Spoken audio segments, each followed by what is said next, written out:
2 centuries ago, the blue planet was ravaged by ferocious beasts. Yet, where there is danger, there lies opportunity. Everyone has the potential to awaken extraordinary abilities, granting them the chance to become formidable and command respect in their domains. Lin Mo, a time traveler, awakened an awkward class special ability, mastering the art of blades, and thus became a warrior. Chapter 1. Could the time of transmigration change? According to reports from frontline journalists, the Sakura Nation has once again suffered the loss of a city. As of 3 p.m. yesterday, after a week of effort, the Magic City has finally expanded its safety perimeter by 20 kilometers. Concurrently, the capital has also extended its safety zone by 20 kilometers. Let us congratulate both regions. 7th-tier ability user Zhang Chong has successfully defeated an 8th-tier beast in a remarkable showdown. Today marks the commencement of the annual Awakening Day. We hope the populace awakens powerful abilities. Lin Mo turned off his phone and tucked it into his pocket. A glance around the small supermarket revealed that none of the food items bore any familiarity. Coupled with the memories in his mind, it dawned on him. He had traversed to another world. Lin Mo vaguely recalled that moments before, he had been celebrating his newfound single status with friends, only to be struck by a dump truck shortly thereafter. When he regained consciousness, he found himself at this very cash register. What sort of absurdity was this? Lin Mo felt utterly devastated. Did you know how arduous it was to pursue a girlfriend? It had taken him an entire week. To win over that campus beauty, he had devoted all his efforts, and typically, it would take no more than 3 days. Exhausted, he slumped into a chair, absorbing the memories flooding his mind, occasionally experiencing sharp pangs of discomfort. Through these recollections, he learned that this was the parallel universe of the blue planet, which had been besieged by brutal beasts following a cataclysmic event 200 years ago. At that time, a divine stone descended, allowing people to awaken various extraordinary powers or professions. Humanity harnessed this power to carve out a space for survival. After 2 centuries, society had finally settled, albeit merely cooped up within cities. Beyond the urban confines lay the paradise of the beasts. Good grief, is fate playing a cruel joke? Could it not have arranged for a more favorable place? The lyrics I memorized and the novels I read are utterly useless in this world. After venting his frustrations, Lin Mo felt somewhat relieved. As for the original body he inhabited, it belonged to an orphan whose parents had perished 3 years prior while hunting beasts. He had dropped out of school and utilized his scant savings to open this small supermarket, just enough to sustain himself. It seemed that he had succumbed to alcohol dependence.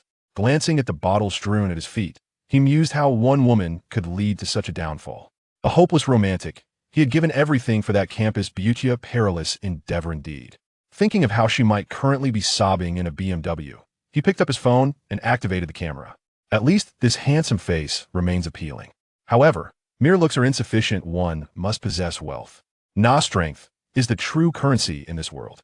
In his previous life, he relied on his looks to charm, pursuing girls with remarkable success. He glanced at the calendar, July 1st, 200 years. Inspecting his wallet and notepad, he resolved to undergo awakening. Well, since I'm here, I might as well go for it. It won't take too long. It wasn't that he yearned to become a paragon of strength. If he had a fortune of 100 million, he would gladly spend his days lounging at home. Alas, his wallet contained a mere 3,000 yuan. The awakening process was compensated by the state. Class received 10,000 yuan, E-class 20,000, class 50,000, class 100,000, class 500,000, a class 5 million, and class 20 million. As for SS and SSS classes, their details remained shrouded in mystery. It was likely that participants were silenced with compensation during awakening. Lin Mo contemplated that if he achieved a sufficiently high level, he could venture out and slay some beasts for extra income. Should his level be low, he could simply choose to do nothing. After boarding a bus, he arrived at the awakening hall in less than 20 minutes. Standing at the back of the line, he awaited his turn. A middle-aged man clad in combat attire stood atop a platform in the hall, his piercing gaze sweeping over the newly adult youth below. Most of the attendees were students, with only a handful being members of society. Those participating in the awakening, please form an orderly line. Your numbers are on your phones. When your number is called, step forward to receive your awakening. With that, the middle-aged man departed the platform, replaced by another to oversee the awakening ceremony. The ceremony commenced. Number 1, Zhang Zhe class. Number 2, Chen Jiasen, E class ice element. As the levels of awakened abilities were announced, The tension among the waiting crowd grew palpable. Number 77, Liang Yu, Class Fire Element Ability. The audience erupted in excitement. No way, a class ability. He can directly enroll in any ability university. Forget universities, he could join any organization or national force. I'm so envious. Lin Mo furrowed his brow. Could it be that class was so easily attained? Perhaps he too could achieve class status. After all, class came with a bounty of 50,000 yuan. Indeed, Lin Mo was far more interested in the monetary reward than the abilities themselves. Number 102, when Xin, a class support musician. Another round of astonishment rippled through the crowd, highlighting the rarity of a class abilities. The competition for her was fierce. Young lady, join our support guild. We offer the most authoritative learning methods and a subsidy of 100,000 yuan. Don't listen to that old man. Come to our military well, provide resources to help you become a ninth-tier powerhouse. No, she must pursue further education at our university. In the end, the support guild emerged victorious. A class support, that's impressive. I'm not greedy. I'd be satisfied with just an elemental class. You think that's modest? I'd be happy with a class enhancement ability. The previously mentioned girl was a support type, while the fire and ice types were elemental abilities. Beyond these, there were enhancement types and psychic types. There existed a special category, not due to its inherent strength, but because many professions or abilities could not fit into other classifications, thus being relegated to the special category. This classification was intriguing. Some were extraordinarily powerful, while others were so weak that even the beasts would not spare them a glance. Soon, it was Lin Mo's turn. Number 249, Class Special Type. Blade Mastery. You may step down now. The gazes of the onlookers were filled with pity. Lin Mo understood the implications. While a class ability in other categories might be commendable and sufficient for beast hunting, being a class blade master in the special category was a rather perplexing predicament. If one were to argue its strength, it was indeed formidable. Mastery of all manner of blades would result in automatic skill enhancement over time. Yet, to declare it a disadvantage, one must acknowledge that for at least the first 20 years, significant accomplishments would be out of reach. Such abilities were not uncommon, and many renowned practitioners hailed from prestigious families, usually achieving fame well into their 40s. However, Lin Mo remained unfazed, for not only would he receive 100,000 yuan, but his golden opportunity had also arrived. Ding! Host has awakened system activation in progress. Chapter 2. The Binding System. The first template, Ichigo Kurosaki, the man clad in battle attire, ascended the platform once more. All those participating in the awakening were invited to partake in the assessment on July 5th. They could choose to form teams or compete individually, with varying outcomes based on their results. It was advised that individuals below E rank abstain from participation, and certain exceptional categories were also discouraged from joining. As for the rewards, they remained consistent with previous occasions, and it was hoped that everyone would eagerly participate to forge a promising future for themselves. Lin Mo rummaged through his memories. The so-called assessment was somewhat akin to the college entrance examinations of his previous life, albeit divided into two categories here. Those without combat abilities, or with inferior capabilities, were advised to either take the written exam to enter a regular university if they were students, or continue with their current professions if they were working adults. The remaining individuals would opt to participate in this assessment, with a stroke of luck allowing them direct entry into an extraordinary abilities school or enlistment in the military. Those who fared slightly worse could join various guilds, while the least fortunate could form small teams to hunt ferocious beasts for sustenance. In this world, the parents represented the latter category, regrettably meeting their end at the hands of the beasts. The rewards for the assessment were significant: 1 million for first place, 800,000 for second, and 500,000 for third. Lin Mo did not even consider the subsequent ranks. With the system at his disposal, he felt confident in securing a top 3 position, though he was uncertain about the system's capabilities. Surrounded by many eyes, Lin Mo refrained from immediately examining the system. Instead, he swiftly departed, opting for a taxi home rather than public transport. Upon arriving, he locked the door, drew the curtains, and only then began to communicate with the system. Hey system, what are you? Greetings, host. I am the Soul Reaper template system. By defeating ferocious beasts, you can acquire energy points to unlock templates and gain the corresponding abilities of characters. Lin Mo stroked his chin, realizing he could not escape the necessity of battling the beasts. With the abilities of characters from Bleach, even if he couldn't win, escaping would not be an issue. Is there a beginner's gift pack? The beginner's gift pack has been issued. Would you like to open it? Open it. Congratulations, host, you have obtained third seat spiritual pressure. Congratulations, host, you have acquired basic Zanjutsu and Shuanpa. Congratulations, host, you have received the Asachi, Wushang. Lin Mo pondered, impressed by the quantity of items he had received. However, he wondered if the third seat spiritual pressure was somewhat lacking, especially since there were still vice captains and captains above him. Furthermore, the spiritual pressures of each third seat varied. If it were from Squad 11, it would be formidable. As for Zanjutsu, it encompassed basic techniques, bare-handed combat, Shuanpa, and Kido. Though he was uncertain about the specifics of the basic level. Why don't I feel anything? Lin Mo waited but sensed no spiritual pressure or Zanjutsu within himself. Host, all items are stored in the system backpack. Please assimilate them yourself. Additionally, you can view your personal information and unlock templates on the system panel. Alright. Following the system's instructions, Lin Mo accessed the system panel. The interface was straightforward. Personal information, templates, system backpack, and store. Unfortunately, the store was currently inaccessible, leaving him curious about its contents. Opening the templates revealed only one character, Ichigo Kurosaki. Template character, Ichigo Kurosaki. Unlock progress. 1. Usable ability, Shurkai, Zengetsu. Unlock requirements. 0-100, is that it? Just one ability? Lin Mo mused, reassured by the presence of other items. He then opened the backpack and absorbed the newly acquired items. Spiritual pressure surged within him, escalating his aura and causing the air to tremble. He had to suppress the spiritual pressure himself, or else the glass on the windows would have shattered. After a minute, his aura stabilized, and he exhaled in relief, thankful that his furniture remained intact. Otherwise, he would have had to spend money replacing it. Next, he absorbed the basic Zanjutsu. With this foundational skill, Lin Mo had mastered the fundamental techniques of cutting, unarmed combat, and could adeptly utilize Shuanpa. As for Kido, he could now employ Bakudo number 130 and Heido, with the latter being easily manageable. With Zanjutsu, Lin Mo could engage in close combat like a warrior, attack from afar like a mage, control enemies akin to a support class, and even heal like a medic. In a word, he was versatile. Finally, a pitch-black Zanpakudo manifested in Lin Mo's hand, as dark as ink. Asachi, Wushang, capable of storing the Zanpakudo abilities of all unlocked character templates. Lin Mo casually wielded the blade, slicing, slashing, and thrusting with fluidity reminiscent of years of practice.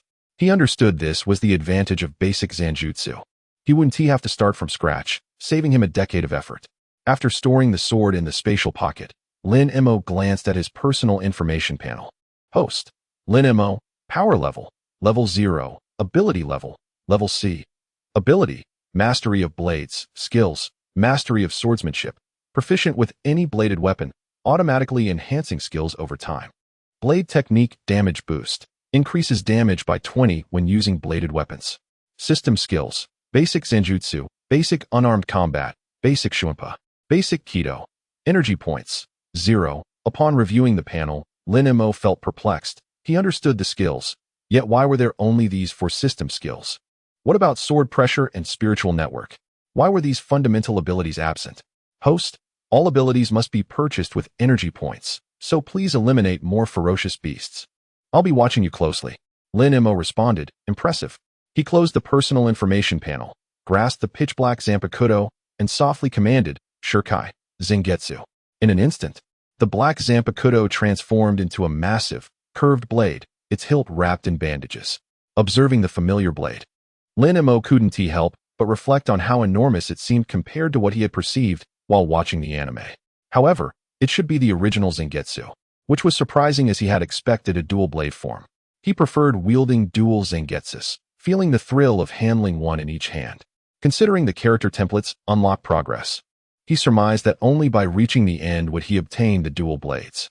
He wondered if there would be a bullheaded mode during this time. Checking the time, he noted it was 4 p.m., ample enough for him. Lin Mo sheathed the Shurkai and secured it at his waist, heading downstairs to catch a bus to the nearest martial arts school, Storm Martial Arts, to test his abilities. Chapter 3. The assessment begins. Hello. How much is the basic testing room? 200 per hour, suitable for abilities below level 2. Alright, please book me for an hour. Lin Mo paid and followed a staff member to a small room in the corner of the second floor. Enjoy your session." The attendant closed the door and departed. Lin Mo gazed at the target on the wall, took a deep breath, and swung his fist at it. Bang! The screen beside him displayed the force of his punch, 120 joules. Within the realm of ordinary humans, this was a rather low figure. It was known that a regular soldier could deliver a punch reaching approximately 200 joules, while a boxing champion might exceed 400 joules, rivaling a level 1 beginner. Sighing at the displayed number, Lin Mo acknowledged the reality of his ordinary human capabilities. He drew his sword and, employing his skills, struck the target, registering 550 joules, the threshold for level 1 beginners. He then stepped back, curious about the damage his Kido could inflict. Extending his finger to the center of the target, Lin Mo invoked Hado number 4, Byakurai. A bolt of white lightning, akin to a thumb's width, surged forth and struck the target. Bang! The screen displayed 1100 joules, reaching the threshold for advanced level 1. Indeed, it was merely the 4th level destructive spell, yet it already registered at 1100 joules. If he were to unleash the 96th level, incinerating cremation, what would ensue? Alas, he does not yet possess such advanced techniques. Lin Mo glanced at the Zanpakuto in his hand, wondering what magnitude the Crescent Moon Surge would attain after its initial release. However, upon observing the 5-meter-high ceiling, he abandoned the impractical notion. Although the materials employed here were specifically designed to absorb esoteric energies, this was merely a novice chamber. What if it were to shatter? He was, at this juncture, a mere 0-level neophyte. Being struck would certainly prove fatal. For one as averse to peril as he, such a hazardous undertaking was out of the question. Lin Mo exited the chamber, whereupon he encountered a woman of exceptional physique and countenance, and a series of memories flooded his consciousness. Han Yuqing, the original body's object of obsequious devotion, a devotion so relentless as to be irritating. Han Yuqing's brow furrowed upon seeing Lin Mo, evidently disliking him. However, what transpired next confounded her. Lin Mo, who should have been fawning over her, instead, he disregarded her as if she were invisible, departing without so much as a greeting. Han Yuqing regarded Lin Mo with perplexity. Had the man undergone a transformation? But that was implausible. How could a sycophant suddenly alter his nature? This was illogical. Yuqing, wasn't that the individual who used to pursue you? Why didn't he approach you with his usual persistence? Another girl beside her inquired, her expression puzzled. Perhaps he has recognized his inadequacies. I am uncertain, Han Yuqing responded, disinterested in further contemplation. In any case, he is merely a transient presence in my life. Lin Mo remained unaffected by those memories. In his estimation, women were merely a source of vexation. What was the allure of courtship? The constant observances and commemorations were exhausting, and in moments of displeasure, one could never discern the cause. On July 5th, Lin Mo arrived punctually at the testing grounds. Lin Mo estimated that there were at least 4,000 to 5,000 individuals present, rendering the competition exceptionally fierce. And this was only a fraction of those who had awakened powers but chose not to participate in the assessment. If all were to attend, there would be at least 20,000 to 30,000. At precisely 9:00 a.m., the examiners appeared.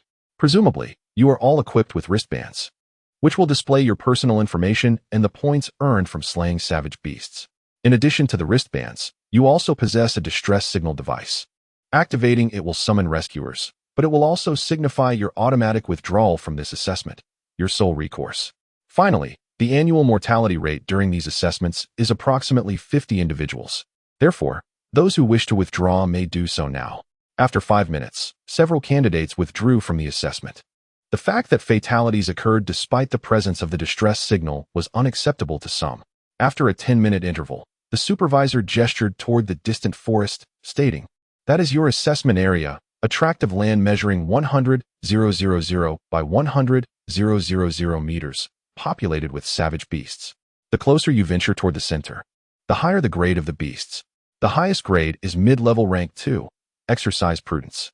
The assessment duration is 2 days. Please be mindful of the time. The assessment now commences."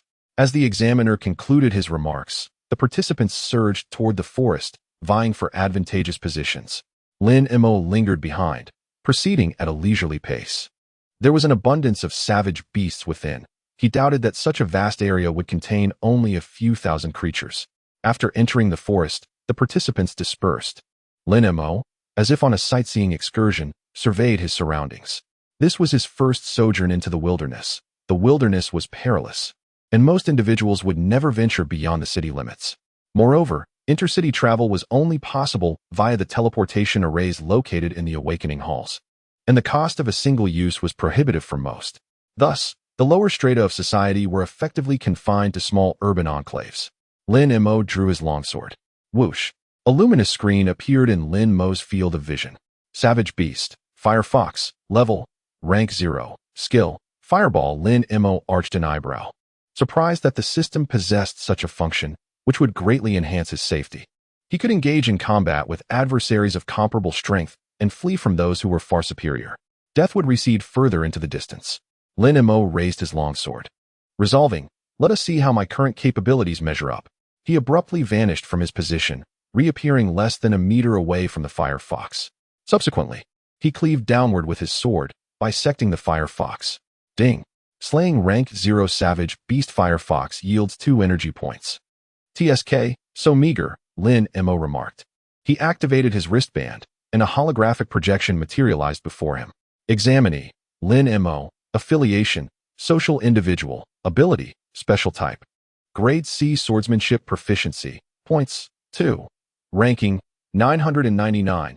In the upper right corner of the holographic projection was a leaderboard, which he accessed. First place, Lin Mo, 36 Fengjing High School, 12 points. Second place, Zhan Zai, number 36 Fengjing High School, 11 points. Third place, Wang Xiu, number 36 Fengjing High School, 11 points. Ninth place, Lu Hongyu, number 3 Fengjing High School, 8 points. Well, the top 10 spots are all occupied by students from schools, with no 36 high school dominating with 8 individuals. As expected of the top-ranked high school in Fengjing, truly formidable.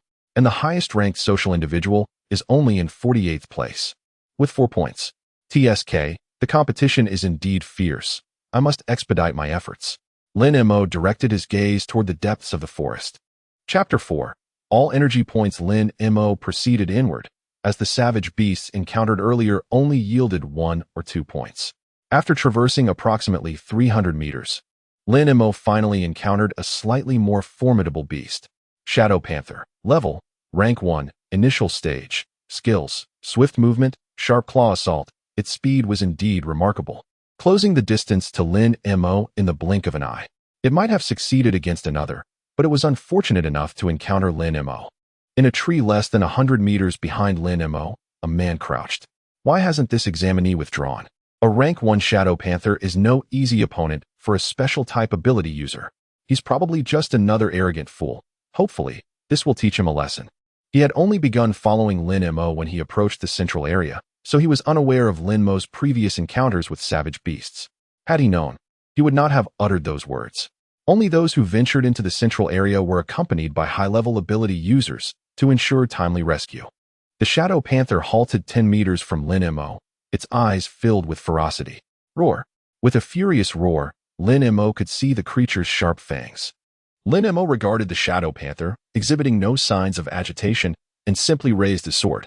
Indeed, a Rank 1 beast possesses a certain presence that the previous ones lacked. Whoosh! A dark shadow flashed forward, but Lin Mo calmly extended his fingers. Destructive Spell Number 4, White Lightning. A flash of white light struck the shadow. Thump! A charred corpse fell to the ground not far from Lin Mo, still emitting smoke. Lin Mo remarked with admiration, TSK. A destructive spell that was hardly ever used in Soul Reaper works surprisingly well here. From the beast's initial attack to its demise, less than 2 seconds had elapsed. He was also grateful that absorbing the arts of swordsmanship, hand-to-hand combat, movement techniques, and destructive spells had also imparted combat experience. Otherwise, it might have taken him even longer. Ding! Slaying Rank 1 Initial Stage Savage Beast. Shadow Panther yields 28 energy points. Still, the energy points are rather meager, he noted. However, Lin Mo's score had now reached 34 points, placing him in the top 40. Lin Mo glanced at the Shadow Panther's corpse, its expression still fierce. What defined a savage beast was its ferocity and aggression toward humans.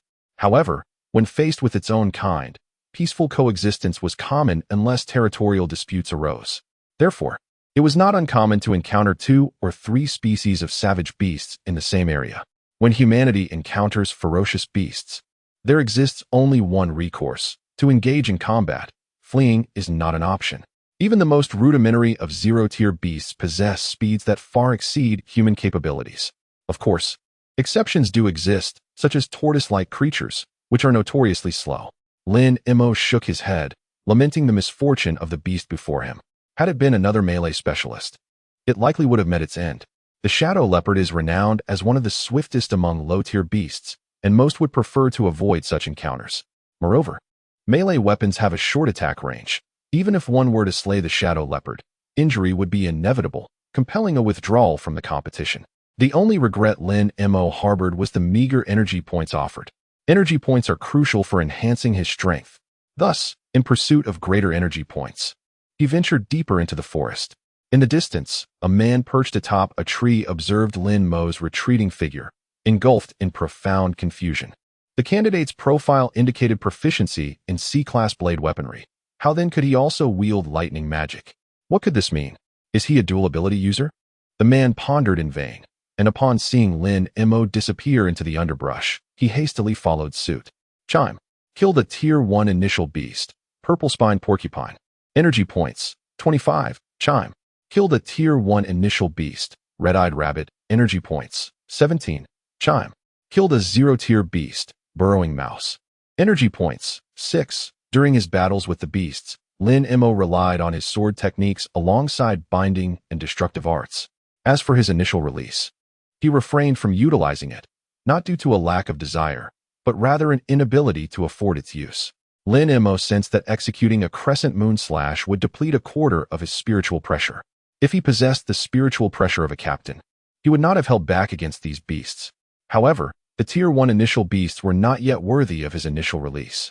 Surveying his surroundings, Lin Mo executed a swift step, landing atop a towering tree. This moment was fortuitously witnessed by the man nearby. The man was left bewildered. This height was at least 15 meters, which would typically require a Tier 1 intermediate ability to reach. Yet, he had never encountered anyone capable of such instantaneous elevation as Lin Mo. Even he, a Tier 4 ability user, could not replicate such a feat unbeknownst to Lin Mo. He was being followed. He opened his system panel, having slain approximately 20 beasts, mostly Tier 1 initial. His energy points had surged to 388. Rubbing his hands together, he mused about how unlocking worked. He accessed the template and inputted 100 energy points. Chime. Unlock progress at 5. Obtain Bankai. Heavenly Lock Moon / Gasp. Lin Mo could hardly contain his astonishment. Unlocking it at 5 was remarkable.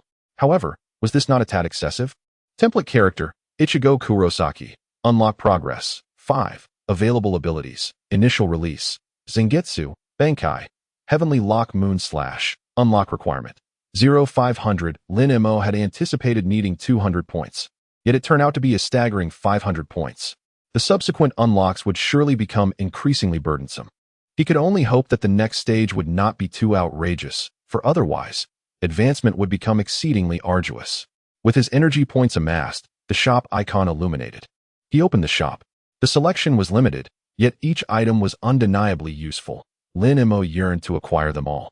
Sword pressure. Project the spiritual pressure from the soul-cutting blade to attack foes, a fundamental combat method of the Soul Reaper. The stronger the wielder, the greater the attack, 100 points. Spiritual thread. Utilized for reconnaissance and exploration. Human spiritual threads are white, while beast threads are red, 10,000 points. Intermediate slash and flash, 10,000 points. As for the vice captain level spiritual pressure, it reached a staggering 50,000 energy points. Lin Mo glanced at his energy points and found himself unable to afford any of it. Ultimately, he purchased only the sword pressure, a modest acquisition given its affordability. Chime. Spent 100 energy points, successfully purchased sword pressure. Lin Mo checked his system panel and was surprised to find he had advanced to Tier 1 initial. No wonder he had felt significantly more capable against the Tier 1 low beasts. This was the reason. With renewed determination, Lin Mo gazed toward the forest's flanks, resolute in his intent to commence a slaughter.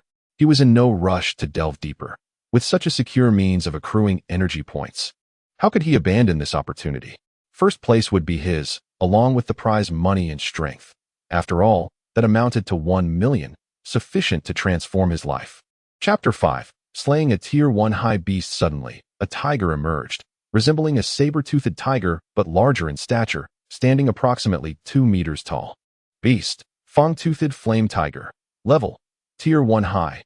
Skills. Pounce, explosive flame ball, bloodlust. The fang-toothed flame tiger regarded Lin Mo with a predatory glare, circling him leisurely, as if toying with prey.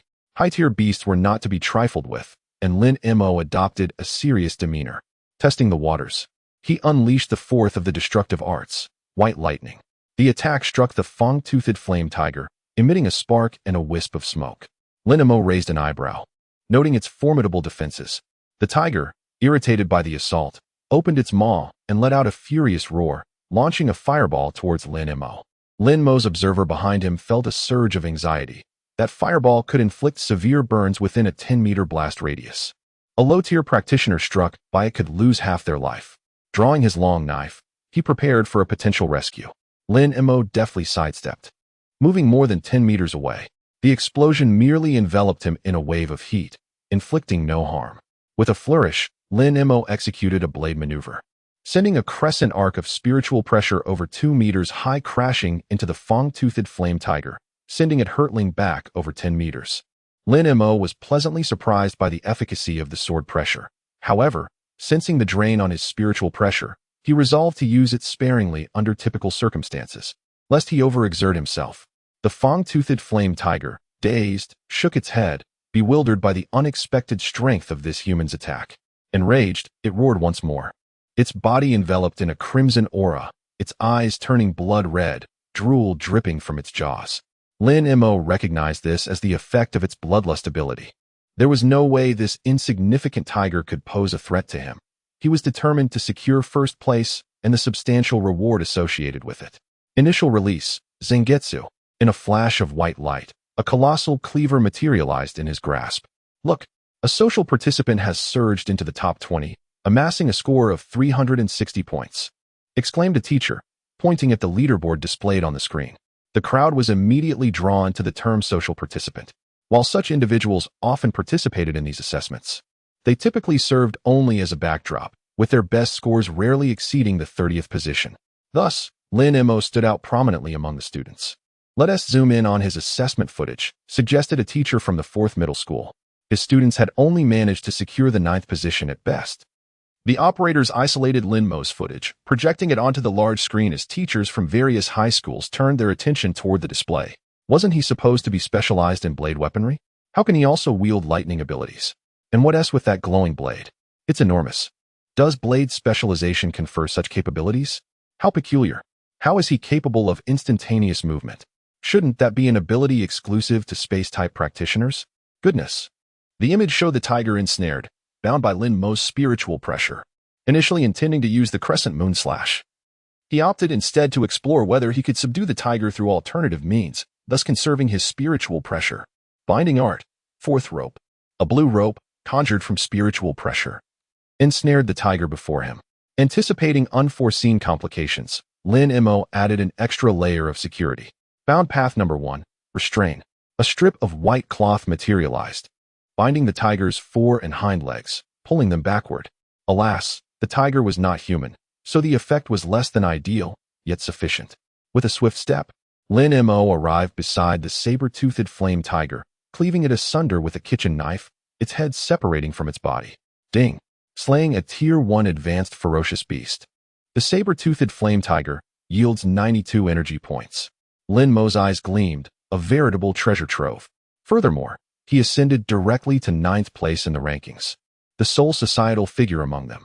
In the monitoring room, all the instructors gasped in unison. What manner of ability was that, to subdue a Tier 1 advanced ferocious beast, when he was merely at Tier 0? He's already at Tier 1, one remarked, but that ability is peculiar indeed.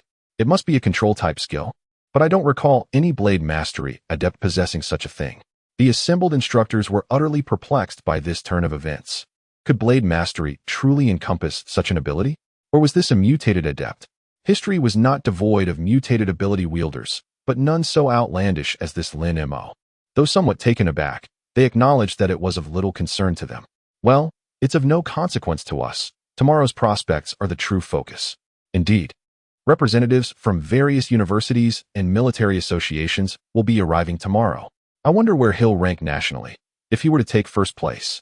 The instructors exchanged glances. First place would be quite the embarrassment. Yet, for humanity, it would be a boon. The assessments were occurring simultaneously nationwide, with Lin Mo's wristband displaying only the local leaderboard. However, within the monitoring room, a screen updated the national leaderboard in real time. Let's consult the leaderboard. One instructor stepped forward, navigating through the pages until Lin Mo's name was found on the 5th page. 222nd place. Lin Mo, societal figure, 360 points. Hiss. A collective gasp filled the room. It was quite astonishing. Lin Mo was aware of the drone overhead, but remained oblivious to the fact that he was under surveillance. Even if he knew, it mattered little, as discovery was inevitable. He had already devised an explanation, attributing it to a mutated profession, which was not unheard of. Lin Mo pressed onward, slaying any ferocious beast he encountered. As his ability points soared, Lin Mo could not contain his elation. By 5 in the afternoon, Lin Mo finally ceased his relentless slaughter, his ability points having reached 1033. Lin Mo sought refuge in a large tree, promptly accessing the system panel. He invested 500 points directly into the Kurosaki Ichigo template. Ding. Progress unlocked to 10, granting first stage holification, unlocking a new template.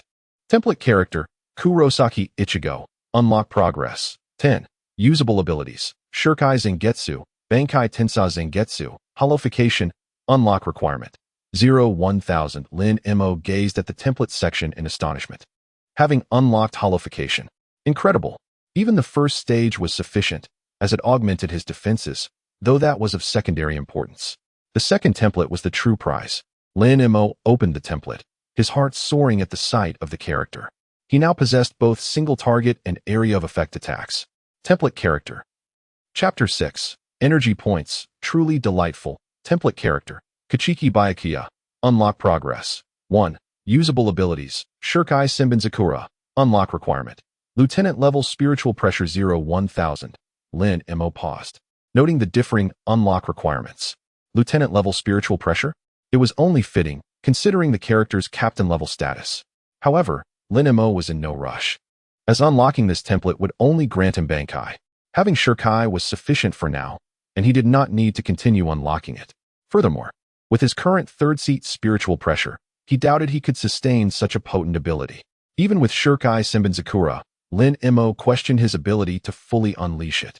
The sun slowly descended, and the moon ascended. Lin Mo remained perched on the tree branch, refraining from further advancement. The ferocious beasts of the night were far more perilous than those of the day, with a Tier 1 early stage beast capable of exhibiting Tier 1 advanced stage power.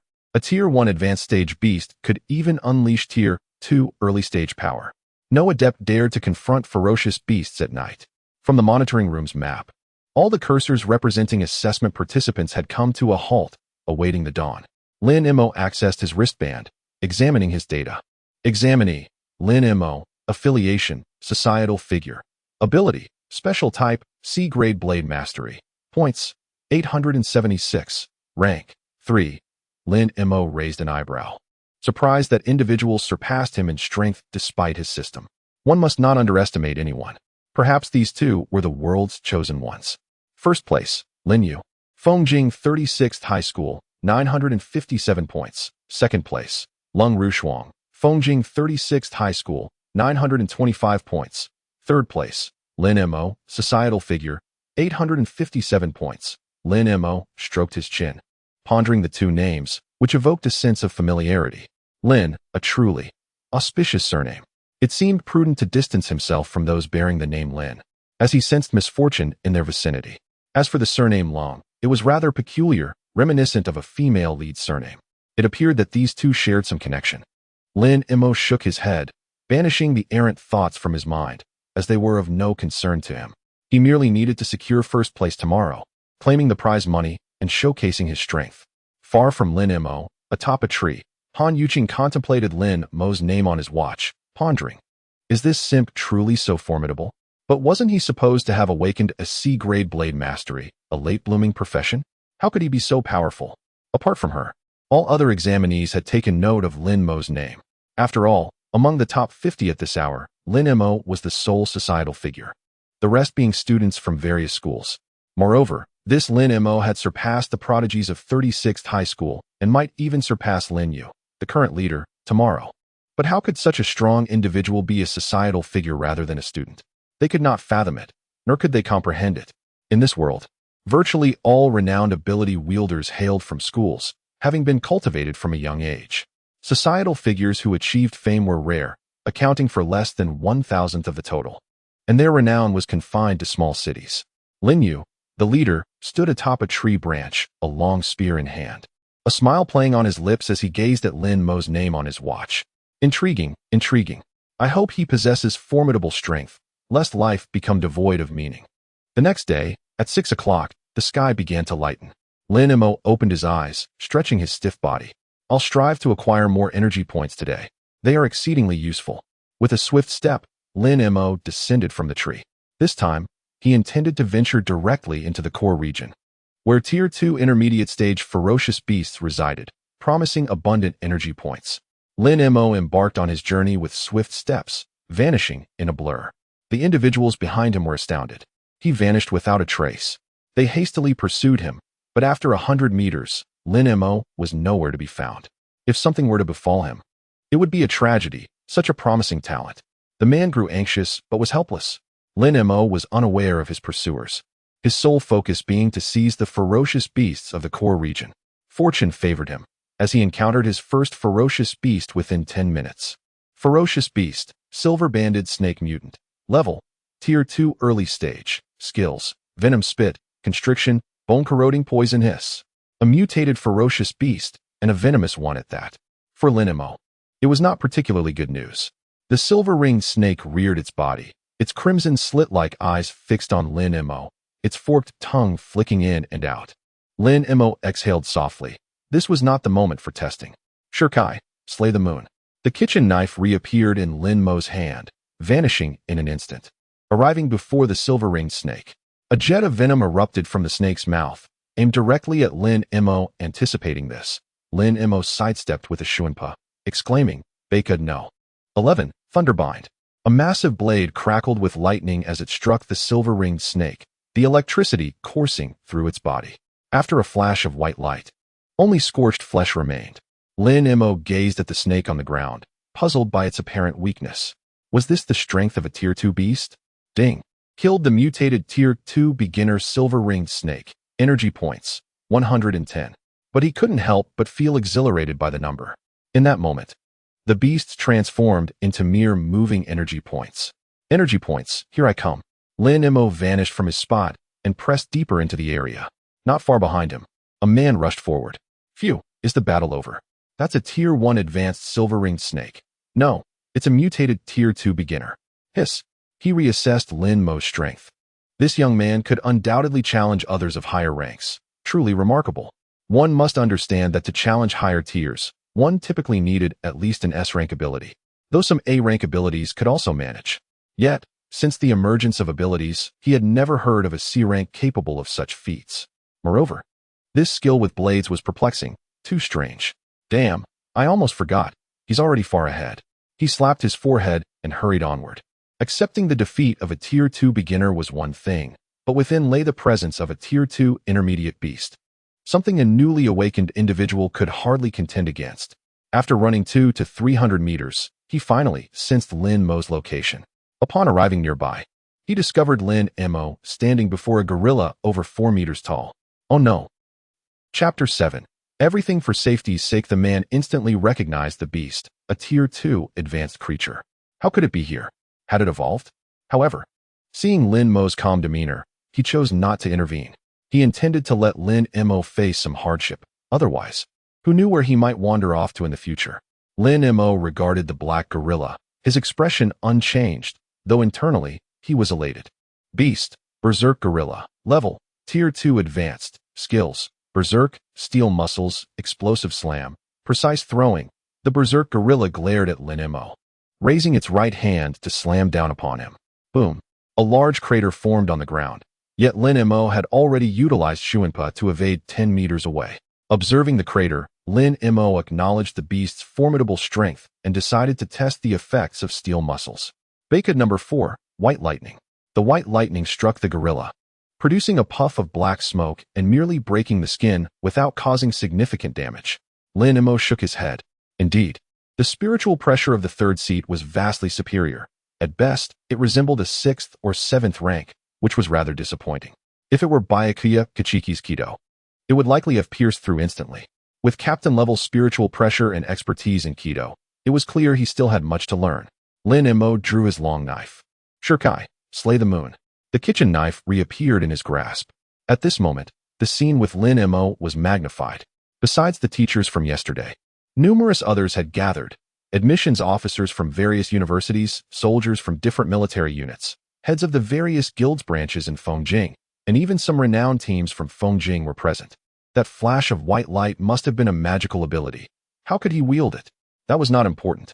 What mattered was how his knife had transformed. Had he undergone some mutation? Let me tell you, stop staring at him. He's already been reserved by our warrior guild. So don't get any ideas, a muscular bald man declared loudly. Zhang Dazhuang, what do you mean it's your people? I say he should join our military for further training, retorted a man beside him. Tian Qingyuan, your military should back off. Look at how he fights. Does he seem like someone who would follow orders? Zhang Dazhuang pointed at the screen, where Lin Mo was wildly swinging his knife. Tian Qingyuan fell silent. Indeed, in such a state, he was not quite suitable. However, considering his current ranking, he was reluctant to give up. So what? A bit of teaching will suffice. Zhang Dazhuang scoffed. I suggest you focus on the students from the school instead of wasting time on this guy. My gut tells me this kid, when riled up, is not someone ordinary can contain. Cut it out with your tricks. Lin Mo leaped back 2 steps, creating distance from the gorilla. After a brief skirmish, he had a clearer understanding of his current strength. Fighting a Tier 2 advanced beast, one could only say it was evenly matched, provided no other abilities were employed. Having practiced enough, it was time to conclude the bout. However, for the sake of accuracy, he decided to play it safe. Baked number 1, restrain. A white cloth appeared out of nowhere, binding the gorilla's 4 legs and pulling them behind it. Thud! The gorilla fell to the ground, thrashing about. Lin Mo glanced at it, and, for safety's sake, added 2 more layers of assurance. Baked number 4, this rope. Baked number 9, strike. 2 more ropes of spiritual power coiled tightly around the gorilla. Phew, this should suffice. Lin Mo approached the gorilla and raised his knife to strike down. Good news, defense breached. Bad news, the wound would heal immediately. Lin Mo's lips twitched. Was this the effect of steel muscles? This was absurdly excessive. It seemed he would have to employ that technique. Lin Mo swiftly stepped back, positioning himself over 10 meters away. Crescent moon slash. A 6-meter-tall crescent of white energy shot from Lin Mo's blade, violently crashing into the gorilla and stirring up a cloud of smoke. The ground was gouged out, forming a trench over half a meter deep. Watching the smoke, Lin Mo did not rush in. The system's kill notification had yet to sound. It couldn't possibly be smoke without injury, as this was no anime realm. Ding. Killed Tier 2 advanced beast. Berserk gorilla, energy points, 195. Phew. As long as it's dead, but he noted that a quarter of his spiritual pressure had been consumed, which was somewhat outrageous. At this rate, if he released everything, he might expend half his spiritual pressure. Not to mention the capabilities of Senbon Zakura, it appeared he had underestimated the situation. In stark contrast to Lin Mo's disappointment, the man responsible for support behind him was left dumbfounded. This was utterly preposterous. If he were to slay this beast, it would not have been as effortless. What an anomaly. Inside the monitoring room, he mused that Lin Mo must have attained Tier 1 beginner strength, which was akin to a leap across the majority of Tier 1 and into Tier 2. However, this young man was excessively cautious. Those must have been control skills. Yet, it could not be viewed so absolutely. The Berserk gorilla likely misjudged its opponent, especially since it had yet to utilize its Berserk ability. True, but why didn't it use it while bound? Perhaps it didn't expect it? Maybe. Not only were the teachers puzzled, but Lin Mo himself also wondered why the gorilla had not unleashed its power. He recalled some videos he had watched previously. Could it be that this gorilla needed to thump its chest twice to activate Berserk? Was there no way to trigger it without following that process? Only this explanation seems somewhat reasonable, though it is indeed a bit absurd. If the enraged gorilla were truly to unleash its fury, Lin Mo would immediately retreat, prioritizing safety above all else. After a brief rest, he continued on his journey. Ding. Killed a second-tier beginner ferocious beast, the Mad Swallowtail, gaining 122 energy points. Ding. Killed a second-tier advanced ferocious beast, the Wind Demon Wolf, gaining 187 energy points. Ding. Killed a second-tier intermediate ferocious beast, the Phantom Cat, gaining 153 energy points. One by one, the ferocious beasts fell victim to Lin Mo, presenting him with little challenge. Even the second-tier advanced beasts merely delayed their demise. After all, not every ferocious beast possessed the defensive capabilities of that gorilla. At 3 in the afternoon, Lin Mo ceased his hunting. It was not due to a lack of desire to continue, but rather because he could no longer find any ferocious beasts. He had nearly reached the very center of the area. Opening his personal panel, he gazed in astonishment at the number of energy points he had amassed. Chapter 8. The Ferocious Beast Horde Approaches. Host, Lin Mo. Power level, Tier 1 Intermediate. Ability level, C-Class. Ability, Mastery of Blades. Skills, Blade Mastery. Enhances blade skills with time. Blade damage increase. Increases damage by 20 when using blade weapons. System skills, Beginner Slash, Beginner Unarmed Combat, Beginner Instant Step, Beginner Ghost Path. Sword Pressure. Energy points, 2688. Lin Mo had lost count of how many ferocious beasts he had slain, and his strength had risen to Tier 1 Intermediate. He felt an increase in his spiritual pressure, though it still paled in comparison to that granted by the system, barely reaching Tier 6. However, the number of energy points was indeed substantial. He quickly opened the template and injected 1,000 points into it. Ding. Congratulations, host has attained Masked Second Stage, Spiritual Pressure Enhanced. Template Character, Kurosaki Ichigo. Unlock Progress. 15. Available Abilities, Shurkai, Zengetsu, Bankai, Tensai Zengetsu. Masked Second Stage. Unlock Requirements. 10,000. A surge of spiritual pressure coursed through Lin Mo's body, significantly raising his limit, far surpassing what an upgrade would provide. He sensed that his spiritual pressure had reached Tier 6. Unfortunately, he was still a considerable distance from the rank of Vice Captain. Glancing at his remaining energy points, he decided to save them. The items in the shop were excessively priced, and the cheaper ones were of little use. What he could afford now was merely the Death God suit, which held little significance for him. If he were to encounter that enraged gorilla now, he was confident that with 2 strikes of lightning, he could send it straight to hell. Lin Mo checked his wristband and noted that his points had risen to 2,336, surpassing Lin Yu by over 800 points. It was certain that he had secured first place. However, he would not cease his pursuit of ferocious beasts, for such opportunities were rare. With only 3 hours remaining, the end was drawing near. Lin Mo leaped to the ground and began to roam the core area. Boom, boom. Attention all examinees, please seek a safe area. A horde of first-tier advanced ferocious beasts has invaded the examination grounds. We will dispatch personnel as soon as possible. Lin Mo's eyes brightened at the announcement relayed through his wristband. A horde of first-tier advanced beasts? That meant a bountiful harvest of energy points. In an instant step, he ascended to the highest branch of a tree, searching for the direction of the ferocious beast horde.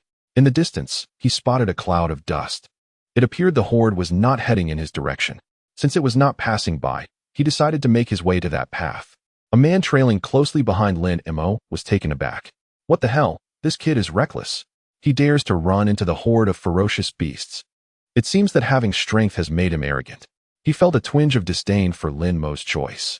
However, according to official regulations, they could not intervene unless a life-threatening situation arose. Even if they could, he intended to teach Lin Mo a lesson. Otherwise, he might cause trouble in the future. In the monitoring room, the person in charge, having issued the announcement, quickly dispatched personnel to the examination area to ensure the safety of the participants. After all, these were the new generation of ability users. There could be no losses here. Teams of personnel raced toward the direction of the ferocious beast horde. Hey, how did Lin Mo end up here? That's odd. He was in a safe area just a moment ago. Why did he leave? Zhang Taiju pondered for a moment before speaking. Do you think he intends to take down this horde of beasts? Upon hearing this, everyone was stunned. It was indeed a possibility. But his score is already sufficient. There's no need to take such risks. However, aside from that, they could think of no reason for Lin Mo's presence here. Let us just observe. There is someone following him. Although they're only Tier 3 advanced, they should be capable of saving Lin Mo. He is a promising candidate. The person in charge remained calm.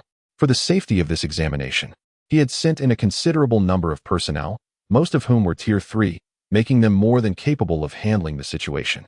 Lin Mo had now spotted the horde of ferocious beasts. Beast, Wind Demon Wolf. Level, Tier 1 Advanced. Skills, Wind Blade, Swift Movement, Call. Lacking defensive abilities, he felt reassured. Slowly, he drew his black Zanpakuto, holding it before his chest, excitement gleaming in his eyes. This shuriken was unlike any skill he had encountered. He was finally able to wield it with flair, though he wondered how long his spiritual pressure would sustain it. His only concern was that this ability would not be as ineffective as those depicted in anime. Nonetheless, it should suffice against ferocious beasts, considering they were merely Tier 1. Scatter. Senbenzakura. The black blade before Lin Mo transformed into countless pink petals, enveloping his surroundings and covering the path of the approaching beasts. Yet, he felt a twinge of anxiety. After all, this was not just a few ferocious beasts, but potentially hundreds or even thousands. To be classified as a horde, there must be over 100 beasts. Should Lin Mo detect any signs of danger, he would be the first to instant step away, having already pinpointed a sturdy tree 20 meters to his left as his escape route. This scene was not lost on the man following him. He scratched his head. Does this mastery of Blade's ability have such functionality? Am I outdated? Amidst the flurry of cherry blossoms, he felt a palpable threat to his life. While it might not be lethal, it would surely result in severe injury. The personnel in the monitoring room were equally perplexed, questioning the nature of this ability. When the horde of ferocious beasts collided with Lin Mo, countless tiny blades sliced through their bodies. The effect was far beyond what Lin Mo had anticipated. However, feeling his remaining spiritual pressure dwindle to half, he sighed in resignation. The consumption was indeed substantial. Before the ferocious beasts could close the distance of 5 meters, they began to fall one after another. Yet more continued to charge toward Lin Mo, only to perish in succession. Lin Mo swallowed hard, gazing at the seemingly endless horde and contemplated retreat. Yet, as the system notifications continued to sound, he resolved to hold on a bit longer. Ding. Killed a first-tier advanced ferocious beast, Wind Demon Wolf, gaining 88 energy points. Ding. Killed a first-tier intermediate ferocious beast, Wind Demon Wolf, gaining 56 energy points. Ding. Killed a first-tier advanced ferocious beast, Wind Demon Wolf, gaining 91 energy points. Though some Tier 1 intermediate beasts were mixed in, Lin Mo paid no mind. As time passed, the pile of slain beasts before him grew ever larger. This spectacle was broadcasted on the large screen in the monitoring room. Is this really Tier C? Not SSS tier? The screen split in two, presenting a stark contrast between the two sides. Chapter 9. This is even more formidable than an SSS level Esper. Just look at Lin Yu, the SSS level lightning Esper. He has not slain as many beasts as Lin Mo. On the left side of the screen is Lin Mo, surrounded by a heap of monster corpses, while on the right, Lin Yu also has a pile of bodies but is positioned slightly off the main path of the beasts, merely luring them in. This starkly illustrates the difference between the two. Zhang Dazhuang gazed at Lin Mo, nodding in satisfaction, yet he wondered about Lin Yu's thoughts. Whether from their guild, school, or military, none could compel the other to join. China values freedom and does not resort to coercion, unlike the neighboring nation with its conscription. However, they had no choice, given their limited numbers. Lin Mo sensed his spiritual energy was nearly depleted. Looking at the distant clouds of dust, he felt a pang of regret. He had only managed to slay a little over 200 beasts in that brief time. Such a waste. Yet, with his spiritual energy running low, there was little he could do. He executed a flash step to a pre-selected tree, his previously wielded blade morphing back into a dark Zanpakuto. Without Lin Mo's resistance, the swarm of beasts surged forward over the corpses. A man observing from afar was left speechless. He had anticipated needing to intervene, only to find Lin Mo had taught him a lesson. Even he would not dare step into the fray of beasts, while he might be capable of slaying 200 or 300. He would never stand still in the midst of them. Unbeknownst to him, Lin Mo's position was the safest. Stepping out of that circle would be perilous. Lin Mo, indifferent to the opinions of others, merely wished to see how many energy points he had accrued. To his astonishment, he had gained a staggering 17,677 points. Consequently, his total energy points exceeded 20,000. He restrained himself from upgrading his template and suppressed the urge to access the shop. He needed to save them. With his current level of spiritual energy, Even an upgrade would not yield significant power. Even if he acquired an intermediate-level technique, such as a Zanjutsu, its effectiveness would remain limited. The 3160 technique required at least the spiritual energy of a vice captain to inflict greater damage.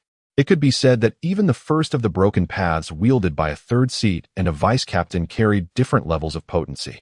This disparity stemmed from both comprehension of the techniques and the level of spiritual energy. Gradually, Lin Mo's racing heart calmed. He exhaled a breath of relief, reminding himself to maintain composure. Stealing another glance at the panel, he found it challenging to resist the temptation. Fortunately, he managed to control himself. Otherwise, those 20,000 energy points would have been squandered. He accessed his wristband to review his current points. Candidate, Lin Mo, affiliation, civilian, ability, special class. C-level mastery of blades. Points, 4, 355. Ranking, 1. He tapped to view the leaderboard. First, civilian Lin Mo, 4, 355 points. Second, Lin Yu from Fongjingno, 36 High School, 2, 011 points. Third, Lung Rushuang from Fongjing number 36 High School, 1, 244 points. Stability assured. The million points are mine. Lin Mo glanced at the sky. The outcome was determined. Even if Lin Yu were to slay beasts all night, he could not catch up. He disregarded the leaderboard, noting Lin Yu's score incrementing by 3 points for every 8 points, only reaching 200 in total. Lin Mo nodded in satisfaction.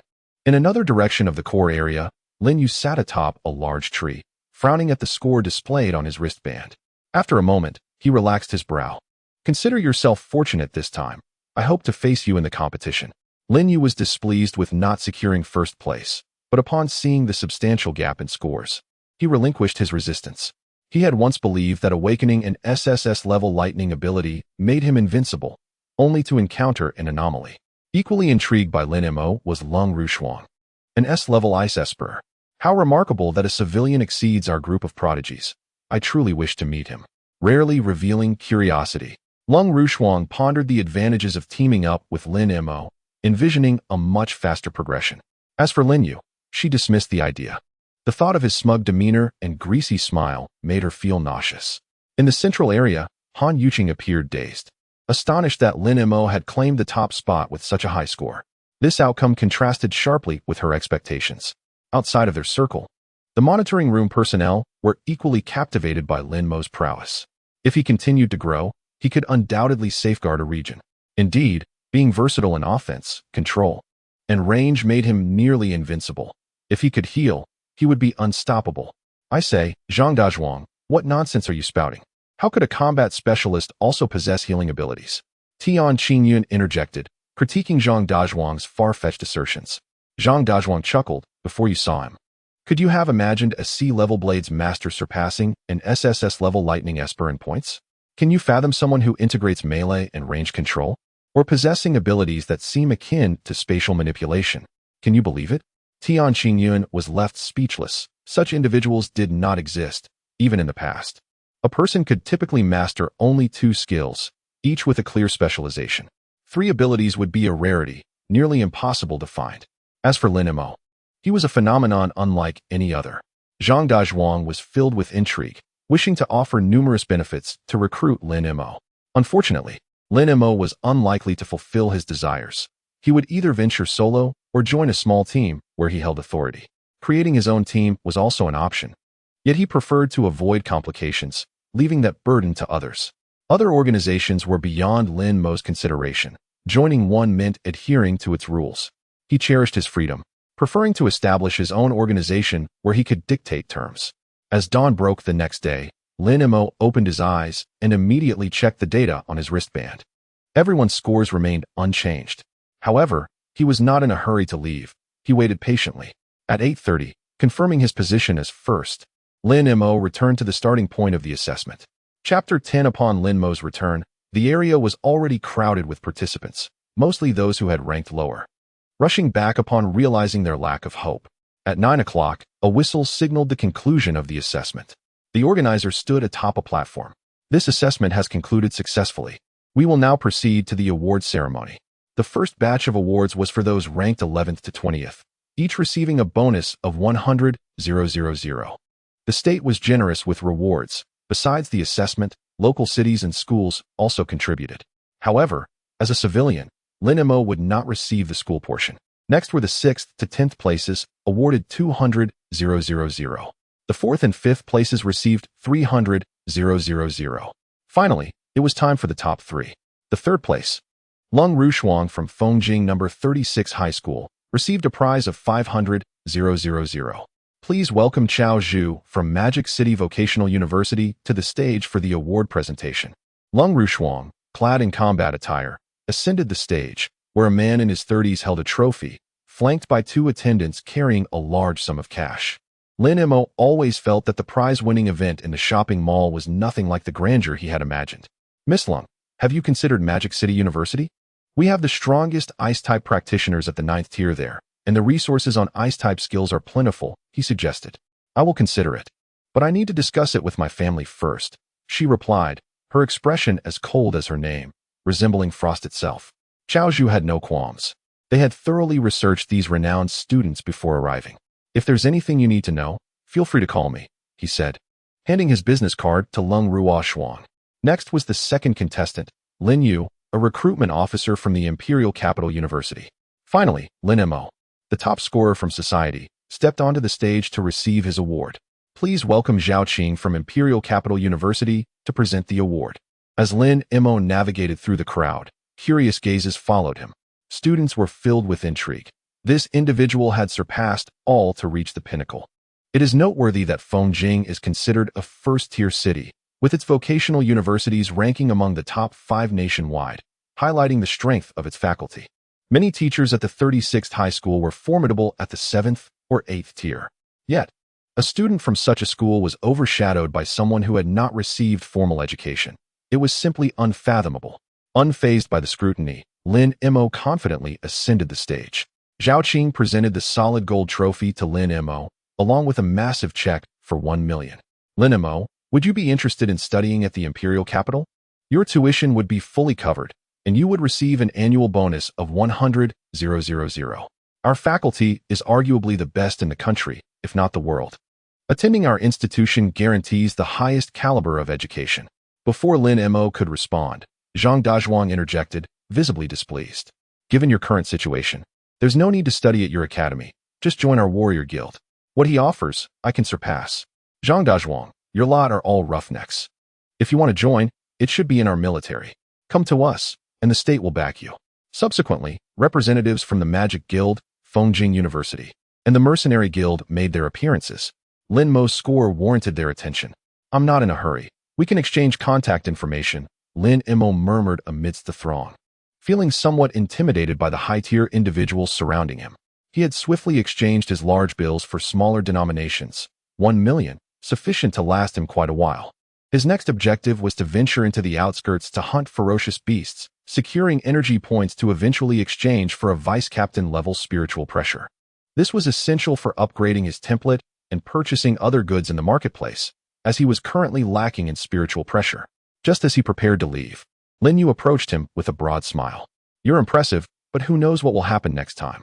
I hope you'll participate in this year's competition. We can compete then. For a brief moment, Lin Mo felt disoriented by the wide grin that seemed to stretch to his ears.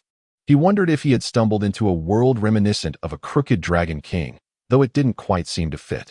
He was relieved that this person did not share the surname Yi. Otherwise, it could have been quite terrifying. Perhaps. Lin Yu glanced over at Lung Ruoshuang, who had approached, and his smile widened. Upon seeing that smile, Lin Mo shivered. He genuinely feared Lin Yu might morph into a malevolent figure. Ruoshuang, how about we head back together? He suggested. No need, my family has sent a driver. Also, please call me by my full name. We are not that familiar. She replied coldly. Lin Mo observed Lung Ruoshuang, then Lin Yu, noting the unexpected chemistry between them. Lin Yu shrugged and turned to leave. Once he departed, Lung Ruoshuang's icy demeanor softened slightly, and she managed a faint smile, though it seemed more unsettling than welcoming. Hello, I am Lung Ruoshuang. I wonder if you would consider teaming up to hunt ferocious beasts? Lin Mo raised an eyebrow, surprised that this woman sought to form a team with him. Why not approach Lin Yu, who was far more formidable, given his advantages? However, I'm merely a C-class adept in blade skills, he protested. He had long contemplated forming a team, but given his current ability level and classification, assembling a squad seemed quite challenging due to his low spiritual pressure. Chapter 11. How could this be possible? Lung Ruo Shuang remained composed. Ability level is merely a reference. True strength is not confined by such limitations. Among the 9th-tier practitioners, there are also C and D class abilities. However, they typically require significantly more time to hone their skills. Although I am unsure how you managed to slay so many ferocious beasts with a C-class ability, it further indicates your suitability as my teammate. Nonetheless, I must have a say within the team, and you will need to listen to me when necessary, she stipulated, presenting a rather stringent condition. A team can only have one voice, the leader's voice. When a team is divided by multiple voices, it is on the brink of disintegration. Agreed. Lung Ruo Shuang replied without hesitation, leaving Lin Mo somewhat bewildered. Was this woman truly captivated by his handsome visage? May I ask why you chose me? That Lin, you seemed quite impressive, he inquired. I don't like him. His gaze is overly aggressive. I chose you for your strength and your clear eyes. She responded calmly. While he acknowledged his strength, he found it curious that she deemed his eyes clear. Women can only influence the speed at which I draw my blade. I have no objections, but a team requires 5 to 7 members. Just the 2 of us won't suffice, he pointed out. I will handle that, and will only add members after you agree. Upon hearing Lin Mo's consent, Lung Ruo Shuang sighed in relief. By the way, I hope you don't mind my demeanor. For certain reasons, I've lost the ability to smile genuinely. Clearly, her earlier smile had been her utmost sincerity. That doesn't bother me. However, I plan to hunt ferocious beasts in a couple of days, and you likely have school obligations, he remarked. Lin Mo preferred teammates who were seasoned individuals from society, as it would facilitate collaboration. However, there were drawbacks, as their ability levels would likely be inferior. Students, while stronger than societal individuals, had academic commitments. Thus, any choice posed a dilemma, a source of considerable frustration for him. Rest assured, the university does not impose many restrictions. As long as you pass your exams, you can continue hunting ferocious beasts, she reassured him. With that assurance, Lin Mo felt more at ease. Moreover, he could not hunt beasts every day. He needed rest too. Let it be then. When we have time, let's register a team at the all-class guild. I shall take my leave now. All right, I'll seek you out later. The 2 exchanged contact information before parting ways. Lin Mo glanced at the contact details on his phone and couldn't help but smile. He had thought that forming a team would be a distant dream, yet here he was, approached immediately after the assessment concluded. He could already sense the energy points beckoning him, with the vice captain's spiritual pressure not far off. Is this the advantage of having strength? If he lacked prowess, no matter how handsome he looked, the aloof cold Ruoshang would never have sought him out. Indeed, this is a world where strength reigns supreme, though perilous. I find it exhilarating. Observing the system panel before him, Lin Mo felt a surge of joy. Without this opportunity, he might have continued managing that supermarket, waiting 4 decades before making his move. Upon returning to the city, his first task was to deposit the 1 million into his bank account. The benefit of receiving a bonus from the assessment was that it was tax-free, a full million in hand. Sigh. Tonight, I shall indulge in a fine meal. My palate has been rather bland these past few days. That evening, Lin Mo chose a barbecue restaurant and ordered a lavish spread. The meal was utterly delightful.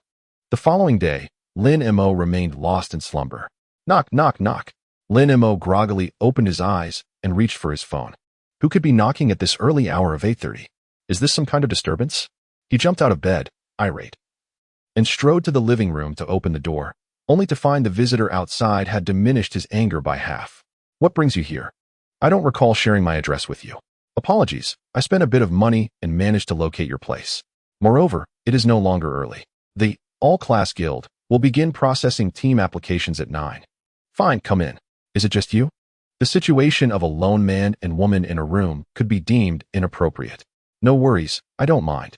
Also, could you please put on some clothes? Cold Ruoshang looked Lin Mo up and down, prompting him to respond. My apologies. Lin Mo hurried back to his bedroom, changing out of his shorts and into a set of athletic wear. After a quick wash of his face, he returned to the living room. My home is rather modest. I hope you don't mind. It's fine. I can adapt to any conditions. Lin Mo smacked his lips. Her words seemed to carry a double entendre. Having rushed yesterday, today he took the time to appraise cold Ruoshang more closely. Her features were exquisite, her high ponytail accentuating her figure. dressed in a form-fitting black combat suit that highlighted her physique. It was evident she was at least a campus beauty. Is she beautiful? Beautiful. Lin Mo felt a wave of embarrassment at being caught staring. Thank you for the compliment. Cold Ruoshang, however, seemed unfazed, sensing that Lin Mo's gaze was one of admiration rather than lewd intent. If you have no other matters, shall we set off together? I can accompany you on your hunt for fierce beasts today. At this, Cold Ruoshang regarded Lin Mo with utmost seriousness, a demeanor she often maintained, rendering her expressions somewhat inscrutable to him. Allow me to introduce myself. I am Cold Ruoshang, an S-Class Elemental Ice-type offensive ability user, currently only proficient in ice arrows for single-target attacks. I am Lin Mo, a C-Class Specialized Blade Master, skilled in melee, ranged combat, magical control, and healing. Cold Ruoshang gazed at Lin Mo in disbelief. How can this be possible? Observing the astonishment on her face, Lin Mo noted it was the third expression he had witnessed from her, assuming yesterday's smile counted as one. Please, don't look at me like that. It's possible that my abilities have undergone a mutation. Cold Ruoshang felt that teaming up with Lin Mo might be a stretch for her. No, I believe mutations in abilities can happen.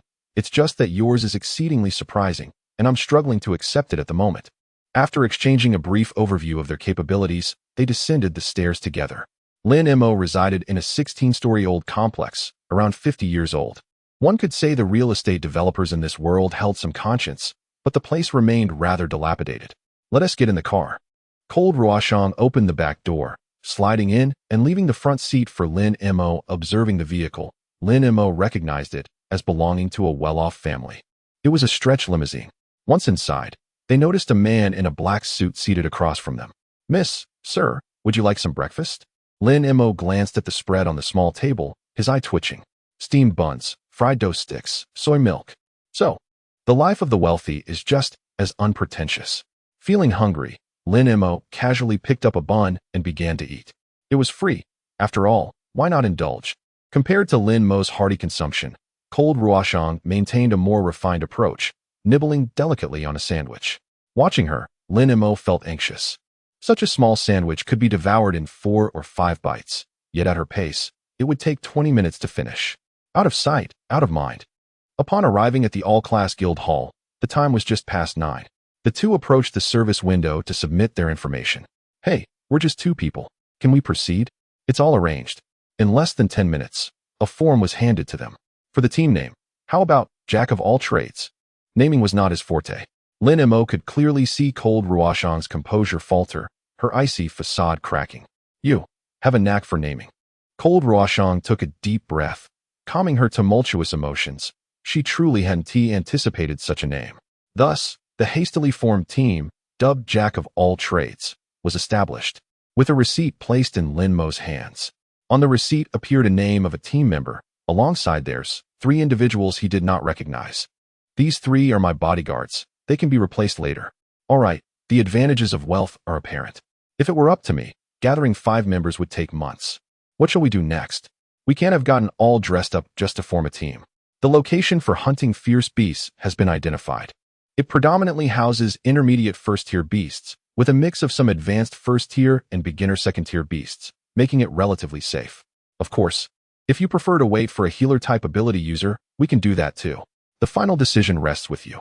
Lin Mo suddenly understood why she was dressed in combat gear. Then let us hunt fierce beasts. I have nothing pressing to attend to. Those are energy points. Even without a specific task, I must go. The more, the merrier. I anticipated you would say that. Let us go. The vehicle transported them to the outskirts before departing. Not far ahead lay a barrier made of barbed wire, beyond which existed the territory of fierce beasts.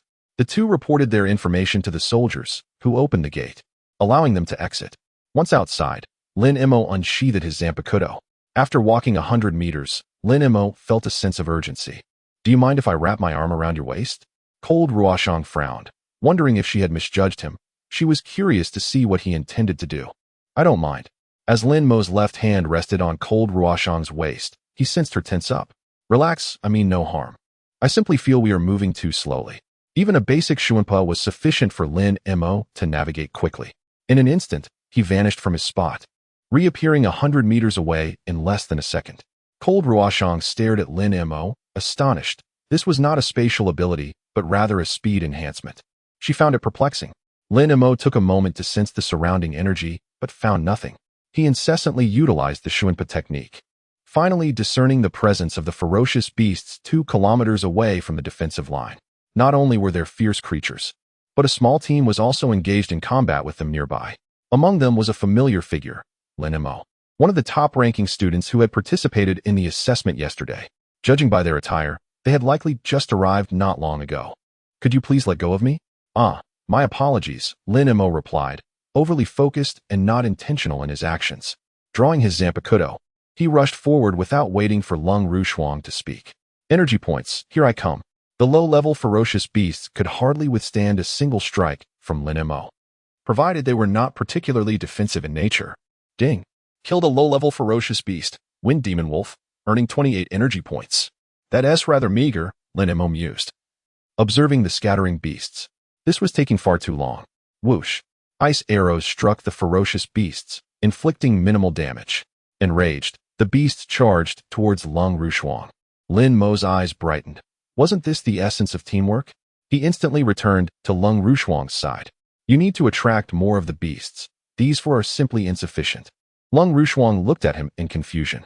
"But there are 4 beasts. We are only at the first tier." As she understood it, even Lin Yu, that SSS-ranked lightning practitioner, dared only to face 5 beasts at once. "Are you certain? Though we're in the outskirts, there are still high-tier ferocious beasts around. Rest assured, I have it all under control." Facing the 4 beasts, Lin Mo didn't even utilize his initial release. He swiftly dispatched a serpent-like beast with a single blow and turned to confront the remaining 3. One agile monkey circumvented Lin Mo, charging directly at Lung Rushuang. Binding spell number 1, say? Bang. The bound monkey plummeted to the ground. Destruction spell number 4, White Thunder. The monkey's skull was shattered, blood and brain matter splattering everywhere. Subsequently, Lin Mo eliminated the 3 remaining beasts. Lung Rushuang, readying her ice arrows, lowered her hands in astonishment. Not a single beast had escaped. She had intended to kill one of the monkeys herself, but found Lin Mo had snatched it away. Lin Mo wasn't trying to rescue her. He recognized that this low-tier monkey was easily manageable for her. However, those were energy points. If she killed it, he would miss out. "Don't worry, you'll be safe with me." Lung Rushuang fell silent for a moment before saying, "If you kill them all, how am I supposed to level up?" Lin Mo awkwardly scratched his nose. For a superpower practitioner, leveling up required honing one's skills. Relying solely on skill release and meditation could indeed elevate one's level. But combat experience could not be acquired in such a manner. Practitioners who advanced in this way might possess strength, yet lack lethality. Lin Mo's all-consuming approach hindered Lung Rushuang's growth. "I'll be more mindful next time." However, seeing the multitude of skills at his disposal, he felt he could handle it all alone. Even if he couldn't manage it all, he would find a way to do so. As they delved deeper, the level of the encountered beasts gradually escalated. During this time, Lin Mo allowed all low-tier beasts to pass, only killing those of intermediate tier or higher. Bang! Bang! Lung Rushuang's heart raced. "Be cautious, a high-tier beast is approaching. We should retreat." Chapter 13. Not worth the trouble. A towering figure, 6 meters tall, appeared before them. Beast, rampaging black gorilla. Level, Tier 3, low. Skills, Berserk, Steel Skin, Explosive Slam, Precise Throw. It towered over Lin Mo by a tier and a half. Yet he still wished to test his mettle.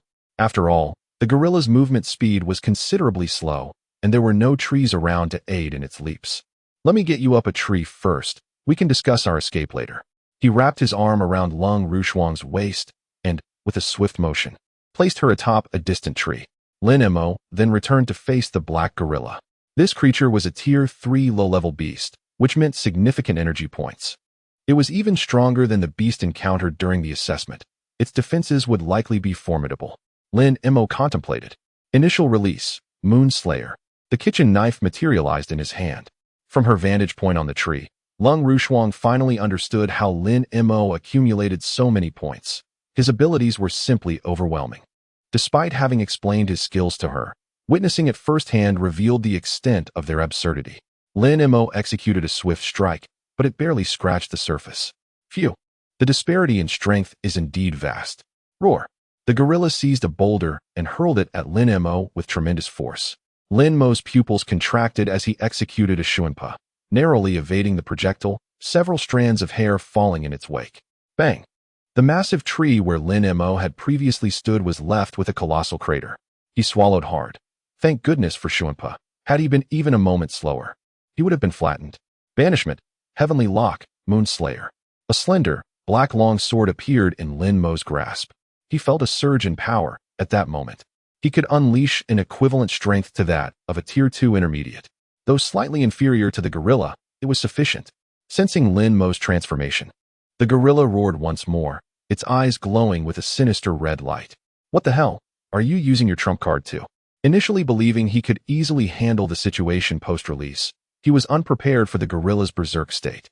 Even Tier 3 practitioners would hesitate to confront such a creature in this frenzied condition. Its defenses were astonishing, impervious to pain, and utterly mad. This was the essence of the rampaging black gorilla's state. As Lin Mo faced the massive fists, he retreated.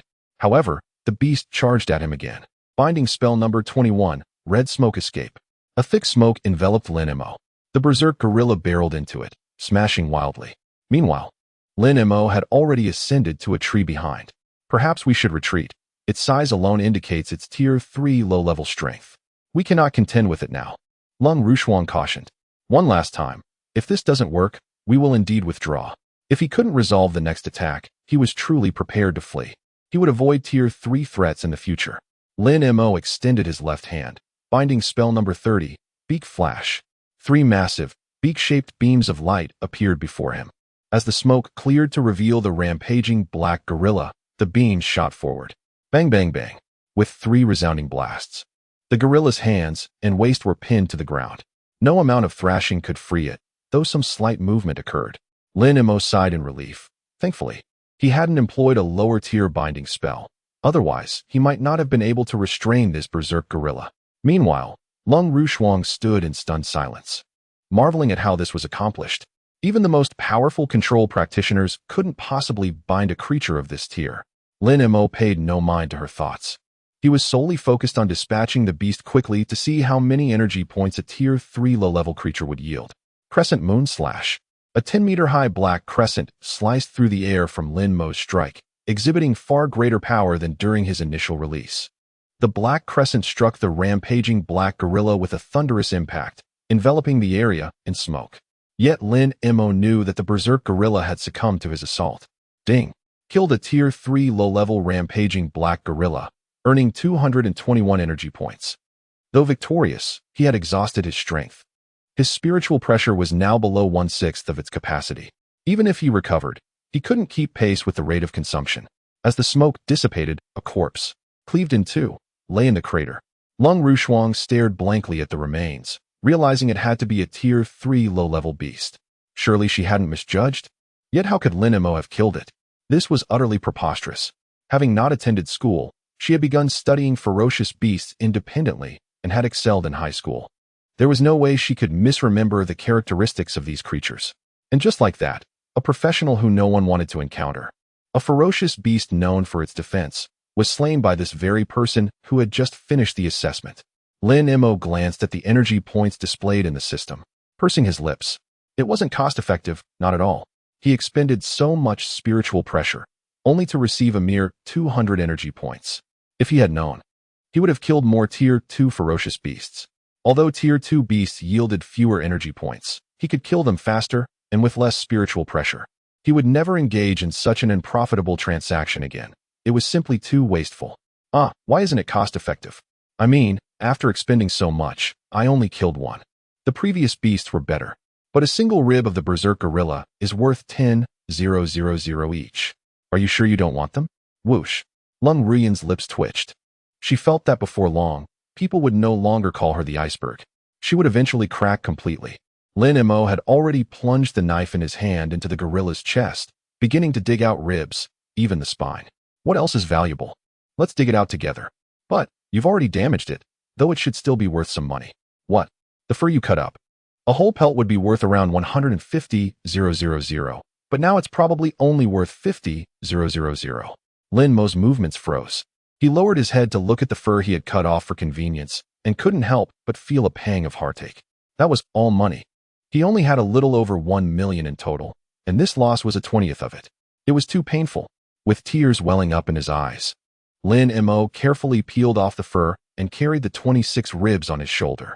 Lung Rushuang used her ice abilities to create ice arrows, which she stuck into the trees to make a ladder and climb down. We don't need that many ribs. Only the longest 3 pairs are valuable. The rest are useless. Oh, okay. Lin Mo quickly threw away the heavy ribs, feeling much lighter. He looked at Lung Rushuang and felt a surge of joy. Fortunately, he had teamed up, otherwise, he would have wasted so much money. By the way, were the previous ferocious beasts valuable? Not really, maybe 3,000 to 5,000 each. Chapter 14. A sense of murderous intent. Time to be cautious. Lin Mo silently calculated in his mind. They had killed at least 6 or 70 beasts, if not 100, along the way. Even if each one was worth 3,000, that would be 180,000 yuan. That was a tenth of his total assets. Sigh, money is but a worldly possession. I can earn it again next time. Besides, there are still 7,400 energy points. It's all right, I should be content. The two walked towards the edge of the forest. Ferocious beasts encountered along the way were also killed by Lin Mo and carried on his shoulder. By the time they reached the entrance, Lin Mo had piled 7 or 8 corpses on his shoulder. Lung Rushuang stopped and looked at Lin Mo in confusion. Aren't you tired carrying all that? The only valuable parts of those beasts are their bones or fur. Lin Mo's expression stiffened. Why didn't you say so earlier? Lung Rushuang tossed Lin Mo a ring. This is a storage ring made of special ore, with only 10 cubic meters of space. She simply felt that Lin Mo's appearance was too inconsistent with his strength. Those with true power wouldn't care about such petty amounts of money. Lin Mo took the ring and quickly put the bones and fur into it, but his face still wore a pained expression. Lung Rushuang sighed deeply. Perhaps she didn't understand. Take out your payment QR code. I'll transfer 200,000 to you. Can you be happy then? She realized that Lin Mo was just so fond of money, unlike what she had imagined. In Lung Rushuang's eyes, Lin Mo was a promising individual who should value strength over wealth. You're insulting me. A gentleman does not accept charity. This is for you. Consider it a purchase. Lin Mo immediately flashed his payment QR code and took out the corpse of a Tier 1 beginner ferocious beast from the ring, handing it to Lung Rushuang. Lung Rushuang stiffly accepted the corpse and scanned the code to pay. Was teaming up with Lin Mo the right choice or not? When they were 1 kilometer away from the entrance, Lin Mo stopped Lung Rushuang. Standing before them was a person dressed in a black robe. Because the person was wearing a hat, their face was obscured, making it impossible to distinguish their gender. Lung Rushuang, do you sense a murderous intent? Yes, I do. Lung Rushuang had already raised her right hand, condensing 5 ice arrows in front of her. My luck is truly good. I actually encountered the top 2 rising stars of Fengjing. Killing them will surely earn a high reward. A voice as sharp as a blade came from the person's mouth. Hearing this, Lung Rushuang's pupils contracted. She already knew who the person was. How could he be here? Wasn't he afraid of being discovered by the people in the city? Oh, so you know me? The person looked at Lung Rushuang with interest. Beast God Cult, traitors of humanity. I didn't expect you to dare to appear here. We only need to shout once, and people will arrive here in less than a minute. Lung Rushuang said calmly, hoping that the person's level wasn't too high. Lin Mo looked puzzled. Beast God Cult, traitors of humanity? What is all this? I don't understand. In his memory, there was no recollection of these things. It could only be said that the previous owner of his body was unmotivated, not even knowing such important information. Ha, you're only Tier 1 beginner and intermediate. A Tier 3 beginner like me is enough to kill you in a minute. Take your heads and complete the task. In this person's eyes, Lin Mo and Lung Rushuang were already in the bag. Lin Mo pursed his lips. He had killed Tier 3 low-level ferocious beasts before. Although he didn't know the difference between humans and beasts, it shouldn't be too significant. Perhaps, if it was a slightly weaker ability, he might even be able to counterkill. Looking at the spiritual pressure in his body, which had recovered to 2/3, it shouldn't be a big problem. Can you tell what their ability is? I can't tell. But it shouldn't be a high-level ability. Otherwise, they wouldn't have come to such a dangerous place. Lung Rushuang analyzed calmly. Lin Mo nodded. Since that was the case, he could rest assured. As long as it wasn't an outrageous ability, there shouldn't be any problems. Seeing Lin Mo eager to try, Lung Rushuang couldn't help but widen her eyes. You don't want to fight, do you? He's not as unintelligent as a ferocious beast. Didn't you say that reinforcements can arrive in a minute? Although we might not be able to kill him, we can still delay him. Lin Mo had already made up his mind to try to kill him. If that didn't work, he would annoy him to death. A long knife suddenly appeared in the black-robed man's hand, not much different from the one in Lin Mo's hand. Lin Mo raised an eyebrow, wondering if the man was also skilled in swordsmanship like him. When he saw the flames attached to the man's blade, he dismissed the idea. This was definitely stronger than him. Let's call for help. Bankai, Tensa Zengetsu. The long knife that had killed the berserk gorilla reappeared in his hand. When the person rushed to within 10 meters of him, Lin Mo quickly chanted, Bakudo Wansai. After binding the man, Lin Mo uttered another Bakudo, this time choosing to strengthen it. Self-destruct, Rondinini's black dog. Bite. A thick red rope tightly bound the man, but the binding method was too eye-catching. Bakudo 21. Red smoke escape. After the smoke screen appeared, Lin Mo wrapped his arm around Lung Rushuang's waist and used Shuanpa to move away from the original position, retreating 10 meters. He said in a low voice, Bakudo 26, curving light. A distorted beam of light enveloped the two. Don't speak, don't move. He can't see us. The entire process was completed by Lin Mo in one go, taking less than 20 seconds. When the smoke cleared, the black-robed man appeared before Lin Mo and Lung Rushuang. But this person was actually still bound on the ground by Lin Mo's Bakudo, struggling desperately. Lin Mo looked at the black-robed man in confusion. Wasn't he supposed to be a Tier 3 beginner? How could he be worse than that gorilla? He looked at Tensa Zengetsu in his hand, thinking that it seemed like he wouldn't even need to use Bankai. As the clock approached a minute, two dark figures swiftly drew closer. Lin Mo, noticing this, glanced at the man in the black robe on the ground and suddenly inquired, is this man worth more alive or dead? Cold as frost. The corner of the other's mouth twitched. Alive, worth 500,000. Lin Mo raised an eyebrow, surprised that it was the same price as a spy. The two dark figures landed, gazing at the struggling man in the black robe with expressions of confusion. What kind of ability could possibly bind a third-tier ability practitioner? It was unrecognizable. It must be some ability related to the heart. But where was the one calling for help? Lin Mo withdrew his light distortion, revealing himself to the two. They exchanged glances, astonished that they had not noticed him before. If an enemy possessed such an ability, it would mean they could traverse the city at will. Chapter 15. I am referring to the food stall. Lin Mo looked at the two with astonishment. Did they also fail to see their hiding spot? Could it be that light distortion could fool even high-ranking practitioners? Or was it that spiritual pressure did not belong to this world, thus amplifying its effects? Regardless of which it was, Lin Mo realized that the binding technique was more potent than he had anticipated. Even the most basic first-tier binding technique surpassed his expectations. I refuse to accept this. What kind of ability is this? Why is it so bizarre? The man in the black robe despised Lin Mo. He recognized his power, but could not fathom how he could wield a control-type ability, which was far from his imagination. Now that he was captured, he faced a fate of permanent imprisonment. Lin Mo merely shrugged, offering no response to the query. He looked eagerly at the two newly arrived security personnel. By the way, how much is this man worth? Cold as frost stepped aside a few paces, distancing herself from him. The two security personnel twitched at the corners of their eyes. It was their first time hearing such a direct inquiry. 500,000. After we take your statement, just provide your bank account number, and the money will be transferred tomorrow. All right, no problem. Lin Mo calculated mentally, pleased to have made a tidy profit of 100,000 today. Not bad. Perhaps it was time to consider purchasing a new home, as that rundown neighborhood had long outlived its usefulness. The two security personnel produced handcuffs to restrain the man, whose struggles immediately diminished. Yet, the bindings remained. They looked to Lin Mo, who with a wave of his hand, made the ropes around the black-robed man vanish. The security personnel were quite intrigued, but felt it inappropriate to inquire further, as such matters were likely part of his private research. Hey, why are you standing so far away? Lin Mo questioned, noticing the nearly 5-meter gap between them. Oh, nothing. I just saw a flower over there. It looks quite lovely, she replied. Lin Mo stared at the weeds on the ground in silence, suspecting that Cold as Frost might be underestimating his intelligence. Following the two security personnel, they arrived at a room near the iron fence, where they briefly recorded their information and the circumstances of the event. The recorder frequently glanced at Lin Mo, unable to fathom how a mid-tier first-tier practitioner could restrain a low-tier third-tier one. It defied logic.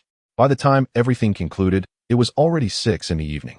Gazing at the fiery clouds in the sky, Lin Mo politely asked Cold as Frost, Having made a bit of money today, I plan to treat myself to some barbecue. Would you care to join me? Sure, she responded. You're not going? That would be quite. What did you say? Lin Mo merely intended to be courteous. Yet this woman readily accepted. I said I'm in for it, cold as frost stated calmly. I meant the barbecue at a food stall, not a five-star hotel or a fancy restaurant. I understand. What's wrong with that? Cold as frost maintained her gaze on Lin Mo. He found himself bested by her unwavering stare. Nothing. Then let us go to my usual spot. As Lin Mo turned away, a smile crept onto Cold as Frost's lips. It was amusing to see him at a loss. When Lin Mo glanced back, she had reverted to her usual icy demeanor, as if the smile had never existed. The two settled into Cold as Frost's car and headed toward Lin Mo's home. By the way, what are your thoughts on our teammate? She suddenly inquired. Lin Mo paused, pondering. Teammate. Reflecting on the day's battle, aside from the final encounter with the black-robed man, everything else seemed manageable. However, with the increasing threat level of beasts, he could not guarantee that he could always defeat opponents of higher tiers without difficulty. Well, perhaps a defensive frontliner, a healing support, and a scout? The output would solely rely on me and Cold as Frost, the Ice Mage. Given that her ice abilities lack explosive power, such a team configuration would leave no competition for energy points. Cold as Frost contemplated this team arrangement and quickly grasped Lin Mo's intent. However, was this configuration not too perilous, considering the insufficient output? Wouldn't he be suggesting this setup just for the money, right? Remember, the benefits of being a team are to be shared equally. Lin Mo hastily waved his hand. Am I that kind of person? I merely believe this configuration is the most ideal. Excessive output is unnecessary. Cold as Frost looked unconvinced. If it weren't for the money, why would you be unhappy about that 200,000 along the way? Yet she did not press further, since Lin Mo had expressed his stance. They would proceed as such. If needed, they could always recruit more members later. As they traveled, Cold as Frost's thoughts drifted back a month. Cold as Frost. This is all for your own good. A family alliance is imperative and cannot be refused. The beautiful woman seated on the living room sofa regarded Cold as Frost sternly. Cold as Frost gazed coldly at her mother. Then why not my sister? Why must it be me? Your sister is an SSS-grade explosive fire mage. She represents our family's future and cannot be wed. You have attained an S-grade, but you still fall short compared to her. The woman sighed. Cold as Frost. This is unavoidable. Your father has fallen in battle. The Cold family can only endure for 2 or 3 more years. But what then? Your sister has yet to mature. And only through marriage can the Cold family continue in Fengjing. Do you understand? The mother had no choice. Otherwise, she would not resort to such measures. Indeed, her sister was stronger, more gifted, and had always treated her well. But to sacrifice herself for the family was something she could not accept. That evening, her sister, Cold as you, returned and learned of their mother's conversation with her sibling. Sister, if you truly do not wish to go through with this, you have 2 choices. Cold as you did not want her sister to be used as a tool for marriage. What are they? Cold as Frost asked. The first option is to leave Fengjing and never return home. Cold as Frost shook her head. That was not a choice she would make. The second option is to establish Fengjing's top-ranking guild within the next 3 years, placing it among the top 20 nationwide. You must understand, this path is fraught with difficulty. Even I cannot guarantee success. Our family S guild is merely ranked 4th, and there remains a considerable gap to the first-ranked Wang family guild. A guild? Lin Mo immediately came to mind. Although his gaze was unsettling, his strength was undeniably admirable. If it came to that, success was not impossible. Miss, we have arrived. Cold as Frost's thoughts returned to the present. I must say, Cold as Frost, I did not expect you to daydream. Cold as Frost turned to Lin Mo. On the first day of the assessment, Lin Mo had been her top choice. However, after witnessing the vast score difference the following day, Lin Mo entered her field of vision. Perhaps she could truly escape the bonds of marriage. I hope you are stronger than Lin Yu. I entrust everything to you. Chapter 16. Buying a house with wealth at a nearby barbecue restaurant. Lin Mo gazed at the empty skewers on the table and then glanced at Lung Rushuang, whose cold demeanor was somewhat astonishing. Isn't she a rich girl? Why is she so enthusiastic about barbecue? Wait, why are you eating more than I am? This seems unreasonable. I'm just a bit hungry. So I'm eating a little more, Lung Rushuang replied, her face flushing as she examined her own skewers. She had never before tasted such roadside delicacies and was pleasantly surprised by their exquisite flavor. Lin Mo, feeling somewhat speechless, had only eaten to about 50% of his capacity, so he summoned the waiter for more dishes. I will do my best to recruit team members. But it may take some time since this is a newly formed squad, he remarked. That's fine. Just handle it as you see fit, Lin Mo replied nonchalantly. He wasn't in a hurry. At the current pace, he could accept it. He felt he was quite close to advancing to a higher level, and once he did, his hunting speed in the outer regions would increase significantly. Reflecting on the day's events, Lin Mo curiously asked Lung Rushuang, the beasts we hunted today didn't seem particularly powerful. Why don't we push the barrier forward? The lower levels are due to the 50-kilometer buffer zone near the barrier, which serves as an escape route for professionals in case of danger. The barrier will only advance when we have hunted enough beasts beyond that distance. All to ensure the city's safety. Pausing, Lung Rushuang added, of course, the city is not entirely safe. Today, we encountered the Beast God sect, which comprises traitorous humans who worship ferocious beasts. Lin Mo nodded, intrigued by the mention of the Beast God sect, though it seemed irrelevant to him, as these matters fell under the jurisdiction of the local security bureau. Naturally, if he encountered something he could handle, he would certainly engage, considering the potential reward of 500,000. It would be foolish not to seize such an opportunity. The next day, Lin Mo donned a new outfit and visited a nearby real estate agency. He informed Lung Rushuang that he had matters to attend to and wouldn't be going out. Glancing at the ring on his finger, he marveled at its value. He had discovered online that this 10-cubic storage ring was worth a staggering 10 million, a price that felt like robbery. Yet, he had to admit, it was incredibly useful. In contrast, his spatial backpack only accommodated items provided by the system, rendering it largely ineffective and a waste. Hello, sir. Are you looking to rent or buy? The agent inquired, not underestimating Lin Mo due to his youth. I wish to purchase a house nearby, preferably a 2-bedroom apartment in a new building with a reasonable price. Lin Mo replied. The agent's eyes brightened, sensing Lin Mo's genuine intent to buy. May I ask your name? Lin Mo. Mr. Lin. There happens to be a newly constructed community nearby, completed within the last 2 years, and the pricing is quite reasonable. A 2-bedroom apartment of 88 square meters is priced at 1.55 million, with a shared area of only 18, meaning the usable area is about 72 square meters, which is quite suitable. Let's take a look at that apartment, Lin Mo decided. The agent, Wang Lin, rode his electric scooter with Lin Mo to a location just 2 blocks away. Yujing Community was completed last year, constructed by the renowned Lung Group's subsidiary.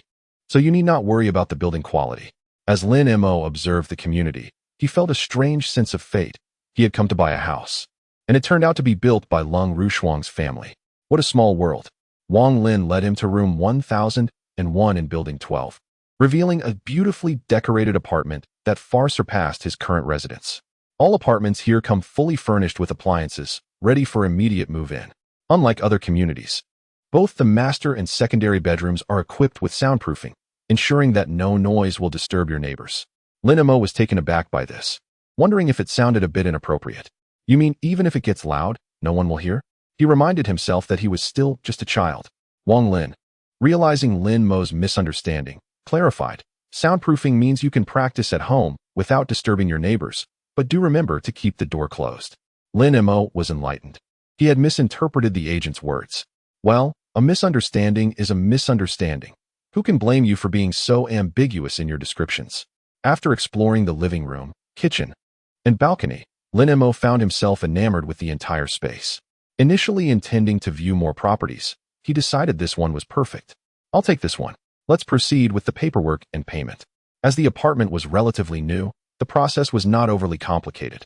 The entire transaction was completed in less than an hour, especially with all procedures available online, making it even more convenient. Mr. Lin, here's the contract. Your property deed will be mailed to you within 3 days. Please keep an eye out for it. I'll take my leave now. Thank you for your assistance, Lin Mo replied, feeling elated as he gazed at the apartment. The old house belonged to his previous self, while this was his true home, a place he had purchased with his own means. However, upon checking his bank balance, he felt a pang of regret. There was only 150,000 left. It felt like a loss. The old house was still habitable. Perhaps he had acted a bit hastily. Nevertheless, considering the ring contained materials valued at 100,000, it offered a small consolation to his troubled heart. Lin Mo glanced at the time. It was already past 1 in the afternoon. After a moment's thought, he exited the community and boarded a bus. Upon reaching the final stop, he disembarked and stood before the imposing gates. It seemed he was indeed more suited for combat. Resting was not an option, and he couldn't afford to return without earning something. The gatekeeper scrutinized Lin Mo and furrowed his brow. Are you alone? Where are your teammates? Is it not acceptable for me to be alone? While it is permissible, for safety reasons, it's best to have at least one companion to look out for each other. Today, I am alone. Just be cautious and do not stray too far. Seeing Lin Mo's determination, the gatekeeper ceased his objections. Such solitary endeavors were not uncommon, though the government favored team-oriented approaches. However, no specific regulations prohibited solo actions, as the current one-year mortality rate for such individuals was only around 5, which the state deemed acceptable. Do not worry, I won't venture too far. The previous day's experience with the intermediate beasts had invigorated Lin Mo. He wasn't foolish. With a creaking sound, the gate swung open, and Lin Mo stepped into the forest. Chapter 17. This time, I brought a bodyguard upon encountering a ferocious beast dashing toward him. Lin Mo swiftly dispatched it with a precise stroke to its neck. He was particularly cautious this time, as today's objectives differed slightly. Ding! You have slain a first-tier intermediate beast, the fire fox, earning 80 energy points. Lin Mo skillfully skinned the creature, then retrieved his phone to consult the bestiary. To his dismay, the pelt he had acquired was only worth 500. He felt somewhat cheated. The second-tier beasts were far more lucrative, each yielding around 500. Despite his complaints, his hands moved swiftly, and he stored the pelt in his ring. Checking his energy points, he noted that after 4 hours of hunting, he had managed to slay fewer than 50 beasts. He pondered whether it was due to his solitary status or the route he had chosen that led to such a sparse encounter. Much of his time was spent searching. Nonetheless, it was not all in vain. His energy points had accumulated to over 800, bringing his total to 42,000. A return trip tomorrow would allow him to purchase the vice captain level spiritual pressure, significantly enhancing his abilities. Glancing at the time, he realized it was nearly 6 o'clock. It was time to head back. Upon returning to the city, Lin Mo promptly made his way to the All-Profession Guild, ready to sell the materials he had gathered. With the addition of yesterday's damaged Tier 3 fur, the total sales amounted to 186,000. Alas, such a meager sum. It appears that capturing the Beast God cult members is far more lucrative. Lin Mo had scarcely walked 100 meters when a familiar vehicle came to a halt beside him. What is Lung Rushuang doing here? Aren't you supposed to be at school? Surely you aren't following me? Lin Mo leaned against the window, a teasing grin on his face as he regarded Lung Rushuang. How did I not realize your audacity sooner? I merely went to the mall ahead and happened to spot you. Lung Rushuang was at a loss for words. She had simply intended to stroll through the mall after school, and fate had led her to Lin Mo. One must possess a thick skin to thrive, after all. Lin Mo paid her little mind. What does it matter to have a thick skin when one can be shameless? A person without shame is invincible, and besides, how much value does one's face truly hold? I just wanted to inform you that I found a defensive class player who will join us in the outer circle tomorrow. You move swiftly. Is that feasible? It is undoubtedly feasible. You need not worry. If it truly were not possible, Lung Rushuang would not have sought the individual. For this concerns her destiny in the latter half of her life. She is the one who dares not be careless. Very well, I shall take my leave now. Lung Rushuang silently watched as Lin Mo boarded the bus and departed. Drive on. The vehicle continued its journey. The butler seated before Lung Rushuang spoke in hushed tones. Miss, can he truly manage? I have reviewed his dossier. Level C abilities are exceedingly challenging to develop, particularly with a proficiency in knives. It is a formidable task indeed. The icy demeanor of Lung Rushuang dissipated, revealing a furrowed brow of concern. Yet, aside from him, I can conceive of no other candidate. I shall provide him with what he lacks. I have only 3 years remaining. I have also considered Lin Yu, but his smile. In any case, if I do not achieve my goals within 3 years, I shall be forced into an arranged marriage. An arranged marriage signifies the loss of everything. The individual to whom she would be wed is unlikely to be someone of quality. Miss, you have suffered. It is of no consequence. There is still hope. He performed unexpectedly well during the assessment. Although he lacks formal education, he bested all the high school students. I believe he can continue to excel. Lin Mo remained unaware that he could alter the trajectory of another's life. If he were to know. The following morning, Lin Mo's phone rang. Dingling. Groggily. He answered the call. Hello, who is this? Why are you not at home? Though phrased as a question, The tone was as assertive as a statement.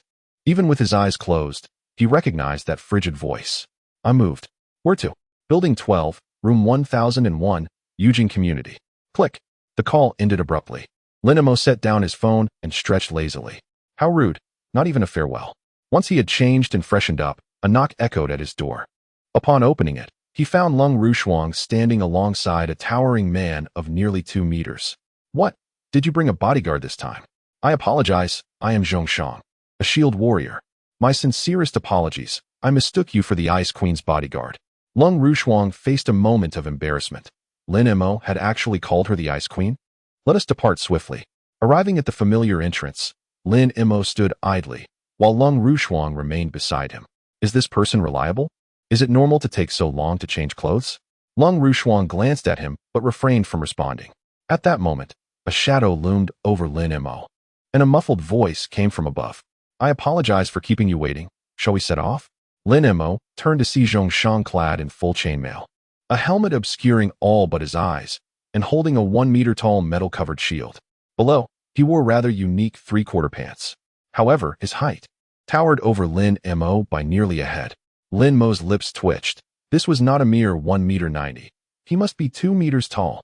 To think he stood at 180 centimeters. Were he to wield a shield, he could easily incapacitate Lin Mo.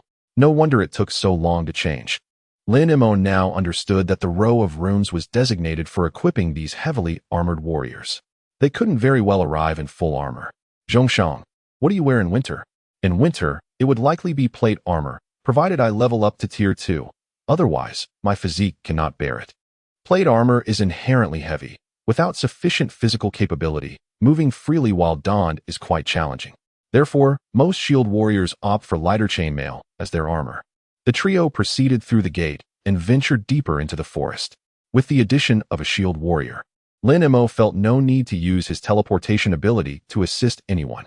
After all, Zhongshang's physique was beyond what he could manage, at least 2.5 times heavier than Lung Rushuang. In this forest, after a night, various low-tier ferocious beasts appeared. Before Lin Mo could take action, Zhongshang charged forth, thrusting his shield into the ground and letting out a mighty roar. A burst of golden light radiated outward from Zhongshang, drawing the surrounding beasts toward him as if magnetized, even those several meters away. Lin Mo's eyes sparkled. Forming a small team was indeed a wise decision. Chapter 18. I might eat more than average ice arrows emerged before Lung Rushuang, injuring the beasts. Lin Mo surveyed the area. One of the ice arrows was about to strike a beast in the head. This simply could not be allowed. Should it perish, there would be no energy points to collect. He swiftly executed a teleportation maneuver, positioning himself before the ice arrow, slicing it apart with 2 swift strikes. One severed the ice arrow, while the other cleaved the beast's head. Ding! You have slain a tier 1 junior beast, obtaining 22 energy points. Even mosquito meat is still meat. It must not go to waste. Zhongshang looked at Lin Mo in confusion. Why would he risk his life when the beast was already doomed? Turning to glance at Lung Rushuang, he was taken aback to witness an expression on her face that was utterly beyond belief. Meanwhile, Lin Mo had no time to consider Lung Rushuang's expressions. His sole focus was on the energy points. Like a specter, he weaved through the ferocious beasts, ensuring none approached Zhongshang. Nor did he allow any to perish by another's hand. In less than 10 minutes, all 20 beasts present lay dead. Though they were low-tier beasts, the energy points they provided were still considerable. Lin Mo. Upon hearing a voice, Lin Mo froze. Just 2 days prior, he had promised something and had now forgotten. I momentarily forgot in my haste. Rest assured, I shall ensure you practice diligently from now on. He couldn't shake the feeling that he detected a hint of resentment on Lung Rushuang's face. Zhongshang was perplexed. His level advancement depended primarily on training and combat against various beasts. Slaying them was merely optional. Lung Rushuang sighed deeply within. Could this be the secret to his overwhelming prowess? Remember your promise. Allow me ample practice against beasts. Otherwise, my slow leveling will hinder our team's strength. Fear not. I shall certainly facilitate your battles with beasts. What is your current level? Tier 1 Junior. Lin Mo stroked his chin, nodding. Rest assured, I know what to do. The group continued to advance, their pace noticeably quicker than before. As time wore on, their collaboration grew increasingly adept. Zhongshang taunted with his shield. while Lung Rushuang waited to strike with her ice arrows, and Lin Mo engaged in close combat to slay. Of course, Lin Mo did not forget his promise to Lung Rushuang. All Tier 1 junior beasts were allowed to pass, while the remainder were dispatched by him. Naturally, when encountering Tier 2 beasts, he would allow 1 or 2 Tier 1 intermediate beasts to be dealt with by Lung Rushuang and Zhongshan. Lung Rushuang observed the 2 Tier 1 intermediate beasts before her, utilizing her ice arrows to gradually inflict damage. Lin Mo stood at a distance, gripping his blade, ever ready to offer support. Alas, he lamented the waste of energy points. What energy points? Zhongshan inquired, having just slain a first-tier intermediate beast and approached Lin Mo. Nothing, he replied, guarding his secret closely. It was undeniable that Lung Rushuang, ranked 3rd, could dispatch beasts effortlessly, even with just a single skill. Lin Mo chose to ignore them, turning away to continue onward. Lin Mo, it's getting late. We should head back, Zhongshan suggested. Oh, is it that time already? Lin Mo looked up at the sky, noticing the clouds tinged with golden hues, confirming that it was indeed time to depart. How many beasts have we slain? Lin Mo asked. After a moment of thought, Zhongshan replied, perhaps over 400, but we spent most of our time searching for them. Nearly all the beasts in this vicinity have been hunted. Do you want these corpses? If not, I might sell them myself, Lin Mo inquired, glancing at the materials in his ring. Zhongshan shook his head. I don't need them. Neither do I, he added. Ah, you said that, not me. Lin Mo responded with a grin. Though their value isn't high, they could fetch around 300,000. He didn't require everything. He dismissed the first-tier primary beasts without a second thought. Then let's return. Today was a small profit. I'll treat you all to barbecue. All right. As Lin Mo walked ahead, Lung Rushuang and Zhongshan followed closely. Miss Lung, has Lin Mo always been this way? Zhongshan asked. In what sense? She replied. His fondness for money. He clarified. After a moment's silence, Lung Rushuang nodded. Since we formed our team, he has indeed been rather money-minded. Perhaps it's a peculiar hobby. Despite the proximity of the three, Lin Mo paid little heed to their conversation, his focus primarily on the system panel. His energy points had surged to over 60,000. Had he not allocated some for Lung Rushuang and Zhongshan to kill beasts, the figure would have been even higher. Resisting the urge to spend, he recalled the circumstances of his first encounter with spiritual pressure. Who knew what changes might occur with a vice-captain level of spiritual pressure? It was best to hold off for now. Upon returning to the enclosure, the trio boarded Lung Rushuang's vehicle and made their way back to the barbecue restaurant. Order whatever you like. This meal is on me. I might eat quite a bit. Are you sure that's all right? Zhongshan asked. Rest assured, it's no problem. Lin Mo replied, casting a glance at him. How much more could you possibly eat? Lung Rushuang kept her head down, a faint smile creeping across her lips. Waiter, 200 lamb skewers, 200 beef skewers, and 20 lamb kidneys. Zhongshan rattled off a long list of dishes. Lin Mo was taken aback. I've placed my order. You can choose the rest. Zhongshan shyly handed the menu back to Lin Mo. Can you really eat that much? Yes, warrior professions typically require more sustenance. What else could he say? As platters of skewers arrived, Zhongshan showcased his boisterous eating style, leaving Lin Mo in awe, having never encountered someone so ravenous. It was fair to say that 80 of the food ended up in Zhongshan's belly. Lin Mo smacked his lips, staring at the bill of over 4,000, pondering that he couldn't foot the entire bill every time. His gaze drifted toward Lung Rushuang. Why are you looking at me like that? She asked, sipping her drink. Nothing. He replied, initially planning to ask her if the team leader should be responsible for future meals. However, he quickly remembered that outings like this could cost hundreds of thousands, a sum he could afford.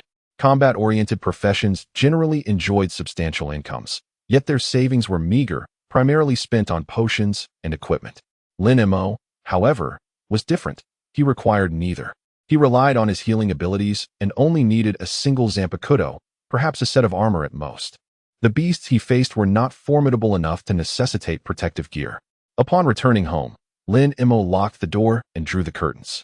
Taking a deep breath, he opened the shop interface. Ding! Vice Captain level spiritual pressure purchased successfully. Chapter 19. Is this all I can have? A surge of powerful energy flooded into Lin Mo's body. This time, the spiritual pressure did not erupt. It merely coursed through him. He felt his strength take a qualitative leap. Examining his panel, he realized his level had transcended from first-tier intermediate to second-tier primary. He hadn't anticipated such benefits from enhancing his spiritual pressure. Typically, leveling up followed a few established paths, with no shortcuts available. Lin Mo, however, had bypassed this norm by purchasing an enhancement. Yet it was merely a slight increase, not a significant leap in tiers. Assessing his newfound strength, he believed that with his current level of spiritual pressure, he could significantly reduce the time needed to defeat that third-tier primary gorilla. Gazing at his remaining 10,000 energy points, Lin Missouri opened the template. This was his fundamental asset. Contemplating the two templates before him, he found himself in a dilemma. The template of Ichigo Kurosaki required 10,000 energy points, but it likely yielded a mask at the third stage, though there was a chance of acquiring a new template, as he had obtained Byakuya Kachiki's template at a 10 probability. As for Byakuya's template, Lin Mo was uncertain. He faced two choices: unlock one template or use all points to unlock Byakuya's. After pondering, he ultimately decided to unlock both once. Ding! Congratulations! Host has unlocked a new template. Template character, Ichigo Kurosaki. Unlock progress. 20. Available abilities, Shurkai Zangetsu, Bankai Tensai Zangetsu. Mask Stage 2. Unlock requirement, Vice Captain level spiritual pressure 050, 000. The other template, aside from the changed unlock requirement, revealed nothing else. Perhaps there had been a change he couldn't perceive, but overall, Lin Mo felt he hadn't lost out, having unlocked an additional template, which meant acquiring another ability. Let me see what card I have now. Lin Mo opened the third template, and a character appeared before him. Wow, so powerful. Template character, Toshiro Hitsugaya. Unlock progress. 1. Available ability, Shurkai Hyarinru. Unlock requirement, Vice Captain level spiritual pressure 01000. Was this the Zanpakuto he could possess at present? To have such formidable abilities at just the second tier? While Lin Mo had not watched every episode of the Bleach anime, he had a general understanding. This Zanpakuto was often regarded as the strongest ice-type Zanpakuto. However, facing Shiro Yukitake, that was a different matter altogether. Nevertheless, it was inconsequential to Lin Mo. Any Zanpakuto was immensely powerful, and he yearned to collect them all, though that was impossible. The following day, Lin Mo found himself blocked at the door by Lung Rushuang once more. This time, Zhongshang waited in the car downstairs. I say, sister, it's only 9 o'clock. Is it really necessary to be this early? While Lin Mo was eager to test his newly acquired abilities, he felt it was a bit too early. Last night at 3 a.m., low-tier beasts had collectively attacked the enclosure, including several third-tier advanced beasts. Moreover, over 1,000 sixth-tier beasts had been spotted over 100 kilometers away. Almost all teams had headed to their respective locations. He wondered if Lin Mo was interested. Lung Rushuang succinctly summarized the situation. Upon hearing about the third-tier beasts, Lin Mo instantly became alert. Even without third-tier foes, he would need to be prepared against second-tier ones. This was far quicker than hunting beasts himself. Give me 2 minutes. I'll be right out. With that, he slammed the door shut, rushing to the bathroom to wash his face and brush his teeth before changing clothes. Upon opening the door, he immediately pulled Lung Rushuang inside. As Lin Mo opened the window, a wave of incredulity washed over Lung Rushuang. Are you out of your mind? This is the 10th floor, not a mere 10 meters in a forest. She momentarily questioned Lin Mo's sanity. It's nothing to worry about. This distance poses no challenge, he reassured her. Initially intending to hoist Lung Rushuang onto his shoulder, he reconsidered, acknowledging her status as an attractive girl and the potential damage to her image. Without further ado, he wrapped an arm around her waist and leapt from the window. Lung Rushuang's complexion turned as pale as her name suggested as she watched the ground rushing toward them, her thoughts racing to summon her bodyguard to teach Lin Mo a lesson. In an instant, Lin Mo arrived at the car, his expression casual. What's wrong? You look ill. You don't doubt me, do you? Oh, I trust you completely, she replied, her voice trembling as she opened the car door and slid inside. Lin Mo squeezed next to her, creating just enough space. Hey Lin Mo, what is going on? I jumped out of the window with her. I'm not sure why she acts like this now, he explained. Jumping from a window? Zhongshan glanced at the pair, skepticism etched on his face. If true, how is that even possible? No wonder Lung Rushuang was so terrified. He had just received news that a fray had erupted outside the perimeter, primarily involving second-year students from various universities, whose capabilities paled in comparison to their own. However, they were sufficiently competent to handle the beasts, albeit at a slower pace. Seeing Lin Mo, Zhongshan quickly adjusted his phrasing. He had initially intended to describe the competitors as mediocre, but less capable felt more appropriate. Lin Mo pondered Zhong Shang's statement. Were their skills truly so lacking in their second year? In truth, their abilities were not abysmal. They merely fell short when compared to his. Each small team comprised several professionals working in tandem, while he was a fusion of various professions. The crux of the matter was that aside from a few high-damage professions, most were rather ordinary. SSS and SS-ranked ability users typically gravitated toward larger institutions. Fengjing was predominantly home to B-ranked ability users, while the A-ranked practitioners scarcely numbered 100 across the entire second year. S-ranked individuals were even rarer, with perhaps only 10 in total. Lin Mo stroked his chin, realizing this was not what he had anticipated. "Where's Lin Yu?" He inquired about Lung Rushuang's friend. "He.S. at Magic Capital University." "Ah, that explains why I haven't seen him around for days. He.S. not even here." Half an hour later, the group arrived at the entrance. Standing there, Lin Mo could distinctly hear the roars of various beasts and the cacophony of skills being unleashed from within the forest. The spectacle was indeed magnificent. Within the perimeter, watchtowers were positioned every few dozen meters, each equipped with a heavy machine gun. Should any beast attempt to breach the 50-meter mark, at least 2 heavy machine guns would open fire. "I'm all set and ready for departure," announced Zhong Shang, who was clad in chainmail and even wearing armed guards, his lower half adorned with combat attire. Observing his attire, Lin Mo couldn't help but inquire, "Why not don a full suit? The price of high-quality combat gear is comparable to chainmail, and it's far lighter. I primarily wear this for training purposes. All warrior-type professions opt for this ancient armor. It aids in enhancing our strength, endurance, and speed. Generally, we wear this unless we face high-level beasts, in which case we switch to combat gear." "Fair enough, that does make some sense." Lin Mo was relieved he wasn't a warrior class. Enduring such heavy armor daily would be a near impossible feat. "Shall we proceed?" Lung Rushuang turned to Lin Mo, awaiting his decision. "Let us go. I cannot afford to miss this opportunity." He sensed that this beast onslaught represented a significant chance for him. The group dashed through the gate, sprinting toward the horizon. After covering 100 meters, Lin Mo unsheathed his long knife. Where are the beasts? There seemed to be far too few.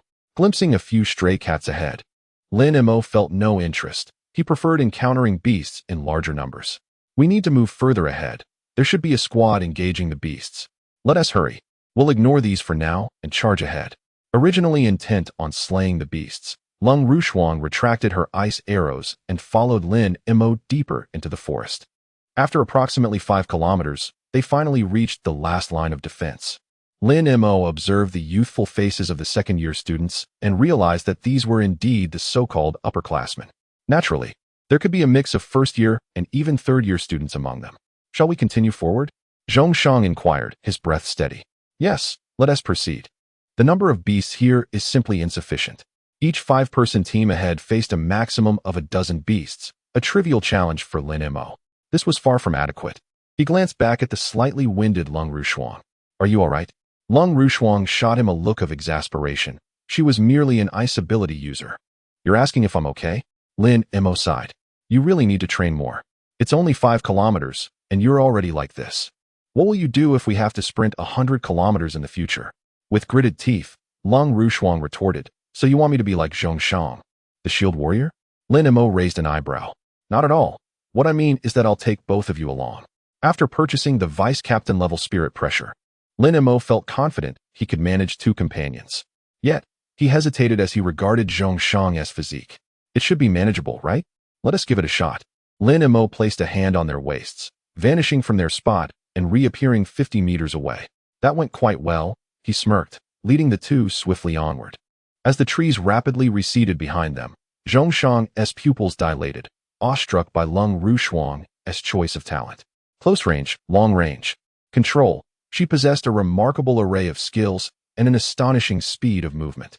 5 minutes later, they materialized 20 kilometers away at the penultimate line of defense.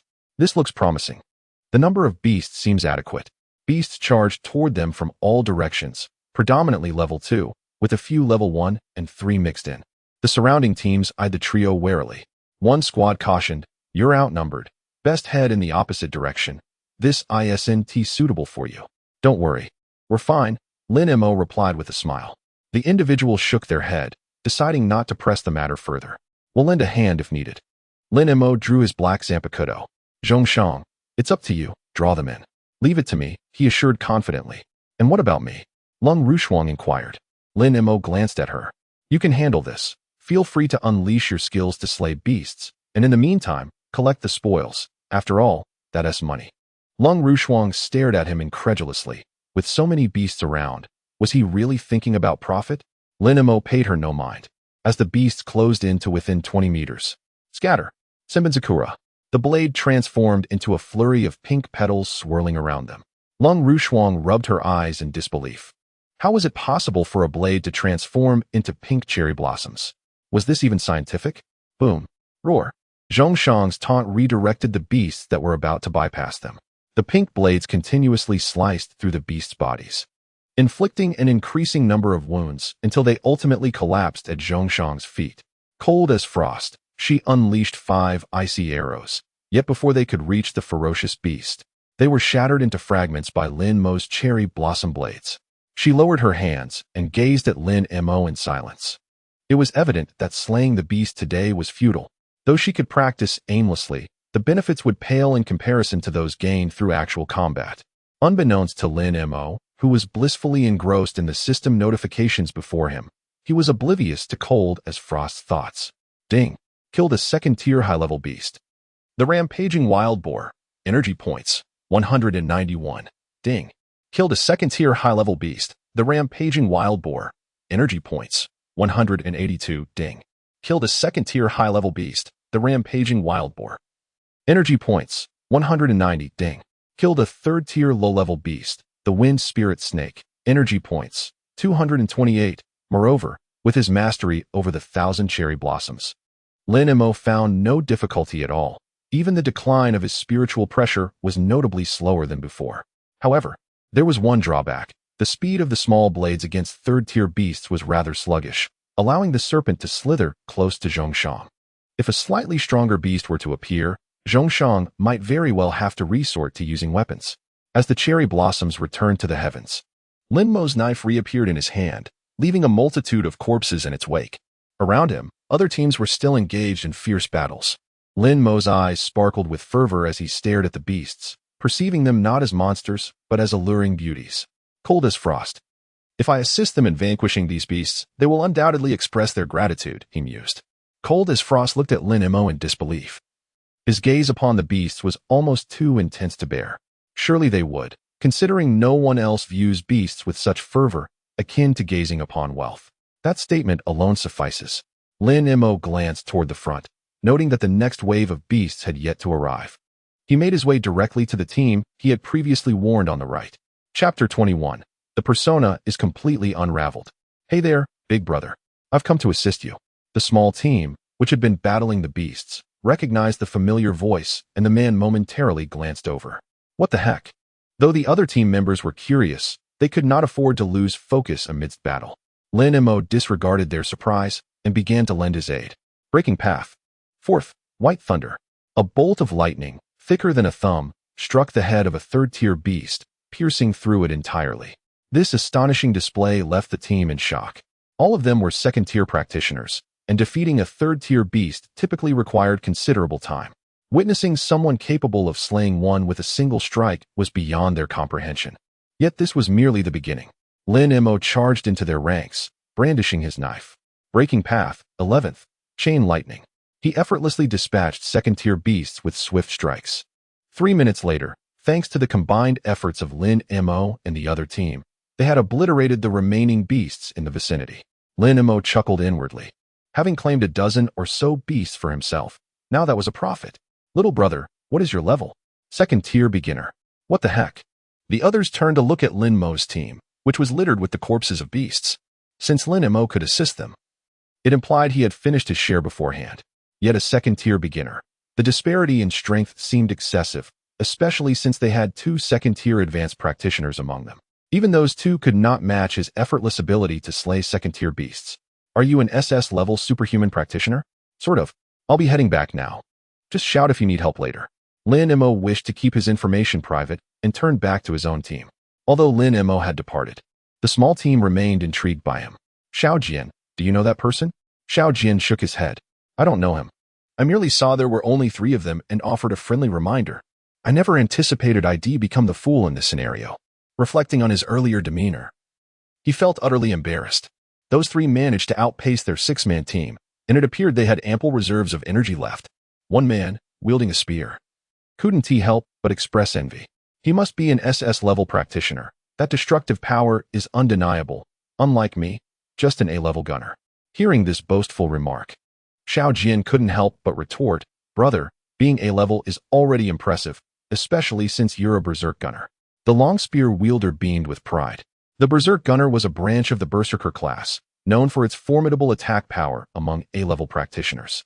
He belonged to a special category, essentially a fixed profession. For instance, among elemental practitioners, there were various branches like ice-type superhumans, ice domain assistants, ice elementalists, and ice mages. Through years of evolution, all superhumans were now collectively referred to as practitioners, regardless of their powers. All who awakened their abilities were either termed superhumans or practitioners, essentially synonymous. Meanwhile, Lin Mo stood still, awaiting the next wave of beasts. Cold as frost kicked at a stone beneath her foot.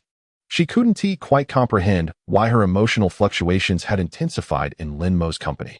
The aloof persona she once maintained was slipping away entirely. Reflecting on her past, she had once suppressed her expressions to ward off annoying distractions, transforming herself into an icy enigma. Maintaining that facade required immense effort. And once she realized that her frosty exterior could indeed deter nuisances, she ceased to smile altogether. Over time, her family began to believe that cold as frost's demeanor was her true nature.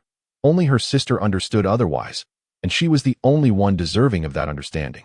As for her mother, she continued to wear her mask. Ah, you actually have a look of grievance on your face. That's quite peculiar. Lin Mo observed cold as frost with astonishment. Zhongshang, standing nearby, was equally taken aback. Cold as frost froze momentarily. Oh no, I've been discovered. But given the intensity of his gaze, how could I conceal anything? Lin Mo, why do you think I feel aggrieved? You should know by now. Lin Mo was further astonished. She spoke with inflection, a miraculous occurrence indeed. He stroked his chin, uncertain, and asked, could this perhaps be the real you? As someone well-versed in countless novels and a connoisseur of numerous films, he had encountered myriad personalities. Coupled with cold as frost's striking beauty, he quickly deduced the reason behind her icy demeanor. Strangely enough, this version of cold as frost was far more appealing than the previous one. Zhongshang hurriedly turned away. It was wiser to remain oblivious to such matters. The less one knew, the better one could live. He walked ahead for several meters to ensure he was out of earshot before stopping. Cold as frost gritted her teeth. What does it matter? Have you forgotten what you said yesterday? Lin Mo raised an eyebrow. I haven't forgotten, but you can't defeat these beasts. Even if I were to let them come to you, could you kill them? Cold as frost fell silent. If these beasts were engaged in combat, she would have confidence in her ability to slay them. However, it was evident that these creatures were intent merely on breaching the defenses and charging towards the city. Had Lin Mo not intervened, countless beasts would have undoubtedly slipped through. While observing other teams from the rear, she noted that nearly every group would allow a few beasts to escape. It was impossible to keep all of them contained. Why are you silent? Do you realize your strength still lags a bit? Cold as frost rolled her eyes. Lin Mo was undoubtedly a quintessential straight man, the very embodiment of Sigma males. Even now, he dared to mock her strength. I can't be bothered with you. Once I diligently train and master the application of my ice abilities, my strength will surely increase. Cold as frost had already begun purchasing instructional materials for her new skills, yet she acknowledged that learning such abilities posed its own challenges. The ice arrow is a fundamental ability that is remarkably easy to master, and nearly every ice-type ability user learns it as their first skill. On a day like today, your task is to collect the corpses. Surely, you know better than I which items hold value. It is indeed a hard endeavor for you, as I am but a poor soul, devoid of wealth necessary for survival. No need for further emphasis. Long Rushuang has already observed other teams gathering materials, and she will undoubtedly join in. Lin Mo, Lung Rushuang, prepare yourselves. The ferocious beasts are approaching. Chapter 22. Bountiful harvest. Waves upon waves of ferocious beasts relentlessly attacked. After Lin Mo vanquished the beast before his team, he graciously aided other teams in their battles. This amiable demeanor endeared him to the two neighboring teams. At 6 o'clock in the evening, Lin Mo pondered aloud. Have the beasts ceased their onslaught? He gazed ahead, puzzled. As an hour had passed without a single beast charging forth. Perhaps they had paused. If they could not overcome the assault, these creatures would not attack this direction again. They would instead regroup and choose a moment to strike anew. Lin Mo raised an eyebrow. It is rare for you to be so loquacious. Lung Rushuang rolled her eyes in response. I have spoken at length before. It seems you have forgotten. Have I? I do not recall that, Lin Mo replied. Zhongshang took a step back, sensing something was amiss with Lung Rushuang. She was not her usual self. Lung Rushuang narrowed her eyes at Zhongshang and commanded, Come here. Zhongshang stiffened and hurried to her side. When we return, forget everything that transpired here. If I discover that my reputation has been compromised, you will pay dearly. Rest assured, I am no blabbermouth, Zhongshang promptly assured, realizing the gravity of the matter. Lung Rushuang nodded in satisfaction. Meanwhile, Lin Mo had already seated himself on the ground, examining the personal panel of the system. He had lost count of how many beasts he had slain, but it surely exceeded 700 or 800. His level had risen again, and even Zhongshang and Lung Rushuang had advanced a tier. Upon viewing the panel, he could not help but gasp in astonishment at the abundance of information. Host, Lin Mo, power level, intermediate second tier, ability rank, C class, ability, mastery of blade weapons, skills, blade technique mastery, automatically enhances blade skills over time. Blade damage increase, inflicts 20 more damage with blade weapons. System skills, basic slash, basic unarmed strike, basic instant step, basic ghost path, sword pressure, energy points, 135, 123. With over 130,000 energy points, he could acquire numerous items. Without hesitation, he purchased the intermediate slash and ghostly step for 10,000 energy points. A bargain indeed. With this influx of information, Lin Mo felt his blade skills sharpen further. He had mastered the 3160 ghost path, and his instant step had improved once more. Now, he felt capable of moving even faster while accompanying Lang Rushuang and Zhongshang. After this purchase, Lin Mo discovered new items in the shop, such as the Death Domination Gear, Soul Enlightenment Gauntlets, Still Blood Gear, Moving Blood Gear, and the Power of the Exterminator, among others. The selection was rather limited. After all, it was a combat-oriented anime. The cheap items were extremely inexpensive, whereas the costly ones were exorbitantly priced. The Death Domination Gear was particularly affordable. Death Domination Gear, 100 energy points, worn in Soul State. What madness! Who would wear such a thing? The Soul Enlightenment Gauntlets were similarly priced at 100 energy points. Soul Enlightenment Gauntlets, 100 energy points, usable on only one person aside from oneself, can be reused only after the target returns to their original form or perishes. This seemed to impose a restriction. Without such limitations, he could extract the souls of everyone in the world. After some contemplation, Lin Mo decided to acquire the Spirit Link ability to offset his lack of detection capabilities. Closing his eyes, a series of blue spirit threads, distinct from the white spiritual pressure, appeared in his consciousness. Suddenly, a dark red spirit thread emerged before him, exuding a violent aura. He opened his eyes abruptly, sensing that something lurked deep within the forest. Yet, in his perception, nothing was amiss. He returned to the others, a grave expression upon his face. It seems something formidable is approaching, yet I cannot sense its presence. Lung Rushuang surveyed the surroundings. Undoubtedly, there were individuals with sensing abilities among the other teams. Yet none exhibited any signs of alarm. Are you certain? The others seem oblivious. Lin Mo closed his eyes. The spirit thread filled with a fierce aura remained. Now closer than before. I am certain. The energy within my body confirms it. He regarded Lung Rushuang with utmost seriousness. Lung Rushuang found herself at a loss. They needed only to wait another hour. If no more beasts appeared, they could prepare for withdrawal. However, Lin Mo spoke of something massive. How large was large? Before she could finish, a resounding crash echoed from the distant forest as trees began to topple. Indeed, something was approaching, and it appeared to be quite substantial.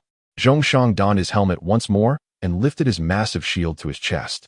Nearby teams noticed the commotion and armed themselves in readiness. Lin Mo wished he could fly to gain a better view of the situation. He could not help but mutter, shouldn't the Grim Reaper be able to hover in midair? Sensing Lin Mo's internal musings, the system felt compelled to clarify. The Grim Reaper is capable of standing in midair due to the utilization of spiritual pressure, enveloping their entire being in it. creating a pathway of spiritual energy beneath their feet. Please experiment with this ability. I believe you can master it. Very well. He would address that matter another time. As the ferocious beasts continued to near, more trees fell. By the looks of it, we are dealing with a creature that possesses tough hide and immense size, Zhongshang remarked.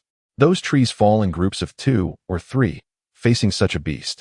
We might as well retreat, leaving the final defenders at the perimeter to deal with it. The clouds above shimmered with golden light under the setting sun. Yet the beast's thunderous footsteps did not relent. Soon, the visage of the creature materialized before Lin Mo and the others. Beast, War Giant Elephant. Level, Initial 5th tier. Skills, Elephant Roar, Iron Body, Pressure, Trample, Giant Charge. At that moment, someone suddenly exclaimed in astonishment, "Hey, it seems injured. Look at the scars on its skin. One of its hind legs is already crippled." That is somewhat reassuring. Although it is a 5th-tier beast, under such circumstances, it would struggle to exhibit even 4th-tier strength. With our numbers, we should be able to manage. The various teams congregated, preparing to launch an attack on the giant elephant. Upon noticing the humans, the elephant let out a furious roar, yet it lacked vigor, indicating a significant injury. Lin Mo's eyes sparkled with excitement. Lung Rushuang, how much is this beast worth? Lung Rushuang had already resigned herself to the situation. Whatever happens, happens. The 5th-tier war giant elephant's materials are valued between 20 to 50 million, but most of its hide is damaged, so the yield will be less. Moreover, with so many teams involved, we will probably only end up with a few thousand. While lower-tier beasts might not attract the attention of these teams, the higher-tier ones certainly would. Chapter 23. The Might of the Broken Path. Upon hearing this price, Lin Mo's eyes gleamed even brighter. With the prospect of wealth, he had to seize the opportunity. His storage ring was nearly full. He could always discard some lesser items to make room for this one. Every little bit earned counts. Lin Mo stretched his body. "You too, fall back."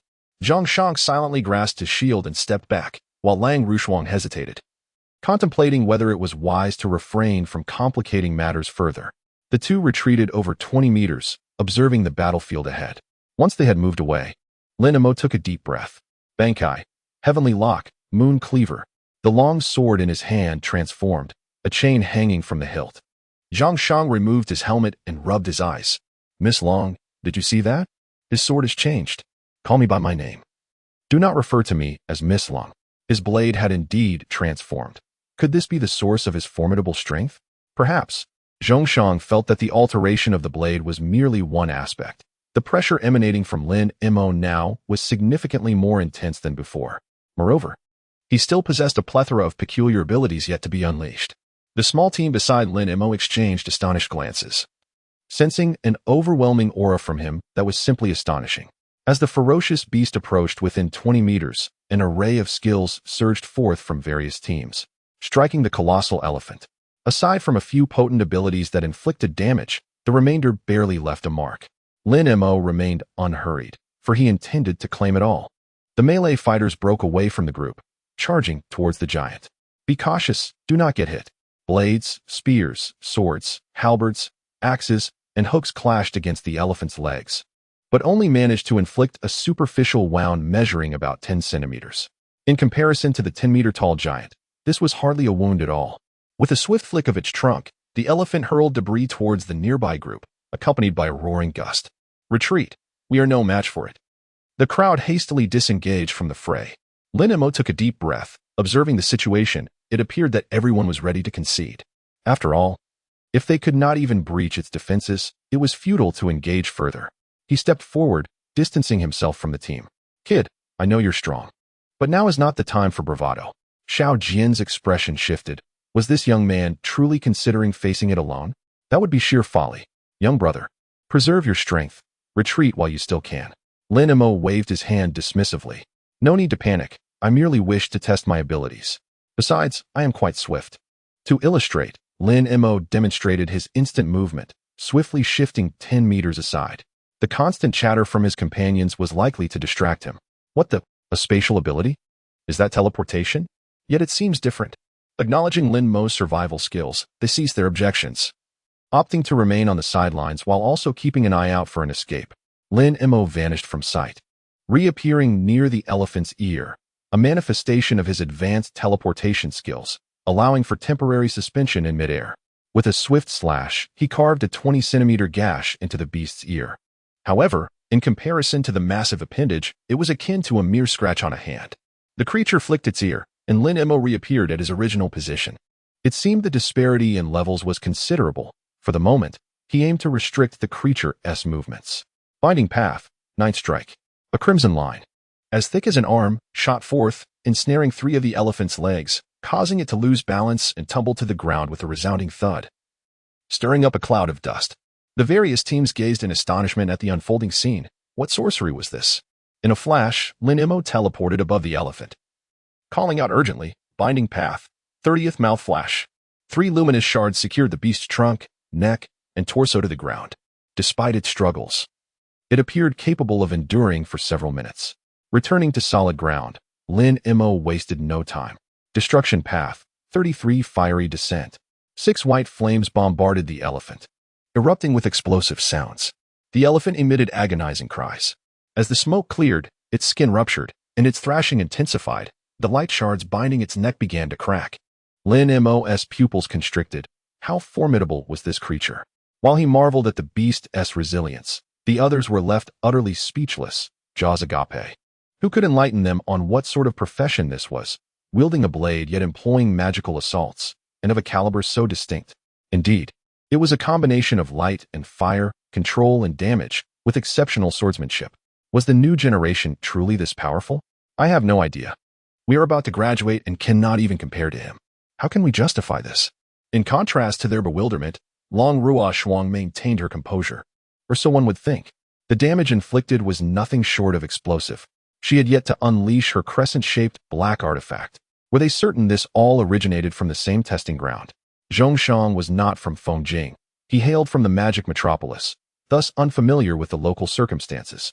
As for the national rankings, only instructors and major guilds had access to such information. Gosh, is Mo Gu truly this formidable? It seems he had been holding back, otherwise we wouldn't stand a chance. Even if he had been holding back, it would not have made a difference. The creatures he let slip were mere trifles, ones he deemed beneath him. Long Ruo Shuang felt powerless in this regard. After all, she could not contend with higher-level beasts, and even if she could, it would consume considerable time. Lin Mo pondered for a moment, determined to escalate his damage output. Destruction path, 54 wasteful flame. A pink, disc-shaped projectile erupted from Lin Mo's hand, crashing into the war elephant. The colossal flames engulfed the creature, reaching heights of 10 meters. Whoa, this damage exceeds that of fire-type abilities. Indeed, this level of destruction should only be attainable at 3rd or 4th tier. The war elephant staggered to its feet, flames still raging, stumbling towards Lin Mo. He furrowed his brow and promptly retreated. It appeared he would have to deploy his ultimate technique, one he had intended to reserve as a last resort. With a white mask adorned with 3 dark red lines and 2 beneath his eyes, he slowly raised his hand to don it when the elephant collapsed. Lin Mo exhaled a sigh of relief, glancing at the mask in his hand. Thankfully, he would not need to use it. Notification. Chapter 24. The second Ice-type Zanpakuto ability notification. Killed a level 5 initial stage beast, war elephant. Energy points, 632. Not worth it. Upon seeing the energy points, Lin Mo shook his head. The amount was simply too meager. He could slay 4 or 5 second-tier advanced beasts to acquire that many energy points, and the time spent would only be a fraction of what it took to defeat this one. Moreover, this was while he was injured. Had he been at full strength, he would have turned and fled. To think he could take down foes of such higher tiers was nothing short of a pipe dream. Lin Mo, you actually killed it. Long Ruo Shuang stared in shock at the fallen giant, utterly incredulous. The others were equally astonished, gazing at the sudden appearance of this team. Could someone genuinely have slain a level 5 beast? They had all attempted it. Even an injured level 5 was beyond their capabilities. Even if they could manage it, the time required would never compare to Lin Mo's effortless display. Lin Mo's mask transformed into countless specks of starlight, dissipating into the air as he regarded Long Ruo Shuang with a grave expression. What is it? The body is too severely damaged. That layer of skin seems worthless now. How much is it worth now? Zhongshan crouched nearby, counting ants. Long Ruo Shuang cast an awkward glance at the nearby teams, feeling utterly humiliated. She longed to exit the assessment and return to the city. The other teams looked at Lin Mo in confusion. While it was true that this creature could be profitable, There was no need to state it so bluntly. Moreover, with such strength, they should not be short on funds. What's wrong? Is it worth nothing at all? Had I known, I would have approached this differently. Perhaps I could have salvaged more skin. Hearing Lin Mo's words, the others widened their eyes. Was there another method he possessed? Just how strong was he? Logically, possessing a single powerful technique would be impressive enough. It seemed he had more than one. They felt their understanding of reality teetering on the brink of collapse. It's still worth something. At least the skeleton can serve as a weapon, worth over 200,000. Lung Ruoshuang was now eager to leave. Wait for me. Let me extract its ribs first, Xiao Jian whispered as he crept closer to Zhongshang. Brother, just how strong is that person? Zhongshang stared blankly at the figure before him, Xiao Jian, and pointed at his own nose. You call me brother? Xiao Jian scratched his head. Indeed. Although I may look a bit older, I'm only 18. Zhongshang was at a loss for words. It was the first time Lin Mo considered him a bodyguard. Yet this fourth-year student actually believed himself to be older. Was that reasonable? Xiao Jian's eyes twitched. Your frown lines are so prominent, and you dare say you're 18? My apologies, brother. I simply lack the gift of speech. Just tell me, how strong is this person? I don't know much. Just that he is a second-tier ability user.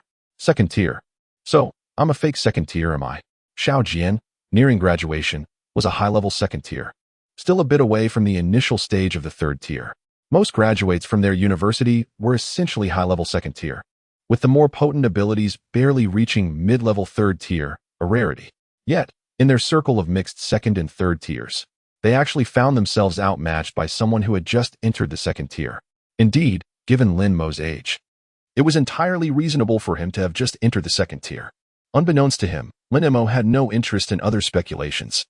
He was too busy cursing himself while dismantling ribs. Why did I conduct this experiment? How much did it cost? Though the skin is damaged, surely it's still worth around 100,000, right? Now, look at this. I'm left with so little. Once in a lifetime, Lin Mo didn't wish to live in poverty. He simply wanted to earn more and enjoy life. Soon, a giant elephant lay in disarray, its innards scattered across the ground. And Lin Mo was inevitably splattered with blood and bits of flesh. There was no choice. The corpse was enormous, and he had to dive in. What shall we do next? Wait or leave? Lung Ruoshuang looked at his filthy appearance, speechless. This was precisely why many did not collect materials from every beast. One could easily end up covered in gore. After narrowly escaping from a beast, they decided to wait. If an hour passed without a beast's appearance, it would indicate the front line had concluded its battle. Generally, this situation would last only a day. The further time progressed, the weaker the beast's assaults became. Distinct from the beast tides, Lin Mo nodded, indifferent to when they would return, as long as he could accumulate energy points. I'll take a short rest. With that, he sat on the ground and opened the system. Earlier, due to the war elephant incident, he had accomplished nothing afterward. Continuing to peruse the marketplace, Lin Mo stumbled upon the captain-level spiritual pressure. Too expensive, utterly unaffordable. 1 million energy points. When will I ever afford that? He sighed and decided to check the templates instead, hoping to unlock more. What nonsense. Lin Mo gazed at the values, far from sufficient. He added 5,000 energy points to the template of Kurosaki Ichigo. Ding. Congratulations, host has acquired the Hollow Mask, 3rd tier, Vasto Lord mode. Can be used in soul state. Template character, Kurosaki Ichigo, unlock progress. 25, usable abilities, Shurkai, Zangetsu, Bankai, Tensai Zangetsu, Hollow Mask. Vasto Lord mode, unlock requirements. Vice Captain level spiritual pressure 0 100,000. Upon seeing the final unlock requirement, Lin Mo gasped. 5,000 energy points, really? How on earth will I unlock anything further? Next, he unlocked the template of Yukatake J. Sure, investing 5,000 points for the first time. Ding. Congratulations. Host Keto abilities have received a slight enhancement. Then he invested another 10,000 points. Ding. Congratulations. Host has unlocked a new template.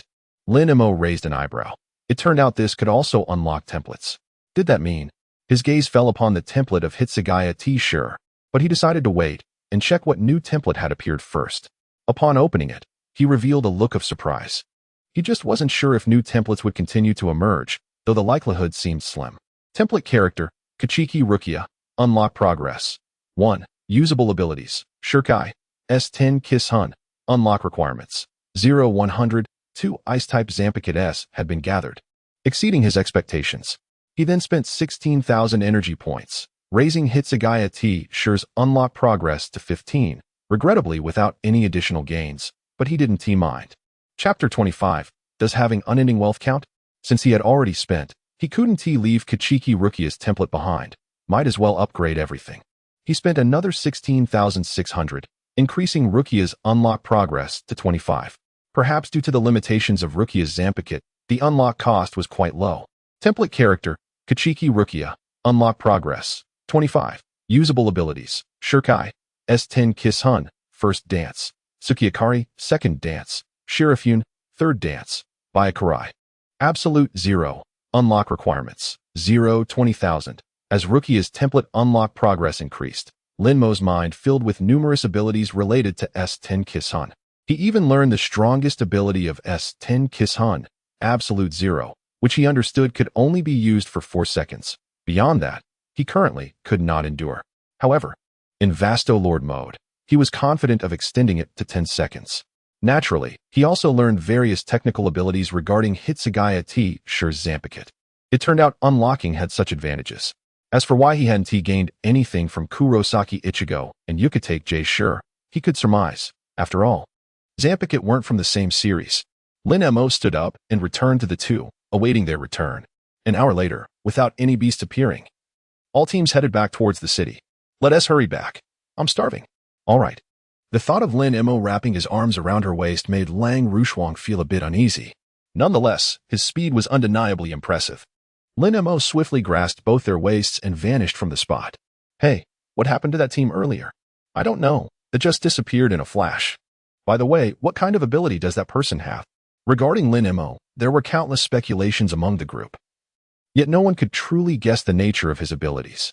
Within 5 minutes, the trio appeared before the gate. Finally back. I'm exhausted.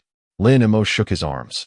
Had it just been Lang Rushuang, he wouldn't have been so fatigued, but with Zhongshang added, it was utterly exhausting due to his massive size, which significantly hampered his speed. Captain, shouldn't we treat ourselves today? I've helped you earn quite a bit. That's not quite right.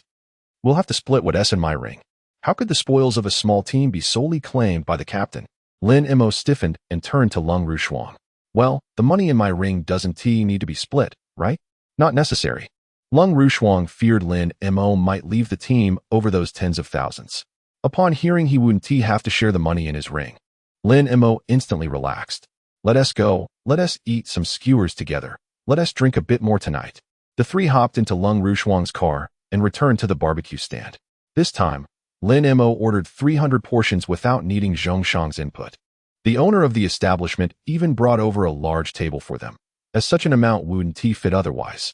Eating barbecue and drinking beer was incredibly pleasurable. Lin Mo, do you have any dreams? Lang Rushuang was genuinely curious. Was there truly nothing beyond money for this person? A dream? Does having unending wealth count? Lang Rushuang was utterly defeated by this man. How could everything revolve around money?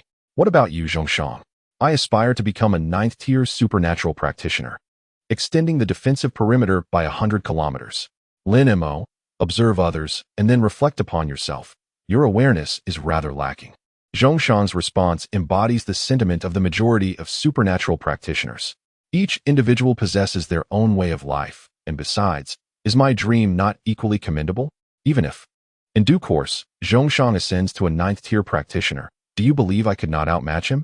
Lin Mo regards the enhancement of strength with a casual demeanor. No matter how formidable one may be, can they surpass his advantages? He is indeed a man with extraordinary gifts. Lang Rushuang exchanged a glance with Zhongshang, and Lin Mo's assertion seemed valid.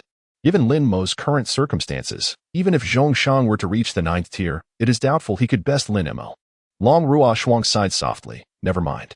Ultimately, establishing a powerful guild suffices, and discussing these matters now is futile.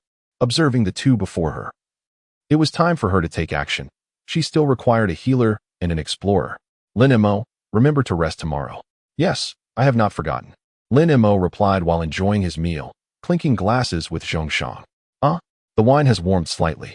Lang Rushuang, could you assist by chilling the wine on the table?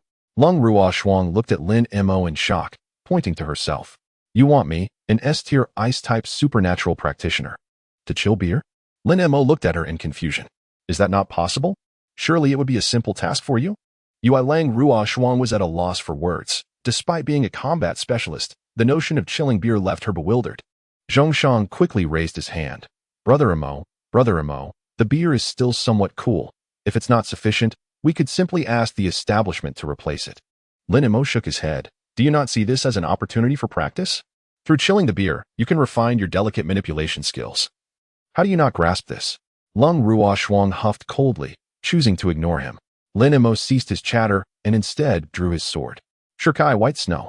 A pristine long blade appeared in Lin Mo's hand, with a white cloth trailing from the hilt. The blade emanated a mist of white vapor. The two were captivated by this transformation. If their eyes did not deceive them, this change appeared distinct from previous ones. What precisely is Lin Mo's ability? Could it be the power to transform his sword? Lung Ruo Shuang sensed a shared ice attribute emanating from the blade, implying that Lin Mo could also unleash ice-type magic. Lin Mo pressed the blade against a row of beer bottles, and the chilling aura intensified, quickly forming a delicate frost upon the bottles. Wow, I initially overdid it. But it turned out all right. They didn't freeze solid. The long blade reverted to its original form and was sheathed by Lin Mo. Lung Ruo Shuang glanced at her own hands and then at the beer on the table. Perhaps next time, she would take charge. It might truly serve as a form of training. Their dinner extended until 10 o'clock in the evening. Should we take a few days off? Lin Mo suddenly recalled Lung Ruo Shuang's earlier mention of resting. It should be just a day or two, as the subsequent phase will involve pushing the outer perimeter outward, which will require time. Very well, then let us return to our respective homes. A brief respite would be beneficial. He had been quite fatigued lately. Chapter 26. Unable to stay, let us go for a picnic. How rare it is to have a day of rest. How delightful. Waking up naturally is such a pleasure. Finally free from disturbances. Lin Mo lazily stretched. Glancing at his phone, it was only 9:19 in the morning and there was no rush. Since the assessments concluded, Lin Mo had not once indulged in a leisurely morning. He had always awakened to the sound of knocking. He picked up his phone, finding no messages from Lung Ruo Shuang. Why not check Zhongshang's? But they had not exchanged contact information. Opening a news app, he read, Fongjing experienced a minor beast tide last night. And thanks to the relentless efforts of local teams, the eastern isolation fence of Fongjing City is expected to advance 10 kilometers eastward within a week, truly commendable. The Magic City faced an assault from 8th-tier sea beasts, with 9th-tier powerhouse Fa Ming delivering a single punch that felled 8 9th-tier sea beasts have appeared in Sakura country, leading to significant losses along the coastline. With over 1,000 billion lost within a day, Eagle Sauce has issued another statement, pledging to send powerful reinforcements to Sakura country in the spirit of salvation, provoking strong protests from the Bear and Huan nations. Lin Mo smacked his lips. This world is indeed perilous. I had thought that unlocking so many abilities would confer a modest strength. It seems I must tread carefully. The external world is fraught with danger. He ordered takeout and settled on the sofa, switching on the television. The screen displayed utterly trivial entertainment programs. Since the emergence of the beasts, the entertainment industry had plummeted, and the treatment of stars had drastically declined. After flipping through several channels, Lin Mo quickly lost interest. He then opened a live streaming app, finding watching a beautiful dancer far more engaging than mundane television shows. To his surprise, she was also a supernatural practitioner. How intriguing. After finishing his meal, Lin Mo wandered to the balcony, gazing vacantly out the window. Initially pleased by the prospect of rest, he now felt a sense of ennui. Is this what it feels like to be discontent? Reclining on the balcony chair, he occasionally shifted. How dull. Perhaps I should venture out for a stroll and sell some materials. Yesterday, I had acquired some ring materials, while I cannot expect to sell them for 2 million. Surely 1 million is reasonable. Lin Mo made his way downstairs and boarded a bus. Though it took a bit longer, the fare was a mere 2 yuan. A bargain indeed. Half an hour later, he arrived at the All-Profession Guild, where he sold all the materials. The price fell significantly short of his expectations. Given they were obtained from slaying beasts with Qian Bening, the beast skins were in tatters and hardly worth much.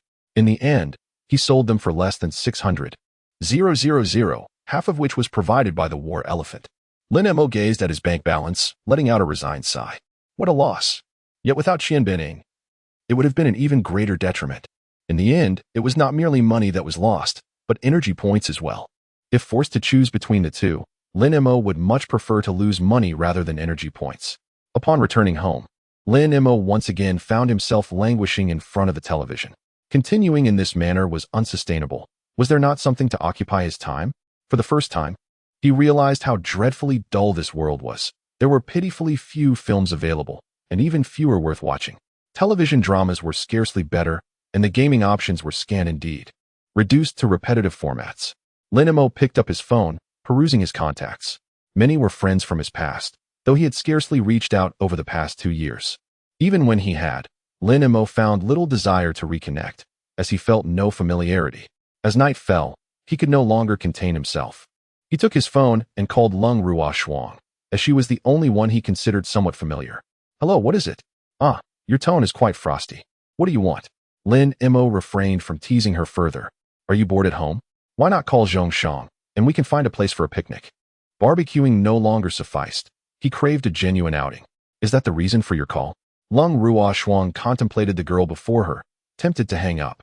Indeed, staying at home was terribly dull, with no entertainment options available. "I'll be there in half an hour." Without hesitation, Lung Ruoshuang ended the call. Lin Mo stared at his phone, now displaying a screensaver, and shrugged. Half an hour later. "Oh, is this your friend?"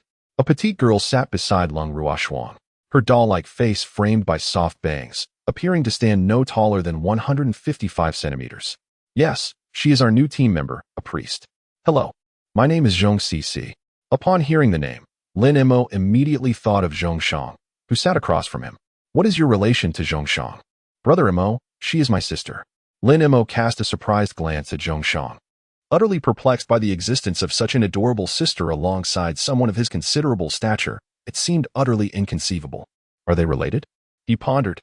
Indeed, they were. Lin Mo's gaze flitted between the pair, a conundrum that defied comprehension. While one could not claim they resembled each other in the slightest, it was more accurate to say they bore no relation at all. Even if one were to assert that she and Lung Ruoshuang were sisters, he might find that somewhat more palatable. Zhongshang scratched his head, having grown accustomed to such remarks. Nearly everyone who learned of their sibling bond wore an expression of disbelief. He turned to Lung Ruoshuang. "You're remarkably quick. You found someone already? If you hadn't called, I could have located a squad member myself." Lung Ruoshuang shot him a sidelong glance. She had long since identified her target, but had lacked the time to pursue it. After all, the team member she sought was of the sort that rarely attended classes. As expected of you. If it were me, I wouldn't have managed it in less than 6 months." Lin Mo regarded Lung Ruoshuang with a sense of suspicion, sensing she was concealing something, yet he knew that such secrets were likely inconsequential. As the vehicle continued its journey, they soon exited the urban sprawl and ventured into the outskirts. The buildings on either side dwindled, giving way to an abundance of trees. This area had once been a haven for ferocious beasts, and it took countless years before this land was designated as a quarantine zone. Soon, they arrived by a serene lakeside. "What a beautiful view!" exclaimed Zhong Cc as she dashed to the water's edge. Lin Mo's brow twitched. There were no lights here, merely the glow of the moon. "How do you discern beauty in this?" Suddenly, with the illumination of 4 powerful headlights, Lin Mo nodded in agreement. The scenery was indeed splendid. "I didn't expect you to prepare so thoroughly, even bringing such large lights." Lin Mo turned to observe the others unloading various supplies from the vehicles. The massive lights had been retrieved from one of the cars. "How could I not meet your demands? It's only you who would find the night so dull." Chapter 27. Snow in the Sleeve Head. It's good to be around the wealthy. Lin Mo spotted a lounge chair and hurried over to recline, gazing at the starry sky, much more comfortable than being at home. "Hey, we're all helping out. Can't you lend a hand?" Cold Ruoshuang vehemently disapproved of Lin Mo's actions. "Coming right up." Lin Mo patted the seat beneath him. "I'll be there shortly, just wait for me." Today, no one would take his lounge chair. Cold Ruoshuang could only shake her head in resignation. Before long, once everything was arranged, the bodyguards of the Lung family returned to their vehicles. Since they were having a picnic, it was imperative they prepared the meal themselves. It would be far more enjoyable that way. The ingredients were ready. They merely needed to be grilled, which was a trivial task for Lin Mo. Come. It's time to showcase my true skills. Let me give you a performance worthy of your admiration. I assure you, my barbecuing abilities are more than sufficient to run a shop." Speaking of opening a shop reminded Lin Mo of that convenience store. "Never mind. I'll just leave it there. It's of no use now." A few minutes later, a tantalizing aroma wafted from the grill. "Mo go. I can't believe you actually can cook. It smells so good." Compared to the Zhang siblings, cold Rushuang maintained her composure. But the way she swallowed her saliva did not escape Lin Mo's notice. If it's delicious, just say so, how else would I know? Cold Rushuang shot him an exasperated glance, leaning back with her arms crossed, unwilling to engage. Lin Mo paid her no mind, sharing skewers with the others before indulging in a few himself. With a gentle bite, succulent juices burst forth. No wonder it tastes so good. It's clearly not local fare. Suddenly, the group paused, exchanging glances as they noticed rustling nearby. It seemed they had unexpected guests. But surely the quarantine perimeter was not far from here. Perhaps it was merely some intruders. After all, not every section of the quarantine zone was manned. And a few might have slipped through. Cold Rushuang retrieved her phone and pressed a button. The bodyguards from the vehicles promptly leaped out, positioning themselves beside the group. Lin Mo closed his eyes. Aside from their spiritual connections, another blue aura lingered outside. There was indeed an approaching guest. He rose, drawing his knife. Zhongshang, you're unarmed. Take your sister to the back. Long Rushuang, you too, step back. The trio knew better than to risk their safety. Lin Mo was the strongest among them. Meanwhile, the bodyguards brandished various weapons, standing protectively in front of the three. The rustling grew closer, and a figure clad in black robes burst forth from the dense foliage. Lin Mo gazed at the figure's attire with bemusement. Do these people possess nothing but black robes? Or is this their organization's uniform? Huh? There are actually people here? The robed figure appeared equally taken aback, not expecting to encounter anyone. Lin Mo deduced that they had merely stumbled upon one another, rather than being deliberately targeted. After all, they were simply ordinary ability users and not significant enough to warrant the attention of the Beast God sect. You've had poor luck. I merely intended to enter the city. Since I've encountered you ability users, I must apologize. With a long knife drawn, he charged toward Lin Mo and the others. Unfazed, Lin Mo surged forward, their blades clashing, sending him reeling back. Lin Mo, we should retreat.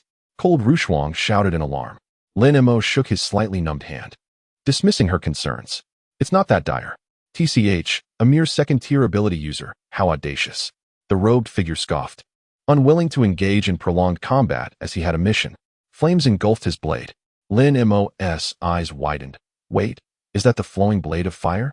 The robed figure furrowed his brow, confused. With a flick of his wrist, he hurled the flaming blade toward Lin Mo's circle trap of binding, number 39. A circular shield materialized in front of Lin Mo, blocking the incoming flame. Huh, I thought I was facing someone on par with myself. Turns out it's just a run-of-the-mill fire blade technique. Lin Mo felt a wave of relief wash over him. As long as it wasn't too outrageous, he could handle it.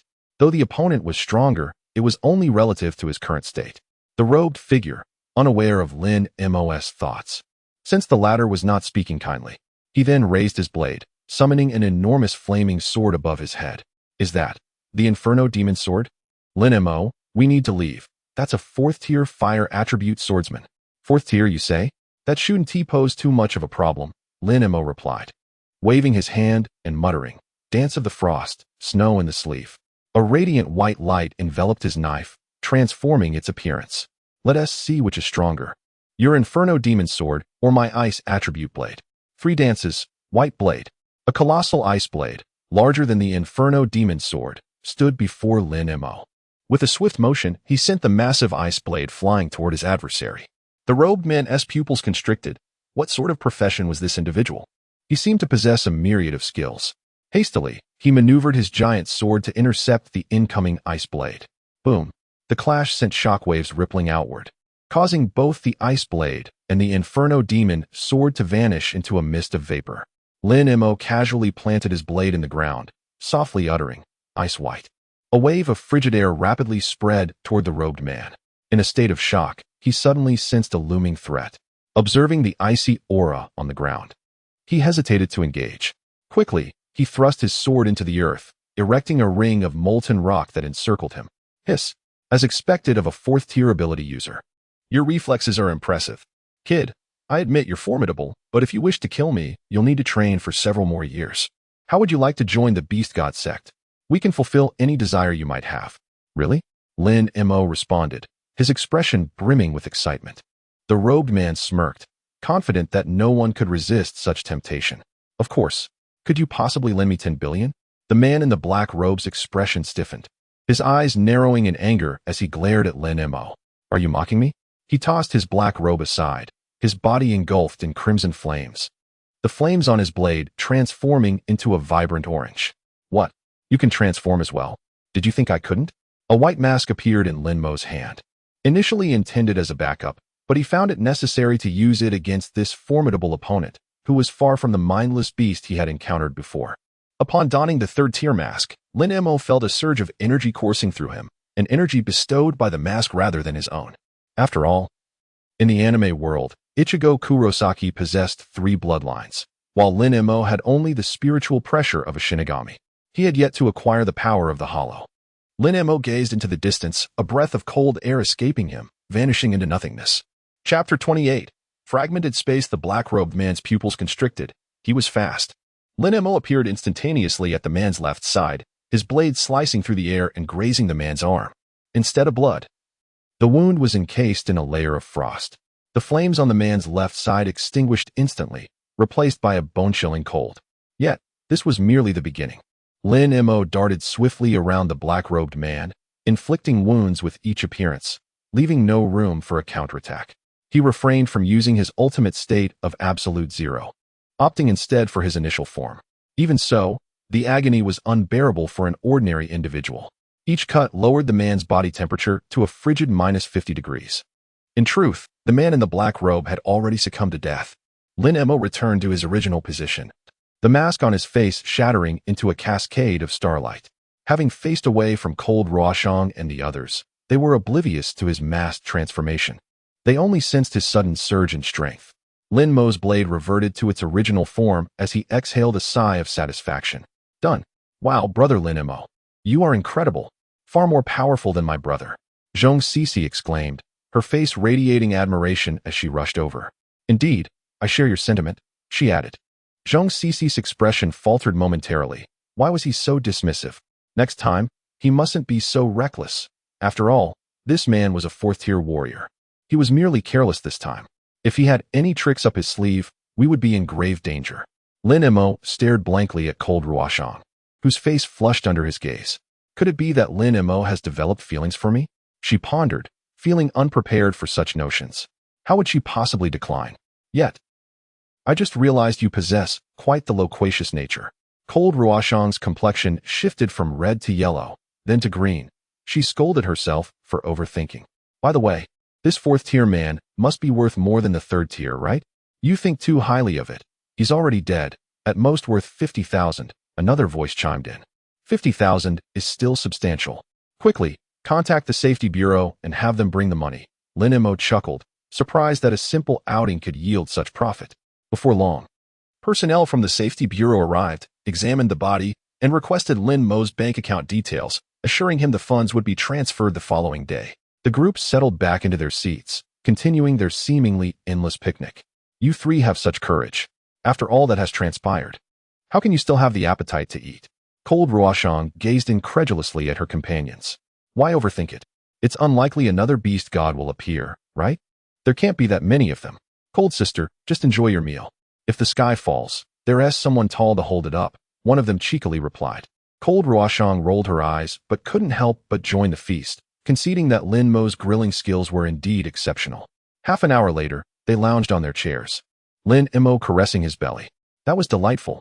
Cold Ruoshang, where did you procure such exquisite ingredients? I know. They were shipped from Grassland City. The shipping costs alone were 100,000, Zhong Sisi eagerly responded. Lin Mo squinted at her, realizing the Zhong siblings were not ordinary. Will we have another opportunity to dine here? I propose we come here weekly. What do you think? The Zhong siblings enthusiastically agreed. Cold Ruoshang contemplated. That could work. I'll purchase this place and have them construct a villa here. Lin Mo listened to her nonchalant tone, as if building a villa were as simple as pitching a tent. Considering his bank account, he felt inadequate. He slumped in his chair, pondering, should we rest tomorrow or set off? We should rest. The quarantine zone is currently shifting, making it dangerous to venture out now. It should conclude within 2 or 3 days. Really? Another 2 or 3 days. What will you all do during that time? Attend school. Stay at home. Of course, we will be attending school, came the reply. All right. Lin Mo sighed, feeling a wave of boredom wash over him, particularly due to the lack of energy influx. However, they weren't entirely out of options. The group turned their gazes toward Zhongshan. Have you all forgotten about the small fragmented space? The highest level creatures within are merely tier 3, so it shouldn't pose much of a challenge for us. Cold Ruoshang quickly grasped the implication. The small fragmented space was the source of low-tier beasts. Almost all low-tier beasts originated from such spaces. Besides small fragments, there were also medium and large ones. If I recall correctly, there should be 8 small fragmented spaces near Fengjing. Indeed, one of those small fragmented spaces is controlled by our family, Zhongshan confirmed. Lin Mo appeared perplexed. What does that entail? Why maintain control? Zhongshan organized his thoughts and explained, beasts do not simply appear out of thin air. They emerge through portals, a phenomenon discovered a century after their arrival. The creatures inhabiting small fragmented spaces are typically tier 3, generally not exceeding the advanced tier, with most being of the initial tier. Their area usually spans 1,050 square kilometers, which is not particularly vast. As for the control mentioned by Cold Ruoshang, it pertains to the valuable minerals and various plants that can be harvested as resources. For instance, the combat attire Cold Ruoshang wears was crafted using materials from the fragmented space. Lin Mo nodded, finally understanding. So, this fragmented space brings both calamity and opportunity. To guard a region means to safeguard the fragmented space, correct? Zhongshan affirmed. 9th-tier warriors primarily guard the large fragmented spaces, with some stationed inside.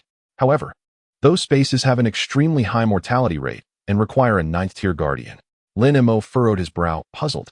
If so, why not seal off the large fragmented spaces? Surely it would be better to close them rather than allow survival spaces for creatures to persist? Cold Ruoshang interjected. Allow me to clarify. If a small fragment lacks suitable resources, it faces 2 potential outcomes. It may either serve as a trial ground or be destroyed outright. Medium and large fragments typically face exploitation or destruction, though the latter is not easily accomplished. A large fragmented space can span at least 1,000 square kilometers, making it exceedingly difficult to locate an energy control device. Chapter 29. Do they actually charge for this? Lin Mo nodded, grasping the situation. In essence, the goal is to harvest as much as possible. If extraction is not feasible, destruction is the alternative, albeit a challenging one, relying heavily on luck. Never mind, it's too far from us to be concerned about. Lin Mo is currently only at the 2nd level. He merely seeks energy points to enhance his strength. And what happens afterward is beyond his contemplation. How could it be unrelated? The implications are significant. You are aware of the nations that have been destroyed, right? There. Ferocious beasts run rampant. Just imagine the consequences if the neighboring countries of our nation were to fall. Hiss. Now that you mention it, it does seem to be somewhat relevant. Lin Mo once again felt the peril of this world. He longed to return home and be reborn anew. Lung Rushuang quickly interrupted Zhongshan. Enough. That's enough. It's getting late, and we should head back. As for tomorrow, let's visit that small fragment space in the afternoon. The one at your house? Lin Mo sat up straight. No, it's a public one. Lung Rushuang was not keen on visiting her family's small fragment space. If her mother found out, it would lead to another lecture about marriage alliances. All right then. It doesn't matter where we go. The thought of such a wonderful place to earn energy points filled Lin Mo with excitement. After using the mask today, he realized that without the power of the void, the enhancements brought by the mask were negligible. His primary goal now was to exchange for void power. After all, he still had a state of void white, and without void power, it was likely that this ability wouldn't be too formidable. Lin Mo glanced at the marketplace. How exorbitantly priced. The most basic void power costs a staggering 10,000 energy points. The Killian level void power demands 50,000 energy points, while the highest tier, the Vastad void power, requires a whopping 1,000 energy points. He had initially hoped to achieve this in one fell swoop, but it seemed he'd have to accumulate it bit by bit. After some contemplation, Lin Mo decided to wait until he returned home to discuss it further. At 1 o'clock the next afternoon, the group arrived at the isolation zone. Be cautious, everyone. A new isolation zone is currently under construction outside, and high-level ferocious beasts may appear from time to time. The group nodded in acknowledgement of the gatekeeper's warning. As the gate swung open, they passed through one by one. Is there any means of transportation that allows for swift movement? Walking will take forever. Lin Mo wished he could teleport directly with others, but that was beyond his capabilities. 2 people would be manageable, But 3? He couldn't possibly carry them on his shoulders. I can carry them, but it would create quite a racket, easily attracting the beast's attention. With a wave of her hand, Lung Rushuang summoned a brand new 4-wheel drive SUV before everyone's eyes. Although this vehicle isn't as fast as yours, it's definitely much better than walking. What are we waiting for? Let's get moving. Lin Mo climbed into the back seat, and Lung Rushuang joined him. The driving responsibility was, of course, entrusted to Zhongshang. Goodness, this SUV can only seat 5 people. If our team expands to 7, we won't fit. Don't worry, a larger vehicle will be arranged by then. TSK, TSK, TSK. A wealthy woman is indeed a wealthy woman. Changing cars is as casual as changing clothes, without a care in the world. Lung Rushuang had begun to selectively ignore Lin Mo's remarks. If she paid attention to every word, she feared she would eventually drive herself mad. Hold on tight. Zhongshang pressed the accelerator, and Lin Mo felt an exhilarating surge of speed. Wow, why is this thing so fast? It's just a minor modification. A few parts swapped out. Lung Rushuang had already taken this vehicle for modifications when she teamed up with Lin Mo. It could be said that aside from the shell and frame, everything else had been customized. Sister Long, it's already hitting 120, and it's still so stable. Your modifications are impressive. Zhongshang couldn't help but admire the person who had modified the vehicle. After all, they were in the wilderness. And to maintain such stability was no small feat. The modification cost 10 million. If it hadn't turned out well, there would hardly be a need for him to run a shop. Lin Mo gasped, 10 million just to modify a car? I don't understand. Yet he had to admit, it was indeed very useful. Soon, they arrived at the newly established isolation zone. It was nearly complete and would likely be operational in a couple of days. The vehicle continued until they reached a campsite situated over 50 kilometers from the isolation zone. The campsite was quite large, with dozens of vehicles parked in one corner and various shops scattered about. Is this the small fragment space? Yes, it is. As the vehicle drove into the campsite, Lin Mo finally saw the entirety of the fragment space. It resembled an irregular blue crystal embedded in the ground, rippling like waves of water. Within this campsite, Lin Mo sensed many powerful supernatural professionals. After parking, Zhongshang hurried to the changing room to don his signature chainmail. The 4 approached the fragment, and Lin Mo couldn't help but exclaim, "This thing is enormous. It must be at least 5 meters tall. Is this really considered small?" Lung Rushuang's lips twitched. Small refers to the low-level ferocious beasts inside and the compact area, not to the size of the portal itself. Ah, I see now. Haha. Lin Mo felt so awkward, he could almost dig a hole with his toes. Prepare yourselves. It will be our turn shortly. Before long, teams began to enter one by one. You 4, that will be 100,000 each. What? They actually charge for this? No. Whoa. Under Lung Rushuang's pointed gaze, Zhongshang hurriedly covered Lin Mo's mouth. What's wrong with your companion? Nothing. We just think he talks too much. Lung Rushuang swiped her card to pay and motioned for Zhongshang to pull Lin Mo into the fragment space. After a ripple, the 4 found themselves in a cave, with a plain stone wall behind them. Huh. I nearly suffocated. Why couldn't I speak? And Zhongshang, have you washed your hands? My mouth tastes salty. Lin Mo spat several times to alleviate the taste in his mouth. Sorry, my hands were sweaty. Zhongshang glanced at his hands, which were indeed quite damp. Lung Rushuang shot Lin Mo an exasperated look. If I hadn't interrupted you earlier, would you have complained that 100,000 was too expensive? How could I? I would only have grumbled a bit. I don't genuinely think it's too pricey. But how do we get back? Lin Mo asked, puzzled as he looked at the wall behind him. Pop. Lung Rushuang reached her hand into it, creating a ripple. It's merely an illusion. Chapter 30. I'm about to drool. But wait, if the small fragment space is secured by us, why are there still so many ferocious beasts appearing? Lin Mo suddenly realized. Have you forgotten about the medium and large fragment spaces? Just because there are many high-level beasts inside doesn't mean there are no low-level ones. Moreover, there are also unclaimed small fragment spaces within the forests, but those are quite distant, and the city's influence is limited. Lung Rushuang had to explain.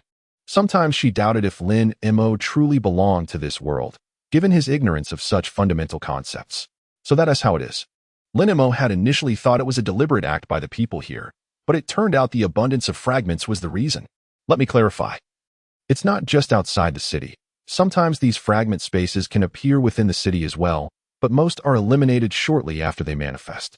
After hearing Zhongshang's words, Lin Mo recalled news reports about such occurrences in certain cities, which had indeed led to significant casualties. Let us go hunt some ferocious beasts. Lung Rushuang led the way out of the cave. As Lin Mo gazed at the world outside, he found it hard to believe this was a realm inhabited by ferocious beasts. A pristine lake stretched out before him, bordered by fruit-laden trees, with dense thickets below. It was nothing short of a paradise. Lin Mo's eyes sparkled, and he felt saliva pooling in his mouth. Brother Lin Mo, are you hungry? Why is your mouth watering? Upon hearing Zhong Cici's voice, Lin Mo hastily wiped his mouth and, observing his empty sleeves, cast a wry glance at the diminutive Zhong Cici. This child is deceptively mischievous. He mused. Brother Lin Mo is going to hit me. Zhong Shang shook his head, acknowledging his sister's uninhibited nature, which presented a challenge. Brother Mo, my sister is. Well, a bit much. Please bear with her. Lin Mo concurred, noting her transformation from a gentle girl to a playful prankster. It's fine. She's just a child. A bit of mischief is normal. Zhong Cici emerged from behind Zhong Shang, puffing out her chest. I'm not a child. Lin Mo glanced at her meager assets and sighed inwardly. Long Rushuang is far superior. Long Rushuang rolled her eyes, weary of their constant antics. All right, let's go. It's almost our turn at the gate. Traversing the miniature fragmented space, they would emerge in disparate locales, rotating in sequence. Let's go to slay those ferocious beasts. Lin Mo unsheathed his longsword, leading the vanguard. No beast in their path could evade his blade, even those fleeing over 100 meters away. Pursued by his swift Shuanpa, he was meticulous in his reaping. By this method of slaughter, won't the beast population dwindle? No, Lung Rushuang clarified. As mentioned, once the energy entity is destroyed, this place is considered annihilated. Annihilation signifies the cessation of beast emergence, but the fragment persists indefinitely. The energy entity is akin to a teleportation device, continuously spawning beasts. Overwhelmed by this exposition, Lin Mo felt a peculiar itching sensation. It seems something is sprouting in my head. In that case, I shall commence a grand slaughter. Lung Rushuang, I will direct the beasts to you, this time for sure. Lin Mo resolved to target only first-tier, high-level beasts, leaving the lesser ones for Lung Rushuang. Zhong Cici, a healer, simply needed to hone her skills. As for Zhong Shang, his role was self-evident. Lin Mo relied on combat for advancement, sensing scattered energies akin to spiritual pressure, crucial for leveling up. These energies passively replenished his depleted spiritual pressure. Zhong Shang, incite them. Zhong Shang advanced, slamming his shield into the ground with a roar. The resulting yellow ripples expanded further than before, signaling his growth. This pleased Lin Mo. As the ripples spread, more beasts emerged from the forest. Lin Mo cleaved through them, eschewing liberation and even Keto, overwhelmed by their sheer numbers and his own enhanced strength. However, he made sure to leave some for Lung Rushuang. Zhong Cici remained idle, as Lin Mo ensured the team's safety. She watched him flit from side to side, each appearance marking a beast's demise, a veritable killing machine. Sister Lung, where did you find such a prodigious talent? He must be an SSS class ability user. Despite her playful nature, Zhong Cici revered the strong. A genius, perhaps. Lung Rushuang replied. Zhong Cici gazed at Lung Rushuang, her eyes filled with sympathy. Sister Lung, believe in us. We can do it. Indeed, I shall rely on you. Zhong Cici was privy to Lung Rushuang's circumstances, their families being acquainted. Though she and her brother hailed from outside Fengjing, their bond remained strong. After clearing the beasts, Lin Mo glanced back at Lung Rushuang, surprised to see her having slain 5 first-tier, low-level beasts. What's with that look? Don't forget, you ranked 3rd in the assessment. Lung Rushuang bristled at his astonishment, wondering if he considered her weak. Ah, you noticed. I thought I was concealing it well. Next time, I'll send you some mid-level and high-level ones, rest assured. Lung Rushuang clenched her fists, exasperated by his increasingly infuriating remarks. Sister Lung, has Lin Mo always been like this? Zhong Cici was taken aback by Lin Mo's bluntness. Her brother was already quite insensitive, but Lin Mo surpassed him. Yes, always like this. You'll get used to it. I've noticed Sister Lung has changed a lot. She wasn't like this before. It's all thanks to Lin Mo. Lin Mo tuned out their conversation, closing his eyes and conjuring a network of spiritual pathways. Found them. Before Lin Mo, the green spiritual pathways representing humans were scattered. The red pathways representing ferocious beasts were the most numerous, many with powerful auras. Lin Mo opened his eyes, looking to the right. Found it. There are high-level beasts there. Let's go there. All right. Zhongshang nodded. Lin Mo looked back at the two women, his face full of hesitation. How to hurry on the road is a problem. Is there any way to hurry? I can't take 3 people at a time. He could take them separately, but who knew if there would be danger? Separating the team was a big taboo. Unless the whole team was strong. But obviously their team were all newcomers. Except Lin Mo, the others could only be said to be stronger than others. But it was obviously impossible to leave one person alone. Don't even think about it. It would be fine if there was wind power. But the next teammate was a reconnaissance category, which was impossible. Lung Rushuang directly strangled his thoughts. Although the mainstream team was 57 people, the most popular team size was still 5 people. Unless the team urgently needed a certain profession, would the team be expanded again. As for the 10-person team, it was generally under the official organization. Private guilds of 7 people were already the largest team model. Okay, then let's hurry up. Lin Mo couldn't help but put his eyes on something in the mall, but that was a bit against the scientific principle. He didn't really want to buy it. Even now, he didn't really want to take that thing out. Walking is walking, slower is slower, no big deal. In fact, he could take the first step. But Lin Mo, who had tasted the sweetness of Zhongshang, was already tired of that weak speed. After walking for 5 minutes, Lin Mo stopped. Turning to Zhongshang, he said, "Should you be able to run faster with people than now? Will you be tired?" "It must be faster than now. It's okay if I'm tired. You take your sister, I take Lung Rushuang. Let's run directly. It's not far, there are 4 kilometers left." "All right." Zhongshang hugged Zhong Sisi in his arms. Waiting for Lin Mo looked at Lung Rushuang, who was only a little shorter than himself, and didn't know where to put his hands for a while. Xuanpa can just hug her waist, but it's not convenient to hug her waist while running. Lung Rushuang looked at Zhong Sisi, who was being princess carried, and couldn't help but feel a little embarrassed. Would Lin Mo also hug herself like this for a while? Is this not so good? You were carrying me like a princess. Should my hands hold his neck tightly? This is too shameful. While Lung Rushuang was uneasy, Lin Mo was ready. "Excuse me." Hearing Lin Mo's words, Lung Rushuang had already thought about what to do for a while. This is not what I thought." Zhong Sisi looked at the front speechlessly and looked up at her brother. Lin Mo's emotional intelligence seemed rather lacking. Perhaps he simply hadn't given it much thought. Zhongshang was at a loss for words, as he recalled that Lang Ruoshuang was likely attempting this position for the first time. Lin Mo hoisted Lang Ruoshuang over his shoulder, her head hanging back, as he wrapped one arm around her leg and accelerated forward. Zhongshang kept pace, having sacrificed much for their sake. Lang Ruoshuang felt stiff as she dangled from Lin Mo's shoulder, pondering why she had to be treated in such a manner. Why couldn't he regard her as a woman? Stealing a glance back, she saw Zhong Sisi being cradled by Zhongshang, leaving her speechless.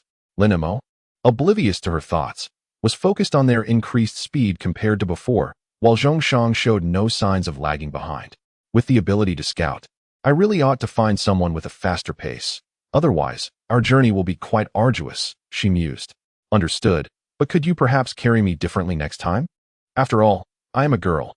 How could you let me dangle backward like this?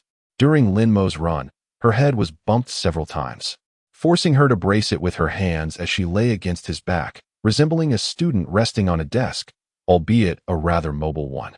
"Oh, I was merely concerned that the princess carry might not be appropriate. What if your admirers saw us? They might want to kill me," Lin Mo explained. Lung Ruoshuang rolled her eyes in response. "If they saw you like this, you'd be the one they'd want to kill," she retorted. But where were her admirers? They had all been frightened away. With a change in method, their speed increased significantly, covering the 4-kilometer distance in less than 10 minutes. The low-level creatures they encountered were easily dispatched by the group. The path Lin Mo chose had no high-level beasts, the most formidable being merely of the first-tier elite. "All right, we have arrived. It's down in this basin." Lin Mo set Lang Ruoshuang down, and she quickly tidied her disheveled hair. As for Zhong Sisi, she remained nestled in Zhongshang's embrace, her hair looking no different than when they had first arrived. The 4 stood at the edge of the basin, observing the clusters of the same type of ferocious beast below. To their surprise, it was the blazing, colorful pheasant, a creature resembling a chicken, yet capable of spitting fireballs. With such numbers, the task ahead truly seemed daunting. Zhongshang stretched his somewhat stiff body, preparing to attract their attention. Fortunately, he was well armored this time. Otherwise, he would have been in quite a predicament. "Do not worry. Ice is particularly effective against fire. Lung Ruoshuang, keep a distance from Zhong Sisi and me. You will be responsible for ambushing from behind. Zhong Cc, just keep an eye on your brother. As for me, you need not concern yourself. With that, he took a deep breath, facing the fire element with two soul-cutting blades at his disposal. No need to deliberate. It is certainly this one. Ice wheel. The blade began to transform, an iron chain extending from the hilt, with a crescent-shaped blade attached. His arm became encased in ice, connecting to the hilt, and a pair of wings made of ice unfurled behind him. Though small, they were far from the size they would achieve in full release. This was merely the beginning. The temperature in the air began to drop, with water vapor condensing to form an icy dragon hovering above Lin Mo. This initial release took longer than any previous ones. Yet the visual spectacle was unparalleled. Lin Mo could not help but grumble. Aside from Ichigo Kurosaki's release, all others required incantations. Fortunately, as long as he whispered quietly, he need not fear being overheard. However, with everyone else at higher levels, even whispers could be heard. Soon enough, he would be labeled a delusional youth. The two women behind Lin Mo were utterly astonished, their mouths agape in disbelief. Chapter 32. Perhaps you two should form a team after all. Not only were the two women taken aback by the spectacle, but Zhongxiang was equally astounded. Brother Mo, I believe you can handle this on your own. I don't think I need to descend. Seeing the ice dragon behind Lin Mo, Zhongxiang felt redundant. In truth, Lin Mo had not anticipated this. He knew the ice dragon would manifest, but he did not expect the weather to be affected as well. He recalled that the sky phenomenon had an accompanying ability, though it was briefly mentioned. It claimed to control all that existed in the sky. Lin Mo had assumed it merely caused a simple alteration, but evidently, it was much more profound. The air temperature had plummeted, and the breath of Lung Ruo Shuang and the others had turned to white frost. Lin Mo, you must descend with my brother. It is far too cold up here for you, Zhong Cc implored, wishing for a coat, as she wore only a short-sleeved shirt. Lin Mo nodded. Then let us go down. He gradually ascended into the air, soaring above the basin. Zhongxiang, shield in hand, leaped down. Sensing the approach of humans, the blazing, colorful pheasants turned their attention toward Zhongxiang, oblivious to Lin Mo hovering above. As per usual, he opted for taunting. The blazing, colorful pheasants closed in on Zhongxiang, unleashing fireballs from their beaks. However, Lin Mo would not allow them to succeed. Ice pillars. Ice projectiles rained down around Zhongxiang, ensuring that not a single fireball struck him, while some stray ice projectiles collided with the surrounding beasts. Nonetheless, these ice projectiles lacked significant power, as they were merely a standard attack. Lin Mo surveyed the battlefield and selected a spot where the beasts congregated most densely. Zhongxiang, be cautious. I am preparing to strike. With wings, Lin Mo moved with greater ease through the skies. In an instant, he arrived overhead, descending with a blade poised to strike. Ice Dragon Whirlwind. The blade carved a path, creating an expansive frozen area spanning over 10 meters, encasing all the ferocious beasts before him in ice. Ding. Killed second-tier intermediate beast blazing colorful pheasant. Energy points 155. Messages of kills continued to flood in as Lin Mo's attack annihilated the cluster of beasts, transforming them into frozen sculptures. He then pointed his blade forward, softly uttering two words, absolute void. The ice spike expanded as it advanced, freezing and dispatching every beast in its path.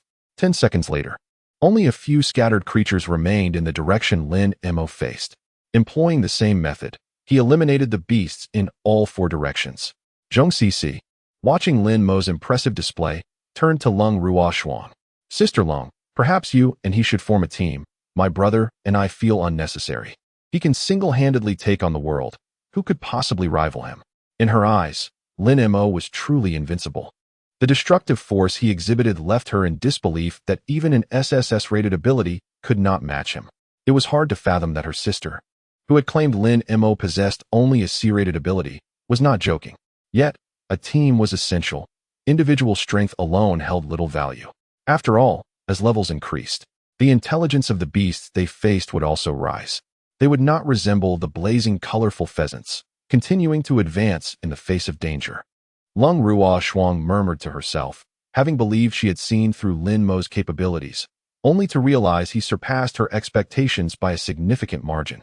Moreover, the ice-based skills he wielded inspired her greatly. While she might not yet replicate the Ice Dragon Whirlwind, the ice pillars seemed within her grasp. What are you dawdling for? I've left plenty of beasts for you to slay. If you don't act, I shall do so myself. The basin still housed dozens of surviving beasts. Though Lin Mo had intended to eliminate them, he noticed most were merely first-tier creatures. Recalling the promise made to Lung Rushuang, he left it to her, as he had already gained significantly from this endeavor. Long Rushuang soon realized this and rushed down into the basin to engage in combat with the ferocious beasts. Zhongshan, keep an eye out for me. I'm going to take a break over there. Rest assured. Lin Mo vanished from his spot, only to reappear atop a tree at the edge of the basin. He hastily opened the system panel. Hiss, did I just slay 400 or 500 beasts? Delightful. His energy points had astonishingly surged to over 70,000.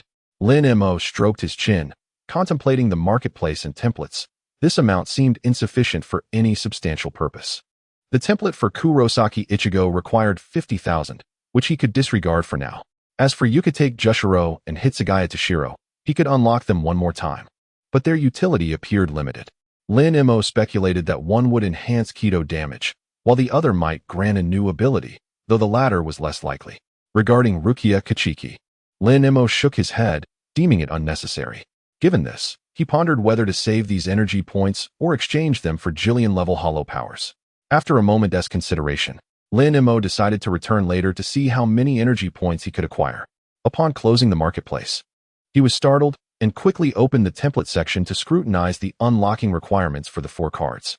What on earth? The disparity is astounding. The requirements were one thing, but the energy point demands were baffling. Kurosaki Ichigo's card necessitated 50,000 points for a mere 25% unlock. Meanwhile, Rukia required only 20,000 points to advance from 25 to 30%. Wasn't that a bit excessive? System, could you elucidate why the unlocking requirements for the templates are so divergent? The character tiers differ. Kurosaki Ichigo is your main card and is distinct from the others. Hence the higher cost is quite reasonable. Fine, what more could he say? He simply felt a tad aggrieved. Alas, the road ahead is daunting. At this rate, the numbers will be astronomical in the later stages. System, can you inform me how many energy points can be gained from various levels of ferocious beasts? Host, please explore gradually. Excessive. Then tell me how many energy points a 9th-tier beast yields. Surely, that must be permissible. 9th-tier beasts grant a minimum of 10,000 energy points. Lin Mo nodded in satisfaction. It seemed promising. Once his level increased, he would hunt 9th-tier beasts. Lin Mo, are we nearly done cleaning up? Are there any more of these beasts left? The 3-tail feathers of the blazing phoenix can each be sold for 2,000. Whoosh. Lin Mo instantly appeared beside Lung Rushuang. Did you just say the tail feathers are worth 2,000? His gaze was fervent as he stared at her. Chapter 33. Even the smallest mosquito is still meat. Sigh. Sister Lung, why are you sighing? Isn't it quite pleasant lying on the grass and feeling the breeze? Sigh. Why did I have to say that? Otherwise, we could have moved to the next location by now. Look, an hour has already passed, and they're still busy with the tail feathers. Lung Rushuang wished she could give herself a slap for mentioning it.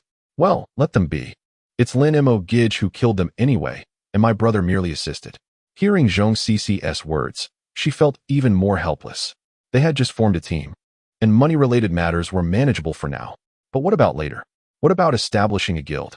Lung Rushuang's expression hardened. Upon returning, she would have a serious discussion with Lin Mo about financial distribution. She had contemplated this issue previously and had briefly mentioned it to Lin Mo. However, this time, it was imperative to address it thoroughly. A team must operate fairly, or it would not endure. An hour later, Lin Mo and Zhongshan lay in the basin, panting as if they had just emerged from a fierce battle. You certainly possess boundless energy. 2 whole hours. Zhongshan was speechless. Who knew why he had agreed to Lin Mo? He now felt a dull ache in his waist. Boundless energy, my foot. I can barely move. My entire body is trembling. Lin Mo gazed at the sky, pondering how difficult it was to earn this money. By the way, why do you need so much cash? A 5th-tier beast can easily fetch at least 200,000. You've gathered so much, yet it barely amounts to 300,000. In the later stages, it won't take more than 10 5th-tier beasts to reach that. What's the point? Even the smallest mosquito is still meat. Since you say that, your share. No way. I've exhausted myself. I deserve my portion. Upon noticing Lin Mo attempting to shortchange him, Zhongshan protested vehemently. Lin Mo chuckled, handing over a quarter of the total to Zhongshan. He glanced at Lung Rushuang, thinking she wouldn't care much about this trivial sum given her newfound wealth. After a brief rest, the two approached the 2 women. Let us head to the next location. Or shall we eat first?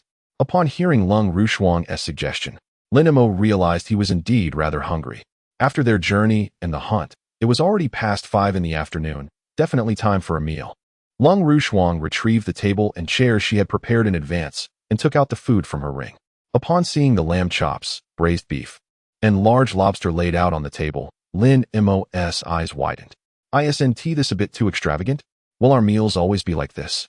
He swallowed hard. Everything looked exquisite. The beef marbled beautifully. That lobster was nearly as big as an arm. Definitely a beast. Well, I prepared a bit more since we're staying here overnight. All right, I thought we'd have this kind of feast every day. Hearing Lin Mo's words, Lung Rushuang felt her fists clench tightly. The group swiftly finished their dinner, and Lin Mo curiously gazed at the sky. Isn't at around 6 o'clock? Why is the sun still directly overhead? This is a fragmented space. It doesn't adhere to conventional logic. Some spaces remain in perpetual daylight, while others are in constant darkness. Some shift through all 4 seasons, while others remain fixed in one. Each fragment is an independent entity. Lung Rushuang briefly explained. Lin Mo nodded. Such phenomena were indeed peculiar. Hey, what do you think would happen if we shattered the energy bodies here? Zhongshan looked at Lin Mo in horror. Surely he couldn't be serious. Mo go. Do you have any idea how valuable fragments left behind by the officials are? The smallest of these is worth at least 1 billion, and most hover around 5 billion. Recently, there's a fragment being cleared in the northern suburbs of Fengjing City, and they plan to turn it into a tourist attraction. That area is worth over 10 billion. Don't look at me like that. I was just inquiring out of curiosity. I'm not foolish. He was merely curious. Why did everyone regard him with such expressions? The group settled into the chairs, holding teacups, relishing the tranquility of the moment. If only we could remain like this forever, without battling ferocious beasts or attending school. I see you're eager to skip school. Lung Rushuang remarked sharply. Sister Lung, how can you pierce my heart like that? Zhong Cici lay on the table, looking helplessly at Lung Rushuang, though she truly despised attending school. Clap, clap. Lin Mo clapped his hands. All right, let us continue. After one more harvest, we'll find a place to rest. Under Lin Mo's guidance, they ventured to another location. This time, however, Lin Mo did not carry Lung Rushuang on his shoulder, but instead held her in his arms. Initially, he intended to do so. But since he couldn't carry her on his shoulder, he thought this would suffice. Upon uttering this, he faced vehement protests from Lung Rushuang. Ultimately, with no other option, Lin Mo resorted to a princess carry. At first, Lung Rushuang's arms flailed about, but she soon mustered the courage to wrap them around Lin Mo's neck. Lin Mo felt utterly indifferent to the situation, even finding it somewhat obstructive to his running. On several occasions, he contemplated hoisting Lung Rushuang back onto his shoulders. Before long, they arrived at their destination. Lin Mo promptly set Lung Rushuang down on the ground. Shouldn't you consider shedding a few pounds? Even with my physique, my arms are starting to ache. Lung Rushuang's expression turned blank. Had he truly suggested weight loss? Standing at 170 centimeters and weighing merely 110 jin. How could he dare to call her overweight? Lin Mo surveyed her briefly and acknowledged that she wasn't excessively heavy, but, never mind, she was undeniably quite heavy. With that, he took the lead and walked ahead. Lung Rushuang's anger flared up. Oh dear, Sister Lung, please don't be upset. You know how he is. A typical straight man, no amount of reasoning will change him. Zhong Cici cast a glance at Lung Rushuang's figure, then at her own, muttering softly. Perhaps it's a bit excessive. Thud. Ouch, that hurts. Don't think I can't hear you just because you're whispering.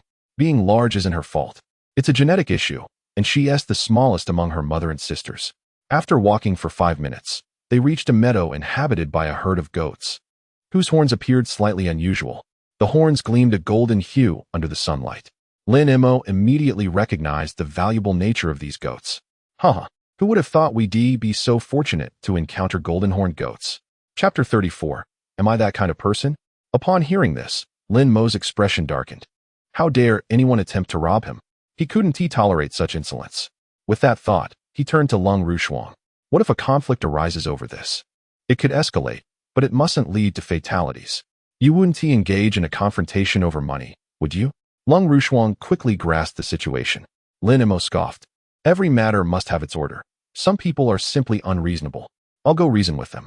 With that, he strode toward the group on the right.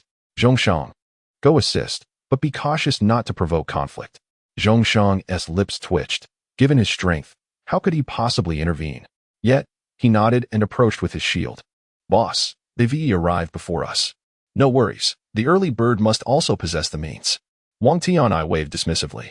Lin Mo approached the group, placing his right hand on the hilt of his weapon, staring at them. We were the first to arrive. Shouldn't you vacate this area? There's no need for both teams to join forces against mere beasts. Despite facing 5 opponents, Lin Mo felt no fear. He was acutely aware of his own strength, which at the advanced second tier could rival that of high-ranking third-tier individuals. The teams venturing here generally had lower levels, even if they encountered third-tier foes. Not everyone would be at that level. You're mistaken, a young man replied. To claim a space, one must prove their strength. Wang Tianlai regarded Lin Mo with contempt, doubting the capabilities of someone so young.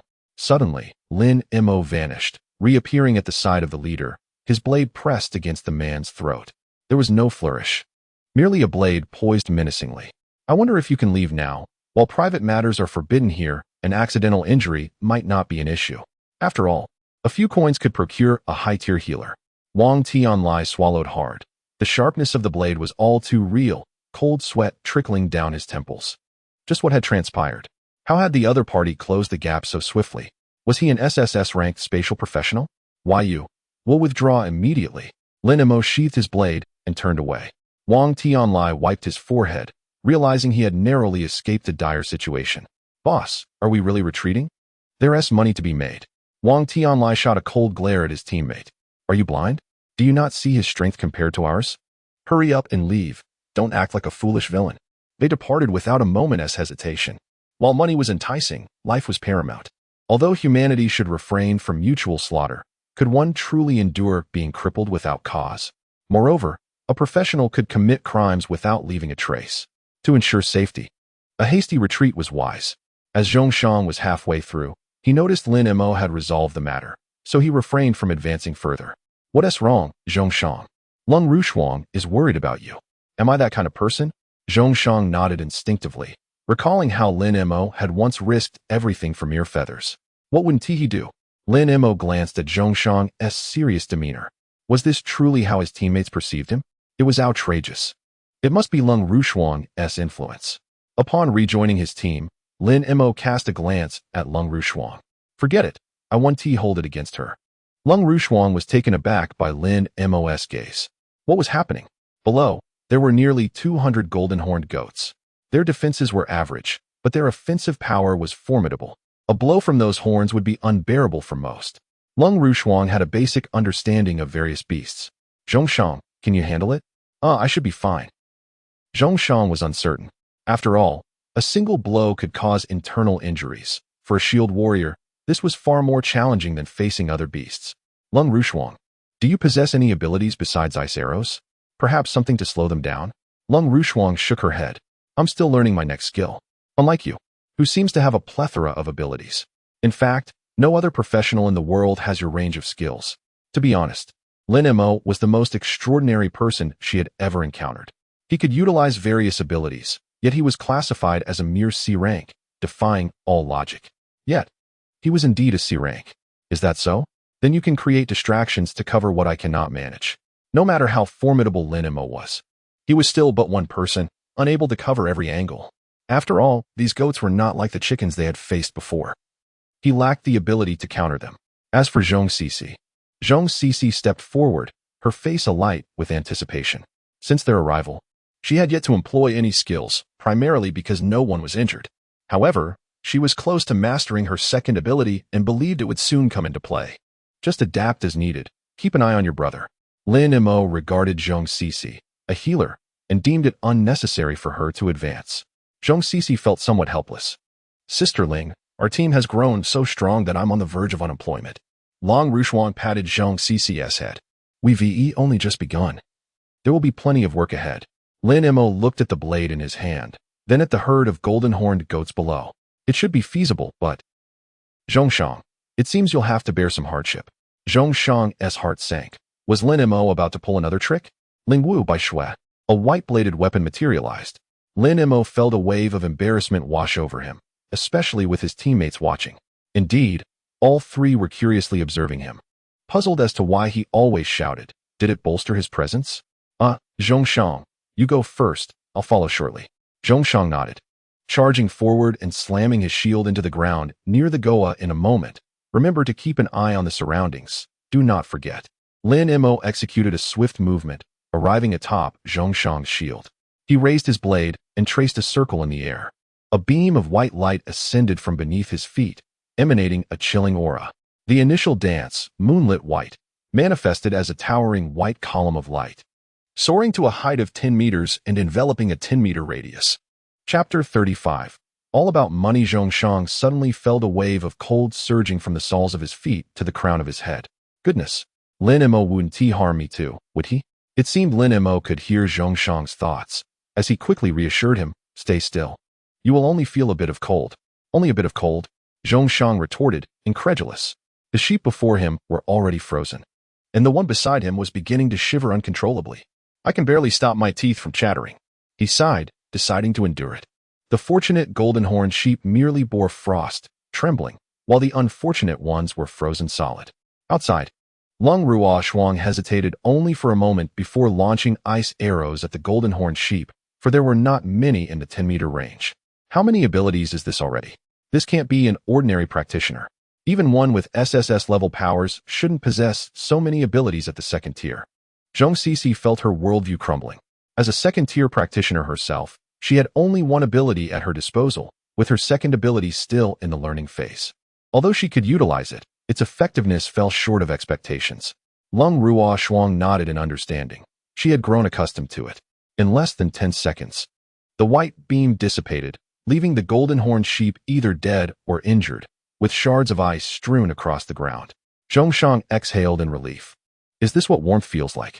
For those 10 seconds, I felt as if I had been thrown into a frozen wasteland. Hearing his words, Lin Mo was at a loss for words. He had meticulously controlled the temperature, which was only around -10 degrees. Disregarding Zhongshang's complaints, he leaped down from the shield, grasped Zhongshang's shoulder, and with a swift movement, exited the combat zone, standing in the direction with the least ferocity from the beasts. The surviving golden-horned sheep were unwilling to let them off, charging towards them. We've been waiting for you, Lin Mo declared as he plunged his blade into the ground. Second dance, white ripple. A powerful chill surged forward, causing the golden-horned sheep within its reach to gradually slow their pace until they collapsed. Long Ruoshuang sighed, pondering when she would advance. Why is there nothing left for me? It's like a feast for one. Though she yearned to assemble a formidable team, this was excessive. Hey, what are you waiting for? There are still over 20 sheep left to kill. Observing the distant golden-horned sheep that struggled to stand, she thought it acceptable. As long as she could enhance her proficiency, it would eventually suffice. The benefit of magical abilities lay in the opportunity to improve through frequent skill usage.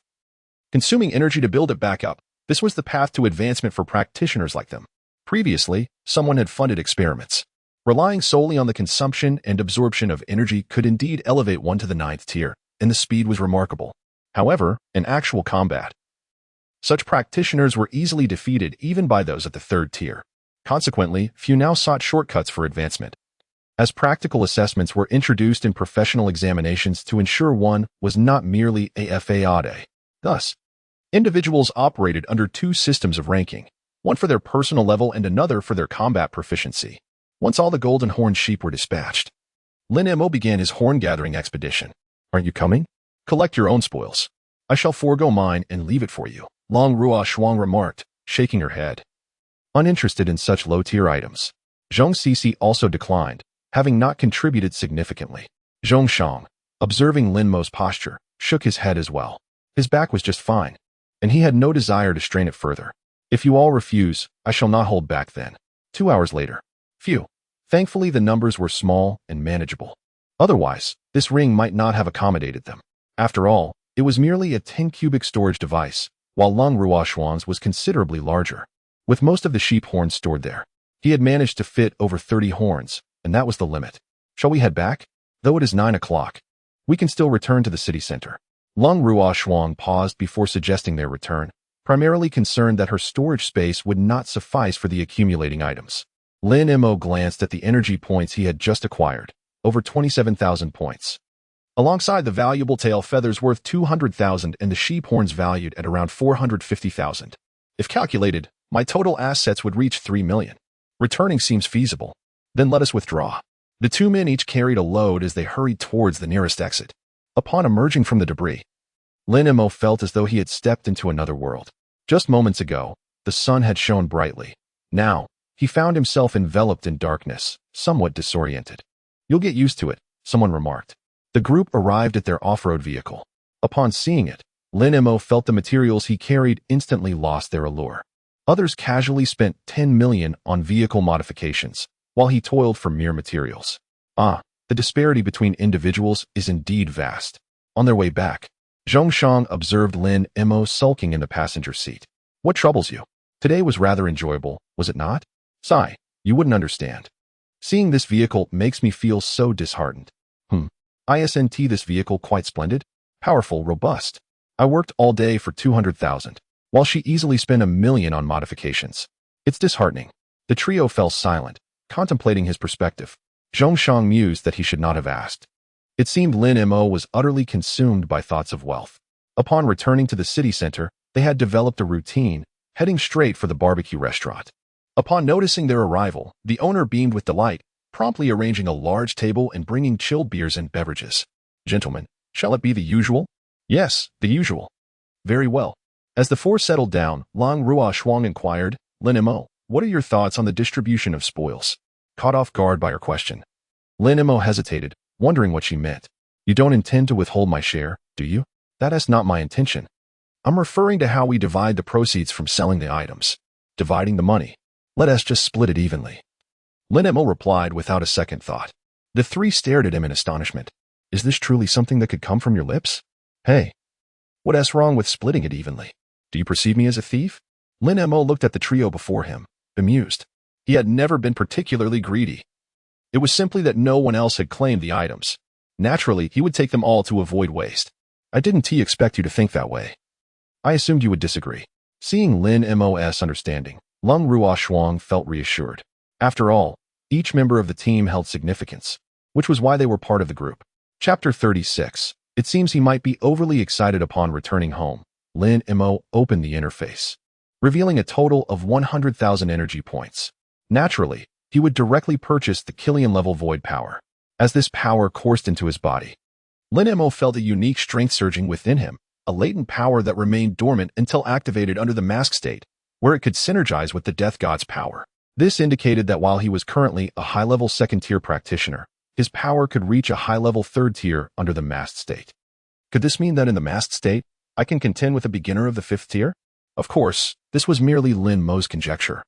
The previous adversary from the Beast God cult had fallen to him due to attribute dominance and the formidable might of his battle blade. Lin Mo surveyed the remaining 50,000 energy points and decided to allocate them to the template for Yucatec Jushiro, as his area attack capabilities were currently lacking. It would be prudent to unlock this template's Bankai as soon as possible. Uncertain of the requirements for achieving Bankai, Lin Mo was suddenly greeted with a notification. Ding. Congratulations, host. The number of Senbon Zakura blades has doubled, increasing damage by 50 and granting bleeding effects. Astonished, he marveled at the system's enhancements, which surpassed the original version. The sight of the modified template filled him with sheer joy. Template character, Byakuya Kachiki. Unlock progress. 20. Available ability, Shirkai Senbon Zakura. Unlock requirement. Vice Captain level Riats 60,000. To his surprise, the next requirement was merely 60,000 rather than 100,000. This was far better than Lin Mo had anticipated. After numerous template unlocks, he had assumed the requirements would increase exponentially. However, with Byakuya Kachiki, the increase was merely 10,000 energy points, an unexpected yet delightful development. As for the peculiar main template, Lin Mo had grown indifferent. He was content to focus on these for now. His excitement surged as he realized he could invest in the other two templates as well. Both were formidable ice types. Although he had some reservations about Little White Sword, he felt reassured with the system backing him. This was the most gratifying unlock he had experienced, leaving him in high spirits. Despite having exhausted his energy points, he remained elated. Tomorrow, he intended to test the effects against opponents. Previously, Senbon Zakura had only inflicted minor, superficial wounds, with deaths resulting from various unconventional causes. This enhancement, however, promised to deliver true, substantial damage. Especially with the added bleeding effect, he was curious how this would manifest in reality. Hurry up, Lin Mo urged from the passenger seat, excitement radiating from him. Early that morning, Lin Mo had called upon his companions to clear out and sell their materials. They were now racing toward the fragmented space. Brother, we're going as fast as we can. The car is already at 140. We can't go any faster, Zhongshang replied, gripping the steering wheel tightly. This was a jungle, not an open plain, and he had reached his limits. Fine, let us maintain this speed, Lin Mo conceded, though his excitement remained palpable. Cold Ruoshan cast a puzzled glance at him. Just yesterday, he had been despondent. What had changed? Had something untoward transpired the previous night? Did Lin Mo take some sort of stimulant today? He seems overly exhilarated, she pondered. Perhaps the profits from selling materials have him in such high spirits, she concluded, knowing that only money could elate Lin Mo to this extent. Before long, they arrived at yesterday's campsite. Once Zhongshang had changed his clothes, Lin Mo led the group to the entrance. Without waiting for any words, he produced his bank card and proceeded to make payment, leaving the three in stunned silence. This was a man who valued wealth above all. Don't look at me like that.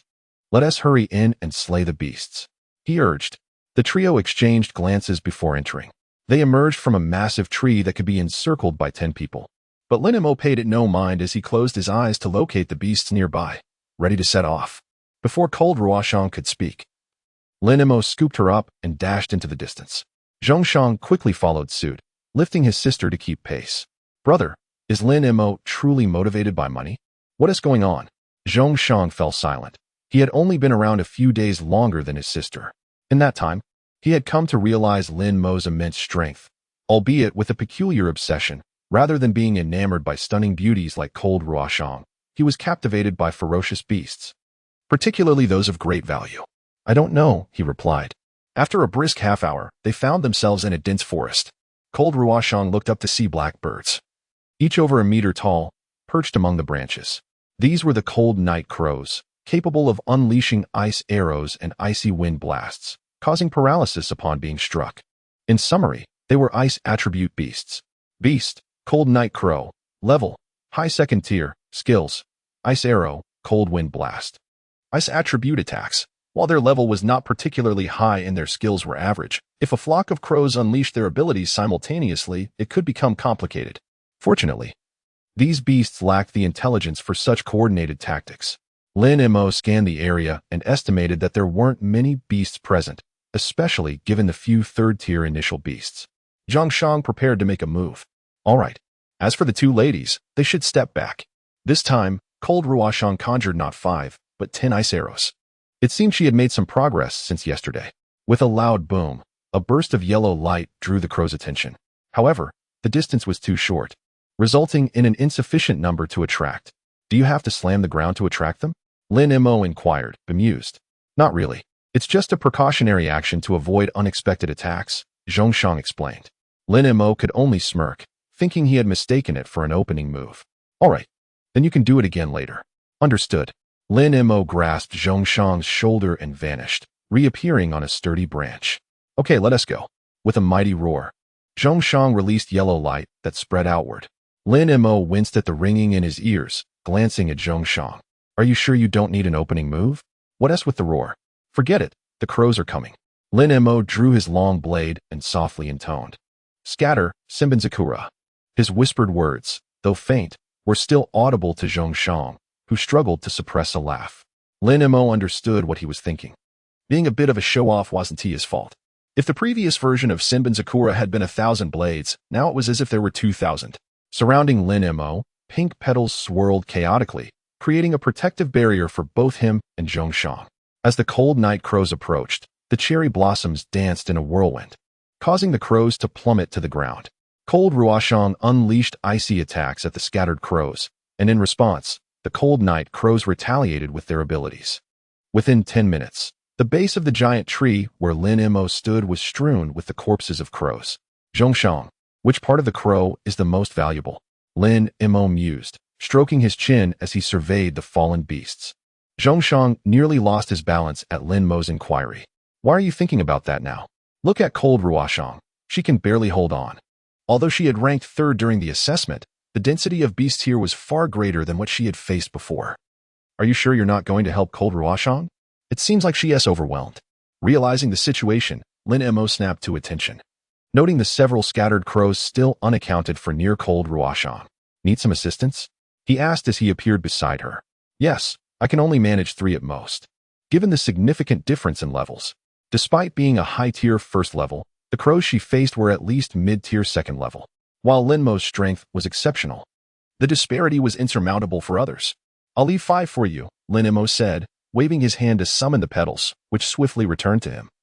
Eliminating most of the crows in front of them, cold Ruoshang exhaled in relief, having inadvertently attracted a whole flock earlier. Once she had dispatched her targets, Lin Mo resumed his earlier inquiry. Zhongshang shook his head. These crows don't possess anything particularly valuable. The only worth comes from their claws, which can be used for potions. They sell for around 500 per pair. Upon hearing this, Lin Mo frowned. That's too tedious and not worth the effort. Let us move on to the next location. Wait, Lin Mo, has your level increased again? How did you manage to kill so quickly? I remember last time you were quite slow, Zhongshang remarked. Cold as Frost observed meticulously, not only had its lethality increased, but its range of attack had also expanded. It seems to have grown stronger, albeit slightly. In Lin Mo's view, the enhancement was merely double. Whether it reached tenfold was still uncertain. The group followed Lin Mo as they continued their journey in different directions. When encountering low-level beasts, Lin Mo refrained from intervening. As for the higher-level ones, none wished to vie for them. They had come across several beast-gathering spots, but unfortunately, these had already been claimed by others. According to the regulations here, they did not attempt to seize any positions. For the other 3, this place was merely a training ground. However, for Lin Mo, it represented potential wealth, especially when he learned that the items within a beast-gathering area were valued at 20,000 each. He nearly unsheathed his blade to claim a spot. Ultimately, he was restrained by Zhongshang and dragged away from the scene. At noon, the group found a platform, where Cold as Frost presented simple fare. As Lin Mo consumed his meal, he couldn't shake the suspicion that Cold as Frost had intentionally lowered the quality of the food in response to his earlier comments. Nevertheless, having something to eat sufficed. There was no rush for a feast. His primary purpose for this outing was to test the capabilities of Qian Bening. And after a morning's worth of observation, Lin Mo was convinced that its area attack abilities had improved significantly. It was now viable as a regular skill. He felt thoroughly satisfied. Zhong Cici lay sprawled on the ground without a care. Sister, mind your appearance. There are others present. Relax, we're all friends here. My casualness is perfectly fine. Lin Mo cast a helpless glance at her skirt, which had hiked up due to her position. This girl was undoubtedly Zhongshang's younger sister. Where to next? It seems the beasts here have dwindled. We are about to enter a resting phase. Cold as Frost surveyed the pitifully sparse beasts. What is a resting phase? Lin Mo explained. It is a period during which this space halts the influx of new beasts, although creatures continue to emerge. Our group keeps entering, which results in an oversaturation that ultimately leads to emptiness. To prevent wastage of resources, the officials implement a resting period. However, this does not apply to private entities, who control the number of entrants and charge a premium, ranging from 400,000 to 200,000 per person. Lin Mo's lips twitched. No wonder the Cold family was so affluent. They indulged in VIP services and even VVVP. Quite extravagant indeed. In that case, let us return. Though we will miss out on energy points, it is preferable to squandering time here. Were it not for the current restrictions on engaging outside, I would have already unleashed a rampage. Agreed, that settles it. By the way, we have exams at school in 3 days, so you 3 should stay home and wait. As for the quarantine zone, it is expected to be accessible in 3 days. Very well. What could Lin Mo say? He resigned himself to staying home. After returning to the city, Cold as Frost dropped Lin Mo off at his residence, while the other 2 headed back to school. Alone in his desolate home, Lin Mo felt an overwhelming sense of boredom. With no means to acquire energy points and no income to be made, he pondered his predicament. Suddenly, an idea struck him. He could visit the library.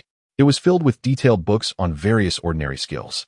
While their utility was uncertain, who knew? Perhaps he could discover something beneficial, like ways to harness the abilities of ice elemental users through his ice-based blade. Or maybe he could channel the abilities of warriors while wielding his sword. Without further ado, he set off. Lin Mo decided to take the bus, not out of frugality, but because the distance was short. The library was merely 5 stops away. Upon arriving, he plunged into the sea of knowledge. It wasn't until 5 in the afternoon that he returned, prompted by a sudden recollection of something he had forgotten. He had come across a reference to it in a book about the city, an item he had selectively forgotten. When he recognized it, he felt a wave of emotion wash over him. So what if others went to school? Could he not form his own team? Indeed, he was considering the city's teleportation array, which cost 1 million per use. With the quarantine zone advancing, it was likely that other areas were inaccessible. Chapter 38. Affordable yet delicious. The following day, Lin Mo did not inform anyone and directly made his way to the teleportation array located at the rear of the Awakening Hall. Hello, may I inquire about your destination? I wish to go to Yunhai City. The staff adjusted the coordinates. Lin Mo retrieved his bank card and paid the 1 million fee, feeling a pang in his heart. He must recoup this expenditure during his visit. Stepping into the teleportation array, a flash of light enveloped him. When the dizziness subsided, Lin Mo found himself in a new location. The teleportation array overseer in Yunhai City glanced at Lin Mo before returning to her phone. His youthful appearance, coupled with his ordinary attire, did not warrant her attention. Lin Mo paid no mind as he exited the building, feeling the humid breeze tinged with a hint of salt. What a splendid place. Not only could beasts be hunted for profit, but they were also edible. Although most beast meat lacked flavor, Yunhai City was a haven for food lovers, overflowing with seafood that was simply irresistible. Without hesitation, Lin Mo hailed a taxi. Driver, please take me to the quarantine zone by the seaside. Certainly, please have a seat. As he sat in the cab, Lin Mo observed the scenery outside. The architecture here was quite similar to Fingjing's, perhaps even more appealing. This area had once been a thriving coastal city before the emergence of beasts, and despite their arrival, development continued unabated. The primary factor was its proximity to the sea, making it a favored hunting ground for many professionals. Additionally, the beasts captured here were transported nationwide, establishing Yunhai City as one of the wealthiest cities in the country. Before long, the vehicle arrived near the quarantine zone. After paying, Lin Mo stepped out and gazed at the coastline, visible about 10 kilometers away. What a magnificent place. Just as he was about to head over, he heard a voice call out, Lin Yu, wait for me. I want to go with you. Sure, this will give you a chance to see my new technique. The electric poison dragon drill. Lin Mo's brow twitched. Surely this couldn't be the person he suspected. Hadn't Cold as Frost mentioned that this person had gone to Modu? How could he hear that name here? The voice was strikingly familiar. Cautiously, Lin Mo turned his head. Indeed, it was him. He recognized that crooked smile all too well. Standing in front of Lin Yu was a girl clad in a white dress, her beauty rivaling that of Cold as Frost. This girl certainly looks like a main character. Is she truly equipped to battle in that attire? But Lin Yu, I want to accompany you. Will it upset your sister? Upon hearing this, Lin Mo nearly lost his composure. Why did that phrase sound so familiar? Don't worry, she wouldn't dare say anything. Feeling the urge to escape, he hurried away, fearing that if he lingered any longer, he might succumb to embarrassment. Once Lin Mo passed through the quarantine zone's entrance and glanced back, he saw Lin Yu standing alongside 2 women, one in a white dress and the other in combat gear, tall and poised. Though he could not discern the latter's features, he assumed they would not disappoint. Is this the allure of a main character? In an instant, Lin Mo vanished from sight, reappearing 500 meters away. Indeed, moving without a companion was remarkably swift.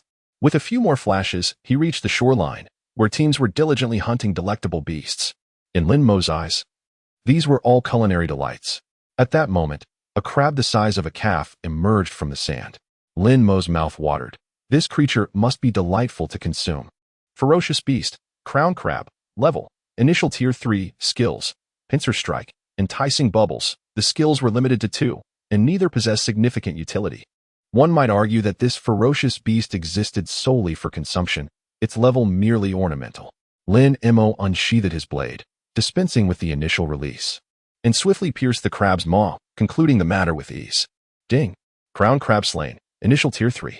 Energy points, 228. The frequent appearance of crown crabs along the beach proved exceedingly gratifying. From dawn till dusk, Lin Mo culled over 300 of these crustaceans. Given their considerable size, he primarily harvested the crab legs, retaining only 10 entire specimens. Even so, his capacity remained unfilled, necessitating the disposal of a substantial quantity.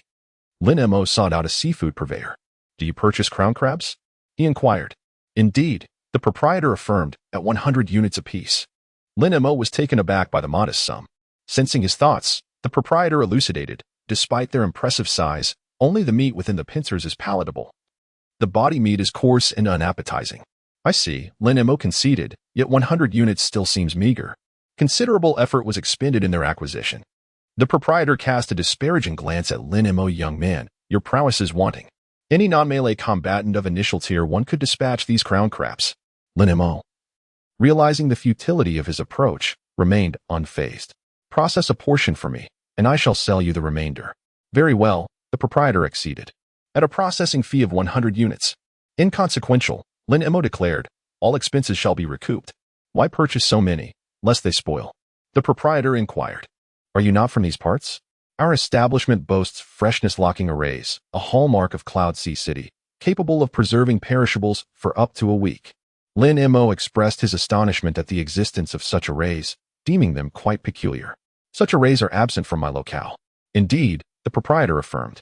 A gourmand invented this array to preserve victuals. Lin Mo's lips twitched, inferring that a culinary enthusiast had devised the freshness-locking array, a testament to the formidable power of gourmandism. Soon, 2 brimming platters of crab claws were presented, one steamed, the other seasoned with numbing spices, igniting Lin Mo's appetite. Without hesitation, he sampled a steamed claw. Exquisite. Lin Mo contemplated selling his residence in Fongjing to reside here. However, the prospect of consuming such bland fare daily proved daunting.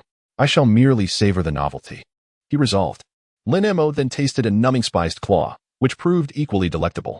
Subsequently, snap, snap, snap, he captured several images of the dishes, disseminating them within their small circle. Lin Mo image. JPG for barely a minute elapsed. Lang Rushuang, does Fongjing now offer seafood? Zhang Cici, sister. He is in Cloud Sea City, as indicated on the menu. I am incensed. Midnight food porn is unconscionable. I yearn to go. Chapter 39. Which ferocious beasts command the highest price? He disregarded the group's discourse, engrossed in his repast. The deluge of 99 messages left him bewildered. Upon perusal, he discovered that Zhang Cici was the primary instigator. He disregarded her. Lin Mo, which ferocious beasts in Cloud Sea City command the highest price? Long Rushuang. Zhong Cici. Zhong Shang. Lin Mo gazed upon the 3 messages, perplexed by their intent. Eventually, Long Rushuang addressed the query. Long Rushuang, along the coastline, one may attempt to slay sea turtles, whose shells are valued for medicinal purposes. The higher the tier, the greater the value. Typically ranging from 2,000 to 4,000 units, albeit their numbers are scant. Conversely, the ferocious beasts inland, while differing in distribution from Fongjing, command similar prices. Lin Mo nodded. Thus, seafood is inexpensive, yet palatable, while inland beasts are unpalatable, yet valuable.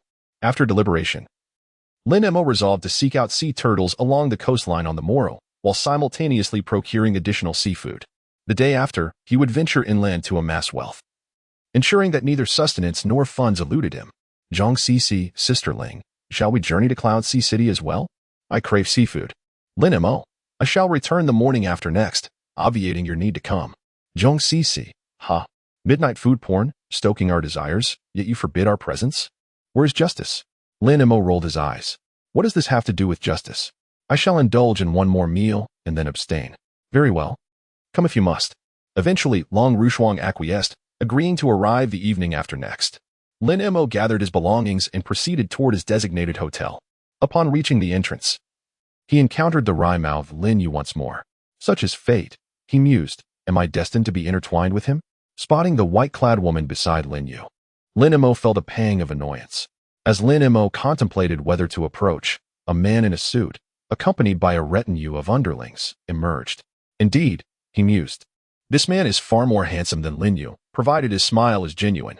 Lin Yu, he declared, I urge you to distance yourself from Zhang Hongyu, lest I render your sojourn in Cloud Sea untenable. Ha ha, who do you fancy yourself to be, to address me thus? Sneered Lin Yu. Su Hong, I shall not permit you to address Lin Yu in such a manner. The white-clad girl, Zhang Hongyu, stood before Lin Yu, her expression fierce. Lin Mo shook his head. This hotel is unsuitable. He promptly reversed course, retrieved his mobile device, and canceled his reservation, unconcerned by the forfeited funds. The preceding scene evoked memories of novels he had perused, proving unbearable.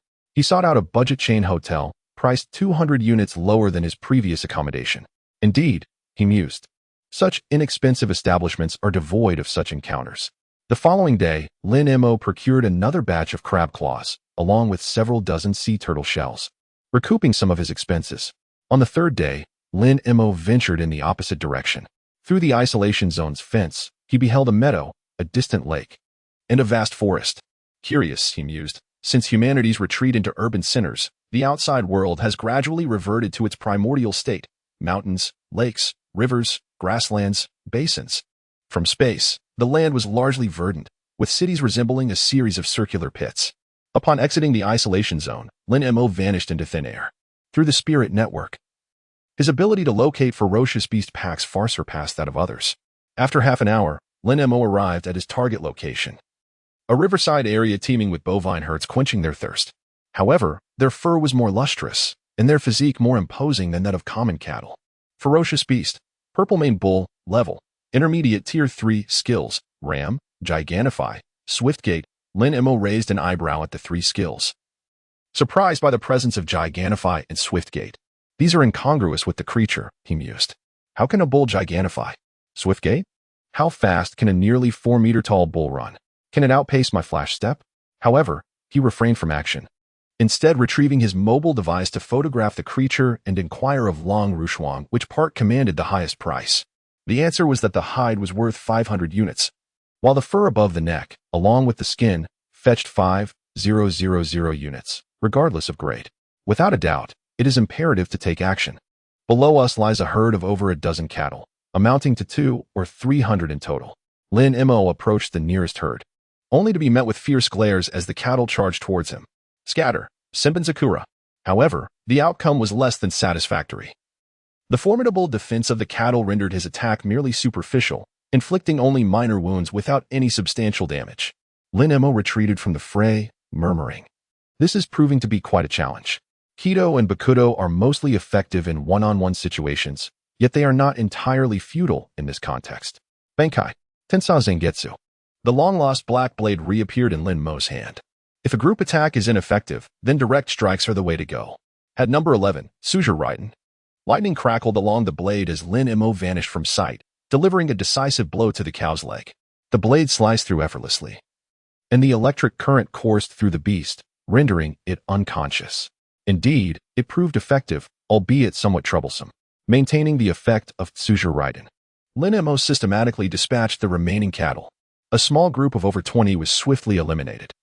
Fortunately, my spiritual pressure is at the vice captain level. Otherwise, it would have taken me much longer. It took him over 40 minutes to deal with this group, not to mention the time required to collect their manies. Essentially, it would take him an hour to resolve this herd. The convenience of a squad is undeniable. Zhang Shang's taunts were just right, while Lang Rushuang's assistance was perfectly timed. As for Zhong Cici, she was entirely forgotten, deemed of no use to him at present. By 4 in the afternoon, Lin Mo had slain 6 herds, accumulating over 120 manies. Alas, he earned merely 600,000 before he had to return. Chapter 40. You truly came as you said you would. Do not rush. I am on my way back now, and I shall arrive in half an hour. Just as Lin Mo approached the isolation zone, a call from Long Rushuang came through. All right, we will arrive in 10 minutes. After hanging up, Lin Mo hailed a cab towards the vocational hall. He stroked his chin, contemplating where to earn money tomorrow. With the squad assembled, they would merely indulge in a meal before returning. How fortunate. The seafood restaurant from the day before. Boss, bring 2 platters of those crab claws, 1 steamed and 1 spicy, and some side dishes as you see fit. After placing his order, Lin Mo turned to the 3. You really came? I thought you were joking.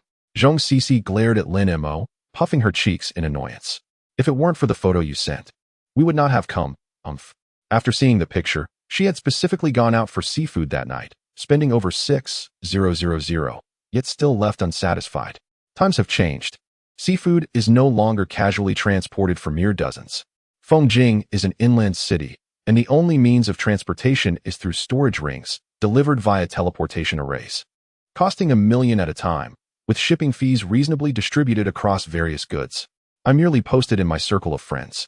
Then you should have posted it to your friends. But you 3 are my only friends. Lin Mo shrugged, acknowledging the validity of her point. All right. Now that we're all here, What more is there to say? Long Rushuang quickly pulled Zhang Sisi back, realizing that arguing with Lin Mo was futile. Best to avoid provoking her. Soon, a variety of seafood was laid out before them. Eat, everyone. This meal is on me. Just as the three reached for their chopsticks. Upon hearing that the meal was on Lin Mo, they hesitated. Lin Mo looked at them in confusion. Why aren't you eating? First, tell us if there's something you need us to do. After that, we can eat. Lin Mo's eyelid twitched. Is that what you think? I simply wish to treat you to a meal. After all, I've made quite a bit of money over the last couple of days. I can certainly afford a meal. That's good. I was genuinely afraid of accidentally boarding a pirate ship. Long Rushuang picked up her chopsticks, grabbing a crab claw. I must say, fresh seafood is truly incomparable. This crab claw is delicious. You can't find this quality in Fengjing. Zhang Sisi couldn't help but exclaim, Yinhai City is wonderful. I wish I had enrolled in a school here. Well, back then, we didn't allow you to go to Fengjing, yet you insisted. Bro, would I have come here if it weren't for you? Lin Mo watched the two with a bemused expression, pondering whether they were truly siblings. I've said it before. I'm not looking for a partner. Mother is just being mischievous, and so are you. Huh. Lin Mo sputtered beer, nearly choking. That's what it was all about. The three glanced at him before returning to their feast. After a while, Lin Mo cleared his throat. So, what is the plan for tomorrow? Plan? What plan? Long Rushuang looked at Lin Mo, bewildered. What are we doing tomorrow? We're heading back. Lin Mo was taken aback, realizing they had come merely for a seafood meal. Had he known this, he wouldn't have sent the photo. It felt like a trap. The round trip cost 2 million, and he had only made 600,000, which felt like a tremendous loss. Huh. Zhang Sisi burst into laughter. Lin Mo, your expression was priceless. Zhong Shang, sitting beside Lin Mo, also shook with suppressed laughter. All right. Since we've come all this way, we might as well explore the area outside the isolation zone. Each region has different types of fierce beasts, and this is a perfect opportunity for training. Long Rushuang decided to stop teasing him. After all, it was his photo that had prompted this. Lin Mo sighed in relief. If they chose not to go, he could venture alone, but that would be far too slow. That's good. I thought you truly intended to return. Of course not. We agreed to check out the fierce beasts here. Zhang Sisi chuckled. Lin Mo rolled his eyes. You lot are truly incorrigible. The next day, the four of them set out, with Long Rushuang retrieving an off-road vehicle from her ring, heading northward. You brought a vehicle. How splendid. Naturally, we are now a team, and transportation is essential. They drove through the isolation zone and ventured deeper. The trees here were not overly dense, and Zhongshan drove straight to take off, speeding into the depths. All right, this is far enough. We've traveled over 20 kilometers and cannot go further.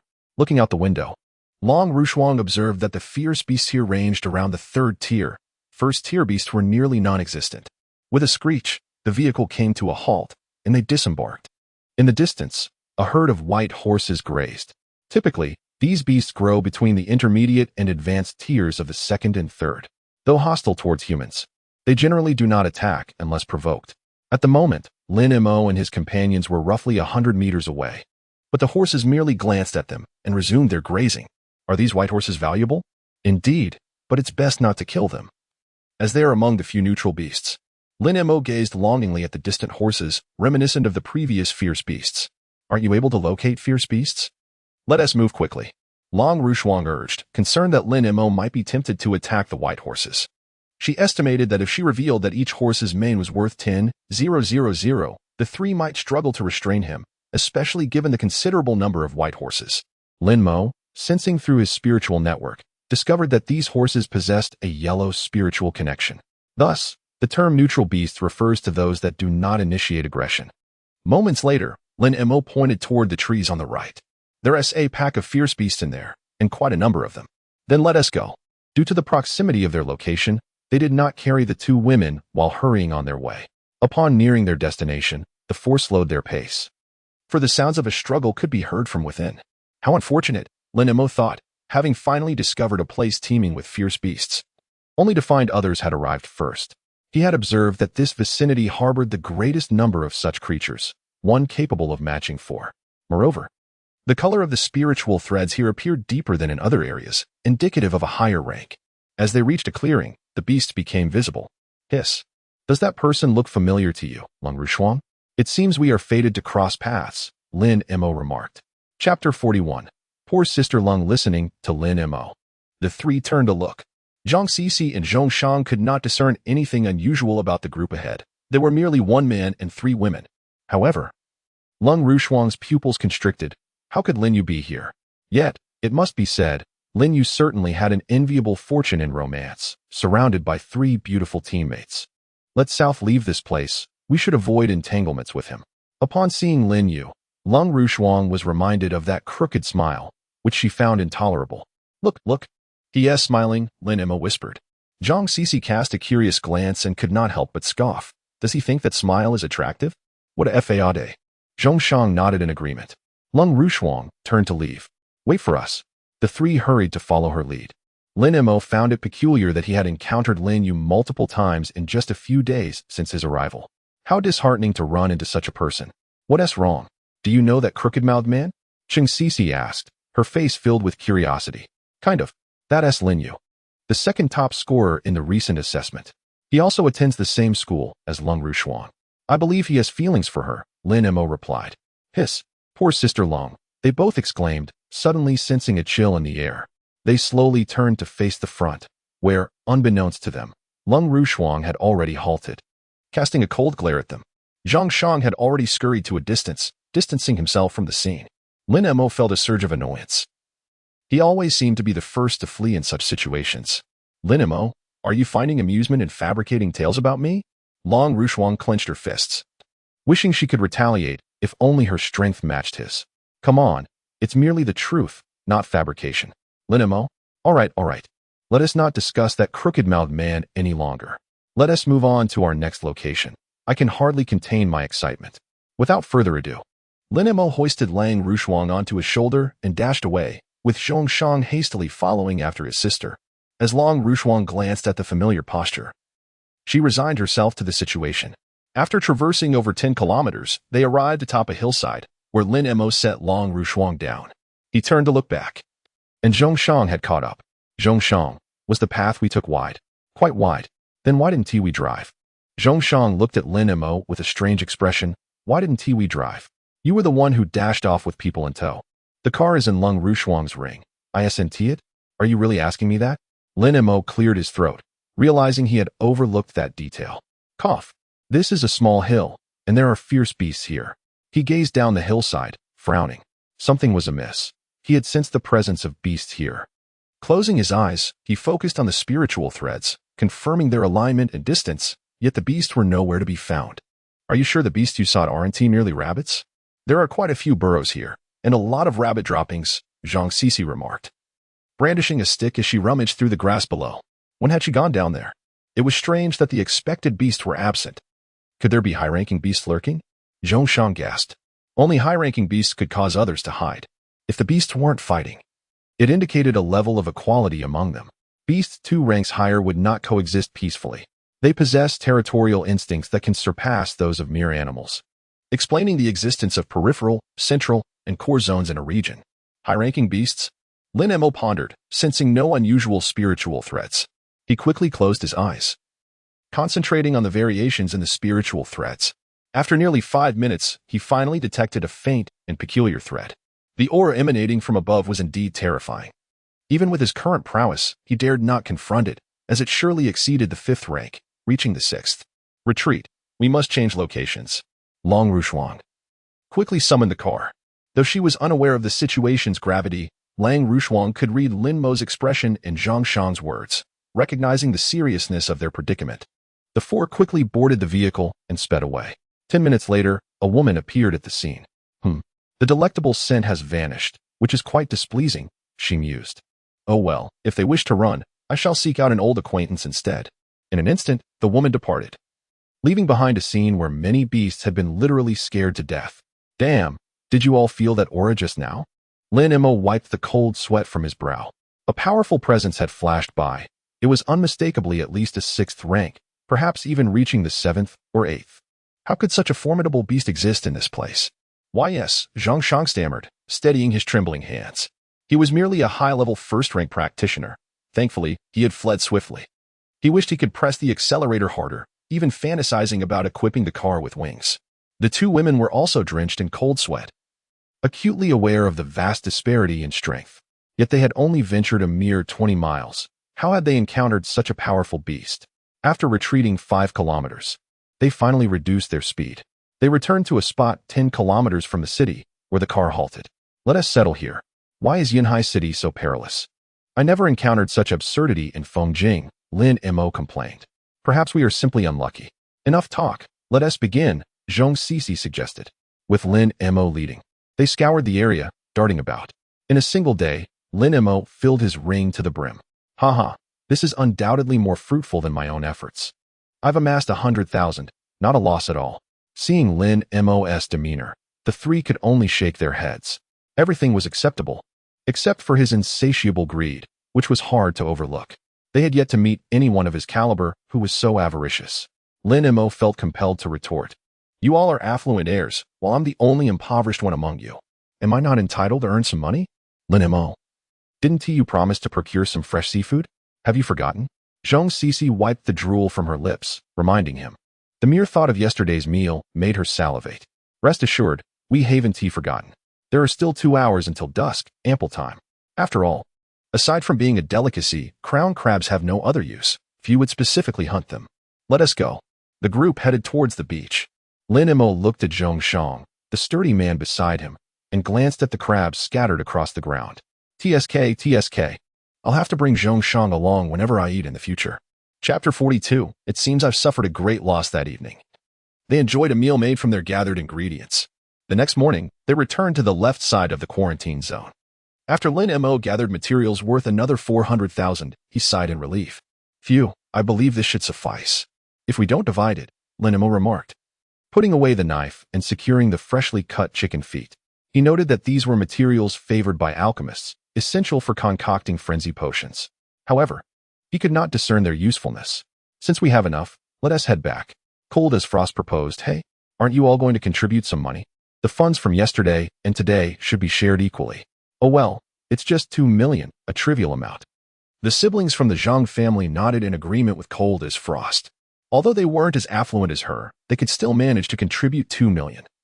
Even if it meant asking their elders for some resources.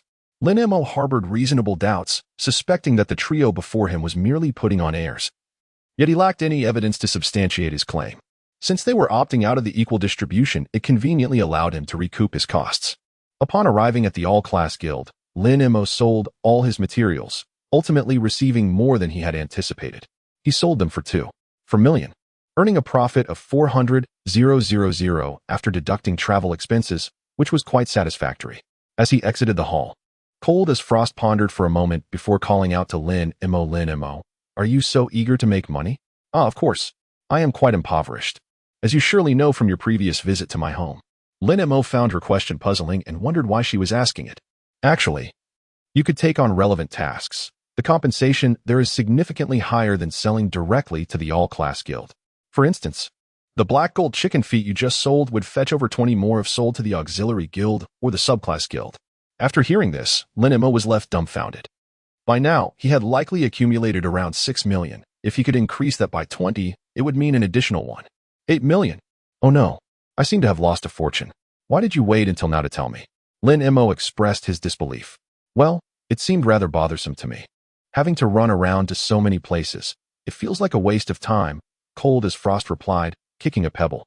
After all, her family had rarely sold such low-tier beast materials, and she had simply forgotten.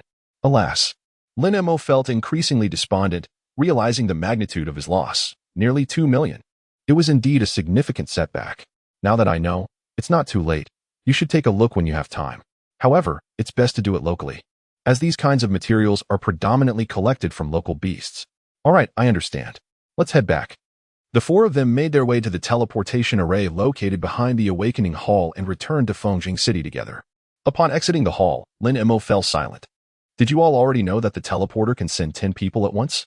It only cost 3 million to teleport back, which means an initial fee of 1 million, with an additional 100,000 for each extra person, up to a maximum of 10 people. Why didn't anyone tell me this? Lin Mo felt he had been significantly shortchanged. Ah, you didn't know? Isn't that common knowledge? Zhang Sisi looked at Lin Mo with bewilderment. Such information was generally known among all practitioners. All right then. Lin Mo finally understood why the three of them seemed so unconcerned about the teleportation fees. Although he felt a twinge of regret, at least he had managed to save a portion of the return trip's costs. Lin Mo took out his phone and transferred 400,000 to Cold as Frost. Hey, why are you sending me money? Well, since we VE returned, I thought I'd cover the teleportation expenses. Fine. Cold as Frost initially intended to refuse but realized that declining might come across as disrespectful. Lin Mo quipped, I hope you never respect me. They exchanged farewells and parted ways. Lin Mo did not rush off but instead went to the adjacent auxiliary guild, also referred to as the Special Profession Guild. Given that these sub-professions were primarily categorized under special abilities, the Auxiliary Guild boasted the largest membership among all guilds. Lin Mo examined the map in the hall and proceeded to the task area, where rows of computers lined the space. He casually selected a machine to check the task information. Task Beast Target, Golden Horned Goat. Requirements: 50 Golden Horned Goat Horns and 100 Front Hooves. Price: 220,000. Wow. That's over 1,000 more than what I sold before. Lin Mo continued to search through the materials he had previously sold, discovering that he could generally find corresponding tasks or orders, with prices inflated between 20 to 40. The more he looked, the more disheartened he became. Realizing how much money he had missed out on, each figure felt like a dagger piercing his heart. I must download this app, so that when I come across tasks in the future, I can grab them immediately. Lin Mo opened his phone to check the mobile interface, which was simple and user-friendly. The interface allowed him to search for tasks simply by entering the name of the beast. He could also select a specific official guild to choose suitable tasks. Moreover, it provided information and abilities related to the beasts. Lin Mo was quite pleased with the software. Had he known about it earlier, he would have undoubtedly earned a fortune by now. Checking his balance, he found he had over 3.5 million. He contemplated whether to buy a car. Ultimately, he dismissed the thought, as he rarely drove. He usually rode in Cold as Frost's vehicle. Time to go home. Upon arriving home, he immediately opened his system panel, having not checked it for several days and was uncertain how many energy points he had accumulated. Host: Lin Mo. Power level: 2nd tier advanced. Ability level: C grade. Ability: Mastery of Blades. Skills: Blade Technique Mastery. Automatically improves blade skills over time. Blade damage increase: increases damage by 20 when using blade weapons. System skills: Intermediate slash, Intermediate unarmed combat, Intermediate instant step, Intermediate ghost path, sword pressure, spiritual thread. Killian level phantom power.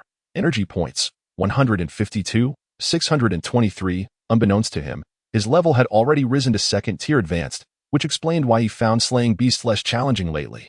His energy points had also reached 150,000, leading Lin Mo into contemplation. He discovered that most items he wished to purchase in the shop now cost in the millions. He now faced a choice: either accumulate energy points or continue unlocking cards. What a headache. Chapter 43.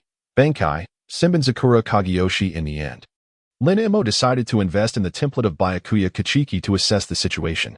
Ding. Byakuya Kachiki progress unlocked to 25. Ding. Byakuya Kachiki progress unlocked to 30. Obtaining Bankai, Senbenzakura Kageyoshi. Skill: Kanju, Senbenzakura Kageyoshi. When the first notification appeared, Lin Mo felt disappointment, but when the second message arrived, he was filled with elation. Finally, the Bankai has arrived. When unlocking the template of Ichigo Kurosaki, the Bankai appeared at 5, but subsequent templates had not revealed it. He had begun to suspect it required a threshold of 50. Fortunately, it only required 30, which he found acceptable, even though it consumed all 130,000 energy points in one go. Template character: Byakuya Kachiki. Unlock progress: 30. Available abilities: Shurkai, Senbenzakura, Bankai, Senbenzakura Kageyoshi. Kanju, Senbenzakura Kageyoshi. Unlock requirements: Vice Captain level spiritual pressure 080,000. The Bankai represented a qualitative leap. In simple terms, after achieving Bankai, the number of scattered blade petals could reach millions. At this stage, Senbenzakura Kageyoshi provided an all-encompassing attack with both offensive and defensive capabilities. If controlled with both hands, the attack speed would quadruple. For Lin Mo, this was an immensely powerful area attack capability. With this ability, he felt confident in facing even 5th-tier advanced opponents. The expenditure of energy points was undoubtedly worthwhile. He also set his sights on 2 additional cards, with a few more energy points. He could unlock Bankai for those 2 blades as well. With with both single target and area attack abilities, who could stand against me. In less than a month, his level had reached second tier advanced, and he had acquired a plethora of abilities. His true strength was comparable to that of a fourth tier advanced, and he could even hold his own against slightly weaker fifth tier adversaries. Among all professions, one could say that he stands at the forefront. It is no wonder that Lin Mo is overly exhilarated. Regrettably, the number of ferocious beasts remains insufficient, leaving him with no opportunity to showcase his abilities. Lin Mo feels a tinge of disappointment, as chances for a siege by a horde of beasts, akin to the last occurrence, are exceedingly rare, with only a few instances each year. As for the beast tide, it may not even transpire once annually. Where shall we go today? Perhaps to a small fragment space? To be frank, that destination does seem appealing. It is undoubtedly the best place for someone like him, who possesses area attack capabilities. Alas, the official locations are overcrowded, making it difficult to fully unleash his potential. The private venues, while available, are exorbitantly priced. However, Lin Mo is disinclined to venture there, as the beast levels are overly restricted, with the highest only reaching Tier 3, and their numbers are exceedingly scarce. Opting against that, they decide to explore the outskirts. Approximately 30 kilometers from the quarantine zone, this area primarily hosts intermediate Tier 3 beasts, with fewer others present. Lin Mo casts a glance at Lung Rushuang. Have you leveled up? Yes, by a stroke of luck, I have advanced to Junior Tier 2. Though Lang Rushuang maintains an outward calm, internally she is elated, having progressed much faster than her peers. What abilities have you learned at Tier 2? The ability to induce a slowing effect, though I am still practicing it. I can currently reduce the speed of creatures within a 20-meter radius by 10. Lin Mo strokes his chin, observing Lang Rushuang's slightly upturned lips. Perhaps it would be best not to dampen her spirits. The once proud Lang Rushuang, upon noticing Lin Mo's expression, realizes that he is not particularly impressed. If her ability were truly useful, he would likely regard her with the same enthusiasm he had for Zhong Shang when he joined their team. Just as she is about to speak, she hesitates and decides to remain silent, lest her words provoke another retort. What about you and your sibling, Zhong Shang? Zhong Shang, somewhat frustrated, replies, perhaps my innate talent is lacking. I've only just managed to reach Senior Tier 1. That's quite all right. Just ensure you master the taunt skill. Zhong Shang's lips twitch. You truly lack emotional intelligence. With your demeanor, I doubt you'll ever have a girlfriend, and even if you do, it will likely be out of pity. I, too, am a Senior Tier 1. Zhong Sisi interjects hastily. Have you learned any other abilities? None. Then isn't that still of little use? Zhong Sisi clenches her fists, glaring at Lin Mo, who sits in the passenger seat. How can there be such a thoughtless man? After leaving the city, their speed picks up. Soon, the vehicle reaches the end of the road, yet they have not reached the quarantine zone. Below lies a dirt path, or perhaps a grassy expanse. Observing the surroundings, it appears they must first pave a path on the side, as the trees have already been felled. Apparently, it will take another week before the road reaches the new quarantine gate. That pace is indeed rapid, and this time, they have advanced a greater distance than in previous attempts. The high-tier professionals of your had expended considerable effort to drive away those formidable beasts. They quickly arrive at the quarantine zone's location. At this moment, the gate remains arranged as it was before, sparing them the need to search for changing rooms anew, or rather, Zhong Shang does not need to search again. This distance must be nearly 10 kilometers, Lin Mo observes, scanning the area, feeling an unusual sense of familiarity. They have fought here numerous times. According to official data, 10 kilometers is allocated, with a buffer zone of 2 kilometers ahead. Low-tier beasts are found within a 10-kilometer radius, while intermediate-tier beasts are located beyond 30 kilometers, with a mixed zone in between, unchanged from before. Lin Mo inquires, puzzled, do these beasts alter their positions independently? Of course, when they realize they cannot overpower humans, they will retreat. The higher their tier, the greater their intelligence, with Tier 7 being a critical threshold. If that is the case, why not advance uniformly? Cold Rushuang feels helpless at Lin Mo's question, stating, I am uncertain about such matters. Allow me to explain, Zhong Sisi, ever restless, interjects. Adept at elucidating this topic. It is quite simple. Tier 8 beasts can initiate a beast tide. If cornered, they will coalesce into a formidable tide, potentially storming cities and hunting humans. Surely you have seen enough news to understand that such occurrences stem from overly aggressive advancements. Additionally, the number of powerful human professionals is insufficient to counter the assaults of high-tier beasts, which is why, typically, Humanity will only create a better survival space before ceasing further advances. Humans have contemplated the notion of eradicating the beasts entirely. However, the existence of fragment spaces renders that impossible. As urban areas expand, the likelihood of fragments falling into the city increases, which is another reason humanity refrains from excessive advancement. Oh, I see. Lin Mo finally comprehends that humanity faces not only the beast but also unknown dangers. Zhang Shang, having donned his gear, returns. This time still clad in chain mail, as the sweltering weather would be unbearable for him in any other armor. They continue to drive forward. As the gate opens, the vehicle accelerates sharply. Chapter 44. The potent effect of area attacks. All right, this is sufficient. The vehicle halts in an open area. As they approached, they had already dispatched a few senior Tier 2 beasts, indicating they are near their destination, as the map reveals a lake ahead. I can sense the presence of beasts. Regrettably, they are too scattered here. Lin Mo expresses disappointment, realizing that his newly acquired abilities may not be applicable. Clearly, there are no hordes of beasts in this vicinity. After all, not all beasts travel in packs. Well then, let us commence. Lin Mo draws his blade and walks alongside Zhang Shang. Zhang Shang taunts, Lin Mo strikes. Lung Rushuang collects the spoils, and Zhong Sisi enjoys some seeds. As they press onward, upon reaching the 35-kilometer mark, Lin Mo halts the trio. I sense a horde of beasts nearby, not far off, approximately 1 kilometer to our left.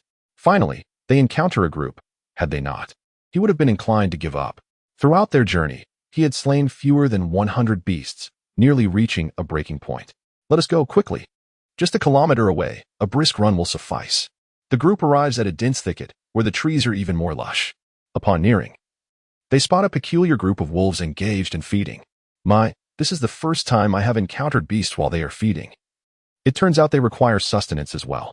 After all, they had never witnessed beasts feeding, as their previous encounters occurred outside of meal times. Of course, they must eat. Do you think they survive on air? They speak in hushed tones, yet their conversation still draws the attention of the distant wolf pack. After all, wolves have keen noses, especially ferocious ones. Beast, two-headed demon wolf. Level, intermediate tier 3. Skills, flame blade, wind tornado, fire whirlwind. This is Lin Mo's first encounter with a two-headed beast. A rather peculiar sight. Everyone, be cautious. These are two-headed demon wolves. One head is fire-based, and the other is wind-based. All their abilities are ranged. Do not engage in close combat. Cold Rushuang warns the group. Fear not. Zhongshang, you take the lead. Zhongshang instinctively steps forward, then suddenly realizes. This is a two-headed demon wolf. If he engages, he could end up roasted. Do not worry. It's merely a bit of fire. Besides, isn't Zhong Sisi here? As soon as you strike, I will join you. Though it may sting at first, it will soon pass. Zhang Shang contemplates, realizing he indeed trusts Lin Mo's strength. However, the latter's words seem increasingly off. It sounds like something a typical man would say to a woman.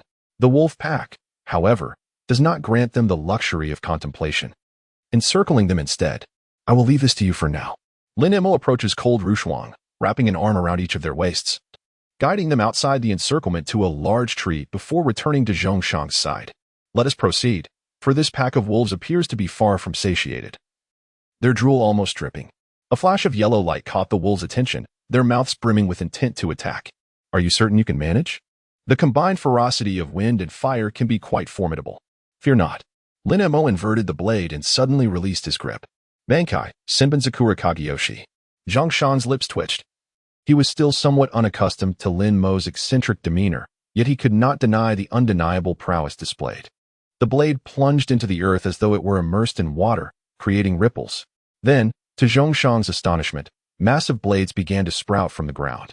Indeed, to his eyes, these blades were emerging from the soil at a gradual pace. The blades shattered, scattering cherry blossom shards across the sky. The wolves launched their assault. But alas, they were all obliterated by the flurry of petals.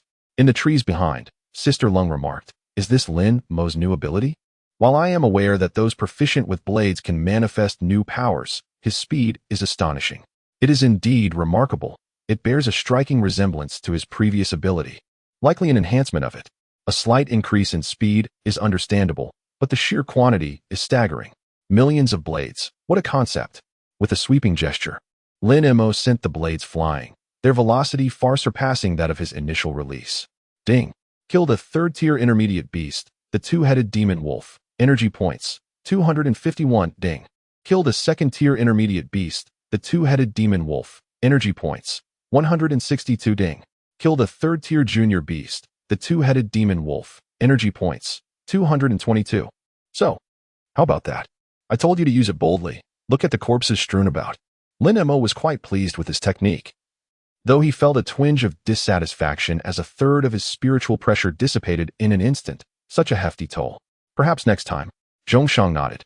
His appraisal of Lin Mo's strength elevated once more. Wait a moment. I will bring her back. When Zhongshang noticed Lin Mo's hand resting on his sister's waist, a glint of danger flickered in his eyes. Hey, don't look at me like that. Your sister is not my type.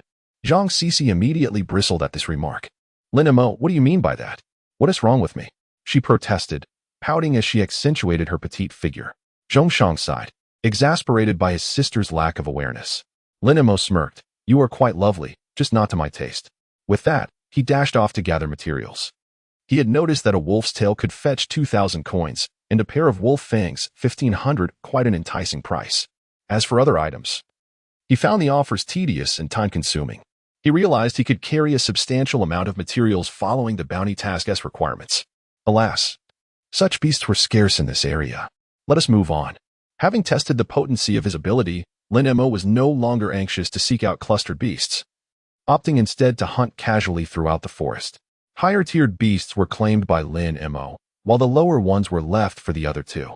Zhang Sisi merely needed to keep an eye on Zhongshang, as Lin Mo and Lung Ruo Shuang did not require healing. By 5 o'clock in the evening, Lin Mo sighed in relief. Ah, finally done. You've been munching on snacks all this time. What are you lamenting about? Lin Mo lightly nudged Zhang Sisi. She puffed her cheeks in response. I've walked nearly 30,000 steps today. I am but a frail priest. Can't you show some sympathy? Lin Mo's lips twitched. She did indeed appear delicate. However, what is the deal with the scythe you're holding? It's taller than you. He was taken aback to discover that Zhang Sisi was a battle priest wielding an absurdly large scythe. Wait, how come you're a battle priest? Huh? Did no one mention it? Zhang Sisi blinked her innocent eyes, glancing at the scythe towering over her. Lin Mo turned to Long Ruo Shuang, as she was the one who recruited her. You said you needed someone with healing abilities. My encounters have mostly been with combat professions. Sisi is the only healing class I know, but a battle priest can heal too. No major issue there. Long Ruo Shuang's reasoning was sound and irrefutable. Nonetheless, Lin Mo pressed. Then why did you only bring out your weapon today? Oh, regarding that, you were so fierce earlier that I had no chance to intervene. Besides, Sister Lung is incredibly capable, and I didn't need to assist her. However, the beasts in the afternoon were a bit too formidable, so I merely took out my weapon for self-defense. With that, Zhang Sisi swung the scythe a couple of times. How could such small arms generate such strength? Even if it were a lightweight alloy, that scythe must weigh around 20 pounds, yet she handled it effortlessly. All right then. After a lengthy period, it seemed Lin Mo was the only one left oblivious to the situation. By the way, have we made contact with any reconnaissance-type ability users? We are in communication. The archer-type ability user has a spiritual pet capable of scouting and possessing some combat ability. However, it requires some time. She is still deliberating. No worries. As long as they're SA target. We cannot always rely on him to locate beasts. Although spiritual threads are effective, we have no idea what we're facing. That is quite bothersome. Let us depart, it's getting late. In the ensuing days, Lin Mo and his companions adhered to a routine, rising early and returning late. Until August 1st, they finally took a well-deserved rest, as it was necessary. After all, Lung Ruo Shuang and her team had an examination to prepare for. Sitting at home, Lin Mo rubbed his temples, utterly bemused by the eccentricities of the education system in this world that commenced so early. After some inquiry, he discovered that only the vocational schools operated this way. Regular institutions were still on break, with classes beginning in September. This was an unfortunate necessity, as the government aimed to equip ability users to confront beasts as swiftly as possible, thus advancing the academic schedule while shortening vacation periods. Fortunately, the examination would only last 2 days and merely serve as a performance assessment for newcomers. Lin Mo intended to spend the day resting at home. Over the past days, he had sold the materials he collected for a total of 5 million coins, finally amassing a modest fortune. He opened the system interface, gazing at the energy points displayed, a grin spreading across his face. After all, He had accumulated 100,000 energy points. One could only imagine the temptation to unlock new templates each time he beheld these points. He had restrained himself, reassured that his current abilities sufficed. Without urgency for that moment, he opened the shop and set his sights on the long-anticipated item, Captain-level spiritual pressure. Purchased. A wave of white spiritual pressure surged forth, causing a tempest to whirl within the room. Goodness, why is the reaction so intense? The previous vice captain level spiritual pressure had not caused such a stir, but this was overwhelmingly potent. The uncontrollable white spiritual pressure wreaked havoc around the room, but thankfully Lin Mo managed to maintain some control. Otherwise, the house would have been lost. Bang! Crash! Even so, cups and water jugs toppled from the table, glass fragments littering the floor. The tiles beneath Lin Mo's feet creaked ominously. After a minute, the raging spiritual pressure settled, and Lin Mo exhaled in relief. Glancing down at the floor, his heart sank. He had just purchased this house, and now it bore damage. Fortunately, only a few tiles had shattered, which was somewhat acceptable. Acceptable? It was a considerable loss. Sigh. Had he known, he would have refrained from making the purchase at home. Lin Mo accessed his personal information panel. Host. Lin Mo. Power level. Intermediate Tier 3. Ability level. Grade C. Ability. Mastery of blades. Skills. Blade technique mastery. Automatically enhances blade skills over time when wielding any blade weapon.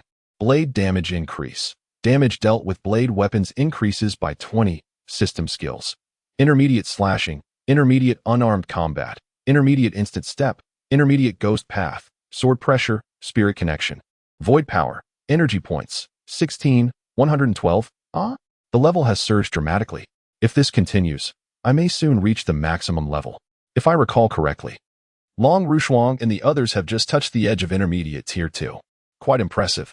Observing the remaining energy points, Lin Mo felt a sense of satisfaction after all. This expenditure was worthwhile.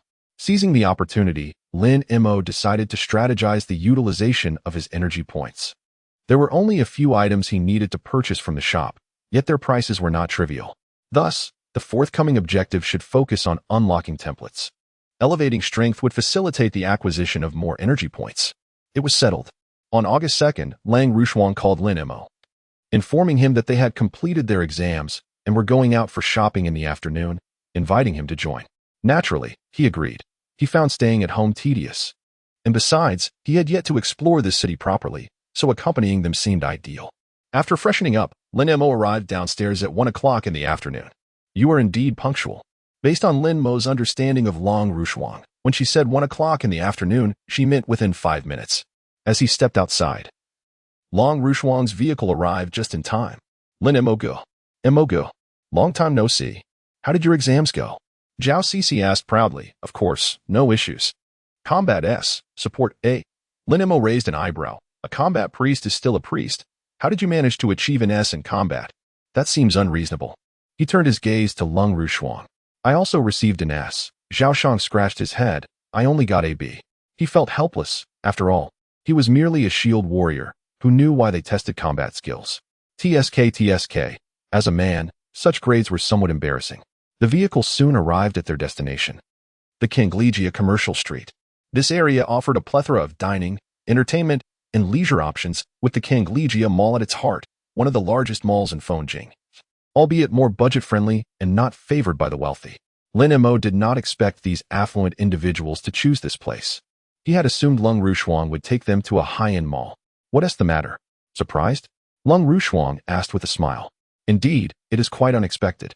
This place does not align with your status. What status? It's merely a layer of aura. Chapter 46. Have you ever seen a meteor during the day? The two girls walked ahead, while Lin Mo and Zhao Shang followed behind. Zhao Shang, did you sense a hint of sadness in Long Rushuang's eyes just now? Lin Mo inquired, recalling a moment of unease when she answered a question. Did you? Perhaps, after all, she is a girl, Zhao Shang shrugged. Lin Mo pondered and agreed. Perhaps he was overthinking. Zhao Shang discreetly glanced at Lin Mo, surprised by his keen observation, but such matters were not for him to disclose, only Lang Rushuang could address them. However, it was unlikely she would, as she would not want Lin Mo to feel pity for her. Half an hour passed, and Lin Mo and Zhao Shang were laden with 4 or 5 shopping bags. Zhao Shang, I think I might have some regrets. There's a billiards hall over there. Why don't we go play? Well, I have my regrets too. But they seem quite happy, so I suppose we can endure it. Zhao Shang observed his sister's joyful demeanor. A little exhaustion was inconsequential.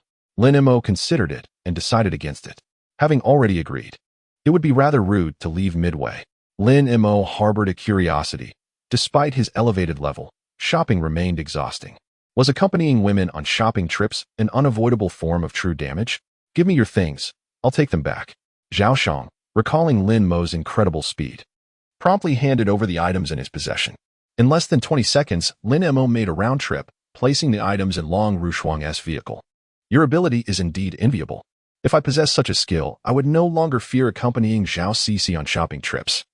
Zhao Shang seemed to recall something dreadful and shuddered. Lin Mo observed this familiar reaction and remained silent for a moment. Did you? What, your pants? Zhao Shang stumbled, bewildered by the abruptness of the comment. Lin Mo couldn't help but marvel at the seemingly boundless stamina women possessed while shopping. From just after 1 o'clock until past 3, had Lin Mo not suggested a break, the two would likely have continued until evening. At that moment, Lin Mo discovered another side of Lang Rushuang. He had assumed she preferred solitude. Oh, nearly forgot. It was all a fade. The four seated on a bench, sipping milk tea. By the way, have you ever seen a meteor during the day? A meteor? You mean the ones that fly diagonally through the sky? Lin Mo gazed upward. Well, it should be one that falls vertically. There is no such thing as a vertically falling meteor. Just as Lung Rushuang was about to rebut, she suddenly recalled that there was indeed something that fell vertically. She quickly looked up, and the other two followed suit. They beheld a bright yellow light streaking across the sky, trailing a fiery tail. This must be space debris, Zhao Shang remarked gravely. Long Rushuang's expression turned serious. The yellow one is likely intermediate space debris. I just wonder where it will land. Lin Mo casually took a sip of his milk tea, realizing this was what space debris looked like upon descent. Dear citizens, please proceed to the underground safety facilities. Dear citizens, please proceed to the underground safety facilities. Meanwhile, at the monitoring center in Fengjing City, the 0323 space debris had breached the atmosphere, targeting the city center. A dozen individuals sat before a myriad of instruments, while 4 senior leaders stood behind them. Have we still not detected how it appears? Director Zhang inquired. This object is fundamentally undetectable. It appears as if it materializes out of thin air beyond the atmosphere, only to plummet directly afterward. Since its discovery, we have been unable to ascertain its origin. A researcher stated calmly. They had grown accustomed to such situations. If someone could invent a device capable of detecting its appearance, they would undoubtedly secure their place in history. Director Zhang, let's not dwell on that. We should notify the defense troops.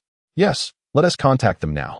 Zhang Ying retrieved his phone and reached out to the head of the defense forces, relaying the critical information. Rest assured, we remain on standby. Please send me the coordinates in advance. Understood. Everyone fixated their attention on the screen. Altitude 4,000 meters, position near the east second ring. Launch it. Do not allow it to fall within the city. Understood. The staff opened a panel revealing a row of buttons. Lock on the target. Press all 4 buttons. Kangligia Mall is the drop zone. By the way, are those missiles? Lin Mo could only see 4 black dots approaching the debris. That was expected, as the target drop zone needed adjustment. However, the impact would be minimal, allowing only slight deviations. Yet at this altitude, it was sufficient. But it seems the angle is slightly off. Should we take cover? After all, this is intermediate space debris, the primary level being Tier 4. Zhao Shang suggested. Gazing at the yellow light in the sky. Blue signifies beginner, yellow denotes intermediate, and red represents advanced. If it were blue, we could assist. But yellow poses a considerable challenge. Let us seek refuge as well. It seems those individuals have just departed. We should make our exit now. However, Lin Mo remained stationary, contemplating the situation where a primary objective involved high-tier entities. It would be rather unreasonable to forego such an opportunity. You all go ahead. I shall take a look. Ah. You are capable yet, considering Lin Mo's prowess, it posed no issue to investigate. Even if he were to encounter difficulties, his unique mobility would allow for an escape. Very well, the 3 of us shall descend first. Matters of this nature are beyond our current rank. With that, Lin Mo watched as they departed before retrieving his long blade from his spatial backpack. In a blink, he appeared atop a nearby 10-story building. His intention had been to arrive directly at the pinnacle of the tallest structure, yet midway he discovered that ascent was impossible. On flat ground, such a distance would have been trivial, but elevation posed a greater challenge. After surveying his surroundings, he proceeded to the rooftop of a 24-story building. This will suffice. I can rush over after the descent, and time will be on my side. In the distance, troops advanced toward their target, expected to arrive just as the descent occurred. Above, on a more distant edifice, 5 men clad in black robes stood. Unlike those Lin Mo had previously encountered. One wore a silver mask, while the others donned black ones. Silver Envoy, should we reveal ourselves? As long as we can unleash the ferocious beasts upon the city. What does it matter if we expose ourselves? This is the very tenet of our beast god cult. Chapter 47, The Beasts Unleashed standing atop the building. Lin Mo gazed intently at the fragmentary space, which was under continuous missile bombardment, the impacts adjusting their targets. Perhaps due to the intermediate nature of the fragmentary space, only minor adjustments could be made. Eventually, the number of missiles diminished significantly. At that moment, the fragments were less than 1,000 meters from the ground. Lin Mo observed the fragments, realizing that this was indeed the target. How fortuitous, it required no effort on his part. Boom. The fragment struck the ground with a thunderous roar, landing perfectly on a roadway adjacent to a park, merely 2 meters from a nearby residence. A slight deviation could have resulted in the destruction of the house. With a few swift movements, Lin Mo arrived at a nearby rooftop. Just as he settled in, a dozen military vehicles approached, from which soldiers clad in combat attire swiftly disembarked. Lin Mo surmised that most were professionals, with only a few wielding firearms. Additionally, he noted the arrival of 2 armored vehicles, each equipped with heavy machine guns.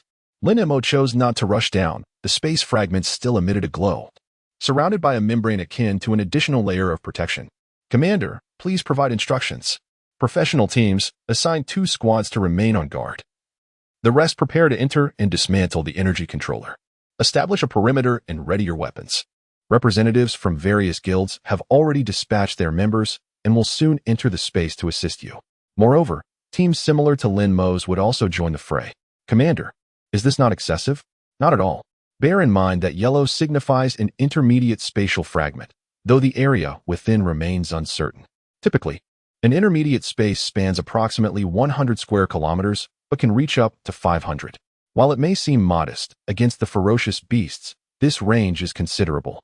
The commander anxiously regarded the fragmentary space before him, recalling the devastating casualties from the last intermediate fragment's descent. Whoosh. One by one, professionals descended. All members of various renowned guilds. Tian Yulin, we have arrived. Good to see you. Your presence assures me. By the way, where is your guild leader? Exchanging glances. One stepped forward to whisper a few words. Tian Yulin's expression shifted momentarily before returning to normal, merely nodding in acknowledgement. A peculiar sound emanated from the fragments. It is about to commence. Everyone, prepare yourselves. Lin Mo leaped from the rooftop, landing on the ground, where a soldier barred his path. Excuse me, may I inquire who you are? Lin Mo retrieved his identification badge from his storage ring. After inspecting it, the soldier shook his head. Your team is classified as F rank. It would be prudent for you to withdraw. Lin Mo was taken aback. What do you mean? Am I not permitted entry? This seemed rather absurd. Crack. The membrane surrounding the fragment emitted sounds akin to shattering glass.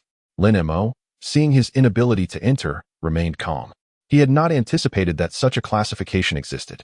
As the fissures in the membrane multiplied, tension filled the air. After all, this was an intermediate fragmentary space. The potential for casualties was high. And how could they not be anxious? Especially with this newly formed fragment, the number of ferocious beasts could be described as overwhelming. Boom. The outer membrane shattered. A brilliant yellow light bursting forth. Roars of beasts erupted as they surged forth from the breach. All units, attack. Tian Yulin bellowed, and the professionals launched their offensive, attempting to hold back the beasts. Yet whoosh. The nameless figures in black robes descended, and the silver-masked man casually conjured an ice wall, effortlessly blocking all incoming assaults. The ice wall shattered, suspended in midair, as he waved his hand, sending shards flying in all directions. The beasts seized this opportunity to charge forward. Meanwhile, several 7th-tier experts from the guild brandished their weapons, employing various abilities to vanquish the beasts. Caw, caw, caw. There are actually 7th-tier professionals, yet it matters not. The silver-masked figure released an overwhelming presence. 8th tier, just as I suspected. One 7th-tier expert felt his pupils constrict, but quickly regained composure. Their objective had always been the beasts, not the 5 masked individuals. Lin Mo, hearing the cawing, felt a twitch at the corner of his mouth. Such peculiar sounds existed in this world. Was it a trait of villains? Your opponents are us. Lin Mo turned toward the source of the voice, feeling an unsettling familiarity. The muscular leader was none other than Zhang Dazhuang. Alongside him stood several familiar faces, the leaders from the Fengjing branch. Clearly, this was a situation he could not involve himself in. His goal lay within the fragmentary space. Caw, caw, caw. So the 8th tier has indeed arrived. How impressive. Zhang Dazhuang furrowed his brow, visibly unsettled by the laughter, yet he dismissed it, thinking, we shall simply defeat you. An 8th tier accompanied by 4 7th tiers cannot escape. Caw, caw, caw. Is that so? We never intended to flee. Unleashing these beasts is sufficient. What are you waiting for? The 4 black-masked figures produced crimson pills, consuming them with a crunch. A furious aura erupted from them, their levels rising to 8th tier intermediate, blood oozing from their bodies. Blood fury pills. The beast god cult truly are madmen. Zhang Dazhuang wore a troubled expression. Such pills, when consumed, significantly boosted 1's power by an entire tier, but came with severe repercussions, a month of weakness, and a subsequent tier loss. These substances were strictly prohibited, only available on the black market. More critically, those who consumed them experienced no pain, making combat against such individuals excruciatingly difficult. Caw. You have 5. We also have 5. Now, everyone, attack. Suddenly, the 5 were ensnared by a crimson rope, tightly binding them together. The pressure was immense, and breaking free would require at least 20 seconds, time that would not be afforded. Zhang Dazhuang felt an inexplicable sense of déjà vu as he beheld the sudden appearance of the red rope. Moments earlier, Lin Mo observed the sudden surge in power among the opposing team. Noticing the grave expressions on Zhang Dazhuang and the others, he recognized the severity of the situation. Though the specifics eluded him, he resolved to lend assistance. He retreated a few paces, muttering, self-destruction, rondinini. Incinerate completely. Sever the throat. Chapter 48. I must seize it quickly. Zhang Dazhuang reacted instantly, seizing the opportunity to strike while his opponent was vulnerable. Attack. Wielding his blade, Zhang Dazhuang moved with alacrity, closing the distance to the silver-masked man in under 2 seconds. He severed the man's arm with a single stroke and then shattered his kneecap with a swift kick. The other's abilities rained down on the remaining 4, leaving them crippled. Keeping them alive was more advantageous than killing them. Zhang Dazhuang seized the silver-masked man and dragged the others back to the group. Ugh! The silver-masked man spat blood, his scheme foiled. What in the world is this? According to his intelligence, these branch leaders did not possess such abilities. Never mind what it is, just stay put. Lin Mo, come over here. Zhang Dazhuang recalled that this peculiar ability belonged to Lin Mo, the dark horse from the assessment. I'm here. Lin Mo waved from behind the soldiers. Zhang Dazhuang gestured, and the soldiers in front of Lin Mo parted, allowing him through. What are you doing here? This is an intermediate spatial shard. Not something you can handle at your current level. But I'm already tier 3, Lin Mo said meekly. Even if you're tier 3. What did you say? Tier 3? Zhang Dazhuang stared at Lin Mo in disbelief. You awakened a C-grade ability, and you're telling me you're tier 3 now? If you had said tier 2, I might have been able to accept it, but tier 3 is even more formidable than SSS grade. You should know that most vocational university graduates are generally at the high end of tier 2. Why? Because most people's abilities are C grade or B grade. That's the reasonable pace. So, the school's level assignments are carefully considered. Now you're telling me you reached tier 3 in a month. He could find no other term for it than freak. Of course, all of Zhang Dazhuang's thoughts were based on the assumption that Lin Mo had a C-grade ability. No wonder your ability could restrain an 8th-order expert. Lin Mo was able to restrain the expert, partly because he chanted and partly because of the ghost arts rewards he had received previously. But it was only a temporary restraint. Lin Mo looked at the 5 individuals before him with envy, opening his mouth several times, but feeling too embarrassed to speak. If you have something to say, just say it. Don't be so coy, Zhang Dazhuang said, having noticed it already. Do I get a share of the money? Zhang Dazhuang was momentarily taken aback. I mean, for capturing the beast god cult and handing them over to the security bureau. That's 500,000, right? Zhang Dazhuang's eye twitched. So you're helping for the money. Huh. You wouldn't help without money, would you? You'll get all the money later, but it won't be 500,000. As long as there's money, the amount doesn't matter. No, it should be around 2 million. That means you can get 10 million for these 5 people. Gasped. Lin Mo's eyes lit up as he stared at the 5 individuals on the ground. All right, stop looking. Since you're such a high level, you can stay here. But be careful. The ferocious beasts here are not comparable to those outside. Lin Mo looked in the direction of the ferocious beasts, noticing their fierce eyes, tinged with a faint red glow. They were indeed quite ferocious. Don't worry, I know what I'm doing. Zhang Dazhuang nodded. Good, we'll be leaving now. They had their own tasks to attend to. They were not needed here. After they left, Lin Mo suddenly remembered that he had forgotten to give them his card number. Oh well, they probably won't swallow my money. Now Lin Mo had important matters to attend to. Ferocious beasts were everywhere, and if he didn't act, he would miss out. Without another word, he unleashed his most potent area of effect attack. Lin Mo drew his blade, pointing the tip downward. Scatter, Senbenzakura Kageyoshi. Releasing his grip. Countless blades rose from the ground.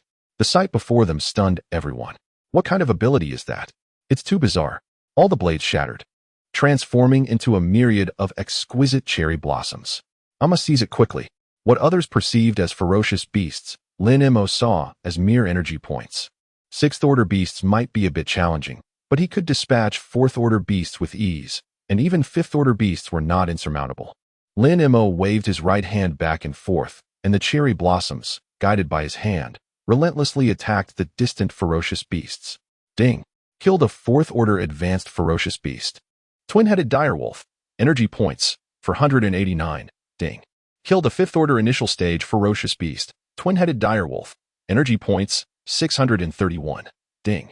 Killed a 4th-order intermediate stage ferocious beast. Twin-headed direwolf. Energy points, 427. Ding!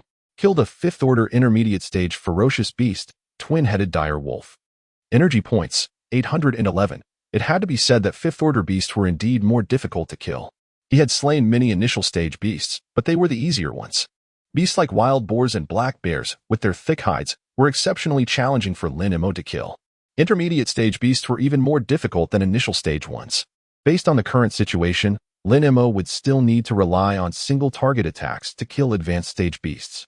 However, considering the difference in energy points, Lin Mo didn't have much interest in 5th-order intermediate stage and advanced stage beasts.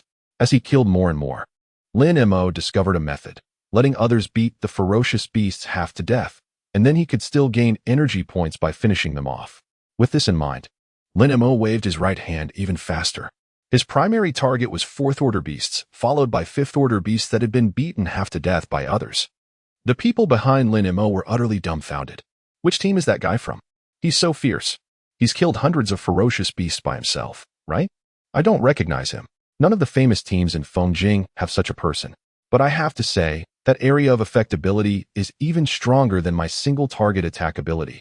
It's just inhuman. Those who had their kills stolen didn't mind. To them, as long as the ferocious beasts were dead, that was all that mattered. Lin Mo was in a killing frenzy, thoroughly enjoying the sensation of reaping.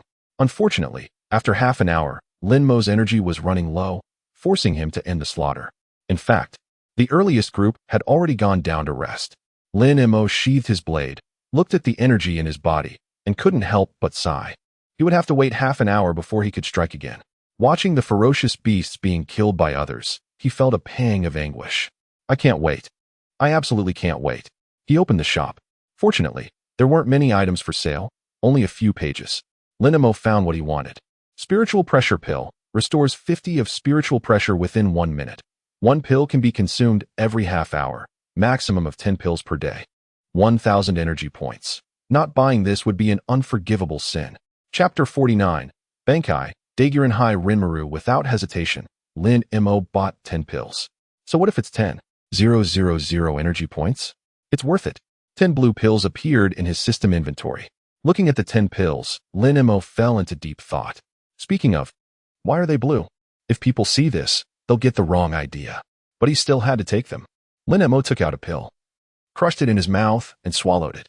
He clearly felt his spiritual pressure steadily increasing, quickly returning to 80 of its state. Good, very good. Lin Mo drew his longsword and once again performed Bankai. His re-entry into the fray eased the pressure on the external professionals. And the people resting in the rear couldn't help but marvel at Lin Mo, calling him a monster. Speaking of, his recovery speed is too fast, right? It only restored 40 for me, and I'm an A grade. His attacks are so ferocious. Doesn't it consume energy? This is just outrageous. I think Maybe he's an SSS-grade ability user. Fast recovery is normal for them. Let it go. Even the recovery speed of an SSS grade cannot be this swift. Moreover, where would Feng find an SSS grade? Even if one existed, it wouldn't dare to venture into such a perilous place. Lin Mo had lost count of how many times he had been labeled as SSS grade. In truth, he had no idea why. All he could see now were the ferocious beasts. After 2 arduous hours, Lin Mo consumed 3 medicinal pills. The number of beasts emerging from the fragmented space had begun to dwindle. All the adventurers prepared to enter the fragmented space, while the illusionists readied themselves to conceal the entrance. Rested and rejuvenated, the adventurers stood up and moved to the forefront, ever ready to enter. Once the numbers were sufficient, Tian Yulin waved his hand. Counterattack.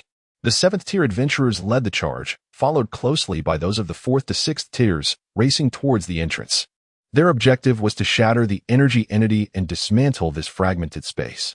Although such spaces could yield abundant resources, they also brought immense calamity, especially in a city. Such spaces could not be allowed to persist. Lin Mo stood at the back of the line, excitement coursing through him. They were finally going in, and he anticipated a plethora of energy points. In the previous 3 hours, Lin Mo had accumulated over 20,000 energy points, a feat he could hardly have imagined before. Alas, such opportunities seldom arose, perhaps only once a year, and not every instance would be so fortuitous.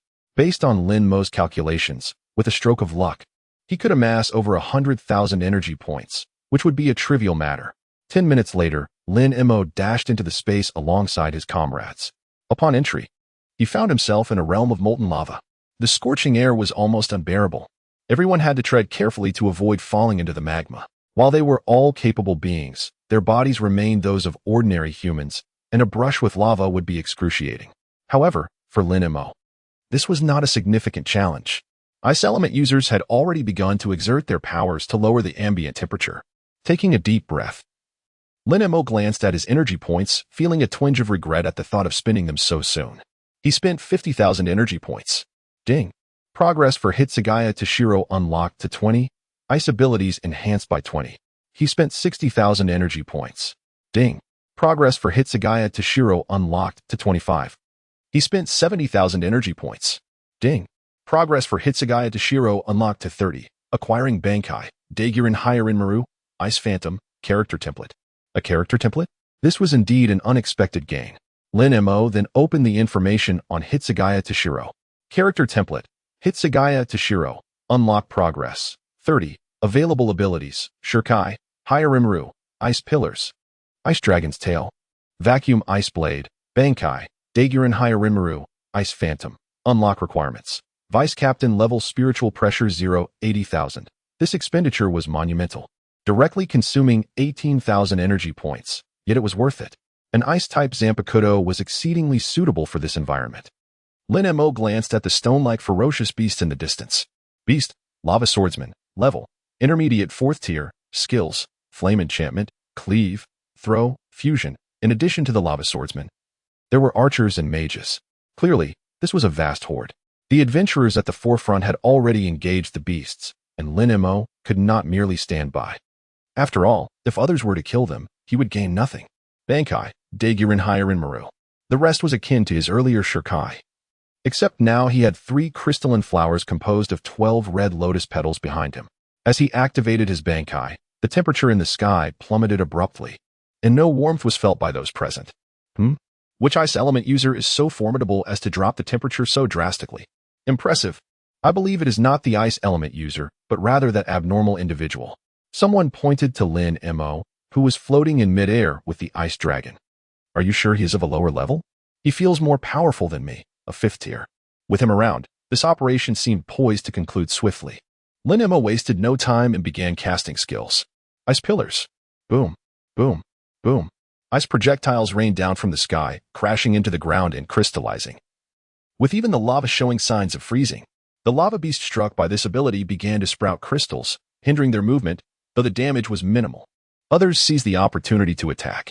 Lin Mo felt a surge of anxiety watching them. They were acting without any martial ethics. He was controlling the situation, and they were simply slaughtering indiscriminately. He hastily unleashed another ability. Vacuum Ice Blade. Ice Blade struck the beast with lethal precision. It was nearly a guaranteed kill. as ice and fire were natural adversaries. Ding. Killed an advanced 4th tier lava swordsman. Energy points. 469. Ding. Killed a beginner 5th tier lava mage. Energy points. 626. Ding. Killed an intermediate 4th tier lava swordsman. Energy points. 402. Phew. Finally secured a kill. Otherwise, it would have been a grave loss. As Lin Mo continued his assault, the magma solidified into blackened stone, with a layer of white frost forming atop. Crack. One of the red lotus petals shattered. As time progressed, more petals broke, consuming greater amounts of spiritual pressure. Thus, Lin Mo was compelled to consume another spiritual pressure pill. Over the course of 2 hours, he had taken 2 more pills. Observing the 4 remaining pills, he resolved to use them sparingly.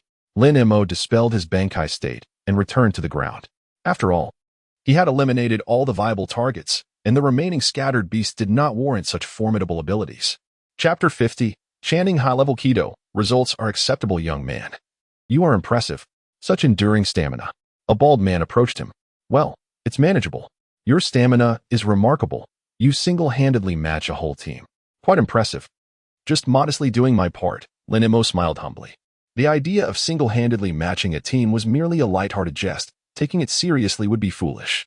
Even a 6th-tier powerhouse would hesitate to claim such prowess. Well, I shall take my leave. Lin Mo charged towards a solitary beast. The bald man smacked his lips. This guy is really dedicated. Your ability has lasted so long, and you still have the energy to fight? Seeing Lin Mo's fierce demeanor, he couldn't help but gulp nervously. It was somewhat intimidating. Soon enough, this area was cleared by the adventurers, and a wind-type user soared into the air to survey the surroundings. In the center position, to the left, let us proceed in that direction. A squad is already gathering there. Led by the wind-type user, the group moved swiftly towards the left. As they passed through various areas, they could faintly see other teams engaged in battle. Yet, Lin Mo refrained from joining the fray. After all, he only had 4 spiritual pressure pills left, and should a higher-tier beast appear, he would need the ability to strike back. There were indeed 6th-tier beasts present, and he was eager to see how many energy points they would yield. As they advanced, they finally approached their destination. Lin Mo had remained with the team throughout the journey. This was an intermediate fragmented space. One could never be too cautious regarding potential dangers, and following the group was the safest approach. After all, it was a rare opportunity to traverse this realm with newfound abilities. Why risk it unnecessarily? Had he not known that higher-tier adventurers would lead the way and possess the Shuanpa skill for escape, he would never have ventured here. Wow, this fragmented space is astonishing. It's my first time witnessing such a sight. Ahead lay a world of ice and snow, while they stood amidst a molten landscape.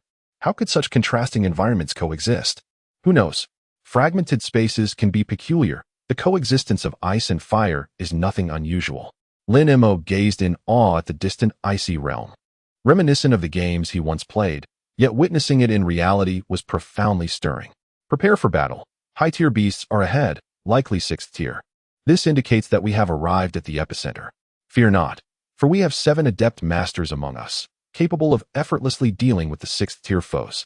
However, upon their arrival, their confidence waned as they discovered not a solitary 6th-tier beast, but a formidable pack of 6th-tier wind demon wolves. Lin Mo, perplexed, inquired of his companion. Aren't these creatures supposed to be 1st or 2nd tier? How can there be 6th-tier ones? His companion cast him a curious glance, replying, "Who said that ferocious beasts are confined to a single tier? Wind demon wolves can reach as high as 9th tier, albeit rarely. If you can attain 9th tier, why cannot they? The reason you mostly encounter 1st and 2nd tier beasts is that they represent the starting point. Most wind demon wolves hover around 5th tier. Just like humans. Those with F-level abilities can also evolve into 9th tier powerhouses, although it takes them significantly longer." Lin Mo, caught off guard by this unexpected education, observed the grim countenance of the 5 7th-tier professionals as they faced over 40 wind demon wolves. The numbers were indeed daunting, suggesting an impending fierce battle. "Everyone, prepare to provide support from the rear," came the command. Lin Mo stroked his chin, scrutinizing the distant beasts. He realized that he could not engage just yet. Facing foes of such a high tier was undeniably challenging for someone of his level. Beast, Wind Demon Wolf. Tier, Advanced 6th Tier. Skills, Wind Blade, Wind Vortex, Wolf Strike, Wings of Wind, etc. The skills were rather numerous, and it seemed these creatures possessed the ability to fly. The 5 ahead had already clashed with the wolves, swiftly dispatching 4 of them, which pained Lin Mo's heart. Yet, considering his own capabilities, he chose to endure. He accessed the marketplace and promptly purchased the advanced skill Slashing Fist, Ghostly Movement. The previous skirmish had earned him a substantial sum, netting over 90 energy points. Today's endeavors had depleted most of his energy points, leaving him with just over 10,000 remaining. If he refrained from slaying more beasts, he could still unlock personal items upon returning. Perhaps he would have another chance to acquire additional energy points. Glancing at his personal interface, Lin Mo sighed in relief. He had feared the system would only grant him up to 90, yet it had provided him with the subsequent ghostly techniques. Many of these techniques remained in use, and he was unaware of their nature, such as Destruction Technique 9295 and Binding Technique 8298. After all, he had previously accessed only 30. Observing the battlefield from afar, Lin Mo recognized the intensity of the struggle. Logically, second-tier individuals should easily dispatch first-tier foes. Why then was it so arduous for 7th-tier fighters against 6th-tier adversaries? Yet, witnessing the fray, he understood. Their hides were incredibly thick, rendering ordinary attacks ineffective. He glanced at the newly acquired ability, feeling an itch of anticipation. With his captain-level spirit pressure, casting a technique around 90 should pose no problem. He cautiously advanced. 1,000 Hands of the Abyss, unable to touch. Celestial Archer. The Luminous Dissipates. Destruction Technique 91. 1,000 Hands of Radiant Celestial Cannon. After a lengthy incantation lasting 15 seconds, Lin Mo felt his spirit pressure plummet. As this single utterance drained 3/4 of it, dozens of pink projectiles surged forth, striking the wind demon wolves and igniting a series of explosions. However, he had targeted merely 4 of the wolves, as he was still only 3rd tier, uncertain of his destructive capability. Ultimately, the outcome aligned with his expectations. 2 were slain, while the others were gravely wounded but not dead. Observing his remaining quarter of spirit pressure, Lin Mo refused to relent and swiftly consumed a potion. Destruction Technique 90, Black Coffin ensnared the 2 injured wolves within a black, rectangular prism, where countless shadow blades assailed them. Ding. Slayed a 6th-tier primary beast. Energy points, 1622, ding. Slayed a 6th-tier intermediate beast. Energy points, 3,069. Upon reviewing the notifications, Lin Mo noted that 6th-tier beasts indeed offered considerable rewards, though they were exceedingly challenging to defeat. It appeared that early upgrades were imperative. The rapid developments had left everyone momentarily stunned, unaware of who had unleashed such devastating power, nor the peculiar nature of the skill. As Lin Mo pondered, a voice broke through his thoughts. That attack just now, it must have been your doing. I didn't realize you possessed such strength. Turning, Lin Mo encountered a bald man, deep in contemplation, narrowing his eyes at him. You must be the only one here with such peculiar abilities. Would you care to join my team? We currently boast a B rank, allowing us to undertake many high-tier missions, such as this one. Lin Mo regarded the bald man with skepticism. He did not seem trustworthy. No, thank you. I already have a team. No worries. Leaving a small team is quite simple. However, I have a fondness for beautiful women. The bald man's lips twitched. That is quite a compelling reason. Should you ever change your mind, feel free to seek me out. He handed Lin Mo a business card before returning to his own group. Lin Mo glanced at the name, Chen. He clicked his tongue, sensing an aura reminiscent of something ominous. Observing the remaining dozen or so wind demon wolves from a distance, Lin Mo acknowledged that he could not intervene. He was still somewhat outmatched against 6th-tier foes. Sighing in resignation, he awaited the outcome. An hour later, the energy entity was shattered. All present hastily exited the fragmented space. Following the destruction of the energy entity, only enough energy remained to sustain this realm for half an hour. Should they fail to leave within that time frame, they would be trapped here for eternity. Lin Mo recalled the path he had taken and vanished into the crowd with a few swift steps. Chun Aoyen's pupils constricted. The speed was astonishing, surpassing even his own as a 5th-tier professional. Even those renowned for their swiftness would struggle to match Lin Mo's pace. If I could recruit him, my team S rank would surely soar. Boss, didn't you mention wanting to recruit that SSS tier Lin Yu? Huh. His demeanor is not to my taste. Where are you all? I've completed my task. Wait for me. I'm on my way. Lin Mo navigated between buildings and quickly arrived at a bustling street, locating his 3 companions in a hot pot restaurant. When did you all arrive? Lin Mo glanced at the empty plates on the serving cart beside him. They must have been there for at least half an hour. Not too long, just over 40 minutes. Zhang Sisi scooped a mouthful of lamb from the pot, dipping it in fragrant oil and garlic, her cheeks stuffed like a hamster. I worked myself to the bone over there while you lot indulged. How inconsiderate. Well, who knew how long you'd be gone? The fragments dropping from the city are bound to be perilous, hence the lengthy duration. Long Rushuang chimed in while reaching for the pot. All right, waiter, bring me 2 more plates of lamb. Half an hour later, Lin Mo felt satiated. Ah, that was delightful. I was absolutely famished, and didn't expect it to take so long. Do tell us about your experience in the fragmented space. What is there to recount? It was merely a few types of environments. Lin Mo shot Zhang Sisi a bemused look. What is there to discuss? Well, we've never been to an intermediate fragmented space. We were curious if it differed from the beginner ones. Speak properly. Don't act coy. It's quite unsettling. If Lin Mo were to imagine Zhang Sisi as a delicate figure, he might have savored the moment, but with her wielding a scythe, such thoughts were unfathomable. On one side, there was magma, on the other, ice and snow, with a patch of grass in between. As for the beasts, I only know that the magma side harbored lava monsters, while the central area was filled with demon wolves. I cannot comment on the icy side, as I did not venture there. Indeed, this place is distinctly different from the lower-level fragment spaces. Ah, is that so? Certainly, lower-level fragments are quite similar. Grasslands, forests, marshes, mountains, these are all commonplace environments, unlike what you described, which I have never encountered in the primary fragment spaces, Zhao Sisi asserted confidently. Noticing Lin Mo's lingering skepticism, she retrieved her phone and opened a group chat with classmates. Look, many of our peers have indeed visited fragment spaces. As Lin Mo perused a dozen photographs, he found her claims to be accurate. But what does it matter? Regardless of the environment, one must ultimately confront the ferocious beasts. No. The environment profoundly influences practitioners. For instance, in icy conditions, ice-type practitioners generally inflict greater damage. Conversely, dim surroundings benefit those of the assassin class. In essence, the environment can affect and even enhance the capabilities of practitioners. Lin Mo stroked his chin, intrigued. This was the first time he had heard such a notion. However, he did not perceive any diminishment of his ice abilities in the magma region. They remained formidable. Could it be that he was different from others? Perhaps, after all, his abilities originated from the system and might be unaffected. Enough of this discussion. Where shall we venture tomorrow? By the way, shouldn't we consider elevating our team level? When I visited today, someone scrutinized my badge and refused me entry until the branch president of the Fongjing Warriors Guild intervened. Lin Mo produced his badge. I forgot about that. I just didn't anticipate using the badge so soon. Lung Ruo Shuang had intended for everyone to upgrade to Tier 3 before addressing team levels. Yet the timeline had accelerated significantly. In light of this, we shall visit the all-class guild tomorrow to accept a quest.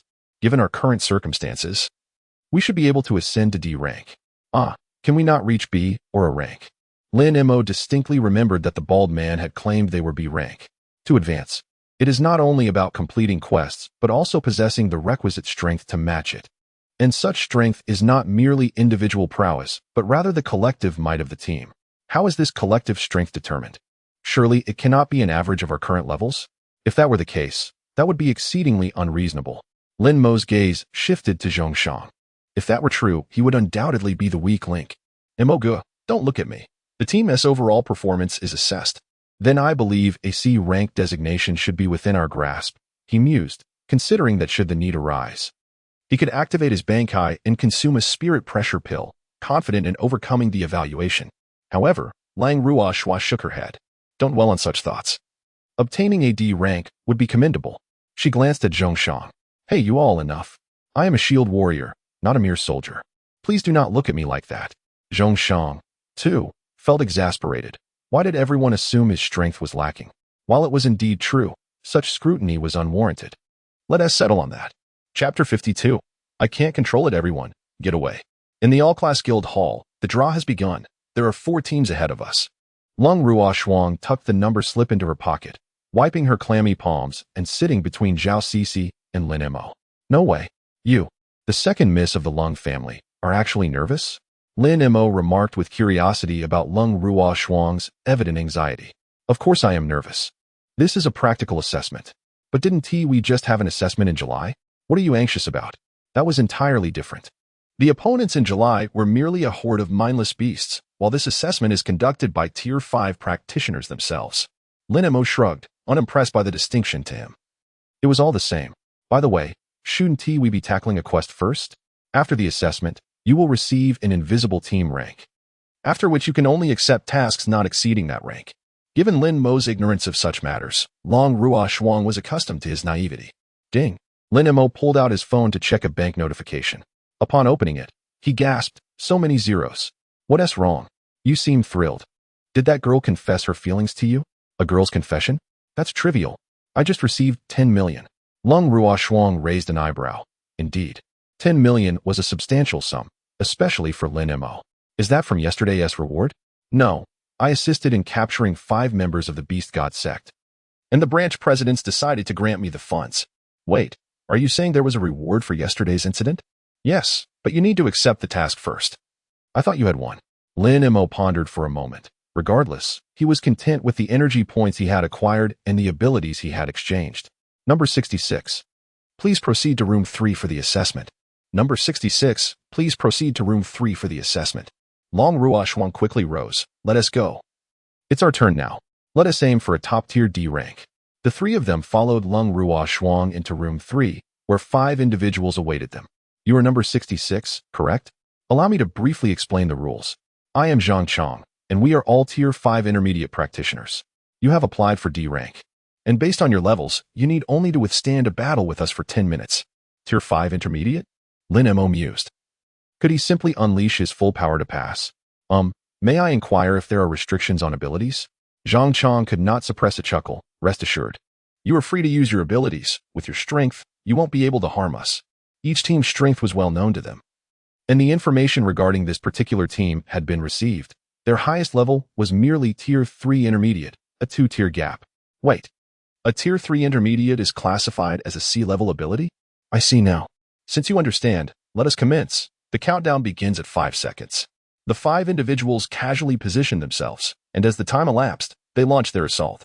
If the opposing team permitted them to go all out, they would indeed do so. Time elapsed. Benkai, Senbenzakura Kageyoshi. The blade manifested, leaving Zhang Chong and his companions momentarily dumbfounded. What ability was this? Their provided materials had not indicated the presence of such a practitioner. Surely there was an error in the information. The blade shattered, transforming into a flurry of cherry blossoms that shielded the 4. Snowflakes began to fall, a manifestation of Long Ruoshuang's ability, blanketing the room in snow and lowering the temperature. However, this transformation did not deter Zhang Chong and his team from attacking. After all, they were Tier 5 intermediate practitioners. Though there had been a fleeting moment of distraction, they quickly regained their composure. Yet, they found themselves unable to penetrate the defense formed by the cherry blossoms. They could break through, but it would consume considerable time. Lin Mo, however, needed only to stall for a brief moment. Binding spell number 63, Lock Chain. A robust, serpent-like iron chain appeared from thin air, lunging toward the 5. 2 of them, caught off guard, were ensnared by the chain. Destruction spell number 90, Black Coffin. The 2 captured individuals were instantly enclosed within a black rectangular prism. Lin Mo swiftly shifted his focus to the remaining 3. Countless cherry blossoms surged toward them, including Zhang Chong. Zhanggu, what is this ability? Aren't they supposed to be shield warriors, ice-type practitioners, and a combat priest with a C-level skill? If you ask me, where would I know? Stop chatting and find a way out. Zhang Chong assessed the wounds on his body. They were not severe, indicating that their opponent was intentionally holding back. How dare they underestimate us? Focus, everyone. What had begun as a casual encounter had suddenly turned serious. Ice barriers formed around them, and Zhang Chong brandished a long knife, relentlessly slashing, sending waves of blade energy to disrupt the cherry blossoms. Boom. Nearby, the black coffin shattered, revealing 2 bloodied figures standing resolutely. The task at hand is quite challenging. The man wielding a long spear wiped the blood from his arm. Indeed, it seems the current generation possesses remarkable strength. In contrast, Lin Mo found himself at a considerable advantage. Sister Long, why do I feel that we need not intervene? Lin Mo appears capable of holding them off single-handedly. Yes, perhaps that is indeed the case. Long Ruoshuang regarded her own abilities, feeling somewhat useless, while Zhang Shang retained a minimal function, merely serving as a shield in front. Lin Mo furrowed his brow. The disparity in strength was significant, making it evidently impossible to endure for 10 minutes. Unbeknownst to Lin Mo, The so-called 10 minutes referred to a scenario where the opponents would fight unarmed and refrain from employing potent skills. Clearly, they had drawn their weapons and unleashed their full might. Let us attempt this move. It should suffice. Lin Mo retracted his blade.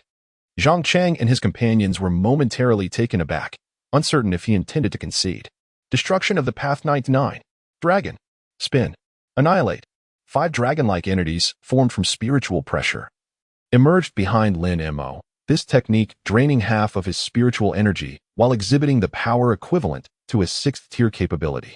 Lin Mo was reluctant to utilize this ability due to the immense spiritual energy expenditure. Zhang Chang's pupils constricted as he sensed a threat, acknowledging that while his life was not in peril, severe injury was inevitable. With a swift gesture of his right hand, the 5 dragons surged toward the group with astonishing speed. Halt. Your assessment is complete. Lin Mo hastily attempted to control the dragons. I cannot control them. Quickly, evade. The dragons narrowly missed the 5 individuals, crashing violently into the wall behind them. The entire building trembled with a thunderous roar. Zhang Chang and his companions turned their heads in rigid disbelief towards the wall, where a massive crater adorned with fine cracks had formed. Chapter 53. The first prize is 20 million. They swallowed hard. Realizing that this wall was composed of special material, a 5th-tier individual's attack would only leave minor marks, while only a 6th tier could produce such an effect, requiring several strikes to achieve Lin Mo's results. Is this kid truly a C rank and not an SSS-level ability holder? Yet. The other 3 in their team do not seem particularly formidable. Zhang Chang wiped the perspiration from his brow, reflecting on the danger they had just escaped. Ahem, your assessment is concluded. Your final rating is D, and the evaluation is successful. But we completed it ahead of time. Can't we be rated C level? Lin Mo's voice echoed, as the entire ordeal had concluded in under a minute, leaving him perplexed. You are undergoing a team assessment. I did not observe any contribution from the other 3, hence D is the highest rating. Upon hearing Zhang Chang's words, Lin Mo glanced at the trio. Long Rushuang remained unperturbed, while the Zhang siblings displayed indifference, as one was merely a shield warrior and the other a combat priest, unable to offer significant assistance. They had witnessed the increasing intensity of the test firsthand, never having encountered an assessment that prompted the examiner to draw weapons. Very well, Lin Mo sighed. Considering how the bald examiner, at over 30, should be a standard B rank. Do not be disheartened. This is already a commendable evaluation. Most of your cohort is rated F, with only a handful reaching E and D levels seldom exceeding 5, Zhang Chang interjected. He recognized Lin Mo as a promising talent and was determined to prevent any self-doubt regarding his abilities. In truth, Lin Mo did not question his strength. Rather, he felt discontent knowing many future tasks would be beyond his reach. After all, higher-ranked missions signified higher rewards. Upon exiting the all-profession hall, their badges transformed from iron to silver. All right, where shall we go next? It was already noon. How about we rest this afternoon and head out tomorrow? Suggested Long Rushuang. That works for me, Lin Mo replied nonchalantly, planning to examine the newly acquired card he had neglected since his last upgrade. Great. My sister and I will return to Magic City for a while and come back tomorrow. Upon returning home, Lin Mo accessed the system template interface. A striking template awaited him. He clicked on it. Ding. Congratulations, host, you have unlocked a new template. Wow. So grand. Beautiful. No, rather striking. Template character. Matsumoto Ranjaku unlock progress. 100. Usable ability. Shirkai, Gray Cat, Cat Dance, Gray Cat's Abode. Upon reading the succinct description, Lin Mo was rendered speechless. It was indeed visually appealing, but seemed devoid of practical utility. He recalled that when he watched this anime, he had considered this one of the least effective Zanpakuto. Most Zanpakuto wielded by secondary characters lacked practicality, which he understood. However, what did the system mean by granting such a blade? Even a character like Inoue Orheim would suffice. After all, they were all similarly grand and usable, right? Lin Mo unsheathed the blade. Whisper, Gray Cat. The blade morphed into wisps of dust floating around him, leaving only the hilt in his grasp. Unconsciously, he waved the hilt, and the dust on the ground danced along with the room's particles to Lin Mo's rhythm. Observing this, Lin Mo envisioned a fitting scenario for this blade, desert landscapes. Although this blade could only reach its initial release, it would undoubtedly unleash 200 of its potential in such an environment. As he gazed at the gray dust before him, he considered that it might indeed be a decent Zanpakuto. He turned his attention to the template for Kurosaki Ichigo. It had been a while since he upgraded him, and he had a few energy points remaining. Lin Mo invested 100,000 points. Ding. Congratulations, host. You have unlocked a new character template. Spiritual pressure increased by 20. Lin Mo felt his spiritual pressure expand, enhancing his strength, though his level remained unchanged. It seemed that advancement would require time. However, the unlocking requirements were rather outrageous. The next level for Kurosaki Ichigo demanded 200,000 energy points, as expected of a main character. Lin Mo scrutinized the newly acquired card, given his extensive use. This character card was undoubtedly valuable, though he was uncertain about its identity. Template character, Kaname Tozen, unlock progress. 1. Usable ability, Shurkai, clear insect. First form, unlock requirement. Vice Captain level spiritual pressure 0-1000. Lin Mo felt a wave of disappointment. Today, he was indeed a non-lucky individual, receiving one of the characters he least desired. Well, it's better than nothing. In September, there is a National Youth Practitioner Tournament. Should we participate? Zhong Sisi inquired while scrolling through her phone. What is the point of entering a competition? Lin Mo replied, gazing at the distant forest from the passenger seat. The first prize is a staggering 20 million, along with 3 opportunities to enter the intermediate fragment space and access to the National Library of Archives. When is registration? Are there any requirements? Can someone like me, not from an academy, participate? Zhong Sisi's eyes twitched. Didn't you just say there is no point? Why do you seem more enthusiastic than I am? It appears that discussing money is indeed more persuasive. There are indeed requirements. One is that participants must be aged between 18 and 24, meaning we will face numerous teams comprised entirely of third-tier practitioners. The other is a team size requirement, with a minimum of 5 and a maximum of 10. Even if faced with 23rd-tier opponents, Lin Mo felt confident in handling them. Though he acknowledged that in a national setting, many geniuses would emerge, warranting caution. Lung Rushuang, when will the scout join our team?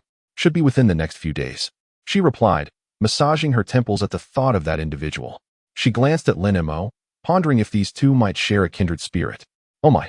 The mere thought of having 2 Lin Mos in the team fills her with trepidation. Sister Lung, did you truly allow that woman to join us? Well, her talent is quite remarkable, and her strength is not to be underestimated. Alas, the days of tranquility have finally come to an end. Let us hope no trouble arises. Zhong Sisi also cast a glance at Lin Mo, wishing for the best. Soon, the vehicle arrived at the designated location, 60 kilometers away. Move, move, move. The ground is teeming with third-tier ferocious beasts. Let's make haste. As per usual, Zhong Shang stepped forward, slamming his shield to the ground. However, this time Zhong Sisi did not merely spectate, she retrieved a scythe from her ring. After all, they were surrounded by third-tier beasts, and some respect was due. Chapter 54. Your sister is quite fierce indeed, the primary reason being that Lin Mo had unleashed a staggering 23rd-tier beasts. Zhong Sisi had no choice but to arm herself. Relying solely on Lung Ruoshuang would be utterly exhausting.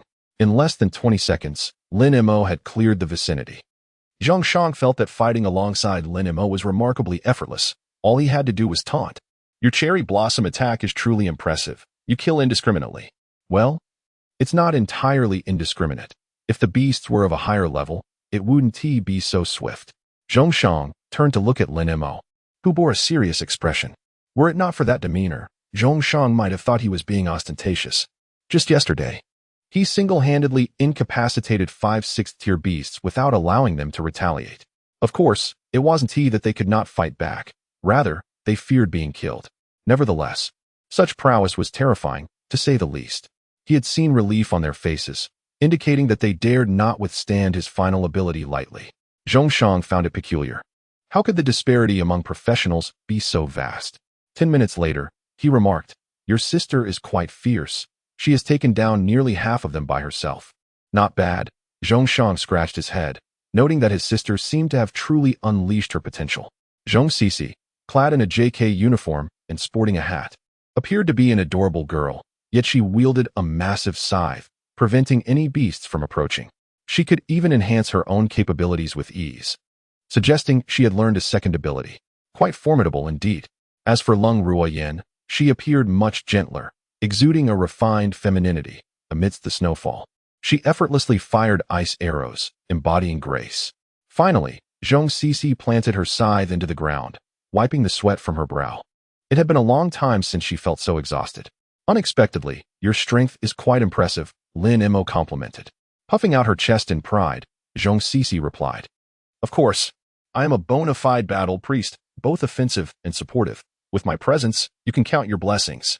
Indeed, but what is your second skill? I haven't seen you use it. Lin Mo was genuinely curious. Oh, it's nothing much. It increases attack power by 50 for 3 minutes. But I'm not yet proficient enough, so it only boosts by 20. Wow, that ability is quite powerful. Why not use it on me? You slay beasts as if slicing vegetables. It wouldn't benefit you at all, Zhang Sisi shrugged.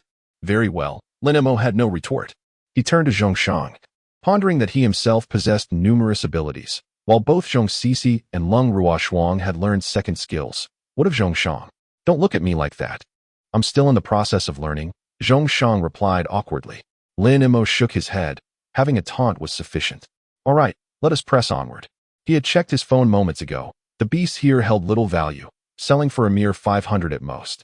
Lin Mo understood that not all beasts were valuable. At least not at this stage. However, higher-tier beasts would prove worthwhile later on. The team continued onward, reaching the 70-kilometer mark. The beasts here generally ranged from high 3rd tier to low 4th tier. For Lin Mo, it posed no challenge, but for the other three, the pressure was immense. Perhaps we should retreat a bit. The previous location was quite adequate. Long Ruoshuang took 5 minutes to deal with a high 3rd tier beast, exhausting nearly a quarter of her energy. Yes, indeed, consider us. Our levels are still rather low.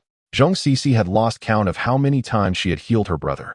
Lin Mo clicked his tongue, surveying the corpses scattered around him. Surely it shouldn't be that difficult. However, seeing the trio panting heavily, it seemed they were indeed struggling. Very well, let us retreat a short distance. But with your current state, do you think you can participate in that grand tournament? Lin Mo did not mean to belittle them. After all, it was a national competition for ages 18 to 24. This implied that most participants would be university graduates, their levels undoubtedly surpassing those of the three. They exchanged glances and nodded. It should be fine. In a month's time, I can reach high 2nd tier, and Zhong Sisi can manage as well. As for Zhong Shang, I should be able to reach mid-2nd tier, but I'll have to practice diligently upon my return. There is no denying my talent pales in comparison to my sisteress. Very well, what more could Lin Mo say?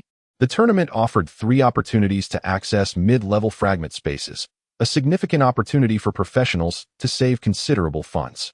Lin Mo acquiesced to their suggestion and retreated, choosing not to actively hunt beasts any longer, as he had devised a clever strategy.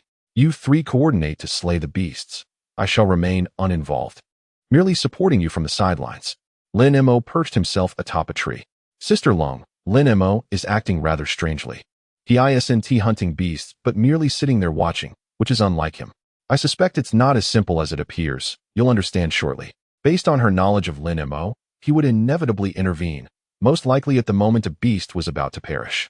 Having experienced numerous similar situations, Lung Ruoshuang found it did not hinder her. Rather, it provided excellent training. Without Lin Mo's intervention, Zhong Shang hesitated to taunt multiple beasts, only daring to taunt 15 at a time. Lin Mo observed from above, shaking his head at their slow pace. Never mind. Let this be a moment of respite. The trio coordinated well. However, just as Lang Ruoshuang battered a beast to near defeat and Zhang Sisi prepared to reap the reward, a flash of white light transformed the beast into a charred corpse. The 3 glanced at Lin Mo, and indeed, he had delivered the final blow. It was undeniable that Lung Ruoshuang understood Lin Mo exceptionally well. They continued while Lin Mo examined his fingers. Goodness, when did the effect of white thunder become so formidable? Yet, it made sense. After all, his level had risen, and his spiritual pressure had reached captain level, significantly enhancing his ghostly abilities. Later, Lin Mo unleashed a white thunder with each passing moment, as the beasts invariably fell to his might. By 4 in the afternoon, the trio had nearly exhausted their energy. Lin Mo leaped down from the tree. Are you all done? Brother, how long has it been? We're still at 1st tier, sister. Both Cold Sister and I are at 2nd tier now, unlike you. Zhong Shang was left speechless, casting a resentful glance at Zhong Sisi, wishing she could show her brother some consideration. Then you all rest here for a moment. I'll venture ahead and return swiftly. Wait a moment. Take this. Chapter 55. What is speed? That is efficiency. Long Ruoshuang produced a headset and handed it to Lin Mo. This is the latest communication device. Capable of reaching a range of 50 kilometers, we can stay in touch at all times. Lin Mo took it, examining it closely. It resembled a standard Bluetooth headset. Yet it could transmit signals over 50 kilometers. Truly impressive technology on this planet. Very well, should you encounter any danger, inform me, and I will return with great speed.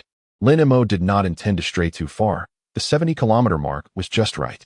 However, if they did not follow, he planned to explore the 80-kilometer area. Lin Mo vanished before the eyes of the trio in an instant. Do you believe it? Lin Mo must have gone to slay a high-tier beast 70 kilometers away. Zhang Sisi declared confidently. I already knew that without you saying it. Alas, it boils down to us being a hindrance, Zhang Shang sighed.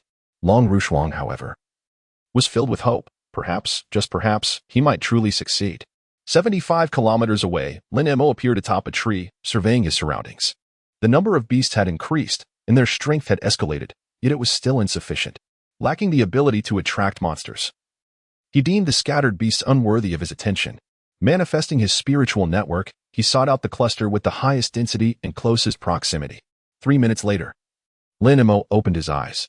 He had found it. Departing from his position, he traversed 3 kilometers to the right in a few blinks. Arriving at a river, he beheld 100 black horses drinking water. Name, Ghost Flame Wild Horse. Tier, Intermediate Level 4. Skills, Charge, Ghost Flame, Soul Shriek, Phantom Clone. Lin Mo raised an eyebrow, surprised to discover their capacity to attack the soul. It posed quite a dilemma, as he realized he lacked any means to defend against soul attacks. Frowning, he pondered whether his Grim Reaper template conferred any resistance to such attacks, given that the Grim Reaper embodies the soul. However, he dared not experiment recklessly. Observing the distant horses, Lin Mo contemplated utilizing his currently ineffective cleansing insect sword. Drawing the sword, he murmured, "Sing, cleansing insect." The black blade transformed into a straight long sword, adorned with a white circle at the guard. It appeared rather unremarkable. Indeed, worthy of being the bottom-tier captain level. Its simplicity is striking. Although he had no intentions of upgrading this sword, the thought of its second skill, Red Locust, which unleashed a barrage of blades, was enticing in terms of its destructive potential. As for its final form, he felt no inclination. Becoming an insect was hardly appealing. In a swift motion, Lin Mo appeared beside the herd. Sensing the human presence, the horses turned their heads in unison toward him. With a single motion, he unleashed a wave of insect sounds. The sound waves enveloping all Ghost Flame wild horses. Upon hearing the sound, the horses' eyes glazed over, their bodies rigid, frozen in a single posture. Lin Mo abruptly vanished from his spot, returning 10 seconds later, sheathing his sword. He retrieved his phone to check the app for the Ghost Flame wild horse. Their hooves were indeed valuable, and he could not let such an opportunity go to waste. With a swift series of cuts, deep wounds appeared on the necks of the horses, blood gushing forth. Despite this, the horses emitted no cries, merely collapsing onto the ground, awaiting death. Lin Mo was taken aback by the potency of this ability. With his spiritual pressure low, one would expect the energy of these fourth-tier beasts to be lesser. Yet he found it perplexing. Dismissing his confusion, he recalled that his companions awaited him. He could not forget the hooves. After harvesting them, he turned back towards Long Rushuang and the others. Upon returning to the original location, he found them seated in the vehicle, awaiting his return. You're quite fast. It took you under an hour, Long Rushuang remarked, glancing at her phone. What do you mean by fast? That is efficiency, do you understand? Can you even articulate properly? To suggest that a man was fast felt somewhat insulting. Zhang Shang, drive us back. In that hour, Lin Mo had spent 55 minutes harvesting hooves. Opening his personal information, he noted his energy points had reached 133,000, a modest increase. Alas, the speed of monster aggregation and the strength of his teammates hindered his progress. He turned to Zhang Shang. Zhang Shang shivered at the sound of his name, nearly crashing the vehicle into a tree. Brother Mo, just tell me what you need. Don't startle me like that. I'll be frank, you should expedite your upgrades. I'm counting on you to help me gather monsters. Otherwise, my slaying 1T be satisfying. Isn't that a bit unrealistic? We're in the real world, not a game where slaying beasts earns experience. I'm already progressing as fast as I can. You must understand I'm only a B tier. Zhang Shang lamented, feeling helpless. With Long Rushuang and Zhang Sisi at S tier, he felt the weight of being merely B tier, despite appearing to be higher than Lin Mo returning home. His family pressed him about marriage, While his teammates urged him to level up, life was indeed challenging. Do you really view this as a game? Gathering monsters could lead to fatalities. Lin Mo suddenly realized that Zhang Shang was indeed B tier. He had assumed Zhang Shang was S tier simply because he was the elder brother. You should strive to reach tier 2 and learn a new skill. Even a defensive ability would suffice. Currently, Long Rushuang's abilities held little value for Lin Mo. While S tier might seem formidable to others, it was rather lackluster in his eyes, particularly when compared to Zhang Shang's utility. Initially, Zhang Cici appeared rather unremarkable. But after she learned her second skill, Lin Mo found her potential quite appealing. Just imagine, if she could grant him a 50 increase in attack power. With his current spiritual pressure, he could easily contend with a high-level 6th-tier beast. Although he had indeed overwhelmed 5 6th-tier beasts during the assessment, in a real-life scenario, he was uncertain of his prowess. Lin Mo understood his own strength well. Against 4th-tier beasts, he could dispatch them almost instantly, while 5th-tier ones took slightly longer. And 6th-tier battles were a struggle. As for confrontations with humans, he lacked experience. Based on previous encounters with the beast god cult, he felt confident facing opponents 1 tier higher, while 2 tiers higher would require extraordinary tactics, time-consuming if a single strike couldn't secure victory. Of course, that was the present situation. Facing a 7th-tier beast as a 5th-tier individual, Lin Mo could not guarantee his success, yet he remained hopeful, for he possessed a unique advantage. Chapter 56. Someone is watching boss, the usual. They returned to the same barbecue restaurant, which had been renovated for Lin Mo and his companions, providing them with a larger table. The chairs had been replaced with soft-backed ones, offering supreme comfort. It could be said that the consumption of Lin Mo's table alone equaled that of several others. He was indeed a valued patron, and failing to cater to them would be akin to throwing money away. Soon, a feast of barbecued skewers was served. How about we try hot pot tomorrow? We've been eating barbecue for half a month, Zhang Cici suggested, yet her hands continued to move as she took 10 lamb skewers for herself. Hot pot sounds fine to me. I'm indifferent as long as there is food. I've simply grown accustomed to this place. Upon hearing their intent to leave, the shop owner rushed forward with 2 plates of cold dishes, placing them on Lin Mo's table. These 2 dishes are on the house. I gathered you were thinking of hot pot. My relative runs a hot pot place. I can bring a set over for you. Just let me know what you'd like in advance. The owner rubbed his hands together, feigning embarrassment. Oh, such service? Can you also arrange for milk tea? Zhang Cici blinked her large eyes innocently at the owner. The owner's lips twitched as he nodded. Of course. Just place your order, and I'll have it ready immediately. All right, stop teasing the owner. We can't possibly come here every day. Don't overthink it.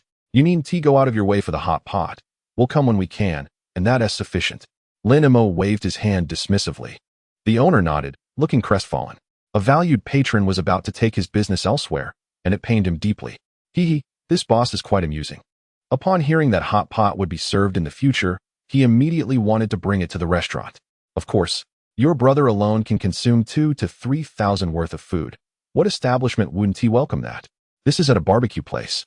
If we went to a hot pot restaurant, your brother would easily start at 5,000. Lin Mo dislikes hot pot primarily due to its higher cost compared to barbecue, which he finds unreasonable.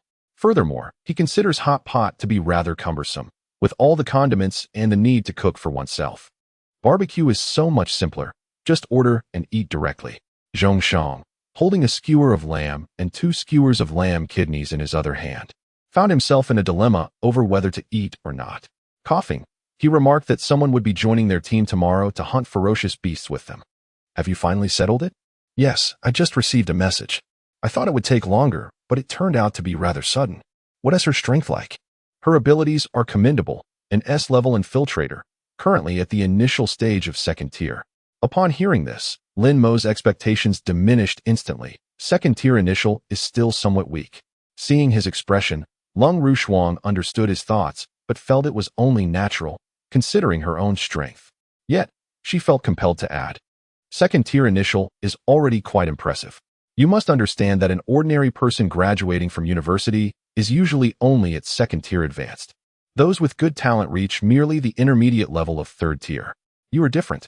Exhausted from her explanation, Long Rushuang reflected on her inquiries in the Magic City, noting that Lin Yu was merely at 2nd tier advanced. It's worth mentioning that he is an SSS level ability user. Even so, he still could not surpass Lin Mo. In Long Rushuang's view, if Lin Yu were to face Lin Mo in a duel, Lin Mo would undoubtedly emerge victorious. However, she still could not comprehend why Lin Mo possessed such a diverse range of abilities. Even in the case of mutations, it shouldn't be so outrageous. Alright, Lin Mo often inadvertently used himself as an example, but one could hardly fault him, as he is merely a C-level professional. The four of them indulged in food and drink until 10 o'clock that night. At that moment, Lin Mo turned his gaze toward the distance. What's wrong? Zhongshan followed his gaze, but saw nothing. Lin Mo had felt someone was watching them. Perhaps it was just an illusion. For a brief moment, Lin Mo sensed an aura of hostility. He closed his eyes, attuning to the colors of the spiritual threads around him. The threads nearby were green, indicating the presence of professionals, while the surrounding threads were white, signifying ordinary people. Yet amidst the whites, a red thread was concealed, precisely in the direction Lin Mo had sensed earlier. Could it be members of the beast god cult again? Lin Mo opened his eyes to find the three of them staring at him. What are you all looking at? He took a sip from his glass. As soon as you closed your eyes, you were using that ability to seek out ferocious beasts, weren't you? Is someone nearby? Lung Rushuang asked with concern, recalling their previous encounter with the beast god cult during their outing. Yet now they were in the city. How could these individuals be so audacious? Not fearing capture by the Safety Bureau? There is indeed someone, but it's not a significant issue. I'm just curious why they have their sights set on our team, or if they are observing everyone. Lin Mo stroked his chin in contemplation. It shouldn't be the latter. They must have obtained the assessment list. The top 30 names on that list are their targets. Generally, they wouldn't act within the city unless something extraordinary occurred.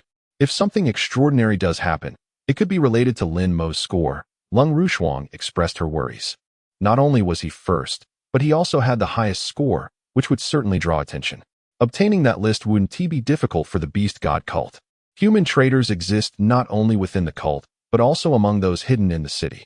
The ordinary populace remains unaware. You can't possibly be suggesting it's because of me? Lin Mo exclaimed, looking at Lung Rushuang in astonishment. Well, aside from you, I can hardly think of anyone else. Of course, there is also the possibility that an S-level ability user, combined with the identity of the second daughter of the Lung family, could prompt them to take action. Lung Rushuang spoke with an unsettling calmness, almost as if discussing someone else's affairs. Mentioning the Lung family made Lin Mo glance over at the Zhong siblings. You needn't look at me. I know what you're implying. My lower rank is irrelevant. Besides, our Zhong family is merely an ordinary family, ranked around 9th in the Magic City. Furthermore, our family's business is primarily in real estate. Even if they were to eliminate us, it wouldn't cause much of an impact. Zhongshan replied with an air of indifference, even prideful about their status. Lin Mo had never felt so speechless. How could one be so pleased with a low rank? Having finished their meal, he declared, I'm going to stretch my legs. Wait for me here.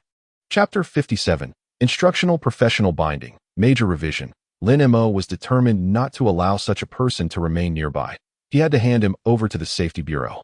Then let us go together, Zhongshan and Lung Rushuang said in unison. Lin Mo glanced at the two before shaking his head. You two should refrain.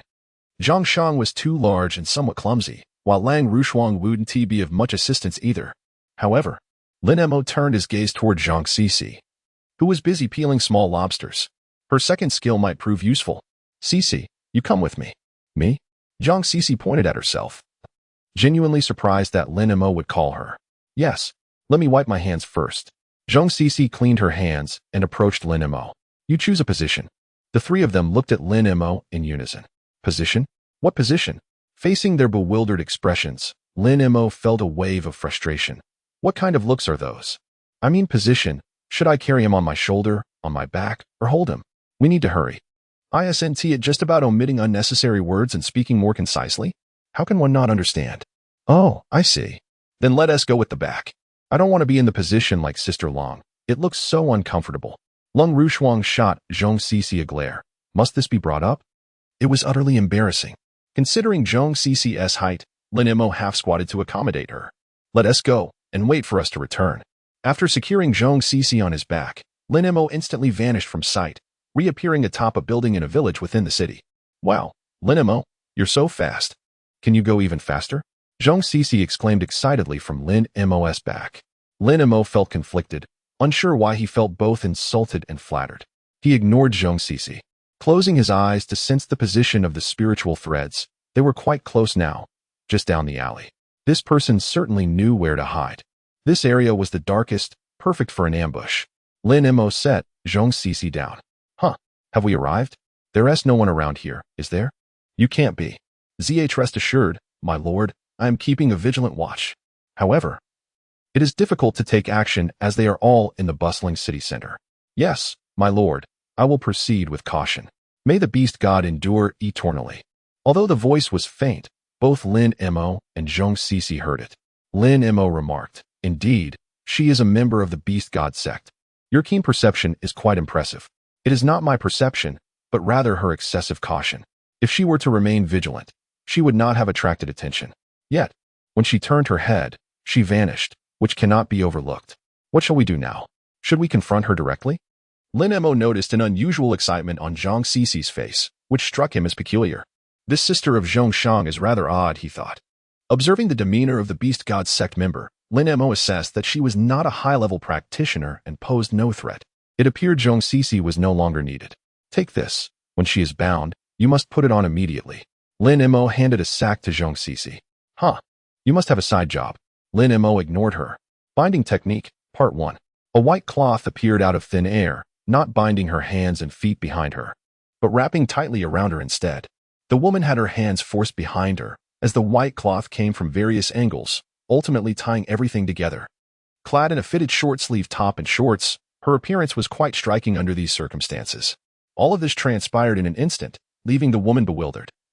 Her face flushed with embarrassment as she realized she had never encountered anything like this before. What is this suddenly appearing cloth? Lin Mo mused. I didn't expect you to have such a peculiar hobby. Due to her mask, Zhong Sisi's voice sounded muffled. To the woman, all she could discern was that the individual before her was a short woman. She quickly surmised that the ropes were a manifestation of the duo's abilities. And her complexion turned pale as she attempted to flee. But how could Lin Mo allow her to escape? Binding technique, part 4. Faced with someone of negligible threat, Lin Mo did not bother using advanced techniques. This time, a red rope materialized, ensnaring her legs and tying a firm knot. The woman fell to her knees. I merely wanted to test my abilities, to see if I could. Lin Mo trailed off, feeling that no matter how he phrased it, it sounded inappropriate. This aligns with your desires, right?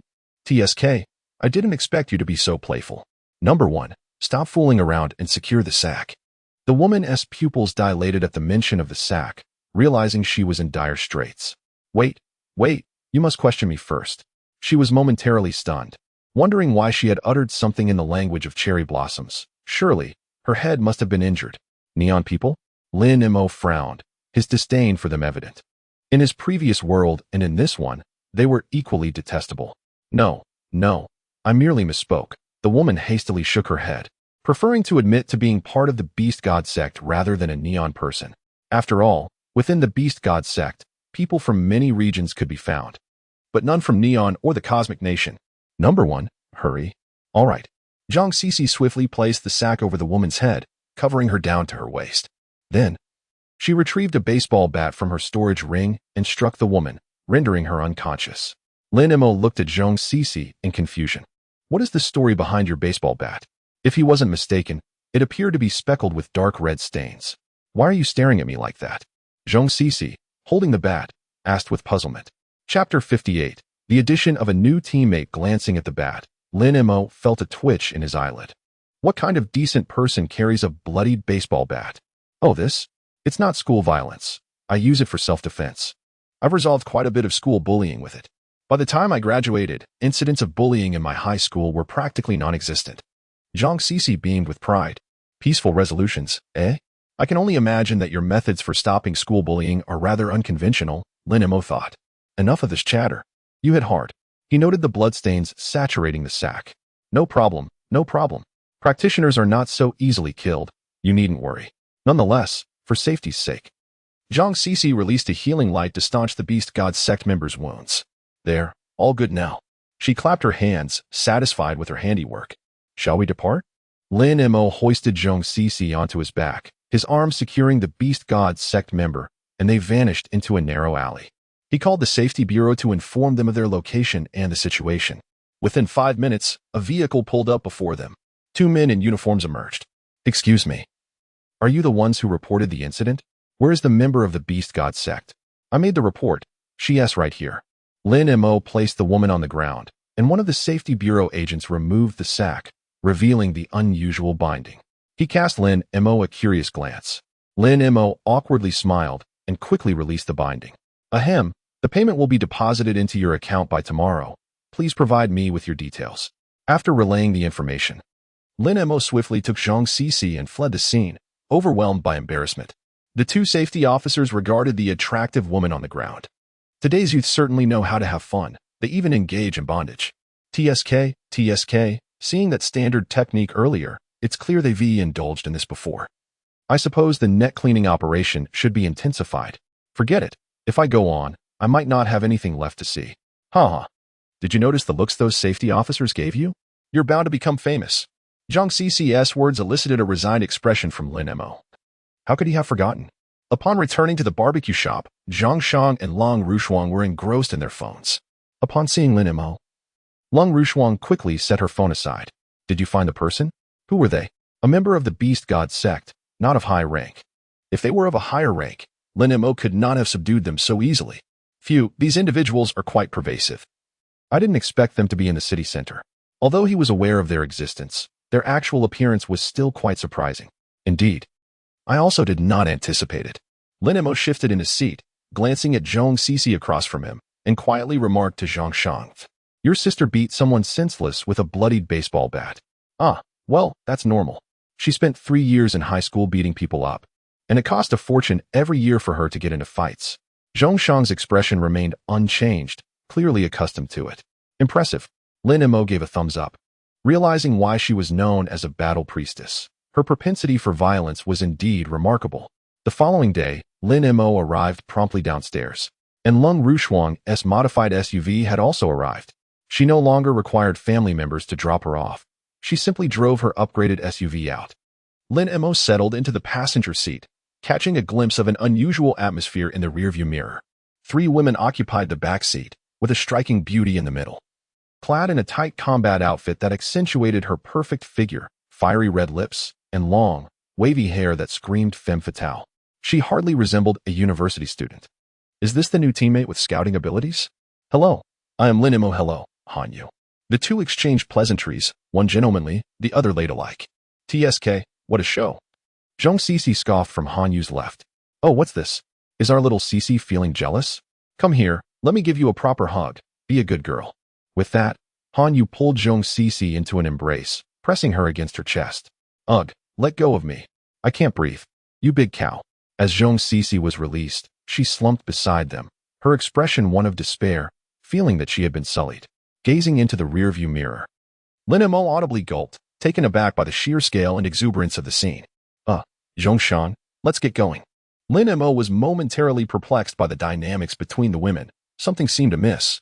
Zhang Shang, without uttering a word, started the vehicle and headed towards their destination. Throughout the journey, the vehicle was filled with Han Yu's voice.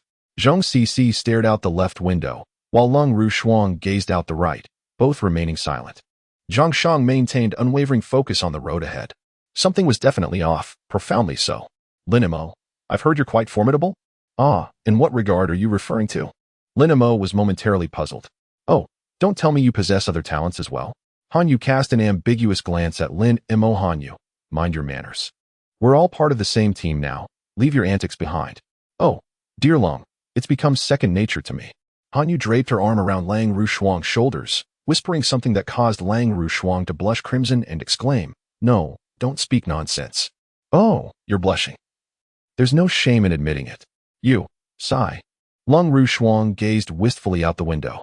Lin Mo ceased pondering the situation. It seemed Hanyu was acquainted with all 3 of them, and this was simply their way of interacting. Traversing the median strip, their objective remained the 60-kilometer marker.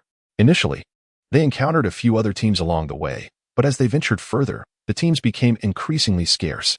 Speaking of which, we've come here numerous times. Are there so few teams hunting fierce beasts outside Fongjing? Lin Mo had been meaning to ask this question for some time. Actually, there are quite a few.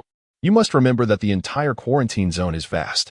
There are 12 main gates alone, and we're only utilizing one of them. That's true. They had consistently used the east gate, as it was the closest. They had never ventured to any of the other gates. Are the other areas similar to this one? Addressing Lin Mo's query, Lung Ru Shuang elucidated, they're generally comparable, though the terrain varies. Over the years, some areas have been altered by the local fierce beasts, but the distribution of fierce beast levels remains consistent. At that moment, Han Yu interjected, have you all registered for the National Youth Professional Competition? With Han Yu's words, the vehicle fell silent. Lin Mo was entirely unaware of the registration deadline, while the others had simply forgotten. It's all right. There's still enough time to register tomorrow. Although Lung Ru Shuang had forgotten, she remained composed. We need to coordinate effectively these next few days to prepare for the upcoming competition. The preliminary rounds will be held between August 20th to 25th to select the strongest team in the province, who will then travel to Jingdu to participate in the final competition. How shall we coordinate then? Lin Mo was unfazed. He possessed a diverse range of abilities and could adapt to any combat environment. His only concern was, me. Right? Rest assured, I take competition seriously. Han Yu waved her hand dismissively. Screech. The group disembarked. Han Yu, please describe your abilities. Han Yu, an S-class infiltrator. My first ability is summoning a spirit beast. A hawk materialized on her hand before soaring into the sky. This spirit beast can share its vision with me, allowing me to detect nearby situations at any time. As for my second ability, it's stealth. I can actually become transparent, but I'm not quite there yet. Han Yu partially vanished, resembling a phantom. Of course, in darkness and silence, this ability is quite effective. Unfortunately, competitions are held during the day, and even though they take place in a virtual environment, the map selection is not always favorable. Witnessing Han Yu's abilities, Lin Mo nodded approvingly. The spirit beast summons alone were impressive, eliminating the need for him to search for groups of fierce beasts. Moreover, his spirit link only detected direction, not the type of beast, which was a significant drawback. All right, let's begin.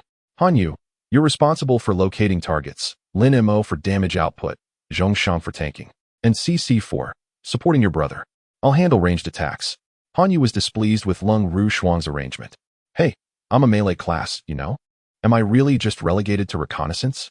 Han Yu stared at Lung Ru Shuang in astonishment. Are you not treating me like an S-class profession? Lung Ru Shuang coughed lightly. You'll understand in a moment. Lang Ru Shuang had indeed stated earlier that Han Yu was one of the primary damage dealers. But Lin Mo's existence had relegated all S-classes to support roles. She and Zhong CC were both support classes, unable to fully utilize their combat capabilities. Tell me secretly, is this Lin Mo really that strong? Han Yu inquired discreetly. She hailed from the capital and was not well versed in the local assessment process. She had also not paid attention to Lin Mo, the national champion. After all, national rankings were only known to high-ranking officials. Even prominent families were not privy to this information, as it was considered highly classified by the state. Obtaining such a list from other provinces was impossible. Information security was stringent, except, of course, for the Beast God cult.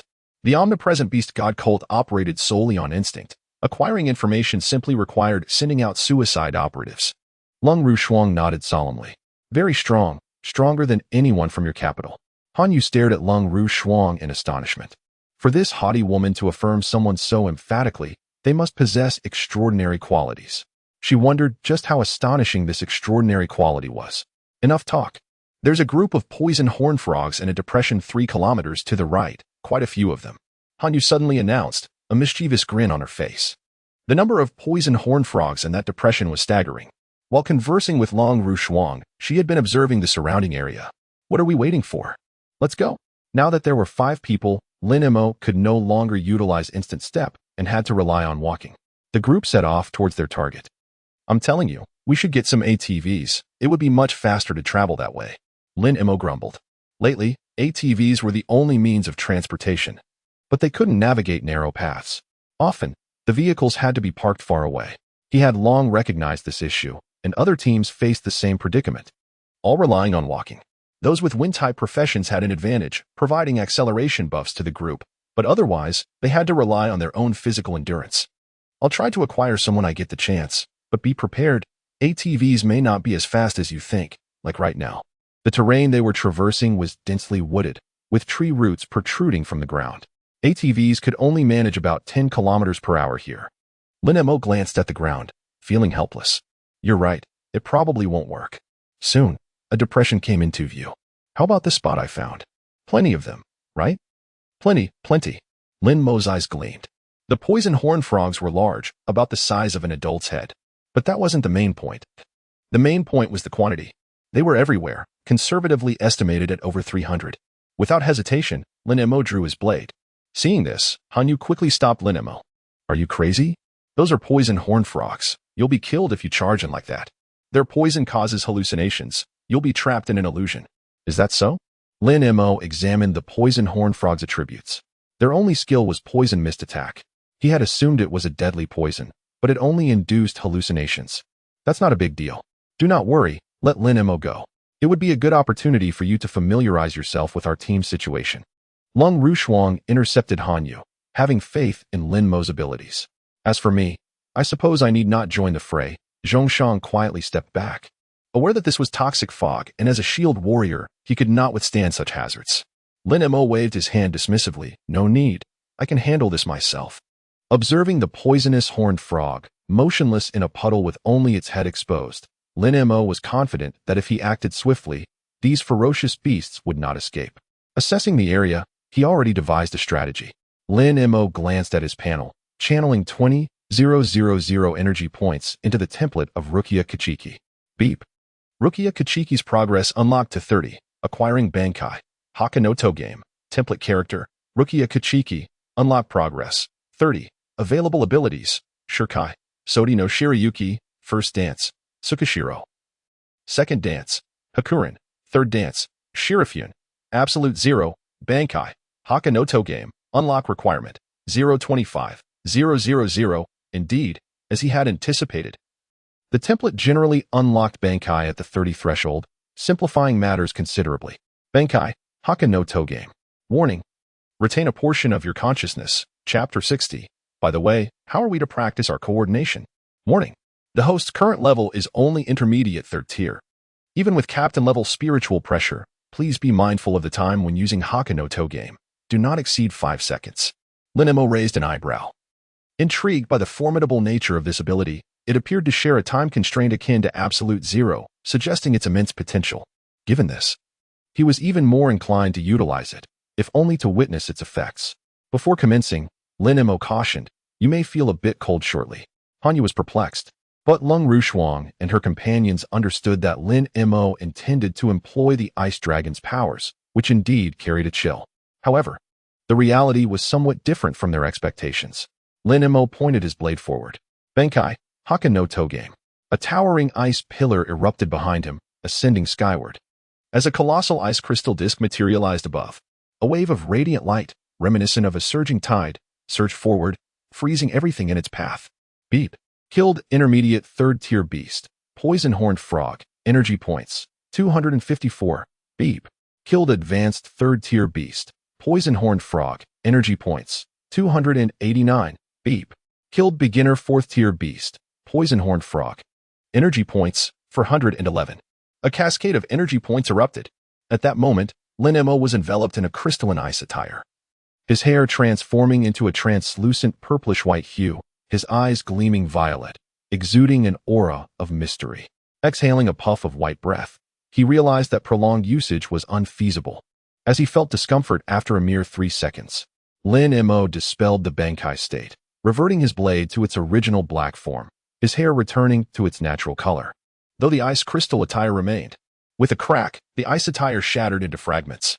Lin Mo gazed into the distance, noting that the frozen area was still quite limited, perhaps spanning a fan-shaped area of around 500 meters. However, he was confident that upon reaching the 9th tier, extending this range to 4 or 5 kilometers would be within reach. Turning back, he asked, "Is it done? What has happened to you all?" The 4 stood in stunned silence, their expressions mirroring one another. Hey, are you back with us? Oh, is it over? Wow, your transformation was incredibly impressive. How did you achieve that translucent purple hair? And that ice crystal outfit? If you were a girl, you would undoubtedly be stunning. Zhang Sisi gazed at Lin Mo with shining eyes, genuinely envious. She longed for such power. Beautiful? Of course, it was. This Zanpakuto was not only capable of rivaling the ice type's finest, but was also renowned as the most beautiful Zanpakuto. Long Rushuang too looked at Lin Mo with envy. As an ice-type ability user, the Zanpakuto's powers resonated deeply with her. If only she could develop a similar skill, her strength would multiply. It is crucial to note that skills are not innate. They are cultivated through learning. Furthermore, it isn't uncommon for a gifted individual to acquire 20 skills by the 9th tier. Developing unique skills is also feasible. Although most individuals create abilities that prove largely ineffective, and few are inclined to pursue learning. For instance, there was once someone who carried a bucket of manure, utilizing water-type abilities to hurl excrement. While the damage was negligible, the provocation factor soared to 10,000. Rumor has it that individual was pursued for over 100 kilometers. Is this ability newly developed? In response to Long Rushuang's inquiry, Lin Mo nodded nonchalantly, yes, I created it out of boredom. What the system bestowed upon him was inherently his, without fault. Han Yu was left astonished, having anticipated an awkward display, yet was instead captivated. Indeed, he surpassed the ordinary. A decisive kill, absolute annihilation. What kind of extraordinary team have I joined? With such strength, he could participate in grand tournaments single-handedly. Even those prodigies might not triumph over Lin Mo. My choice to come here was undoubtedly worthwhile. Initially, when Long Rushuang extended the invitation, I hesitated. But considering our childhood bond, I ultimately decided to join. She tugged at Long Rushuang's sleeve. Frost, is this Lin Mo's strongest ability? Long Rushuang shook her head. I'm not certain. Every time I think I have seen his peak, he reveals an even greater power. Furthermore, keep in mind, he is currently only at the 3rd tier. When he reaches the 6th tier, the effects of the same abilities will differ significantly. The difference between an ice arrow at the 1st tier and at the 9th tier is notable in speed, durability, and even lethality. Han Yu nodded solemnly, the playful grin fading from her face. Frost, you have found a remarkable ally. Perhaps your ambition to establish the top guild in Fengjing and rank among the nation's top 20 is not mere fantasy. Hope glimmered in Long Rushuang's eyes. In response, Han Yu took Lang Rushuang's hand. Believe in yourself. I will support you. Hearing Han Yu's words, Lang Rushuang smiled softly. Thank you, Han Yu. Oh my. Our second miss of the Lung family can express gratitude. Han Yu exclaimed, playfully draping an arm over Lung Rushuang's shoulders. 2 girls, both around 7 meters tall, embracing each other was indeed quite a sight. Lung Rushuang's lips twitched in exasperation at Han Yu's antics. Lin Mo's inner thoughts were, could Han Yu be a little too forward? Zhang Cici's expression flickered, despite Han Yu's exuberance. Didn't he think it was quite like that? She should not be, at least not from my perspective. All right, everyone, let us proceed to the next location. This area has been thoroughly explored. Lin Mo surveyed the ground littered with ice sculptures, a pang of sorrow gripping his heart. The horn of the poison-horned frog was quite valuable, with an intact horn fetching around 10,000 yuan. Such a high price meant that one might not even collect 100 in a year, as extracting the horn intact was exceedingly challenging. The poison-horned frog would explode its horn upon death. Only those swift enough could kill it without losing the prize. Of course, high-tier professionals could achieve this. But for them, 10,000 yuan was trivial. As for why Lin Mo refrained from collecting? Because the current poison-horned frog shattered upon contact, making retrieval impossible. His heart ached at the thought. Han Yu released her spirit beast to scout for the next location. By the way, how are we to practice our coordination? Lin Mo sheathed his blade, inquiring. Han Yu glanced at the others, noting their similarly perplexed expressions. With their current strength, coordination seemed unnecessary. They could simply charge ahead. Let us proceed as usual, Lung Rushuang conceded. Chapter 61. I lead the charge in the face of absolute power. All efforts are rendered futile. This statement holds true at all times. However, coordination remains essential. Hunting fierce beasts in the wild is merely a fragment of the task at hand, while sealing the fragmented spaces is the true objective of the professionals. Naturally, this is contingent upon possessing sufficient strength. All the fragmented spaces that require sealing are located in the wilderness. One must contend not only with the fragmented spaces, but also with the ferocious beasts that inhabit their vicinity, which pose the greatest danger. Though it may be challenging to find groups of beasts at present, deeper into the wilderness, swarms of them abound, with thousands of 5th and 6th tier beasts in sight. As the information regarding Han Yuling's beast companions was relayed, their team altered its course. Upon reaching their destination, they discovered another small team had already arrived. Shall we proceed? Lin Mo inquired, observing the small group struggling against the beasts, directing his question towards Lung Rushuang. Given his lack of expertise in this area, he sought her guidance. Let's lend a hand, she replied. Among humanity, barring a few selfish teams, Most individuals are inclined towards mutual assistance. You all go ahead. I will lead the charge, Lin Mo declared, executing a swift movement to perch atop a large tree, settling into a cross-legged position. Lung Rushuang had no objections. After all, unleashing Lin Mo's prowess would equate to annihilating the beasts. With the inclusion of Long Rushuang and her companions, the pressure on the other team diminished significantly. Thank you so much. Had it not been for you, we might have perished here, the captain of the small team expressed, casting a wary glance towards the distant swarm of snakes. Initially, they had encountered only 30 to 40 snakes, yet within a short span, over 100 had appeared from seemingly nowhere, trapping them. There's no need for formalities. We are merely fulfilling our duty to assist one another, she reassured him, provided we are capable of doing so. Had Lin Mo not been among their ranks, Lang Rushuang could only have offered her prayers for their safety. After all, those snakes were venomous, and a single mishap could prove fatal. Seated in the tree, Lin Mo observed the battle below. In a one-on-one confrontation, Han Yu was adequate. But when faced with a group, he faltered. Lung Rushuang could inflict substantial damage, yet her upper limit was generally constrained. Zhongshang remained as he always was. Perhaps it was time to allow him to don heavier armor during competitions. As for Zhong Sisi, she was a battle priest, perhaps a frenzied battle priest. At that moment, Zhong Sisi wielded a scythe, enhancing her abilities before charging into the swarm of snakes. The scythe danced through the air, its blade sparking as it scraped against the snake's skin, occasionally severing an injured serpent that had been struck by Long Rushuang. Overall, her strength was formidable, contingent upon teamwork. However, her combat style was undeniably extravagant and unrestrained. With a pair of crimson contact lenses, she would undoubtedly resemble a maniacal little girl. Determined to assist them, Lin Mo resolved to intervene. Otherwise, it would be an endless cycle. What abilities could he employ? They needed assistance without risking harm. A daunting challenge indeed. Binding technique, 1,000 crane strike, he proclaimed, a creation of the author. As delicate paper cranes materialized around Lin Mo, he propelled them forward with his right hand, guiding them towards the battlefield. Upon witnessing the sudden appearance of the cranes, Lang Rushuang understood that Lin Mo had taken action. The once leisurely cranes accelerated upon encountering the beasts, transforming into luminous, slender rods that impaled the venomous snakes to the ground. Each snake was pierced by 2 or 3 of the rods, rendering them immobile. The subsequent task was straightforward. Lung Rushuang and her team merely needed to claim their lives. The absence of danger felt almost absurdly simple. Observing the multitude of beasts sprawled on the ground, Lin Mo felt a twinge of regret. Had he been the one to slay them, he would have accrued at least 20,000 energy points. What a pity. Hello, I would like to express my gratitude. I am Zhao Peng, the captain of our team. A burly man approached them, his face alight with appreciation. Lung Rushuang glanced at Lin Mo, who was fixated on the snake skins below, evidently disinterested in engaging.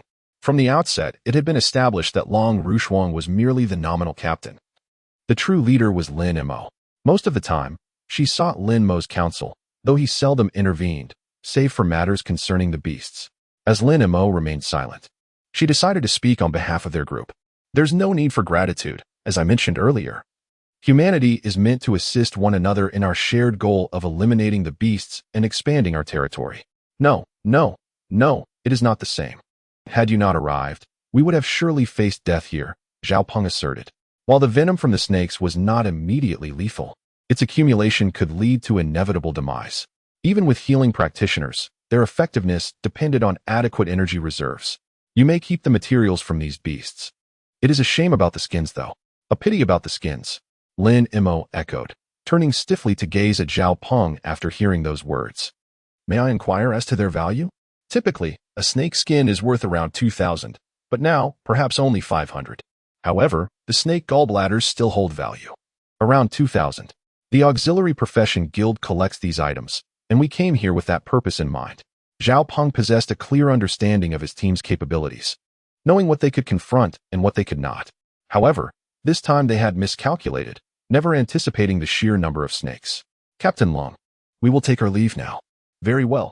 After watching them depart, Long Rushuang turned back to Lin Mo, who gazed contemplatively at Zhong Sisi.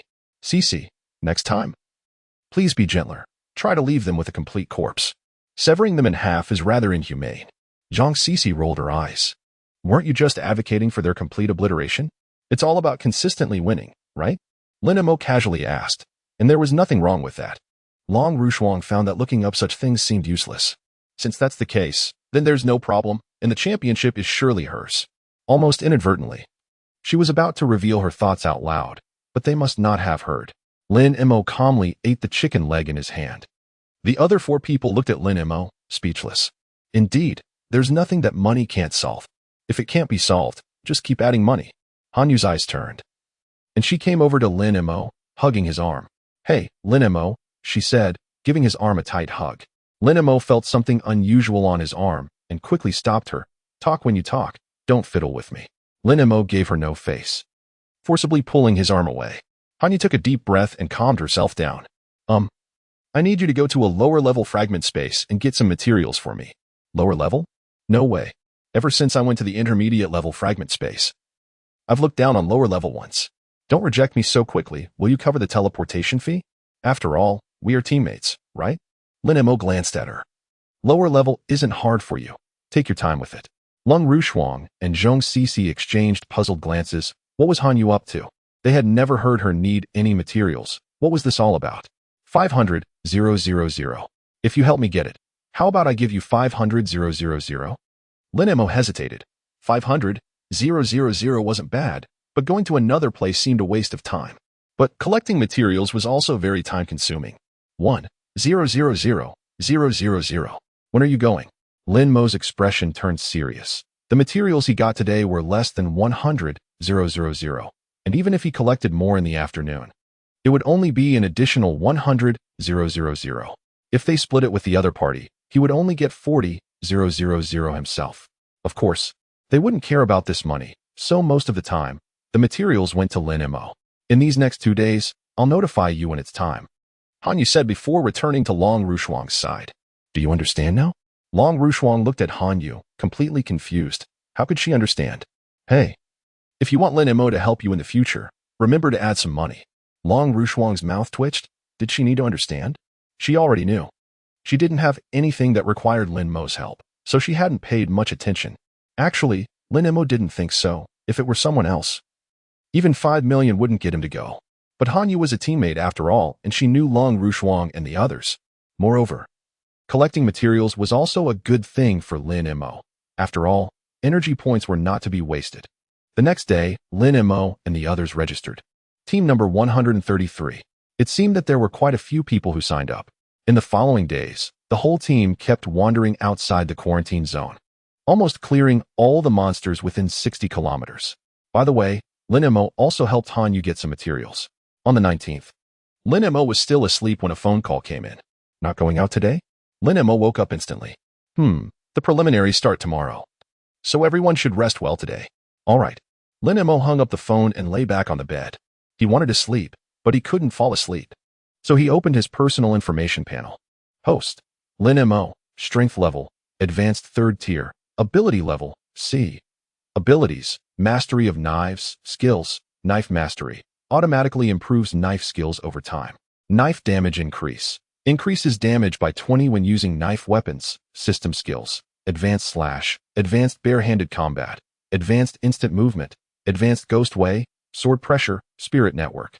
Void power, energy points, 1, 224, 112 accidentally. He has so many more energy points, and his level has reached advanced 3rd tier. It seems there will be no problem facing the upcoming competition. It's time for a purchase again. Lin Mo currently had nothing he needed from them all. The first thing that came to mind was to upgrade the template. After thinking for a moment, he directly spent more than 180,000 to unlock Dong Xianyao to 30. Ding! Dong Xianyao progress has been unlocked to 30, obtaining the final form of the 1,000-armed Oni cricket. New template character. Template character, Dong Xianyao. Unlock progress. 30. Usable abilities. Initiation of the 1,000-armed Oni cricket. First form of the 1,000-armed Oni cricket. Second form of the 1,000-armed Oni cricket. Red Locust. Final form of the 1,000-armed Oni cricket. Unlock requirement. Deputy Captain level spiritual pressure 080,000.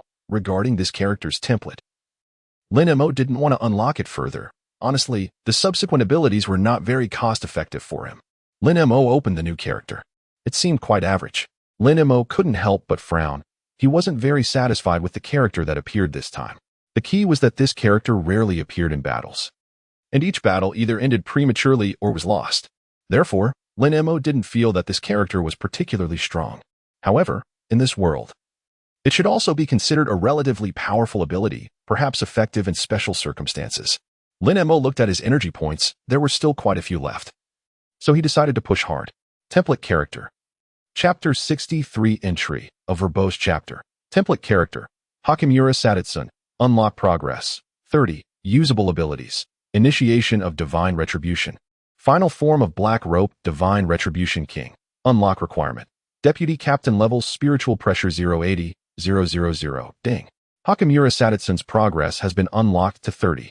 Increased by 20 in size. Increased damage by 20. It seems I'm missing a final form ability. It looks like I'll have to continue unlocking this later. But why didn't the system give this new template character? System, why didn't you give the template character? Not all template characters will be given. There needs to be a certain relationship. Kurosaki Ichigo is an exception. Others have corresponding relationships. Lin Mo suddenly understood. No wonder that the template for the captain level person was given to someone like Matsumoto Ranjaku. It turns out that's how it works. He looked at the original template character Kurosaki Ichigo. If he wasn't mistaken, he wondered what kind of character card he would get when this character reached 40. I hope it's a strong captain. Spend 200,000 energy points. Ding. Kurosaki Ichigo's progress has been unlocked to 35, obtaining the Masquerade Rage form. Please use the Masquerade Rage form with caution. It should not be used for too long. Spend another 300,000 energy points. Ding. Kurosaki Ichigo's progress has been unlocked to 40, spiritual pressure increased by 20, obtaining a new template character. Template character. Kurosaki Ichigo, unlock progress. 40. Usable abilities. Initiation of Crescent Moon Slicing. Final form of Crescent Moon Slicing. Third stage Masquerade. Rage form Void Flash. Sonic Boom. Super Speed Regeneration. Void White Mode. Soul. Unlock requirement. Deputy Captain level, spiritual pressure 0400,000. Lin Mo breathed out softly. He felt his strength had improved again. Very close to the early 4th tier. As long as he was given some more time, he was sure he could reach the early 4th tier. He looked at his personal information panel. Most of his energy points had been used up. Only 300,000 left. Today's expenses were indeed large. But the gains were not small either. After the preliminaries were over, he wanted to go out into the outside world to properly try out these newly acquired abilities and see in what situations they were more useful. Lin Mo scrolled down the template page, and a new template appeared.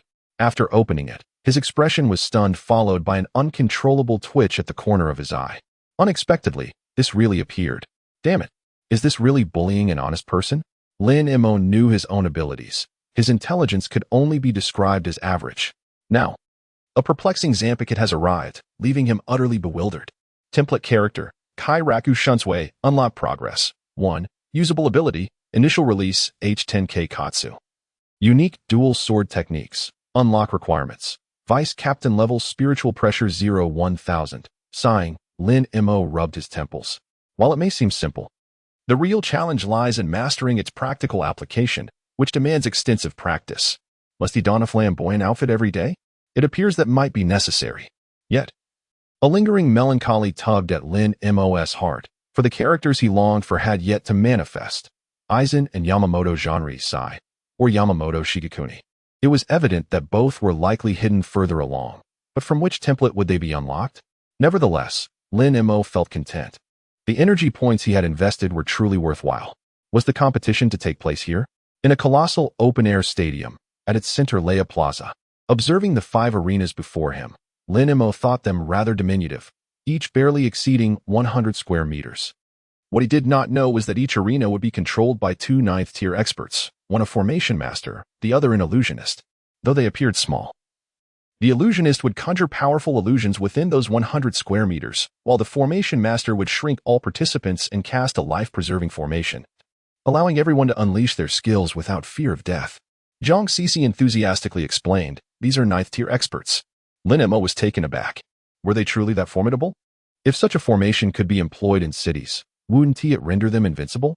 I know what you're thinking, Cixi continued, but such a thing is utterly impossible. The materials required to cast that formation are beyond what a nation could bear. It's only utilized for matters that benefit the country. Cold as frost. Upon seeing Lin Mo's expression, understood his thoughts. Everyone had pondered such ideas. If it were that simple, humanity would not be confined to cities. Despite the current distance of the quarantine zones, they would inevitably be pushed back when the beast tide emerged. The only option for people was to push the quarantine zones as far as possible before the tide arrived, thereby increasing their chances of survival. Now, let us take our seats in the waiting area. Given our numbers, we're likely to compete last in the morning or in the afternoon. As they settled into the waiting area, more and more spectators gathered around the plaza to witness the competition. At precisely 9 o'clock, two hosts emerged on the stage at the front of the plaza. Welcome everyone to the National Youth Practitioner Tournament's Fongjing Preliminary Round. This year, there are a total of 244 teams participating, making it the largest in nearly 2 decades. Indeed, this indicates a growing number of practitioners in our country, a positive sign. Next, please welcome the sweet song princess, Su Qianqian. After a puff of smoke, a stunning young girl clad in a pink and white ensemble graced the stage. Su Qianqian, my goddess, I adore you. Her smile is so sweet. With Su Qianqian's appearance, the audience erupted into a frenzy. Lin Mo, observing the chaos, felt utterly bewildered. Wasn't this an event for competition? Why was everyone so captivated? As he turned to inquire, he noticed Zhong Sisi and Han Yu blushing as they gazed at the stage. Is this Su Qianqian quite famous? He asked cold as frost. With an incredulous look, Cold as Frost replied, You don't know her? She's the national goddess, the sweet song princess, arguably the most renowned singer of our time. Is that so? Lin Mo's lips twitched, as he had no recollection of Su Qianqian, perhaps due to the original's disinterest. After the song concluded, it signaled the commencement of the preliminary round. The rules were straightforward. There were no rules, and the only outcomes were surrender or death. The competition officially began. In the first match, it typically took a minimum of 20 minutes to reach a conclusion, while some could end in just 4 or 5 minutes. Lin Mo and Cold as Frost watched intently, while the others debated which abilities were superior and what skills to learn next.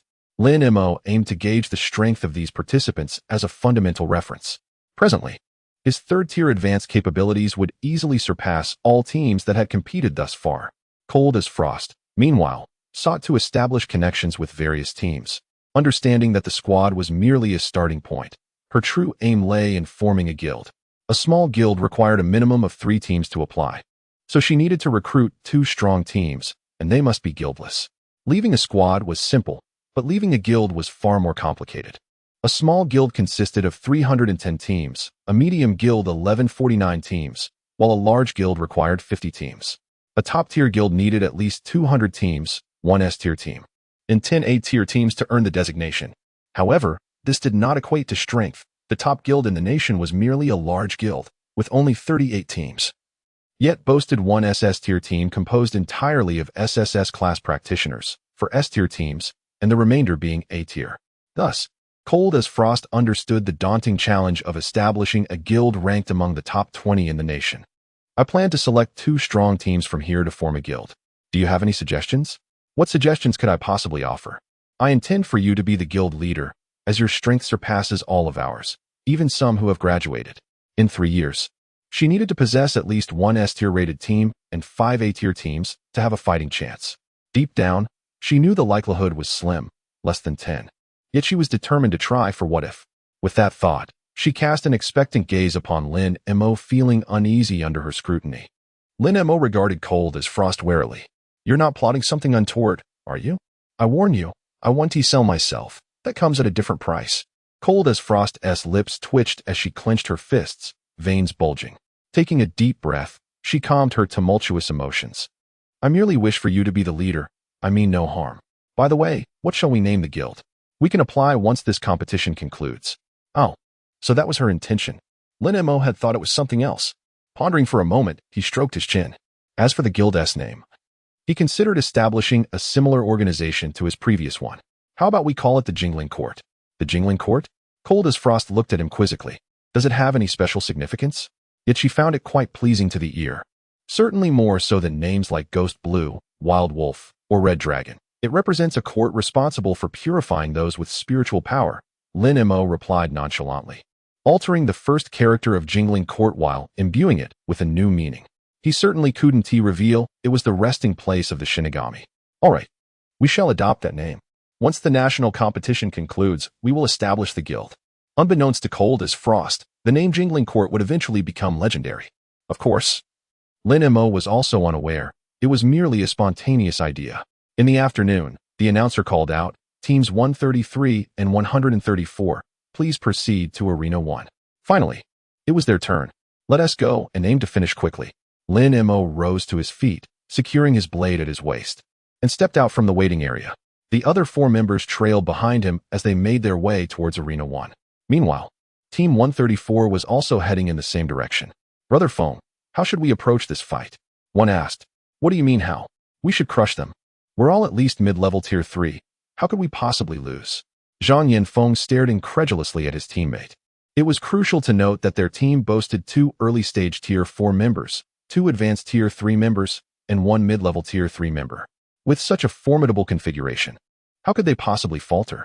Throughout the morning, the strongest team he had encountered possessed merely 1 early-stage tier 4 member, 1 advanced tier 3 member, and 3 early-stage tier 3 members.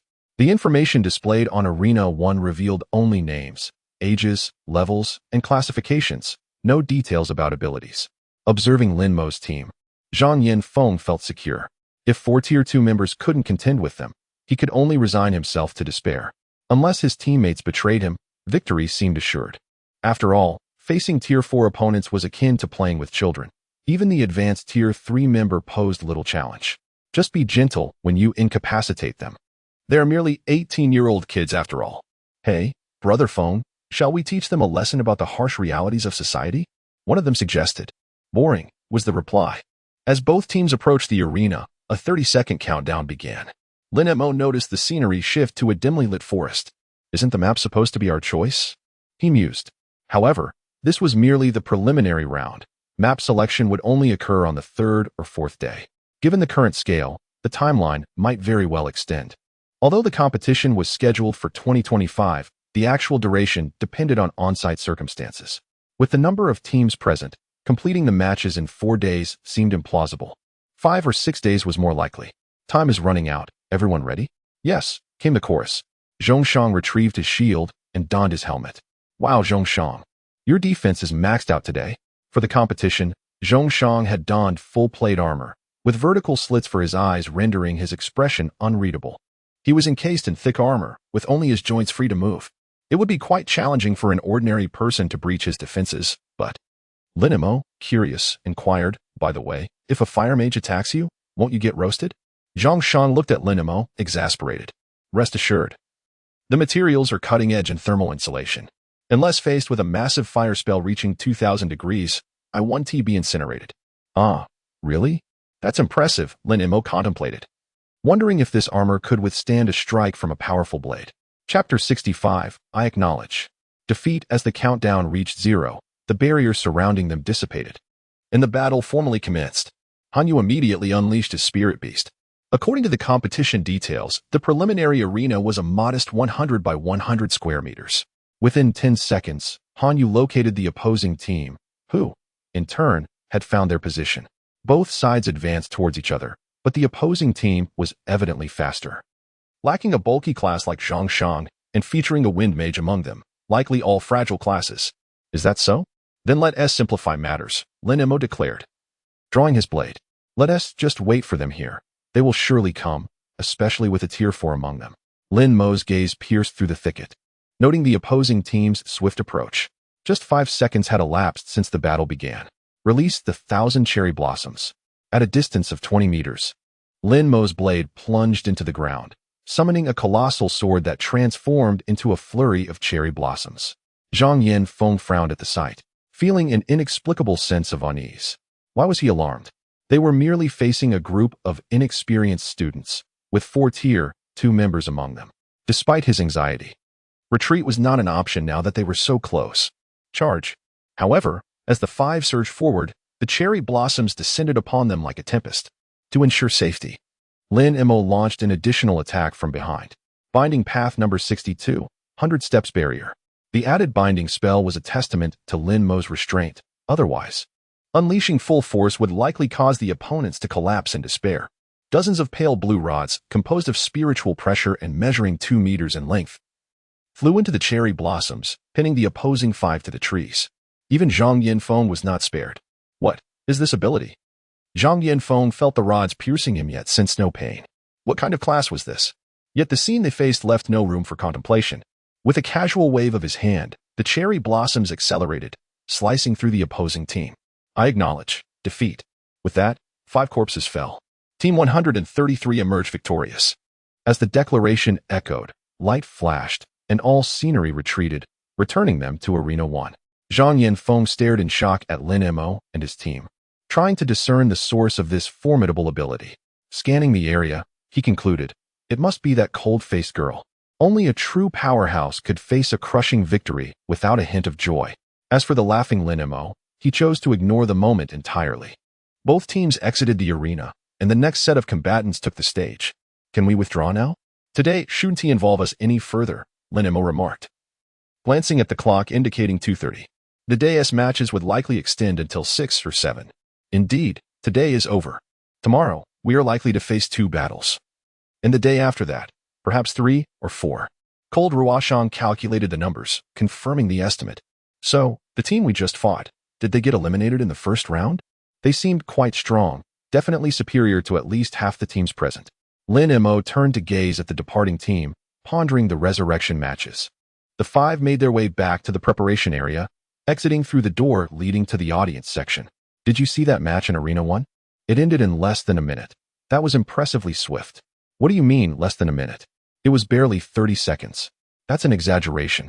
It couldn't have been that fast unless it was a total rout. Discussions about the battle between Lin Mo's team and Zhang Yanfeng's team were rampant.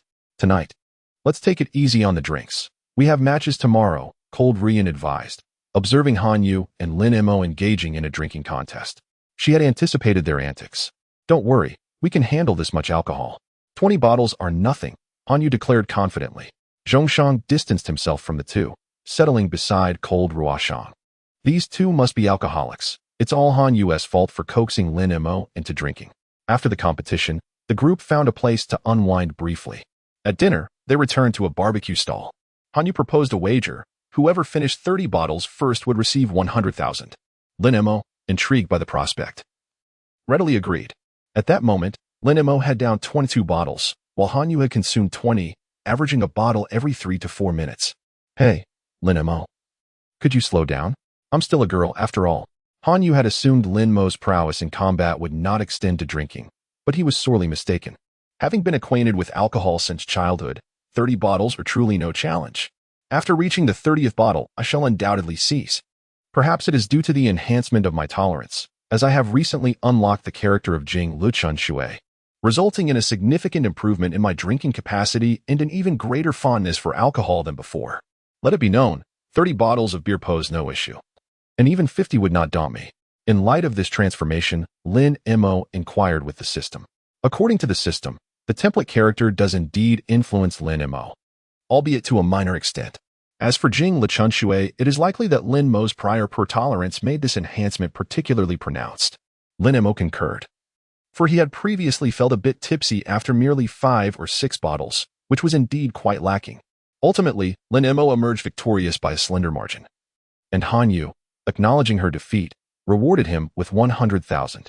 Lin Mo, you are truly a 24K titanium alloy straight man. Han Yu remarked with a look of dismay, having never witnessed a man possess such a fervent competitive spirit against a woman. Thank you for the compliment. Being straightforward is preferable to being duplicitous, Lin Mo chuckled, relishing the unexpected windfall as if it were an effortless task. Cold Ru Shuang and the others gazed in astonishment at this outcome. Han Yu, you actually lost? Indeed, I have lost. It is the first time I have been bested in a drinking contest, she admitted, her family's distillery ranking among the top 20 in the nation. Having been raised in an environment where alcohol was prevalent, her tolerance was likely hereditary. Alas, my undefeated legend has been shattered. How I long to weep. Though it is merely a trivial matter, it is genuinely distressing. Cold Ru Shuang rolled her eyes, finally pleased to see someone besting her. Your competition has concluded, so let us refrain from further drinking and discuss tomorrow's strategy. Lin Mo regarded Cold Ru Shuang with curiosity. Is there truly a need for discussion? Surely no team can withstand my single blow. While he recognized the truth in his assertion, the words still carried a disquieting weight. For reasons unknown, A shared impulse to confront him surged within Cold Ru Shuang and the others, particularly due to Lin Mo's self-assured demeanor. Alas, the three of them combined could not hope to rival him. Otherwise, they would have surely taken action. The following morning, the five convened at the preparation area, only to find the number of participants have compared to the previous day. Approximately 120 teams remained, and if the pace continued, 30 would be left by day's end. Tomorrow, that number would dwindle to 15, leading to the elimination rounds and revival challenges. Cold Ru Shuang retrieved her phone once more to review the arrangements for the preliminary rounds. A challenge round? Indeed, with so many teams registering today, it is likely that formidable teams will face off against one another. Thus, an opportunity will be granted to teams promoted from the elimination rounds to challenge the 16 that have already been selected. You may review the specifics yourself, she said, handing her phone to Lin Mo. As Lin Mo perused the regulations, he grasped the essence of the competition. Participation in the elimination rounds was optional, suggesting that the competition would extend longer than anticipated. The challenge round would consist of 10 teams emerging from the elimination rounds, each granted 2 opportunities to challenge, with up to 3 selections permissible for the defending team, which could not refuse. Lin Mo rubbed his chin, contemplating the complexity of it all. Why complicate a competition so? It would be more prudent to conserve time. Cold Ru Shuang gestured toward the empty podium in the distance. Do you see that unoccupied podium? From the challenge round onward, the presidents and vice presidents of various professional guilds will come to observe, providing certain conveniences to those with talent. This is the true purpose of the competition. The 2 million and the chance to enter the fragmented space are secondary. The only truly beneficial opportunity is the one to visit the National Library of Classic Texts. Ah, I see. That is acceptable, he replied, finding the prospect of 2 million more tangible. If they were to grant advantages, then more opportunities to access the intermediate fragmented space would be welcome. That would be far superior. Once he ascended to the 4th tier, he would no longer fear the 6th tier beasts. At 9 o'clock, the competition commenced. The number of spectators surpassed that of the previous day, and Lin Mo even spotted support banners in the audience. It was utterly absurd, as this was a professional competition, not a concert. The pace was swift, and by 10:30, Lin Mo and his team were called to prepare. Teams 132 and 133, please proceed to Arena 3. As they approached the entrance to Arena 3, they encountered Team 132. Both sides exchanged nods as they ascended the stage. Zhongshang, have you ever seen an all-female team? Ah, I have, but they tend to be rather fragile. There are some balanced teams, though they are rare. It is a feat for a team of 20 female competitors to have one balanced member. Given the nature of defensive roles, Zhongshang replied glumly, as his class consisted of 30 students, 28 of whom were male. Upon entering the arena, the countdown commenced once more. Did you see the previous team?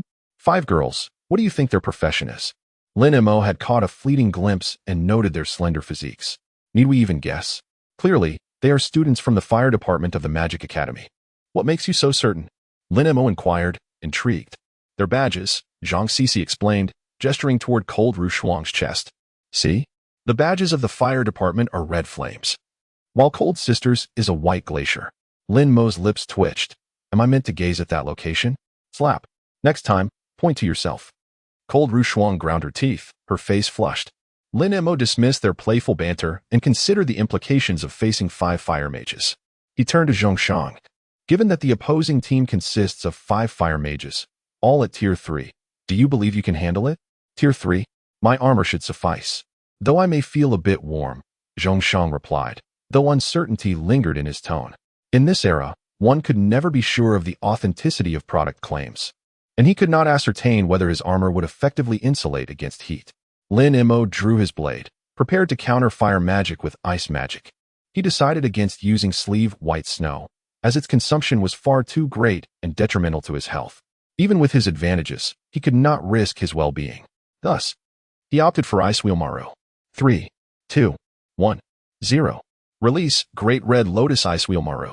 Snowflakes began to fall from the sky, the temperature plummeting further, casting the heavens into shadow. Lin Mo understood this phenomenon to be a result of his enhanced strength, which seemed to influence the atmospheric conditions. Let us proceed. It was the first time Han Yu witnessed Lin Mo wield such abilities, and she was utterly mesmerized. Cold Ru Shuang, has he always been this handsome? Huh, handsome? Cold Ru Shuang shot a puzzled glance at the infatuated Han Yu. He merely gained an ice wing and an ice dragon, but perhaps he does look rather impressive. As Lin Mo soared through the skies, the other four approached from the ground. Their proximity mattered little. In this PvP competition, Lin Mo faced no true challenge, especially considering the elemental advantage. There was no need for Han Yu's spirit beast to scout ahead, for the expansive view from above revealed the battlefield, a vast plain. The opposing team had nowhere to hide. Team 132. Sister, something seems amiss. Why are there so many dark clouds above, and why is it snowing? Perhaps this is simply the nature of the battlefield. It is of little consequence. The leader, a tall, perfectly proportioned woman, replied uncertainly. Do not overthink it. When we are 30 meters apart, unleash our strongest skills. Nothing can withstand the devastation of our explosive fire magic. Relying on this strategy, they effortlessly resolved the battle yesterday. However, just 30 meters outside, the squad spotted Lin Mo soaring through the sky. Sister, that person, is actually flying. He is flying with wings. If it were merely the wings, the team member wouldn't be so astonished. What truly astonished her was that those wings were made of ice, and behind him trailed a dragon. A dragon? What on earth was this?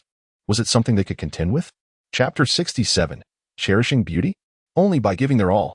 Spotting the target, I shall proceed first, Lin Mo declared, vanishing from his position in an instant, reappearing 5 or 6 meters before his opponent. Cherishing beauty? In the face of competition, only total commitment will suffice. Ice Dragon Tail. Ice Dragon Tail, Absolute Void. The two skills were unleashed within a mere 2 seconds. In fact, during the first skill, the 5 girls were already sent flying. Lin Mo's sudden appearance and immediate attack left them no chance to defend themselves. After the first skill, the 5 girls were ready to concede, with their leader already parting her lips to utter a word. However, in Lin Mo's eyes, it seemed they intended to release a skill. He would not grant them that opportunity. He swiftly followed up with the second skill, impaling the 5 girls upon icy spikes. One woman shakily raised her hand, pointing at Lin Mo, her lips moving slightly. If one were skilled in reading lips, they would discern the 3 words, single dog. The arena returned to its original state. Hey, Lin Mo, what did you just do to them? Why do they look so resentful? Indeed, although being defeated in the arena did not lead to actual death, the sensation was still vividly experienced. Generally, it was rare for an entire team to be wiped out. Typically, only 1 or 2 fell, even in overwhelming victories. Total annihilation was uncommon. Lin Mo's team was quite exceptional, as both matches resulted in the demise of their opponents. One could only say that Lin Mo was merciless. No, I merely unleashed 2 skills, and it was over. Lin Mo glanced at the 5 girls, equally perplexed. He had barely scrutinized them and certainly harbored no lewd gaze. As for the contact, it was merely ice that touched them. What did that have to do with him? Forget it. Let us go eat. We have another match this afternoon, suggested Zhang Cici. The 2 sides descended from the arena, and Team 132 glanced back at Lin Mo and his companions as they departed. That guy is truly something else. You even called out your surrender, yet he still attacked. Perhaps he didn't hear, but he really is quite the straightforward man. I wish him a lifetime of being a single dog. Let us leave. We'll wait for the elimination round. As for the 5 from earlier, Lin Mo had long since cast them from his mind. The 5 entered a restaurant, casually ordering several dishes as they awaited their meal. Winning was indeed quite easy. It would be even better if they encountered a team composed entirely of fire mages. Lin Mo stretched, never having won so effortlessly before. No. The morning had also been fairly easy, though not quite as much as this. Such teams, it was improbable to have more than 1 or 2 members like that. The standard team composition typically included a warrior, a healer, and a mage, with the 5th member usually possessing reconnaissance capabilities or supplementary magical damage. Long Rua Shuang shattered Lin Mo's fantasies. If all the teams were like those we faced today, it wouldn't matter much. Lin Mo waved dismissively. Long Rua Shuang's expression turned serious. I suggest you don't underestimate them. I heard there's a team captain who is a 5th-tier advanced lightning mage, with 3 4th-tier teammates and 2 3rd-tier ones. 6 members, all formidable. Upon hearing this, Lin Mo immediately sat upright, his expression turning grave. Seeing this, Long Rua Shuang nodded in satisfaction. Indeed, it posed some trouble. He might need to employ 4 or 5 abilities. Long Rua Shuang, the Zhang siblings. Han Yu, look, is that even human language? Never mind, let's leave it at that. After finishing their meal, the 5 hurried back to the competition venue. People gradually returned to the arena, filling every seat. It seemed this competition was quite popular. The afternoon match proceeded without any unexpected events, resulting in a decisive victory, with all 5 opponents eliminated. After the match concluded, Lin Mo and his companions returned to the contestant preparation area. Should they continue watching the matches or head back? Let's watch a match. The strongest team will be up soon. At least we should know what professions they possess, suggested Long Ruoxuang, gazing intently at the arena. If memory served, that team should be Team 201. At 2:30 in the afternoon, Team 201 faced off against Team 204 on Arena number 5. The large screen corresponding to Arena 5 displayed the information of both teams. Look quickly, that's the team. Some of their members have leveled up. The information contradicted what Long Ruoxuang had gathered. This team now comprised 2 5th tier, 3 4th tier, and 1 3rd tier members. My goodness, this team is incredible. No wonder they are lightning mages. SSS class professionals are indeed exceptional. Zhang Cixi marveled at the information on the screen. Their own team only boasted a maximum of S-class members, lacking even an SS. Of course, Lin Mo was an exception. In Zhang Cixi's eyes, he surpassed SSS class professionals. The match commenced. Observing through the screen, it became apparent that the sole female member, a 3rd-tier professional, was a pure healer specializing in support abilities, enhancing attack, speed, and magical resistance, along with the fundamental healing light for skills in total. The outcome of the match was evident, a crushing victory, though without kills, as the opponents surrendered. Nonetheless, this demonstrated the strength of the team. Lin Mo, do you have confidence? Long Ruoxuang inquired. Confidence? I should have some. That lightning mage could transform into lightning and move with remarkable speed, rivaling Lin Mo's instant step. However, in a direct comparison, Lin Mo's instant step might be slightly quicker. As for countermeasures, Lin Mo had a general plan in mind. After all, the arena's scope was significantly larger than that of the assessment area in the professional hall. I'm sorry, Lin Mo, we are dragging you down, Long Ruoxuang lamented, observing the strength of these teams, increasingly feeling that their second-tier abilities held little weight here. Zhang Cixi and Zhong Shang shared her despondency, particularly Zhong Shang, who felt the most disheartened, as he was the lowest in level and offered little beyond being a meat shield. Lin Mo smiled calmly. You all are already quite impressive. You must realize that most of those individuals are nearly 24 years old, and that 3rd-tier healer is already 22. Frankly, I don't find them particularly formidable. Only that lightning mage strikes me as somewhat powerful. Is Team 201 strong? Indeed, they are. Is Lin Mo afraid? Not in the least. If several Zanpakuto's Bankai, along with Kido, were insufficient to secure victory, it would be quite embarrassing for him as an owner of an external ability. Chapter 68. He is actually standing in the sky. On the 3rd day, within the competition square, the final 30 teams were called to draw lots, determining their opponents. Each team sent a representative forward to draw lots, and naturally, it was Long Ruoxuang for Lin Mo's team. Upon returning with the draw, Long Ruoxuang revealed the number 5, indicating they were in the first batch of matches. Following this contest, the elimination rounds and resurrection matches would commence. According to the registration situation from yesterday, over 40 teams had signed up, and it was believed that today would yield the top 16. The subsequent arrangements had been outlined. On the 4th and 5th days, the top 4 teams would directly advance, while the remaining 12 teams would vie for the last 4 slots on the 6th day. The semifinals would take place on the morning of the 7th day, with the finals in the afternoon. Lin Mo felt a twinge of annoyance at Long Ruoxuang's words. It was evident that the competition could conclude on the 4th day, yet they insisted on prolonging the process. Was it not simpler to follow the original arrangement and allow the top-scoring team to participate directly? This convoluted setup was exceedingly bothersome. Do you realize that the competition in Fengjing City involves more than just this city? Teams from various other cities are also vying for a spot. Do you have any idea how many people have come from Fengjing? The daily expenditures are substantial, and Fengjing is counting on this event to make a profit. Before Long Ruoxuang could respond, she noted that after the competition, many participants would linger for a few days. Besides the competing teams, numerous spectators would also remain.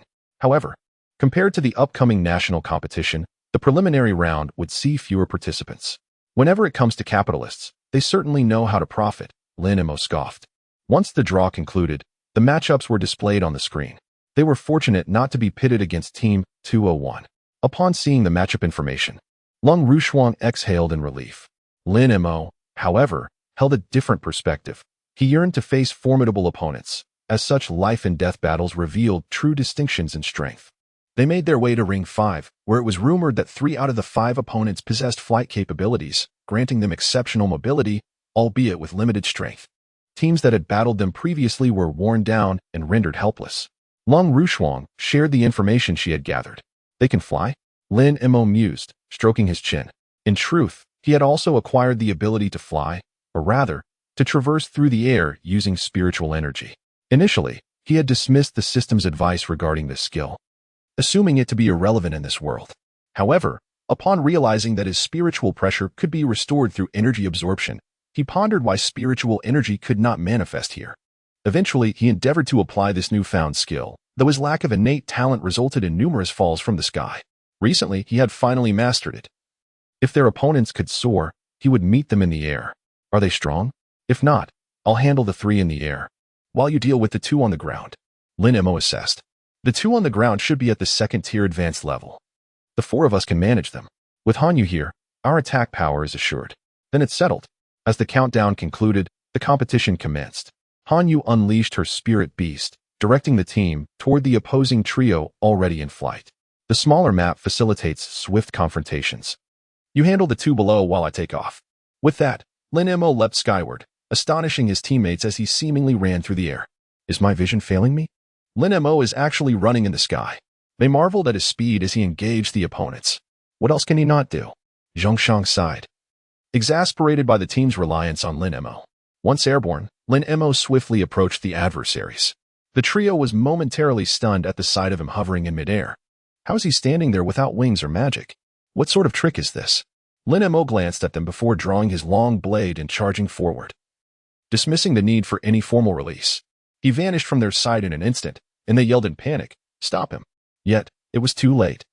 Lin Mo stood with his blade sheathed, and 3 lifeless bodies plummeted to the ground. The 3 fragile classes posed no challenge for him. Looking down, he saw that Hanyu had stealthily eliminated 1 opponent, while the remaining foe was entangled with Zhongshang. Long Rushuang unleashed her slowing abilities, and Zhang Sisi charged in with her scythe, enhancing her state. The conclusion was remarkably swift. Returning to the arena, Lin Mo mused that they would likely be free for a while. Not for now. Let's assess the situation this afternoon. Although we are in the top 15, we may face challenges later, but it shouldn't be a major issue. Very well then. Lin Mo held no particular thoughts regarding the upcoming matches, recognizing that Team 201 was their only significant rival. Upon returning to the preparation area, he informed his teammates, by the way, the challenge matches this afternoon will be resurrection matches. The arena will be larger, and the challenge teams can select the map. Choosing the map is simple. A plain battlefield will suffice. Lin Mo thought, as other maps contained obstacles that could hinder his performance. Make your decision, he said, as the afternoon elimination matches began. The top 15 teams observed from their preparation area. Once the elimination concluded, 10 teams would advance to the final resurrection match. By 3 o'clock, the 10 teams had been determined. Then came the pivotal moment, the draw for the 16th team. Is this selection process utterly haphazard? It has always been this way. Teams daring enough to participate in the elimination rounds are generally formidable. The 10 victorious teams are no slouches. They merely encountered stronger opponents. Understood. The team's information appeared on the screen.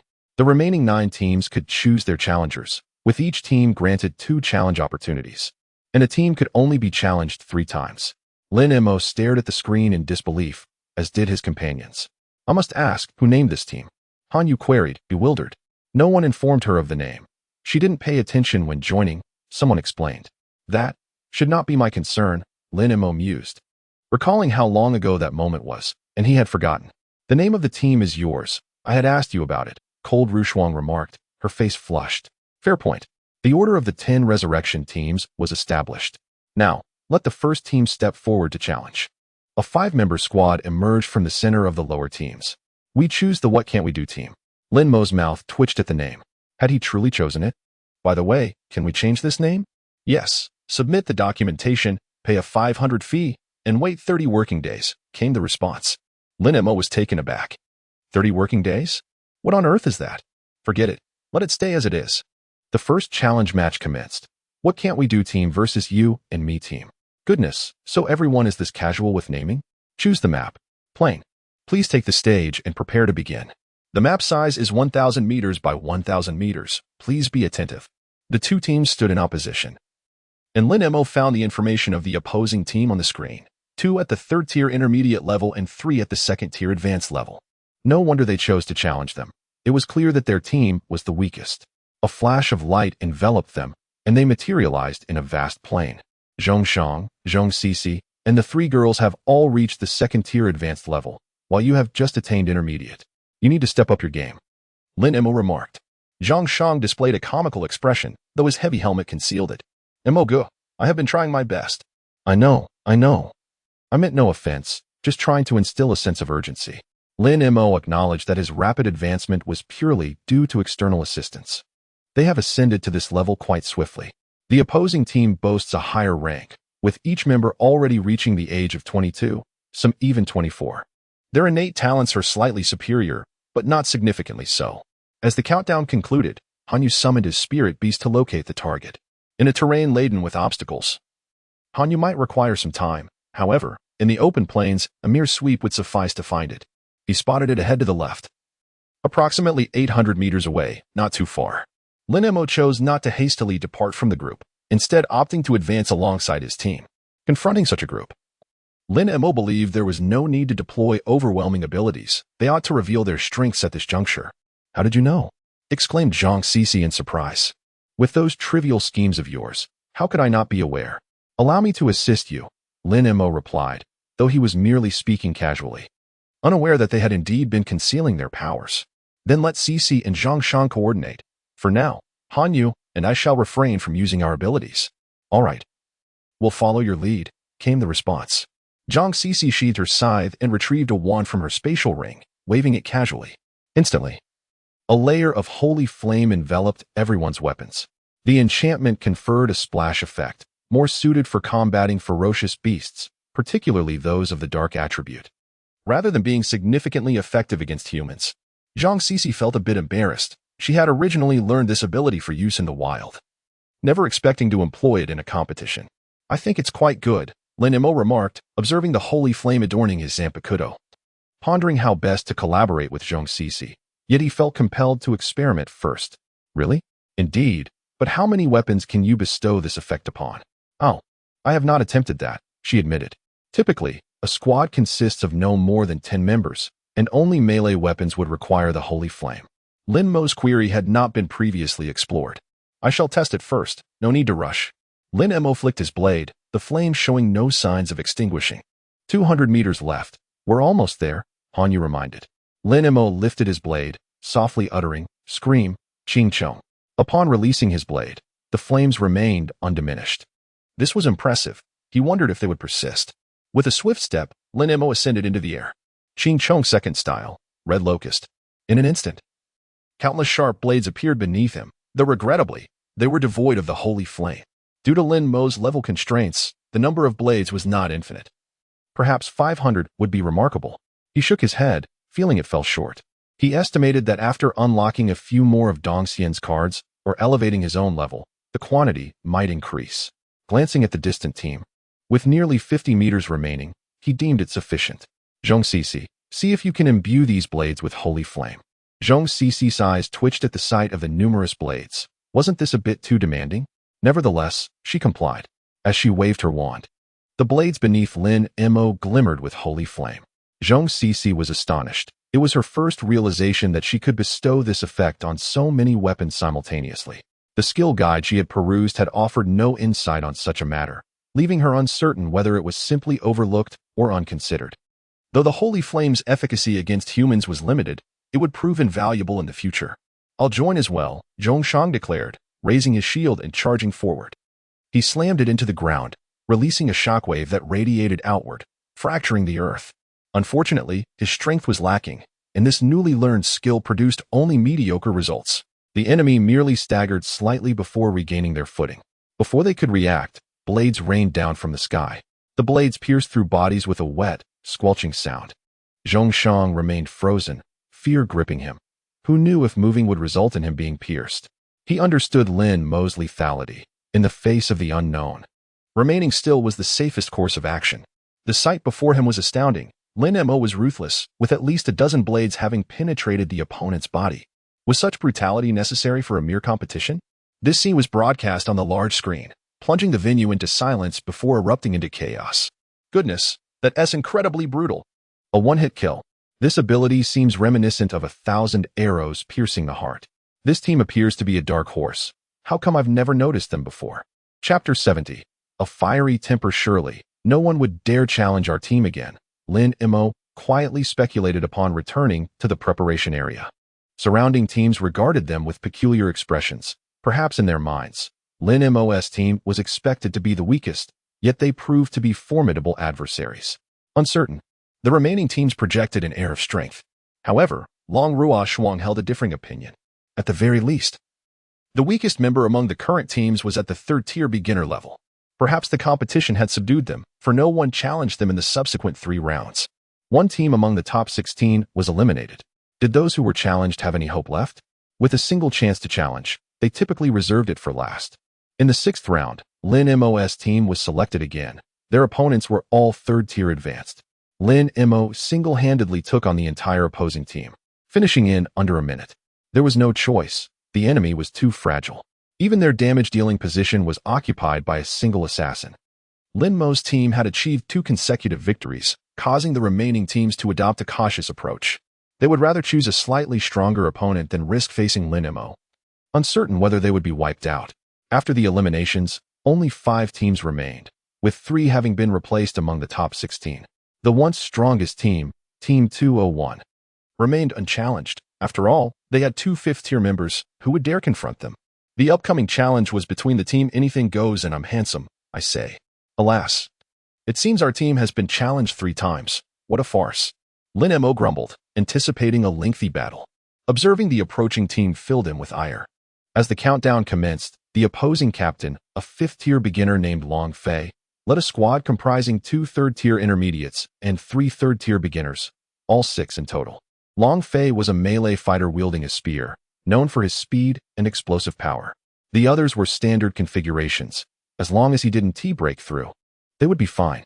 Regarding the remaining 5, their combat experience was minimal, likely purely academic. Although their levels were high, their combat prowess left much to be desired. And even a 1-tier difference could be managed. Long Ruo Shuang paused before continuing. At least from the current battle conditions, this seems accurate, of course. We cannot dismiss the possibility of hidden trump cards from the opponents. Long Ruo Shuang had consistently gathered intelligence for better strategizing against adversaries. 5th-tier beginner. Fast, huh? Lin Mo glanced at the countdown. Merely 3 seconds remaining. The map still an expanse of plains. You handle those 5, I'll deal with the 5th tier. Time us up. Both sides hastened to locate one another. The 5th-tier opponent was already approaching, a mere 200 meters away, moving at high speed. Yet speed was futile, given the open plains. Lin Mo had already spotted the adversary. The Binding Way, Part 4. A crimson cord, woven from spiritual pressure, swiftly darted towards Long Fei. Although Long Fei was unaware of its nature, he instinctively recognized it as a harbinger of misfortune. Having observed the Lin Mo team, he harbored a deep-seated wariness towards Lin Mo's abilities. As for Lang Rushuang and her companions, he dismissed them entirely. In his encounters with other teams, his primary targets had always been the priests and mages. Yet, when confronting Lin Mo's group, Lin Mo became his immediate focus. Upon witnessing the binding technique evade its intended target, Lin Mo was momentarily taken aback, but he quickly dismissed the surprise. The 61st binding technique, the 6 Stafflight Prison, unleashed 6 yellow shards of light that ensnared Long Fei, lifting him off the ground. However, the assault did not cease there. Lin Mo, prioritizing safety, initiated an incantation. Thunderous Chariot, weaving threads of light. This entity shall divide into 6. The 1-meter shards of light expanded dramatically, doubling in size to 2 meters and intensifying their grip. You think you can run? Go ahead, challenge our team, he taunted, as the distance between them dwindled to a mere 20 meters. Leaving Long Fei helplessly watching Lin Mo's team advance toward his allies. Only Lin Mo remained behind. What is this ability? Long Fei struggled, but to no avail. Lin Mo cast a glance at him, offering no response, for his temper was flaring, and he sought an outlet for his frustration, uttering words that Long Fei found incomprehensible. The sense of impending doom escalated. He felt he might perish. The sovereign, The mask of flesh. Sir High, crowned in humanity's name. Truth and restraint. Wall of sinful dreams, stand firm. The 33rd destruction technique. Azure Firefall, manifested as a 3-meter diameter blue flame, rapidly hurtling toward Long Fei. Bound and unable to evade, he was struck by the inferno, resulting in a thunderous explosion. As the smoke cleared, Long Fei lay scorched and breathless. Finally, relief, Lin Mo exhaled. A sense of unprecedented ease washing over him. He gazed at the fallen Long Fei, musing, "You had to choose us. Couldn't you have selected someone else?" Meanwhile, Lung Rushuang and her team bore their own injuries, yet their adversaries were not unscathed, with 2 members having already perished. Lin Mo floated above them, inquiring, "Do you require assistance?" "Not yet. We shall resolve this ourselves. After all, it is the final round," Lung Rushuang replied, her gaze fixed intently on the opposing trio. Snowflakes continued to cascade from the sky, and it was evident that their opponents were beginning to slow. The potency of her ability had evidently magnified. With no request for aid, Lin Mo settled cross-legged in the air, observing the battle below. Reflecting on the moment when he had employed the binding technique to subdue Long Fei, he pondered that if his teammates had interfered, Long Fei might have escaped had he been afforded just a minute. It seemed the capabilities granted by the system were not infallible. A higher level might allow for a swift escape. The masked individual had only managed to restrain Long Fei temporarily due to the incantation's enhancement. Were it to be used directly, it likely wouldn't hold for even 5 seconds. Similarly, destruction techniques were easily evaded. Indeed, strength was the ultimate truth. The skirmish below concluded, with the opposing 5 members incapacitated, though not dead. Lung Rushuang's team fared similarly. Zhongshang lay on the ground while Han Yu knelt, and only Zhong Sisi remained standing. The match had ended. Upon returning to the arena, Long Fei turned to Lin Mo, stating, "You are formidable. I look forward to our next encounter." The bewildered author contemplated the next phase of the mask, where the 4 red markings converged above, and 2 lines beneath the eyes merged, forming 3 lines on the chin, referred to as the 423 mask. This information was sourced from online bloggers and categorized as the 4th stage, although it can be classified within the 3rd tier in the narrative. In the berserk form, the left and right sides of the mask each bore a vertical marking, symmetrical along the center. Readers noted that the previous form, which featured a tail, represented the berserk state. According to my research, it indeed is characterized by being controlled by the hollow, rather than being entirely berserk, though in the anime, it is depicted as a state of mind solely fixated on killing. There is also a reference to the bullhead form, though interpretations vary. Thus, this mode currently has alternatives, including the tail form, leading to the vertical markings. The hollow white mode, soul this form should not inherently exist, as it reflects Ichigo Kurosaki's inner hollow powers. It embodies the madness of white Ichigo, particularly during the battle against Byakuya in the Soul Society. Ultimately, it holds little importance. Lastly, the bullhead mode. The fully realized bullhead, described online as the complete hollow white form, is not of utmost significance. What matters is that it is documented as being completely berserk, entirely uncontrollable, which aligns with the berserk classification. However, I plan to list it separately as it represents a transformation of extraordinary nature. Finally, I want to address the issue of Kido, which is notoriously infrequently utilized in both the anime and manga. While there are claims of a total of 99 Kido spells, the actual number seems closer to 40. Thus, I intend to create some original Kido spells. Should anyone notice a Kido that does not exist, it may well stem from my imagination. The 71st chapter, points competition. After leaving the arena, Lin Mo and his companions returned to their preparation area. How did the previous team fare? What if we invited them to form a small guild together? Lin Mo inquired skeptically, eyeing Lung Rushuang. Are you referring to that last team? They had a 5th-tier practitioner. Do you truly believe they would join your guild? Try it. There's no harm in attempting. What if you succeed? However, you might have to exert some effort. Lin Mo shielded his chest and said, Hey, I'm an entertainer, not a mere performer. Can this actually require effort? This girl doesn't seem like a good person. Lung Rushuang clenched her fists tightly, the veins on the back of her hands bulging. What I mean is, he might challenge you, but it's not that kind of effort. Even if he harbors such thoughts, he wouldn't seek you out. She gritted her teeth. Lin Mo was unwilling to concede. What do you mean by that? Although I may be a bit shorter, I consider myself quite handsome. Lung Rushuang turned away, not wanting to converse with Lin Mo. She felt that continuing this discussion would only exasperate her. After a brief silence, Lin Mo nudged her arm. How do you know the opponent will join and make such demands? Because I saw the desire for battle in his eyes, as well as his interest in you. An interest in combat, she replied. All right, Lin Mo shrugged, indifferent, as he had ample abilities at his disposal. However, this opportunity might soon present itself. Congratulations to the I Am Handsome, I Say team for advancing to the top 16. The matches conclude here today. Thank you all for your attendance. Please exit in an orderly fashion.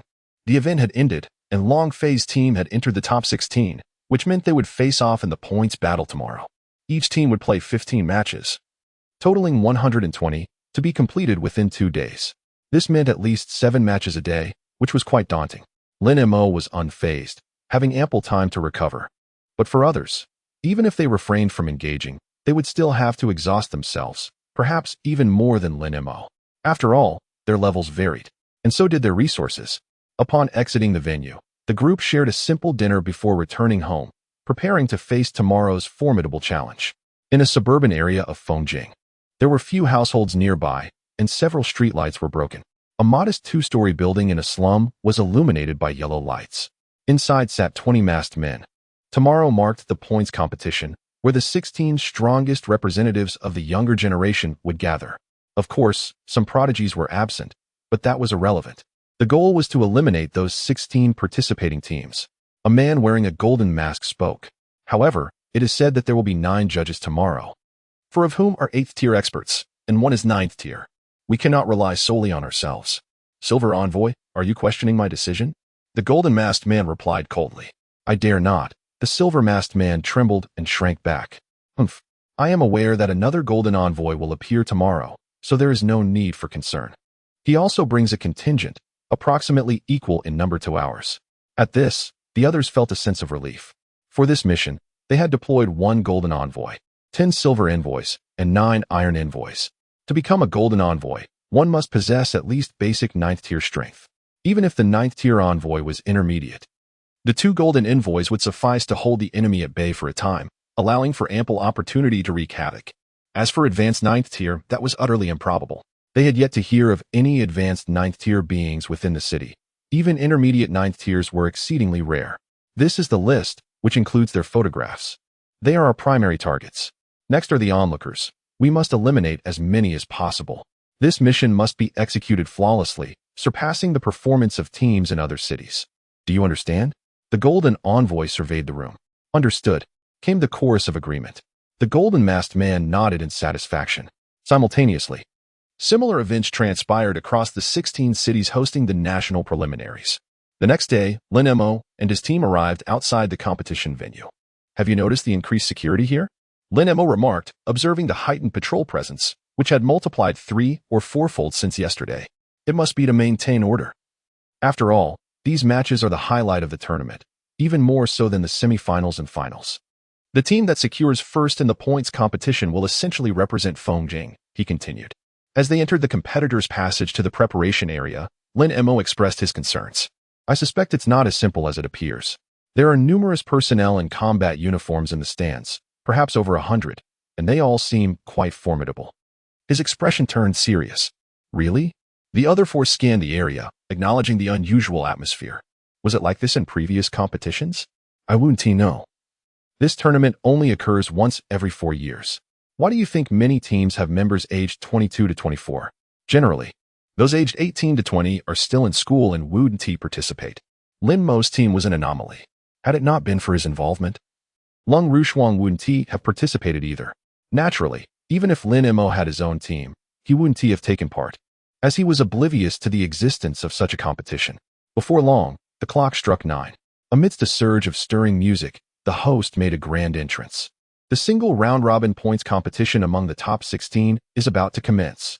Let us extend a warm round of applause to congratulate them on advancing to the top 16. Applause and cheers erupted, and Lin Mo felt his excitement rising. Not just him, but even the members of Team 201 found it hard to remain composed. This was a national event. Of course, we encourage the eliminated teams not to be disheartened. Strive to become the best. Next, the host introduced the judges for the day. Beginning with the president of the Warriors Guild, Zhang Dazhuang, followed by the vice president. Lin Mo couldn't help but chuckle at the name Zhang Dazhuang. It was simply too distinctive. As each president and vice president took their seats, one spot remained vacant. Next, we invite the president of the all-class guild's Fengjing branch. Yi Yu, a woman in her 30s, clad in black combat attire, stepped forward. Her figure surpassed that of Han Yu, exuding a mature allure. Chapter 72. I hope you can bring me the joy of battle. As Yi Yu took the stage, the crowd erupted in applause. Even Lung Rushuang and Han Yu found themselves cheering, perhaps even a bit frantically, at least in Lin Mo's eyes. Yi Yu. Lin Mo murmured her name, wisely deciding to silence himself. Instead, he took out his phone to search for information on her. Yi Yu, age 32, was an SSS-class spatial magician and a beginner 9th-tier expert. She awakened at 18, reached advanced 3rd tier at 19, and progressed to beginner 5th tier at 20. At 28, she attained the status of a beginner 9th tier expert due to fortuitous circumstances. She was the youngest 9th tier expert among women, having single-handedly defeated 29th tier experts from Sakura Nation with only minor injuries. She had also slain over 3,000 members of the coalition forces at the border and had repeatedly quelled advanced spatial disturbances, protecting Fengjing City on numerous occasions. The information was not exhaustive.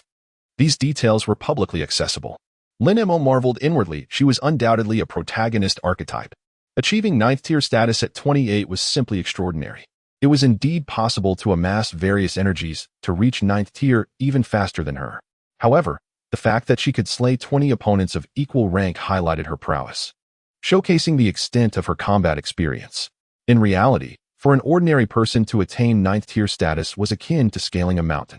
Countless individuals stagnated at 6th tier without ever progressing. Observing the guild presidents, each was an 8th tier expert. Though they appeared youthful, the youngest among them was at least 55. Those devoid of talent would consider themselves fortunate to reach 7th tier in their lifetime. Are you researching Yi Yu? In truth, there is a plethora of information online that is rather incomplete. Oh, what else do you know? Lin Mo expressed his curiosity. All I know is that Yi Yu possesses 40 skills, a veritable genius, Cold Rushuang remarked, gazing enviously at Yi Yu, who sat prominently at the head table. Lin Mo discerned admiration and respect in her eyes. 40 skills indeed is an impressive feat. It is seldom that an individual can master so many. The adage too many cooks spoil the broth certainly applies here. As for Lin Mo, without any external aids, he would be grateful to possess even a single skill. A sea-level skill is akin to asking for a bicycle. Next, we welcome the first match of the day. Team Tyrannosaurus versus Team Caucaslaughter. The points match is set in a square arena measuring 1,000 meters on each side, amounting to 1 square kilometer, with both teams engaging in a game of rock, paper, scissors to determine map selection. Team Tyrannosaurus secured the selection and chose the rainforest map. The two teams, of which Lin Mo had no prior recollection, stepped onto the arena. The large screen displayed information about the impending battle, revealing both teams to be formidable contenders. Cold Rushuang, her expression serious, observed the screen intently. Indeed, had it not been for Lin Mo, we might not have made it to the top 16. Han Yu remarked, astonished at the scale of the competition she found herself in so early in her academic journey. Of course, my brother Mo is quite extraordinary. Lin Mo's sister chimed in, prompting an eye roll from him. If you can't say something worthwhile, perhaps it's best to remain silent. Brother, do you possess no vocabulary beyond extraordinary? Alas, my academic performance has indeed left much to be desired. Lin Mo waved dismissively. Now, they are all over 22 years of age. What do you think you can compare? 4 years from now, who knows, perhaps you will each attain the 5th tier, barring Zhongshang, of course.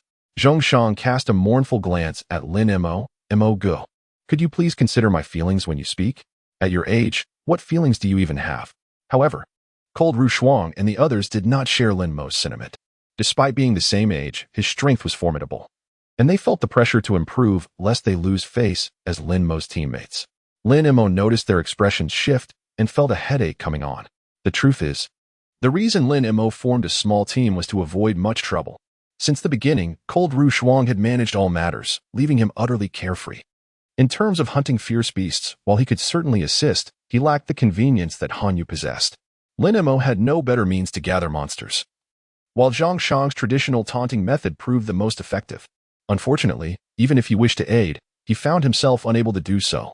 Throughout the morning, Lin Mo's team ascended the arena 4 times, winning with overwhelming ease. In the dining hall, Lin Mo mused that the top 16 was rather unremarkable. Reflecting on the day's 4 battles, he felt no significant difference. The 4 exchanged glances, feeling increasingly pressured. They were aware that they had sustained injuries in each match. With the increased size of the map, locating opponents became difficult, and the variables multiplied. In the afternoon, you need not concern yourself with us. Lin Mo pondered. Very well. I shall handle the higher-level opponents, and you may take care of the rest. Upon returning to the arena in the afternoon, Lin Mo's team was the first to compete. The next 2 teams were exceptional, both maintaining undefeated records and earning 4 points. Among them was the year's greatest dark horse, composed entirely of 18-year-olds, freshly awakened professionals, with their highest level being merely Tier 3 advanced. Team Jack of all trades versus Team Tianlin is about to commence. Please have both sides take the stage. The audience erupted into thunderous applause as the 2 teams entered. Wow, we finally made it. Indeed, I too have been waiting. I am genuinely curious if a Tier 3 advanced can truly contend against 2 Tier 5 teams. That man, Lin Mo, is simply extraordinary. Extraordinary, indeed. I have noted that he has employed no fewer than 20 different skills. He must be a genius. Huh, a genius, you say? Merely employing some tricks. Should he triumph over 2 Tier 5 teams, I will stand on my head. It can be said that the spectators held only curiosity for Lin Mo's team, with less than 10% believing in their success. After all, Team Tianlin was composed of seasoned fighters, not merely those who advanced through wealth. As both teams stood upon the arena, the opposing captain suddenly addressed Lin Mo. You must be Lin Mo. I am Yi Tianlin, and I hope you can provide me with the thrill of battle. Life can be rather dull. Lin Mo was taken aback, wondering what he meant. Are you looking down on me and expecting me to provide you with pleasure? Pleasure, you say? Very well, what kind of pleasure do you desire? Lin Mo replied with a grin. Then give it your all. I hope you can compel me to exert 70% of my strength, Yi Tianlin said earnestly. The opposing team leader seemed sincere, not indulging in pretentiousness. Let us proceed with a game of rock, paper, scissors to determine the map. Cold Ru Shuang and Yi Tianlin stepped forward. And after a brief contest, Yi Tianlin emerged victorious. I choose the plains map, if that is acceptable, he stated, directing his gaze solely at Lin Mo, ignoring the others. Whatever pleases you, Lin Mo shrugged. The plains presented a considerable advantage for him, even if Cold Ru Shuang and the others were to fall. He felt no trepidation of defeat. With the map selected, the scene began to shift, and the countdown commenced. As initially stated, I shall confront their strongest member, namely Yi Tianlin. As for the rest of you, do as you see fit. I suspect you may not last long. Though Lin Mo's words were somewhat disheartening, they reflected reality. You need not worry about us. Simply participating in such a competition is a reward in itself. As the countdown concluded, Han Yu immediately summoned her spirit beast. Lin Mo closed his eyes, allowing the spiritual connection to materialize within his mind. They are to the right. Let us proceed. Han Yu guided her spirit beast as the team sprinted rightward. Soon, the opposing team noticed Lin Mo and his group. Lin Mo, their captain, Yi Tianlin, has broken away from the team with remarkable speed. Han Yu's tone grew urgent. Yi Tianlin was incredibly swift, having nearly traversed half the arena in an instant. Truly. As a lightning mage, his wings of thunder allowed him a speed unmatched by ordinary individuals. I shall confront him. You all proceed. With a blink, Lin Mo vanished from their sight, directly obstructing Yi Tianlin's path. You seek enjoyment, do you? You wish to compel me to unleash 70% of my power? Soon, you will experience the full force of my abilities. The two stood in a stalemate, with Yi Tianlin disregarding Cold Ru Shuang and the others who passed beneath him. I will grant you 3 moves. After that, I shall commence. Yi Tianlin replied calmly, eager to ascertain Lin Mo's true strength. Very well, I shall oblige you. Chariots of light, the looms seem. This object has light and splits into 6, the path of 61. 6 rods of light prison. Yi Tianlin attempted to evade but was ensnared by the 6 shards of light, rendering his lightning wings ineffective, causing him to plummet toward the ground. Suddenly, a flash of lightning enveloped him, slowly encasing him in a suit of electric armor. The 6 shards of light quivered slightly, prompting Lin Mo to raise an eyebrow. As he anticipated, such measures were effective against ordinary individuals, yet when faced with someone of formidable skill, they exhibited certain flaws. Crack! Crack! Within 10 seconds, the 6 shards shattered. Yi Tianlin gazed at the dissipating light fragments, acknowledging Lin Mo's strength. He had indeed exerted his full power. Otherwise, he would not have been able to break them. Well then, do you still wish for me to allow you 2 more moves? Lin Mo couldn't help but jest, finding the little expression utterly amusing. I admit you are formidable. I shall take this seriously. Yu Tianlin also refrained from underestimating his opponent, despite some inconsistency in his words. Victory was paramount. Lin Mo, however, remained indifferent, his expression now earnest, for his adversary was a 5th-tier advanced fighter. In an instant, Yu Tianlin vanished from sight, retreating to 100 meters away. As a lightning mage, greater distance offered enhanced safety, a gesture of utmost respect towards Lin Mo. In the presence of other teams, he would not have cared for such formalities. Yet the distance did not truly widen.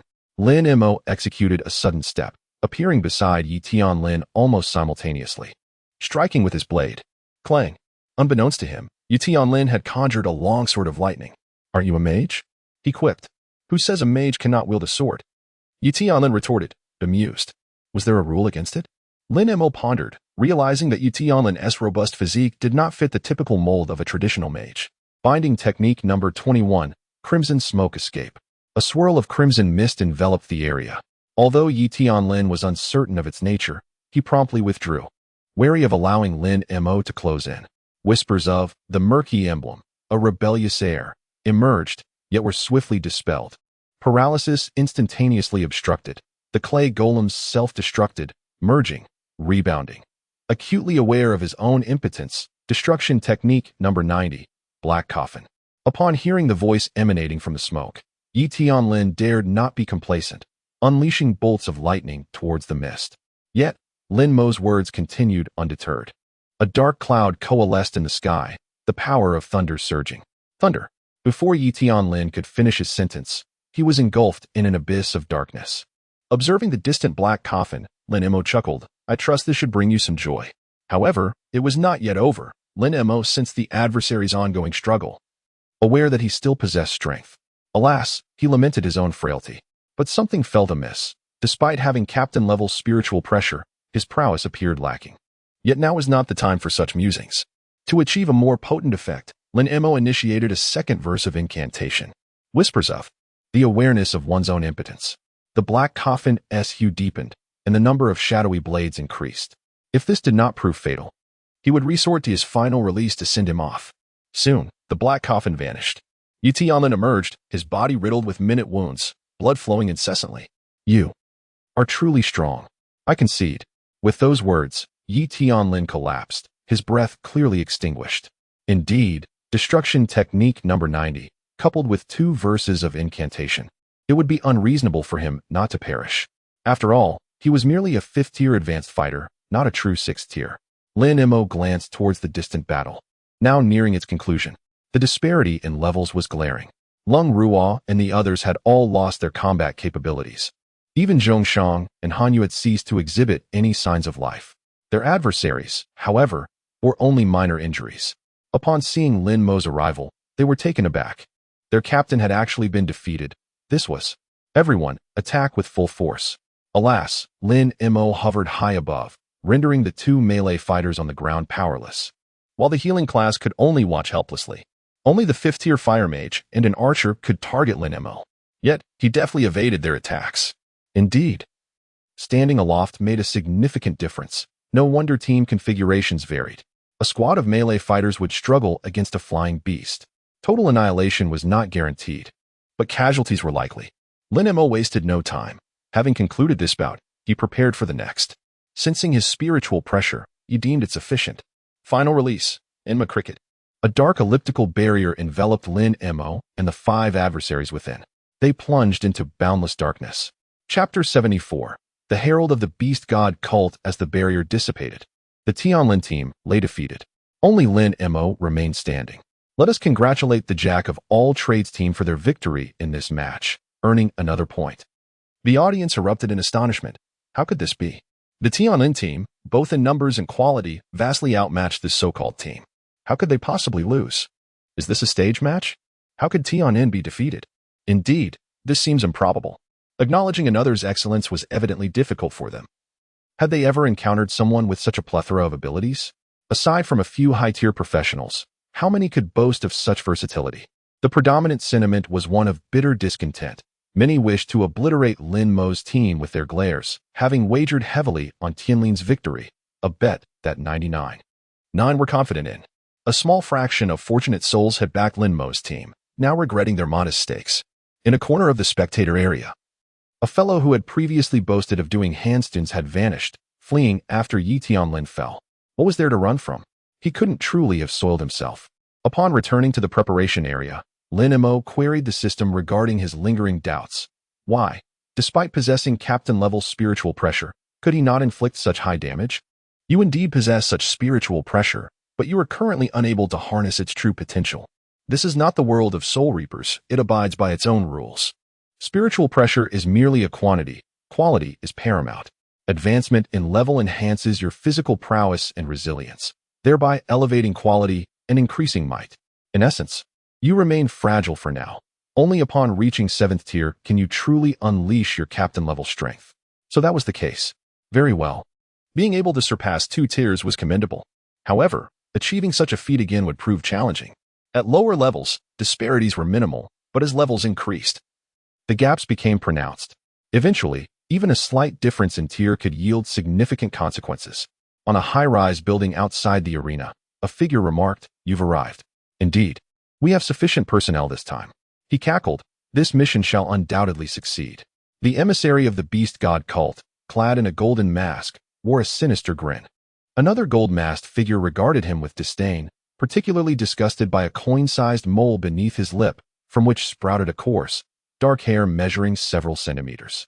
The golden emissary absent-mindedly brushed the hair away, casting a sidelong glance at his companion. "Number 5, you seem to have brought only 10 individuals. Is that sufficient?" Number 5 shrugged. "Number 4, I had no choice. Many were taken by the Guardians and the Vajra. We golden emissaries have, but this many. 10 is commendable." Number 4, adjusting his hair, nodded in agreement, albeit harboring a deep-seated dislike for Number 5, whose convoluted thoughts made him wary of interaction. He feared being ensnared in his schemes. Enough of that. The competition within is nearing its conclusion. Once it ends, we shall charge in. I and Golden 5 will engage that night shadow, while the 14 silver emissaries will handle the 8 branch leaders and vice leaders. The iron emissaries will eliminate the competitors. After so many rounds of battle, they should possess little energy left. In total, there were 31 individuals, 2 golden emissaries, 14 silver emissaries, and 15 iron emissaries, representing the most formidable force the beast god cult had ever mustered. Should they fail, they would have no choice but to take their own lives in atonement. At 6 o'clock in the evening, the competition finally concluded. Lin Mo observed his dwindling spiritual pressure and shook his head. Given the intensity, many teams had barely recovered before being summoned to fight. Numerous teams faced defeat with palpable bitterness. Yet, what could be done? Everyone faced the same circumstances. A loss was simply a loss. At last, it was over, though he felt utterly exhausted. Lin Mo stretched languidly, reclining in his chair, feeling utterly relaxed. He yearned for the conclusion of the event so he could indulge in a sumptuous meal. The points competition had concluded successfully, and tomorrow, suddenly, a group of masked individuals descended into the arena's center. The expressions of the guild leaders seated on the podium shifted dramatically. Envoys of the beast god cult. Only Yu remained composed, unperturbed by the unexpected arrival of the cult members. She casually waved her hand, signaling 10 individuals clad in combat attire to emerge from backstage. To her surprise, several 8th-tier professionals were concealed among them. It seemed they had made preparations as well. Nevertheless, the outcome would remain unchanged. Jin Si waved his hand, and 15 silver envoys descended from the sky into the arena. Jin Wu furrowed his brow. Why are there so many? Are they from other regions? Indeed. Some cities deemed it unnecessary to arrange anything. They have already been dispatched to various locales, and I suspect those cities have commenced their activities. Yu rose slowly, taking a deep breath. You members of the beast god cult truly remain unrepentant. Ha ha ha. Our objective is, of course, to seize the cities. Lin Mo observed the unfolding situation. His eyes gleaming, he recalled the last time yielding a reward of 2 million. Alas, the numbers were overwhelming. With so many present, he doubted he would have a chance. Everyone, prepare to flee. I suspect they are targeting us. Lung Ruo Shuang maintained her cool demeanor, swiftly analyzing the scene. She immediately deduced that the cult's target was the top 16 contestants. Otherwise, they would not have chosen this moment to strike. If they aimed for something else, they could have acted at noon or any other time, making this timing and location unnecessary. I fear we cannot escape now. Those clad in iron masks are already advancing. Lin Mo drew his long blade, retrieving a spiritual pressure pill from his spatial pouch. Had he anticipated such a situation, he would have consumed it sooner. Now, having taken one, he would have to wait at least half an hour for it to take effect. However, self-preservation was his priority. Aside from Lin Mo, formidable teammates like Yi Tianlin and Long Fei also stood ready. They were not ones to await death. If they were to perish, it would be on the battlefield. You four, head to the audience area. The security there is likely quite high. These are all 7th-tier professionals, and your chances of survival are slim. Lin Mo's expression was grave. He too contemplated fleeing. Who knew if there would be ambushes outside? It was perhaps wiser to remain here, considering Yu was a 9th-tier powerhouse. Chapter 75. When did I ever claim to be a swordsman? Attack. With Jin Si's command, everyone sought their opponents. The iron-masked figures charged toward the preparation area. Jin Wu, why are you standing there? Attack. Jin Si barked. I'm coming. Jin Wu responded, following Jin Si toward Yu. On the opposite battlefield, the silver-masked envoys clashed with the guild leaders and those summoned by Yu. The vice president arrived at the preparation area, single-handedly holding off 2 foes, yet several managed to slip past. However, in the audience area, many rushed forward, resulting in only 2 iron-masked envoys breaching their defenses. A considerable nuisance for Lin Mo and his companions. Thunderous chariot, the spinning wheels seem. This object possesses light and divides into 6, binding path of the 61st. 6 rods of light prison. 1 individual was ensnared, yet the confinement was evidently brief. What are you all dawdling for? Attack. Lin Mo shouted, urging action before the binding faltered. The others quickly unleashed a barrage of skills upon the trapped individual. With no defensive capabilities, he could only endure silently. Meanwhile, another black iron envoy charged forth. Lin Mo leapt into the air, invoking binding path of the 63rd, locking chains. A robust chain, akin to a serpent, ensnared his opponent. Released the black rope, Heaven's Wrath. A towering warrior, nearly 20 meters tall, clad in immense black armor, appeared behind Lin Mo. His visage below the eyes obscured by a red scarf, with thick black ropes binding his back. His intention was not to slay, but to hinder the adversary. Lin Mo was acutely aware of his own limitations. The others stood transfixed at the spectacle. What is this power? Long Fei swallowed hard, pondering the limits of this being. The 2 iron-masked envoys from the beast god cult wore grim expressions. Killing a group of professionals 2 or 3 tiers below them proved unexpectedly troublesome. Upon returning, they would undoubtedly face ridicule. Lin Mo suddenly swung his blade downward, and the towering warrior mirrored his motion. Seizing the opportunity, the others unleashed their abilities in support. Jin Wu, I knew you were a traitor. Jin Si regarded Jin Wu, who stood beside Yu, with a serene expression. Give it up. You cannot defeat the 2 of us. Who says I cannot? A voice echoed from the sky as a figure dawned in a blue beast mask descended. Jin Wu's complexion shifted alarmingly. It's the Sword Guardian among the 4 protectors. Within the beast god cult, the 4 protectors were the Sword Guardian, Blade Guardian, Thunder Guardian, and Fire Guardian, each commanding 12 silver envoys. Logically, they should have been in other cities. What were they doing here? Yu regarded the descending figure with an unruffled demeanor, as if anticipating their arrival. I can offer you a chance. Join the beast god cult, and I shall spare your life. The Sword Guardian rested his hand on the hilt of his sword, dismissing Yu entirely. After all, he was a mid-tier 9th-level powerhouse. As for Jin Wu, the Sword Guardian simply ignored him. No need for that. You should contemplate your final words. Humph. With your mere initial 9th-tier strength, what a joke. Is that so? Jin Wu, go assist the preparation area. Those young ones are on the brink of collapse. Yu urged, casting a glance at Lin Mo and the others laboring in battle. But this is an order. Jin Wu, torn, ultimately chose to comply. Otherwise, he would face severe repercussions. A long sword materialized in Yuyu's hand. Let me see just how formidable you truly are, swordsman. Jin Si stood by, declaring, she is mine. The Sword Guardian had long heard of Yuyu's prowess, but had never had the opportunity to engage her directly. He was well aware of her accolades and now relished the prospect of combat, a cruel smile creeping onto his face, though concealed by his mask. preventing Yi Yu from noticing. Had she seen it, she would have acted immediately. Wait, when did I ever claim to be a swordsman? In an instant, the long sword in Yi Yu's hand shot forth, racing toward the sword guardian with astonishing speed. The sword guardian's pupils dilated. You are no mere swordsman.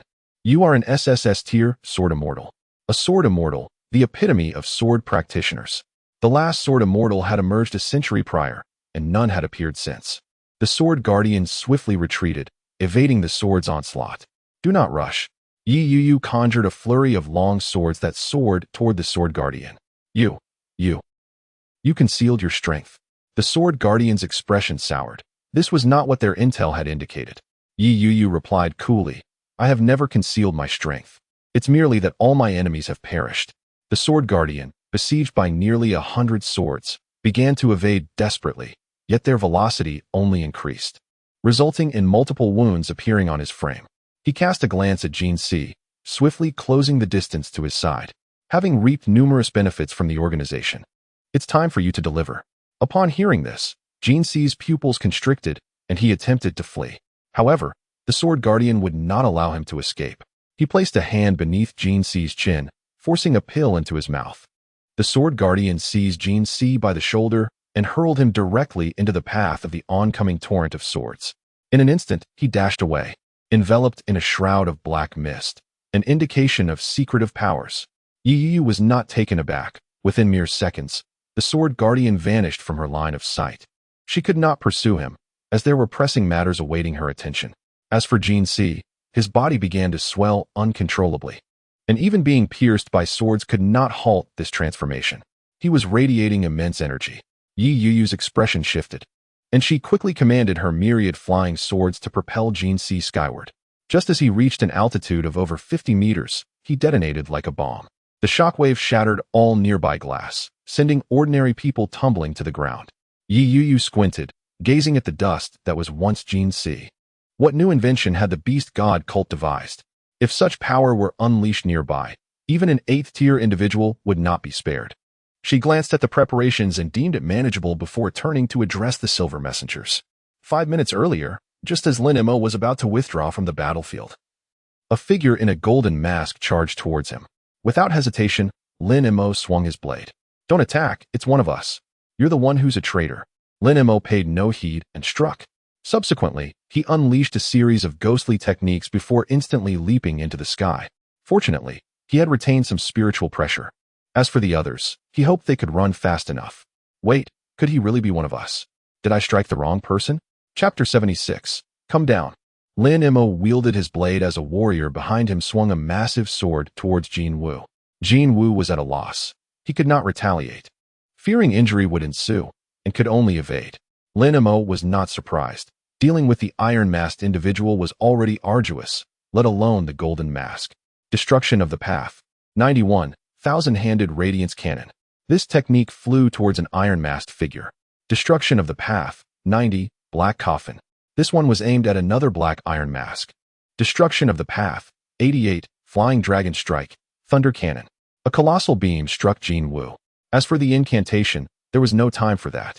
His spiritual pressure was nearly depleted, and staying put would be tantamount to courting death. Lin Mo turned and fled into the sky, calling back to the others, I'm retreating. You all should hurry as well. Let the leaders handle it later. Whether they could escape was their concern. He had done enough. The 2 iron messengers bore minor injuries, a testament to the collective efforts of Lin Mo and the numerous professionals present, highlighting the vast disparity in their levels. Jin Wu, however, was unscathed, merely having scraped some skin. Watching Lin Mo ascend, he felt a sense of relief. Recalling recent events, he seethed with anger, thinking, just wait until you come down. I'll deal with you then. He took a couple of steps forward, reaching the 2 iron messengers. Had it not been for Lin Mo, he would have approached them long ago. Golden Messenger, you. The 2 iron messengers looked at Jin Wu with surprise, then disbelief, as he unleashed bolts of lightning from his hand and plunged his claws into their hearts, ending their lives instantly. The remaining individuals were left in confusion, unsure whether to flee or stay, as Jin Wu appeared to be a traitor, or perhaps an undercover agent. Lin Mo stared at Jin Wu in astonishment. He had killed 2 iron messengers. What did that signify? Could he truly be one of them? Impossible. Absolutely impossible. If so, Had he inadvertently committed a grave mistake? Lin Mo observed Jin Wu below, conflicted, fearing he would soon face repercussions. At that moment, Jin Wu looked up at the sky, calling out, "Come down. It's over." Lin Mo quickly shook his head. "I'm quite comfortable up here. I need to recover. Only a fool would come down now. It's far too perilous up here. You should descend." Jin Wu smiled benevolently and waved at Lin Mo. However, Lin Mo resolutely refused to descend, even drifting further away from the battleground. Jin Wu felt a pang of frustration at Lin Mo's caution. The distant fighting had ceased. The beast god cult had been entirely eradicated, save for the fleeing sword guardian. Yu was surprised as well. She hadn't expected him to flee so decisively without even attempting to fight back. It was no wonder the beast god cult's guardians had yet to claim a single casualty thus far. Chairwoman Yi, thank goodness for your arrangements. Otherwise, we might have suffered significant losses today, Zhang Dazhuang expressed, reflecting on their earlier preparations. Had Yu not instructed them to mobilize additional personnel, they might not have been able to withstand such a formidable force. It was worth noting that this was merely a branch. Managing to gather so many had already been quite a feat. Even so, a few iron messengers had breached their defenses and infiltrated the preparation area. Yet, those young individuals had performed admirably, buying precious time, truly promising prospects. Although they had mitigated the losses, they had also sacrificed an undercover agent. "Guming, come here." Hearing Yu's call, Guming glanced at Lin Mo above before returning to her side. "Night team. Please refrain from calling me night team in public. Refer to me as Chairwoman Yi." Yu shot him a glance. "I'm sorry, Chairwoman Yi."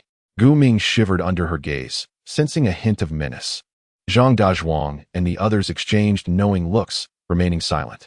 "I'd like to introduce everyone. This is Guming, known as Jin Wu within the Beast God cult.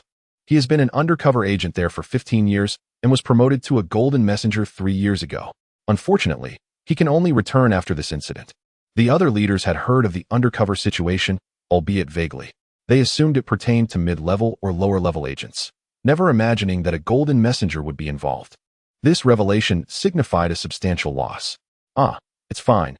Jin Si has already started to suspect me, even if I don't get exposed this time. I will next time, Guming remarked nonchalantly, having already sensed the tension within the Beast God cult. "All right. Send the surviving iron messengers of the Beast God cult to the dark prison. Chairman Zhang, I would appreciate it if you could personally oversee this matter." "The dark prison. Night Chairwoman, are you referring to the one in Kyoto? Are there no other dark prisons across the nation?" Yu chuckled softly. No. I'll take them there myself tomorrow." Zhang Dazhuang waved his hands, instructing his men to escort the iron messengers away.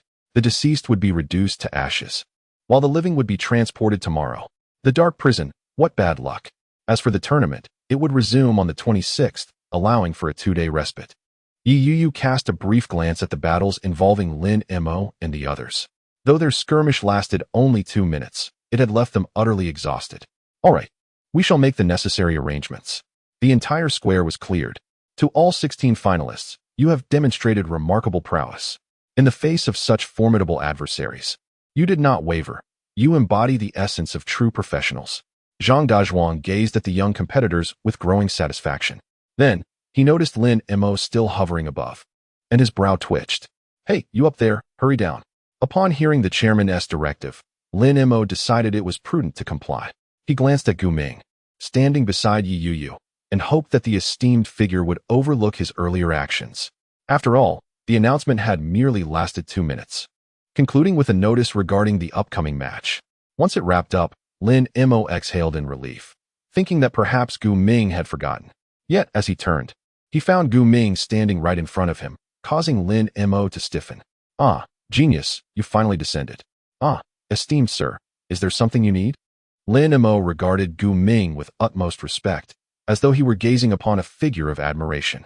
Guming held back his words, taken aback by Lin Mo's demeanor. He simply intended to tease Lin Mo, having donned the golden mask at the time. "It's fine. There's nothing to worry about." With that, Guming took his leave. Lin Mo continued to gaze at Guming until the latter turned a corner and vanished from sight, at which point Lin Mo finally exhaled.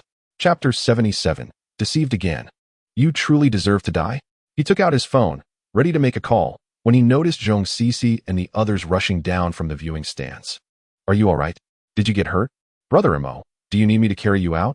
Seeing the anxious expressions of the four, Lin Mo felt a warmth in his heart. There were still people who cared about him. What could possibly happen to me if I couldn't even outrun them? I would be quite pathetic. I didn't even use my mask. Once I donned the mask, I could have just fled, and they wouldn't have been able to catch me. The four sighed in relief upon realizing Lin Mo was unharmed. Let's head to my villa. We can have a good meal tonight. It's a perfect opportunity to rest for 2 days without any hindrances, Zhongshang suggested. Your place? Isn't that in Magic City? Come on, Brother Mo. I'll cover the transport fees. Lin Mo's lips twitched. I truly don't care about the transport fees. I was merely asking. Ah, I know, I was just saying. However, Lin Mo caught a hint of disbelief on Zhongshang's face. Forget it. This persona is firmly established, and there's no way to shed it. The group made their way towards the distant exit. In the distance, what's this? Have you fallen in love? Your words are as biting as ever. He is incredibly strong. Astonishingly so. Yet he is merely a tier 3 high level.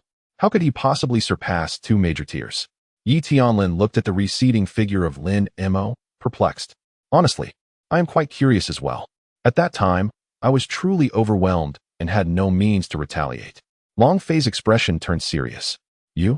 I could also overpower you. Yi Tianlin shot him a sidelong glance. Come on, do you think everyone is as abnormal as you? Long Fei retorted, clearly displeased. No, right now I do not deserve to be called abnormal. He is the one who deserves it. I truly wish to battle him again. Next time, I will not lose. Haha, I am not trying to discourage you, but even if you faced him again, the outcome would be the same. Just look at the variety of abilities he employs. Can you defend against them all? With an opportunity to strike, Long Fei certainly would not let it slip away, especially since the target was Yi Tianlin, a splendid opportunity indeed. He couldn't be bothered to continue the conversation. After saying that, Yi Tianlin went off to find his teammates. TSK, it must be said, your undefeated legend has been shattered. I wonder if your mindset is still so composed, considering you were once the top student in the entire school. Long Fei chuckled at Yi Tianlin's visibly frustrated expression. He turned to look towards the exit. Lin Mo and the others had already disappeared. If only we could work together. I wonder if there will be a chance. If we could invite Yi Tianlin to join us, this guild would surely become the most promising one in Fengjing. Well, is this your own home? Didn't you say your family is not highly ranked in Magic City and is an ordinary family? How does an ordinary family reside in such a villa? Or is this actually yours, not your family's? Lin Mo felt a pang of envy, akin to having consumed a lemon.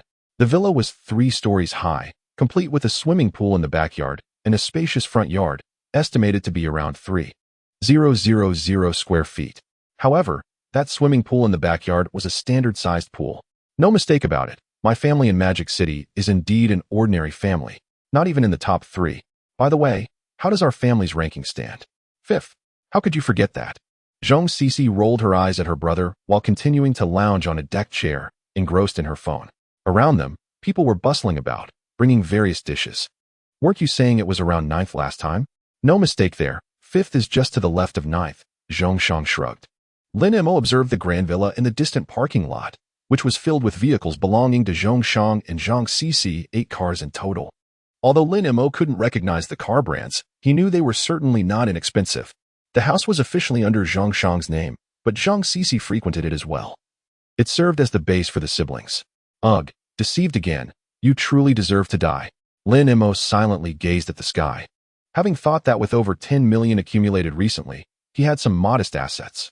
Upon learning that Zhongshang hailed from an ordinary family, he had presumed the other party was not financially well off. To discover that this place was actually his left him astounded. Suddenly, Lin Mo turned to Han Yu.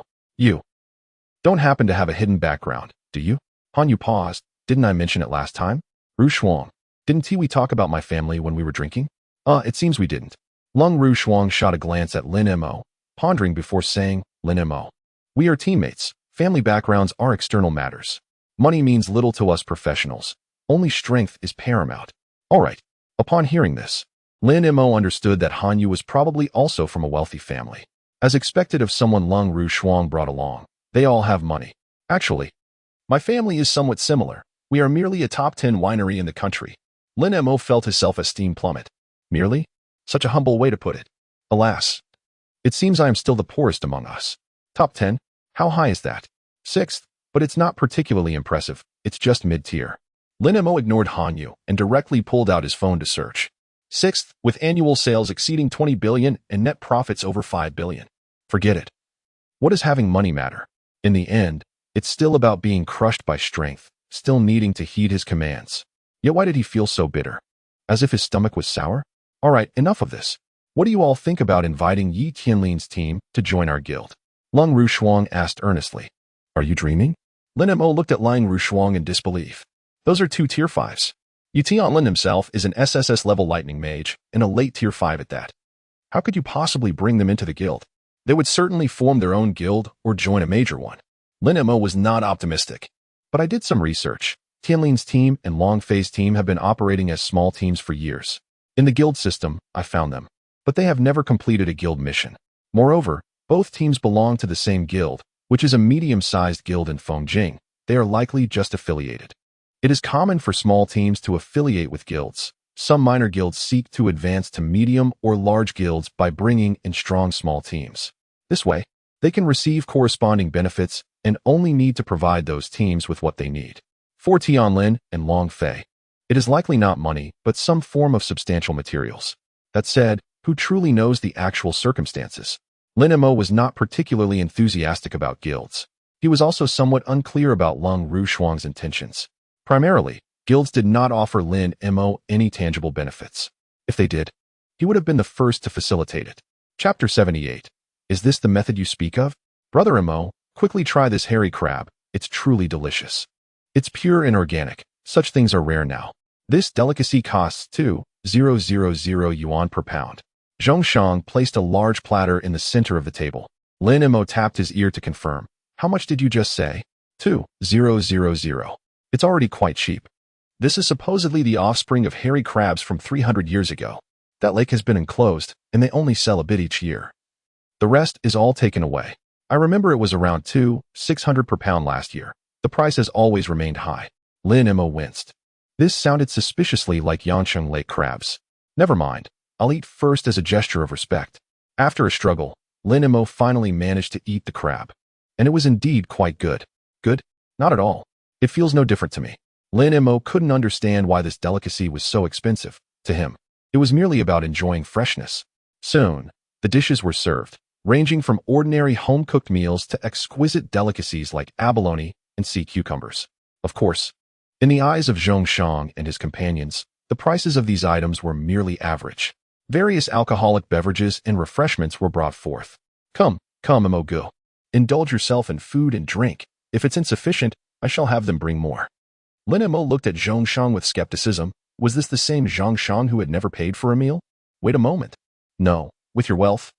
Why do you never settle the bills? Zhongshang, somewhat bewildered, replied.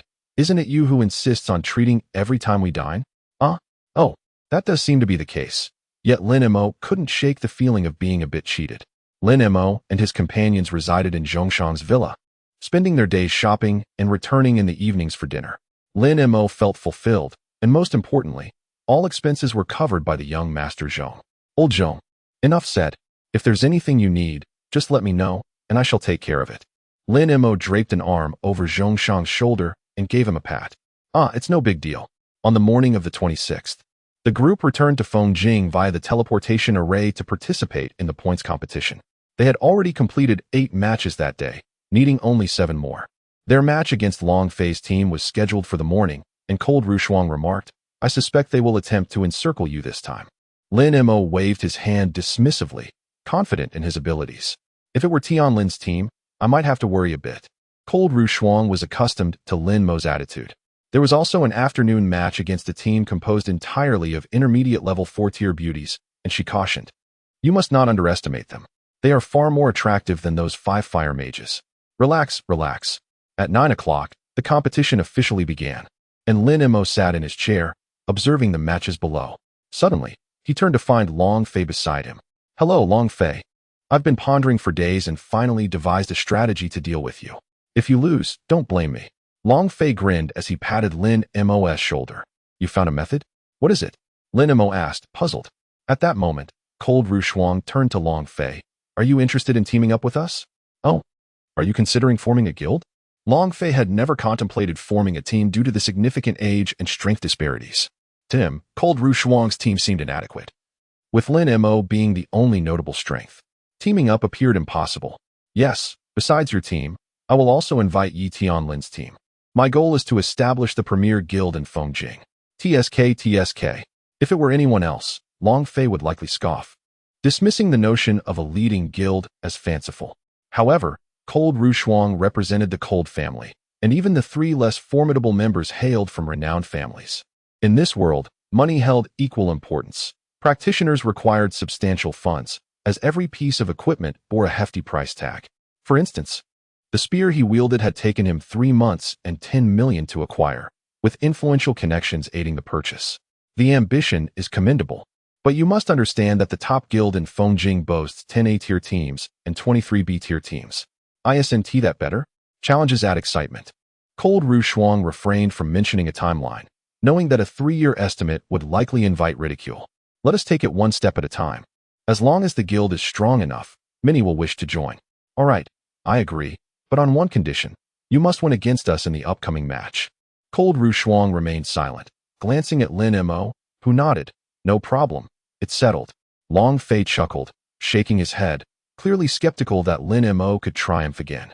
After Long Fei departed, Cold Ru Shuang inquired, what did he mean? What method did he discover? Lin Mo shrugged. How should I know? Unless he can unleash 6th-tier power. It will be difficult. Even then, I could easily escape. I refuse to believe your abilities can sustain you indefinitely. In the 3rd match of the morning, Lin Mo's team faced Long Fei's team. The next match was between the We Can Do Anything team and the I'm Handsome, I Say So team. Please have the contestants take the stage. For some reason, Lin Mo felt a twinge of embarrassment at the announcer's words. Oh, you really need to work on your thick skin. Hearing the name of their team, Lin Mo remained unfazed. After all, he had endured enough social mortification already. However, when they spotted Long Fei's team, they were momentarily dumbfounded. Are they now wearing white uniforms? I'm not sure. They were in black combat gear before. Could this be a tactic? Let us play rock, paper, scissors. Cold Ru Shuang stepped forward, while across from them stood a tall, thin man wearing glasses. Qian Shuyu. Whether we can win depends on you. Your rock, paper, scissors skills are unbeatable. Qian Shuyu adjusted his glasses. Don't worry, leave it to me. The two stood opposite each other, and Qian Shuyu pushed his glasses again. Rock, paper, scissors. Qian Shuyu won. Hello, we choose the blizzard map. As soon as he won, Long Fei quickly stated. Lin Mo looked at Long Fei in confusion. Is this your so-called method? Long Fei beamed with pride. We're all dressed in white, and in a blizzard map.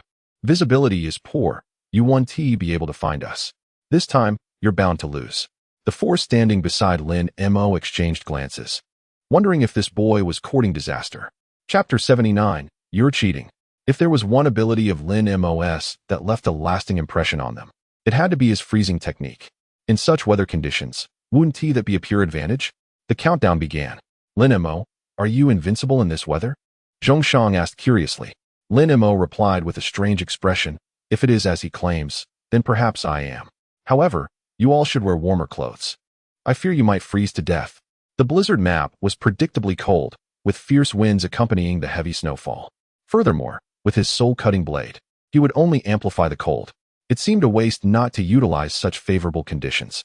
As for his teammates, they could endure a bit longer. No worries. My armor has a built-in heating function. It's like a furnace inside. Zhongshang spoke with pride. This feature had been added after teaming with Lin Mo. Whenever he encountered Lin Mo's peculiar abilities, Zhongshang sought ways to eliminate disadvantages. The other 3 women had it simpler, directly retrieving gloves and hats from their storage rings. To prevent this situation, we changed into combat gear that maintains a constant temperature. Han Yu pointed to her attire. After Lin Mo's previous freezing incident, the women had quickly devised a countermeasure, acquiring this 2 million temperature-regulating combat gear. You 4, are you preparing against me? Understand, it was unbearably cold last time. Although they stood at a distance, the cold had been intolerable. As the countdown reached 0, the duel arena appeared before them. Indeed, visibility was poor. The snowfall was excessive. Zhongshang peered through a gap, seeing only white snow. The ground was covered with a thick layer of snow, making movement cumbersome. It's true. The surface is thickly blanketed with snow, Zhongshang noted. Cold Ru Shuang felt little discomfort, merely sensing a slight chill. After all, she was an ice mage, which afforded her a certain advantage. The only issue was visibility. My spirit beast is also of no use. Even the eagle's vision is nearly obstructed. Lin Mo opened his eyes. He had already located the opponent. The opposing side was evidently well prepared, moving in the very direction where they themselves were stationed. You need not concern yourselves any further. Leave the rest to me. If we are to win, let it be a victory that earns their heartfelt admiration. Lin Mo unsheathed his Zanpakuto. Long Fei, your choice of battlefield is truly commendable. Bankai, great scarlet lotus ice wheel. With the release of his Bankai, the onlookers could visibly sense the snowfall intensifying, the sky darkening ominously, akin to the twilight hour around 7 or 8 o'clock. Thankfully, they were clad in layers, otherwise, the cold would have been unbearable. Zhong Cixi crossed her arms, a look of relief upon her face. How delightful it is to feel warmth. As for why Lin Mo refrained from utilizing the Shiroshiro's Bankai, it was simply because such a technique could be perilous. I'm off, Lin Mo declared, vanishing from their sight in an instant. Is Long Fei out of his mind, choosing this particular map? Perhaps Long Fei had overlooked it. Considering Lin Mo had only utilized it once during the preliminary rounds, where he had achieved a swift victory. Under normal circumstances, no one would pay attention to an obscure team, especially since there had been no recordings until the top 16 began. The weak do not merit attention. As the four felt the chilling air grow even more frigid, they shook their heads. Lin Mo is too ruthless. On the other side, Long Fei's team leader remarked, have you noticed the dimming of the sky? Indeed, not only has it grown darker, but the snowfall has also intensified, and the temperature has dropped. Long Fei was acutely aware of this. It's nothing. It's likely just the nature of the map. Such a detrimental map is seldom chosen, hence the scant records on it. Feng Tian, are we heading in the right direction? A stout man at the rear of the group sniffed the air. The direction seems correct, but with the snowstorm so fierce, our position might be slightly off. However, why is there a scent so close to us? Close. Stay alert. Feng Tian urged, attempting to discern the source of the presence. Long Fei scanned the surroundings, leaving no stone unturned, but the snowstorm obscured his vision. Boss, look at that shadow in the sky. Feng Tian stammered, pointing upward. There was a dark silhouette, with something swirling behind it. Long Fei glanced up, his expression shifting dramatically. It was clear without question that it was Lin Mo. They had fought together before, and he was well aware of Lin Mo's ability to soar above. However, one thing puzzled him. Amidst such a tempest, how did Lin Mo locate them? Feng Tian, take your team to pursue the others. I will remain here. Yet, Lin Mo offered no opportunity for the enemy. Vacuum Ice Blade. Just as Feng Tian led his team away, an array of ice blades descended from the sky. In this weather, Lin Mo's abilities were magnified. Under the barrage of hundreds of blades, the five fell to the ground, incapacitated. Lin Mo, I underestimated you. If you have the capability, come down and fight me properly. Long Fei called to the shadow above, attempting to provoke him. However, Lin Mo was not swayed by such tactics. Why don't you come up instead? Why should I descend? Vacuum Ice Blade. Seizing the moment of conversation, Lin Mo unleashed his power. Yet, against Long Fei, who possessed high burst damage and speed, it was evident he would not land a hit. Lin Mo, come down. You cannot strike me through this heavy snow. Long Fei maintained a wary gaze upward, fearful of Lin Mo utilizing his previous abilities. TSK, are you so confident? If I descend, do you truly believe you can defeat me? Can you outrun lightning? Lin Mo gradually descended, not landing on the ground, but extending his hand. Breaking path number 63, Thunder Roar Cannon. Upon hearing the words breaking path, Long Fei dashed away with remarkable speed. However, could he move faster than lightning? A bolt of electricity shot forth from Lin Mo's hand, striking Long Fei and resulting in an explosive sound. You're cheating. Long Fei nearly wept.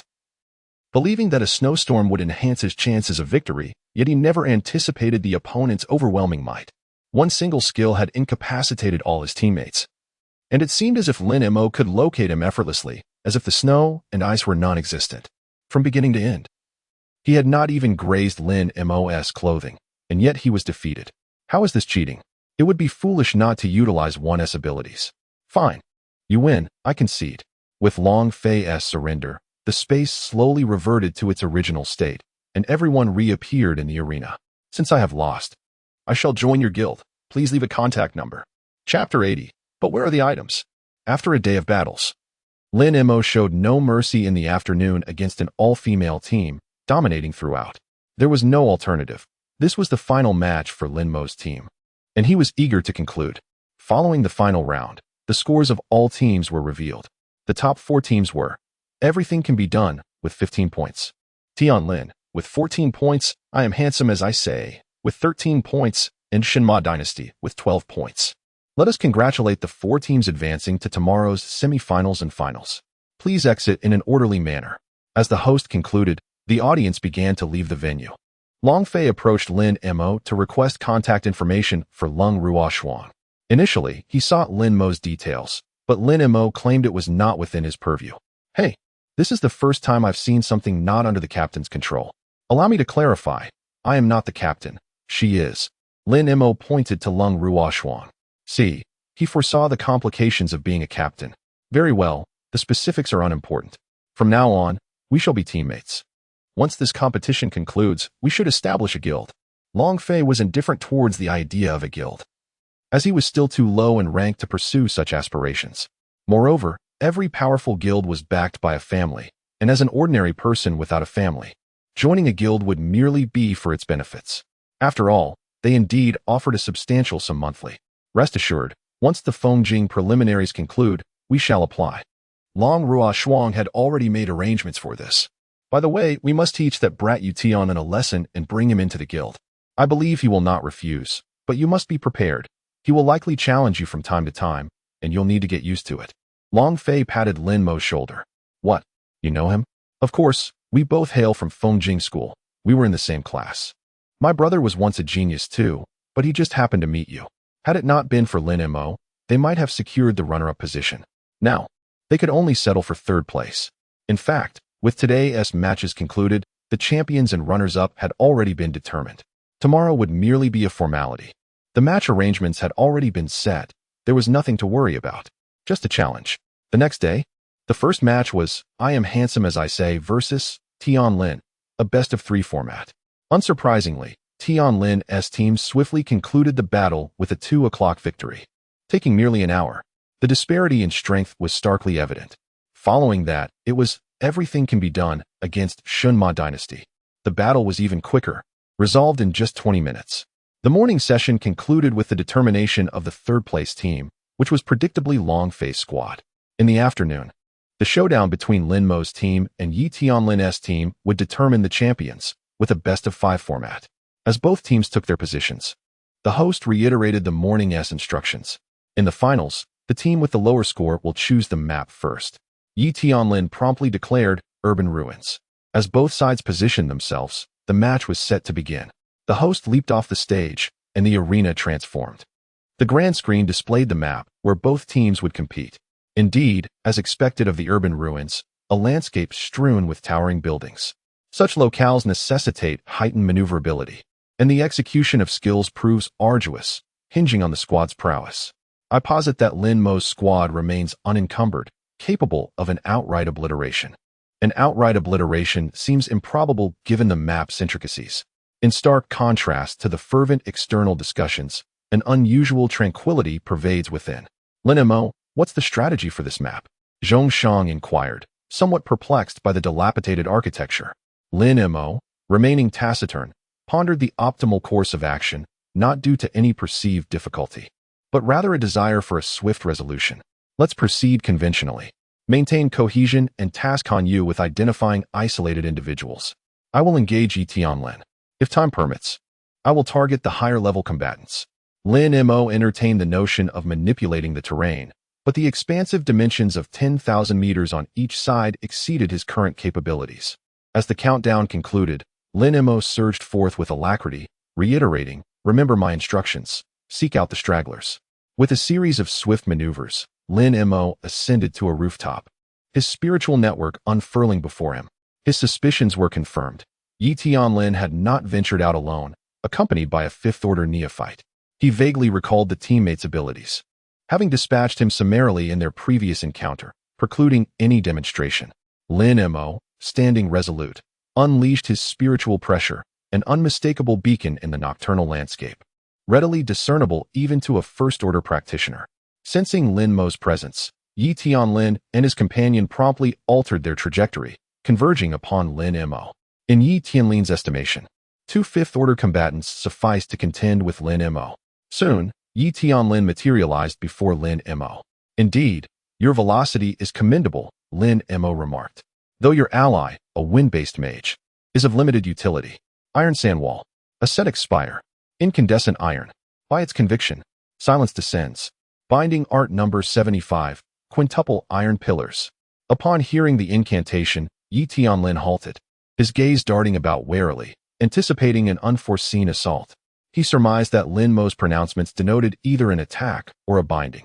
He conjectured that the current incantation, binding art, alluded to some form of restraint, be it luminous shards, ropes, or a sepulchre. Judging from the nomenclature, he anticipated 5 iron pillars, drawing parallels to the previous black coffin and 6-rod light restraint. But where are they? He wondered. The incantation has concluded, yet nothing materializes. Thud, thud, thud, thud, thud. As 5 colossal iron pillars pinned his limbs and head, Yi Tianlin lamented Lin Mo's unconventional tactics, questioning their aerial origin. An armor of lightning enveloped him, only to be suppressed.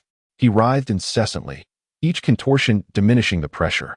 Lin Mo remained unhurried, cognizant that the 75th binding art would require approximately 1 minute to overcome.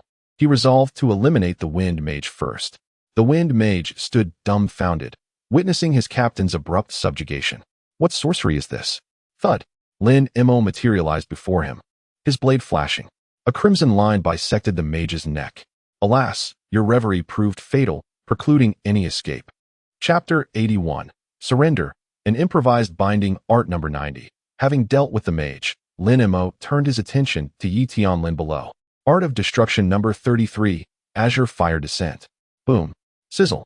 Lin Mo raised an eyebrow, surprised by Yi Tianlin's escape. An improbable feat. Yi Tianlin, gasping for breath, stood erect. A web of lightning deflecting the fatal blow. Distraction is perilous. Your comrade just succumbed to it. Hearing Lin Mo's admonishment, he attempted to flee, but it was too late. The fine line on his neck expanded, and Yi Tianlin collapsed, his eyes wide.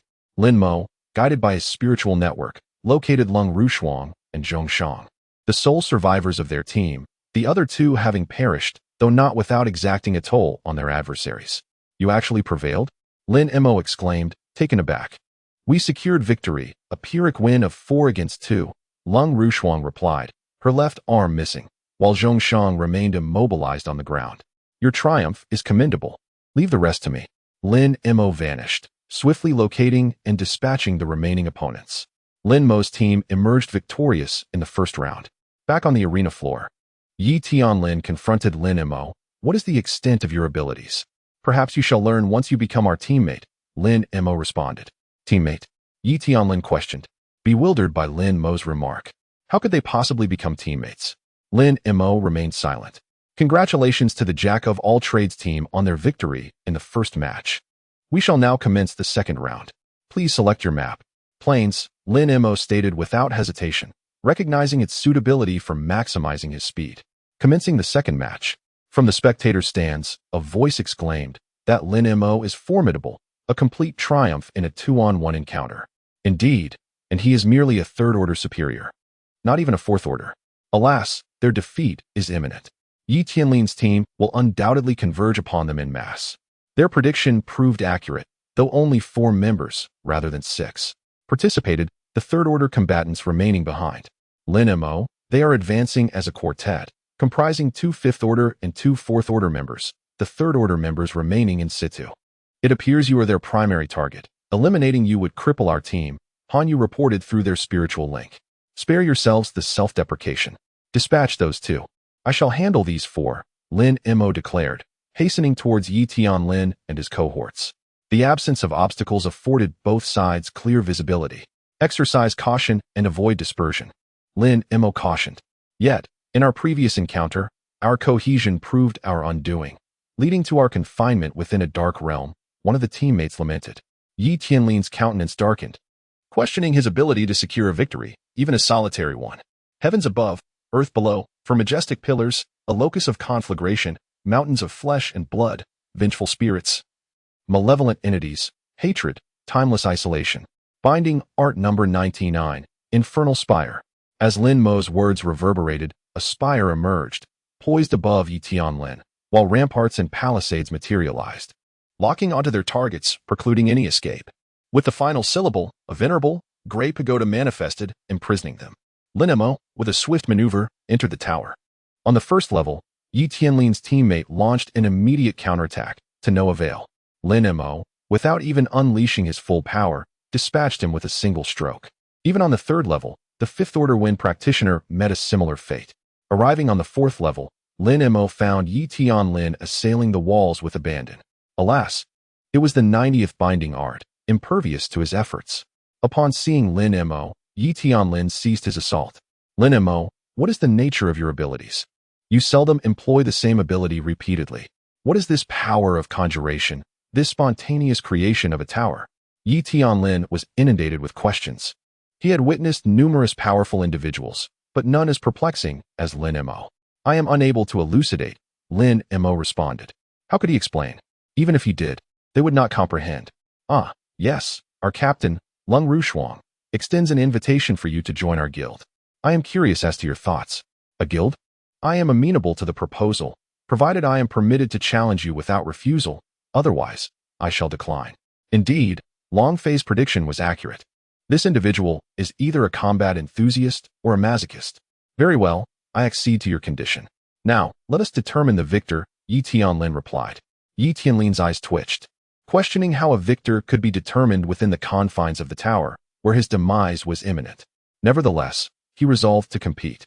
Subsequently, Yi Tianlin became enveloped in a suit of thunderous armor, wielding a spear of lightning. In an instant, he vanished from his position and charged towards Lin Mo. However, Lin Mo had long since disappeared.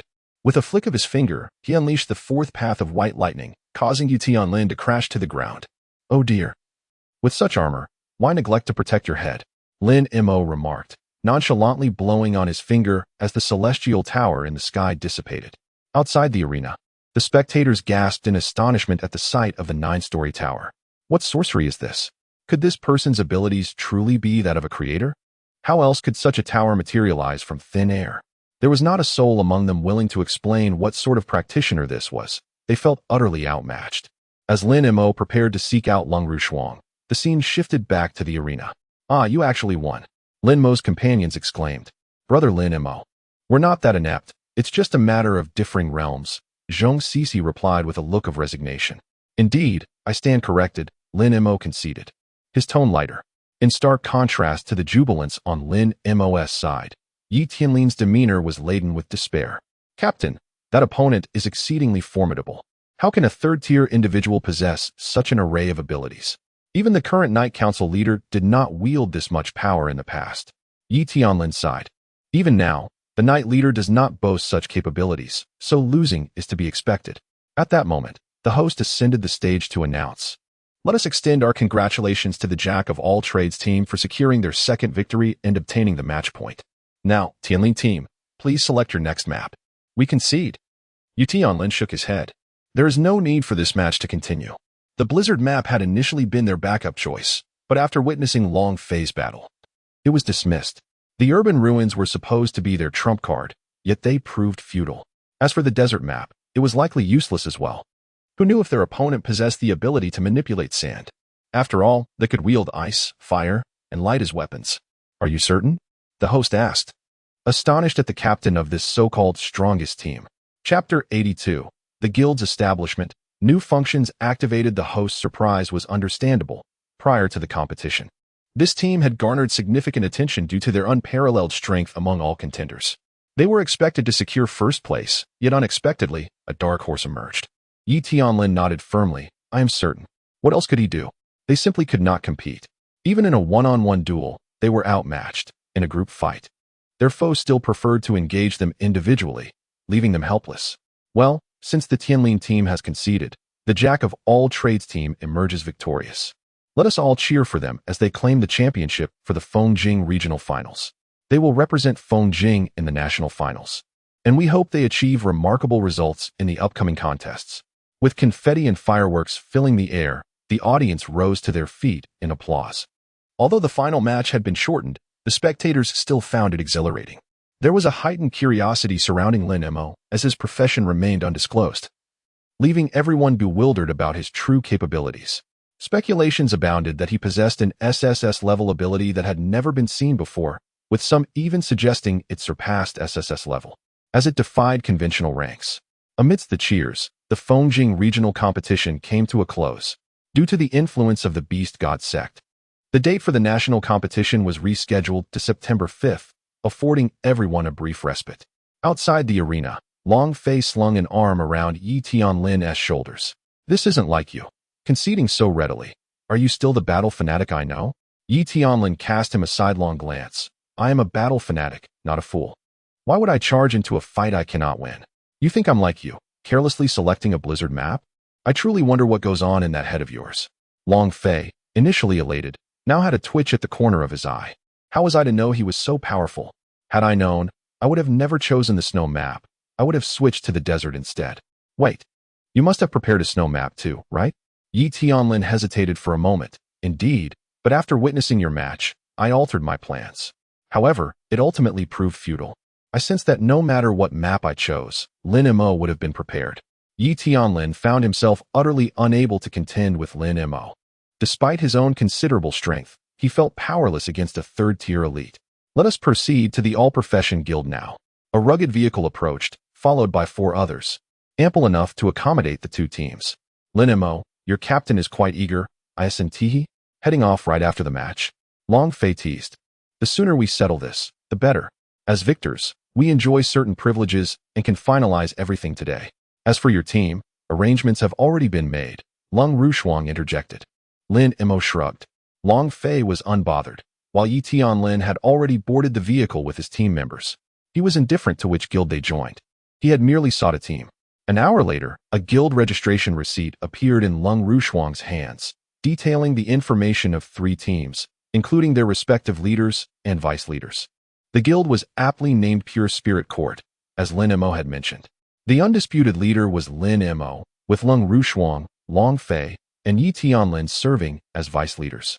Initially reluctant to take on the role, Yi Tianlin acquiesced upon Lung Rushuang's insistence, finding it more convenient to challenge Lin Mo in this capacity.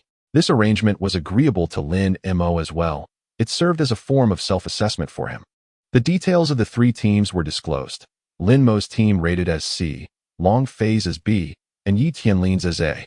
This revelation surprised Lung Rushuang, as the first A-rated team had appeared so swiftly. Long Fei's team was not far from achieving a status either, while Lin Mo's team lagged behind due to their shortcomings. With diligent effort, they could elevate to be rank without much hassle, but ascending to a rank would take more time. Lin Mo was unfazed, gazing intently at the screen. "I need to head home first. Zhongshang, please accompany me. We can gather for dinner later. I'll inform you all." With that, Lin Mo took Zhongshang and headed home. Long Fei and Yi Tianlin exchanged bewildered glances, wondering if Lin Mo had simply abandoned them. Is he just going to leave us here? Perhaps he has pressing matters to attend to. Lung Rushuang speculated, unsure of the urgency reflected in Lin Mo's expression.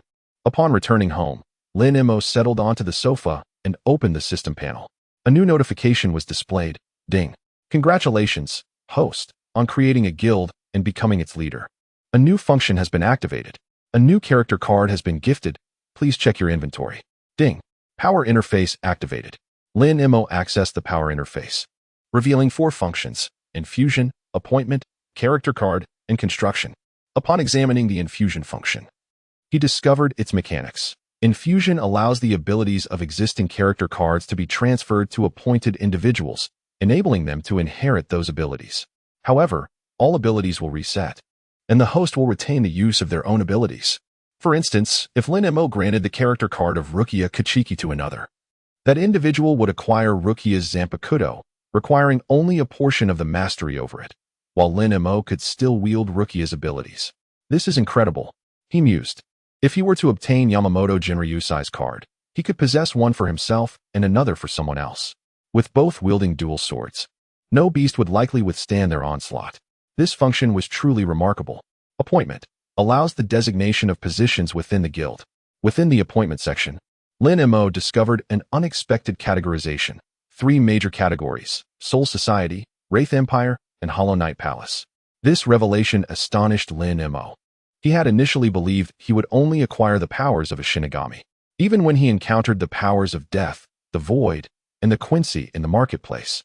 Lin Mo merely thought it was a unique aspect of Ichigo Kurosaki. He never anticipated that such forces awaited him here. Now, Lin Mo felt fortunate to have formed a team with Lang Rushuang. Otherwise, he would never have considered establishing a guild. His initial motivation for forming a squad was solely to accumulate energy points quickly without contemplating the true utility of a guild. If it weren't for Lang Rushuang, this feature might have remained undiscovered for an indeterminate time. Moreover, the system notification implied that he must assume the role of guild leader to unlock it. Lin Mo opened the character card section, his eyes widening in astonishment. Goodness, the quantity is quite substantial. The character card interface resembled the appointment section, categorized into death, quincy, hollow, and an uncategorized section. Notably, the number of death cards was the highest. Almost all the cards Lin Mo had yet to acquire were present here, although the captain's section was lacking, while the vice-captain's was not. As for the quincy, the number of quincy cards was limited, comprising only members of the Star-Crossed Knights and a universal quincy card, along with a universal quincy equipment card, which was merely a symbol of identity, the quincy cross. The hollow section contained a plethora of errand car. Finally, in the uncategorized section, Lin Mo couldn't help but swallow hard. It was truly immense. No, it was exorbitantly priced. Lin Mo immediately spotted a certain individual as her features were unmistakably distinct, Orihime Inoue, priced at a staggering 5 million, while a typical vice-captain was merely 500,000. Additionally, there were characters like Shinji Hirako, Kasuke Urahara, and Lisa Yatamuro, yet none could compare to Orihime Inoue's price. It was simply terrifying. Taking a deep breath, Lin Mo realized he had a long journey ahead. After all, these individuals collectively amounted to 10 million energy points. When would he ever acquire such a sum? Ding. Don't worry, host. For every beast slain by those appointed by you, you will receive the equivalent energy points. What? There is that benefit as well. However, he had yet to determine how to allocate these abilities. All Lin Mo could do was inject the existing cards into their bodies, but the number of cards was undeniably insufficient. System, how do I replace one of their abilities? It costs 1 million energy points to change once. The system will take action. Fine, as long as there are energy points, it's all good. Lin Mo closed the system and sat on the sofa, deep in thought. His plans might need revision. Initially, he believed this system was designed to enhance his own strength, but it turned out to be a means of building influence. This meant he could no longer regard the guild with indifference. It required his utmost attention. After all, it was all about energy points, which could significantly boost his own power. In Lin Mo's view, the so-called guild and influence were akin to being a taskmaster. He only needed to wield a whip, standing behind these individuals, continuously urging them to hunt formidable beasts, which would in turn augment his abilities and strength. The thought made Lin Mo chuckle heartily. This newly unlocked function was simply marvelous. Finally, Lin Mo glanced at the construction section, which was filled with question marks.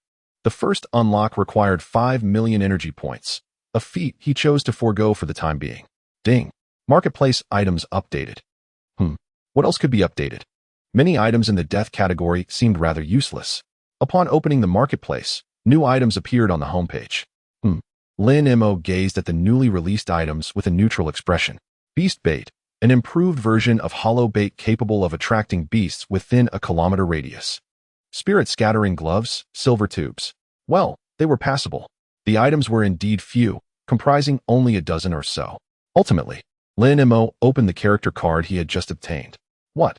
No wonder Lin Mo was astonished. The character was simply. Upon seeing the unlocking conditions, he was utterly taken aback. This is too expensive. It may seem few at present, but based on Lin Mo's experience, the subsequent figures would be astronomical. Time was running short. He would address this later. At 5 o'clock in the afternoon, everyone gathered together. This time, they did not head to the barbecue restaurant, as it was the first gathering after the guild's establishment, and they needed to choose a good venue. Thus, they arrived at a 5-star hotel owned by Lang Rushuang, with the entire expense covered by the second Miss Lang. As expected of the second Miss of the Lang family, she was indeed wealthy. Lang Fei teased. For them, dining in such places was as commonplace as a home-cooked meal, as long as the beasts they hunted were of sufficient level and the materials were of good quality. Otherwise, it would be hard to afford. Not bad. Lang Rushuang shot Lang Fei a glance, finding him rather tiresome. Meanwhile, Yi Tianlin quietly sat there, occasionally glancing at Lin Mo. I say, Big brother, my orientation is perfectly normal. There's no chance for us. Lin Mo could no longer endure Yi Tianlin's occasional sidelong glances. Even Yi Tianlin felt defensive from Lin Mo's remark. I'm of normal orientation too. I'm merely curious about your abilities. Now that we are teammates, shouldn't we be a bit more open? He was genuinely curious about what kind of awakened ability could produce such an invincible practitioner. I, on the other hand, am proficient in C-class blade skills. Revealing such abilities was inconsequential to Lin Mo, as they bore little relevance to him. The moment Lin Mo's words fell, there was a moment of silence. Long Fei's team and Yi Tianlin's team fell into a stupor, clearly unable to believe what Lin Mo had just said. C-class? Proficient in blade skills? How pathetic. How could such a low-level ability possibly allow them to win over their team? It was impossible. Absolutely impossible. Long Fei shook his head repeatedly, unable to believe that this was Lin Mo's ability. How could an SS-level gunman be schooled by a C-class? That didn't make sense. Even if Lin Mo claimed to possess an S-class profession, he could accept it.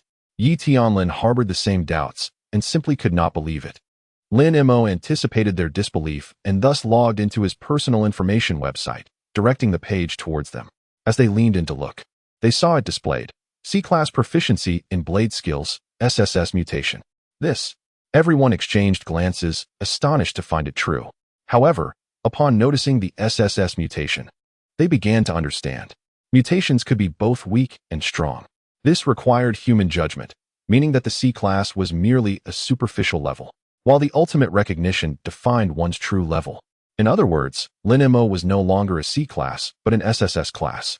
Of course, Lin Mo was entirely oblivious to this knowledge. I knew it. Isn't this an SSS level strong mutation? Given this context, it's hardly unfair for me to lose. Long Fei instantly felt relieved. Regardless of the nature of the supernatural ability, as long as it was SSS class, he was satisfied. This made him much happier. And the other members were pleased as well. Losing to an SSS class was not disgraceful. Yi Tianlin, however, furrowed his brow, questioning whether it was truly a mutation. Mutations couldn't be this outrageous. This was not a mutation, it was aberrant. He truly wished to suggest to the higher-ups that Lin Mo should be designated a separate classification. As the dishes were served, everyone ceased to dwell on the matter. Come, the meal is here. Our new guild leader should say a few words. Long Fei poured wine and addressed Lin Mo previously. Lin Mo would have asked Lung Rushuang to speak for him, avoiding such situations whenever possible. However, this time was different. With the system's new function, it meant that these individuals would become members of his influence in the future. In this guild, I hope everyone can get along well and work together to make this guild the best in the nation. Initially, everyone was still laughing and joking, but the last sentence caused Long Fei and Yi Tianlin to freeze in place.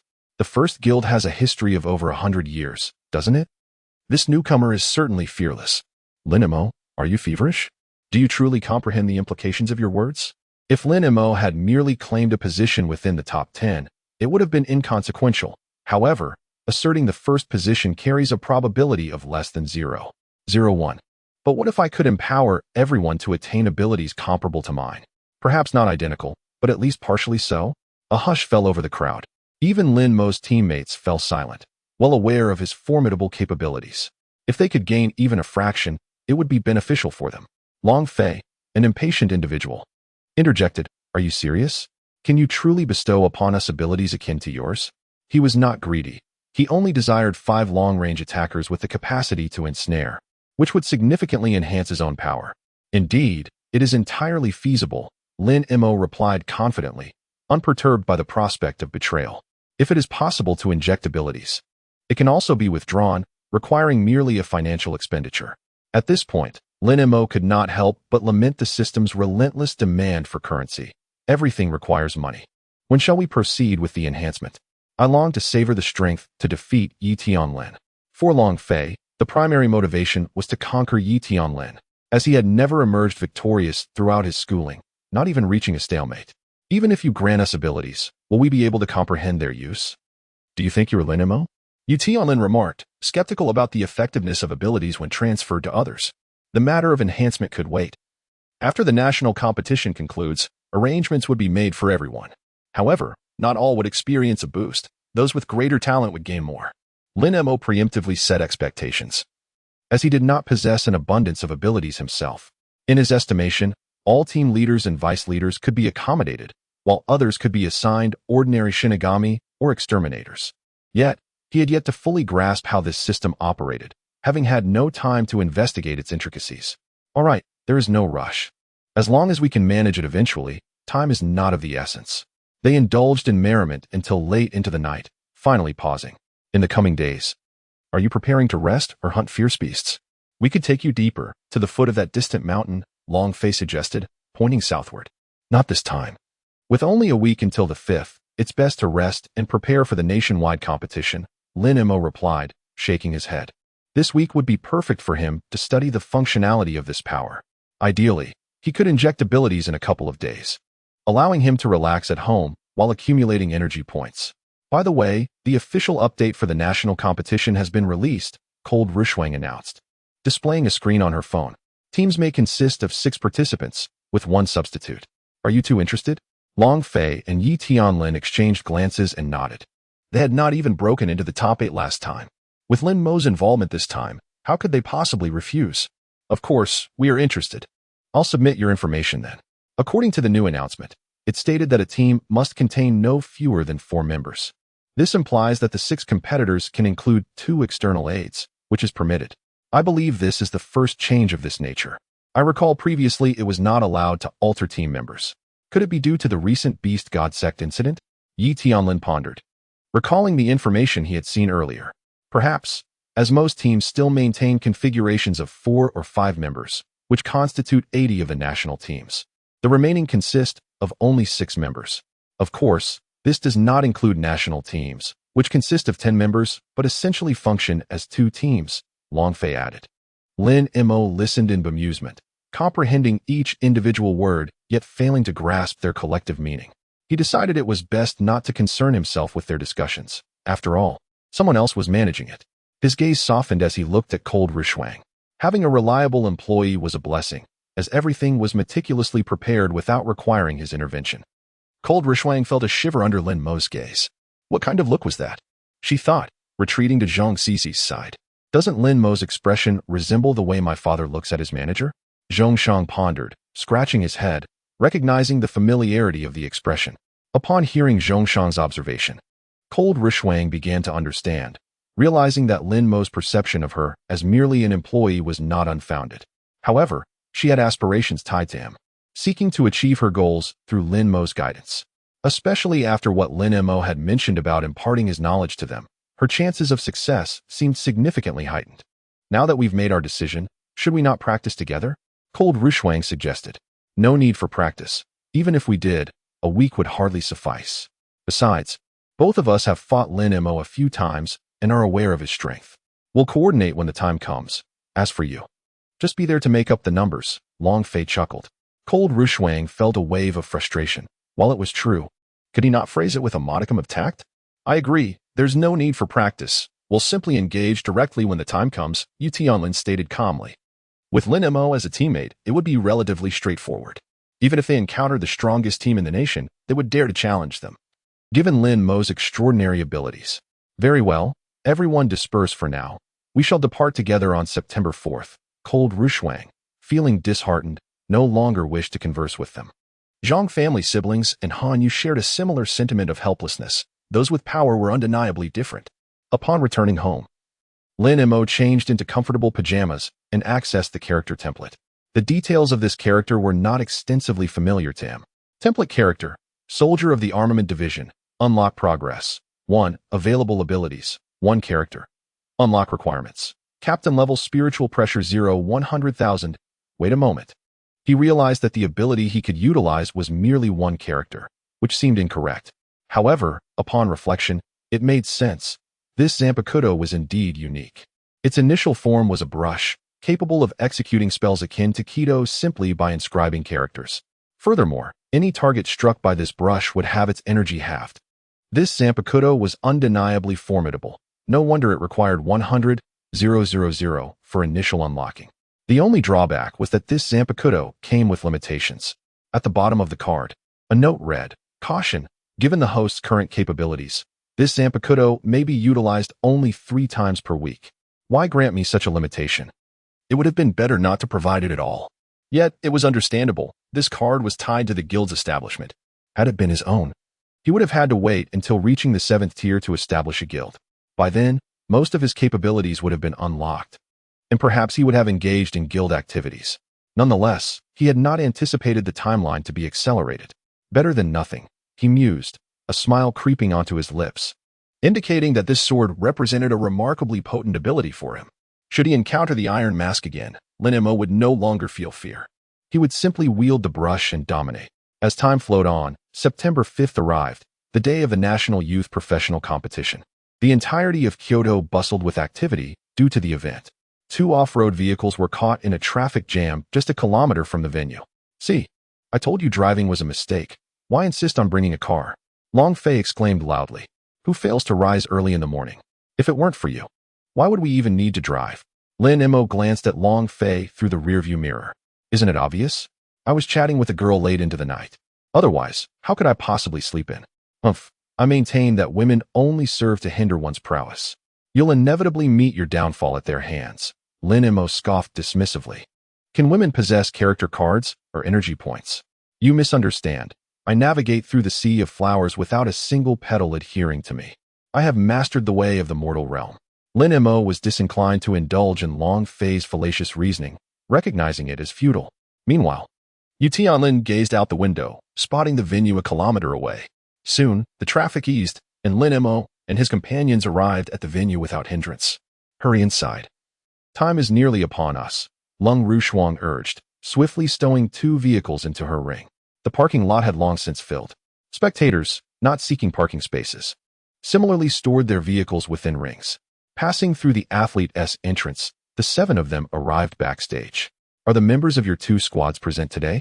Yes. They're all in the audience, so we must perform well today. This year features formidable teams. Although there are no 6th-tier professionals, there are plenty of 5th-tier elites. Long Fei's face lit up with excitement. These were the strongest teams from various regions, an invaluable opportunity for him to hone his skills.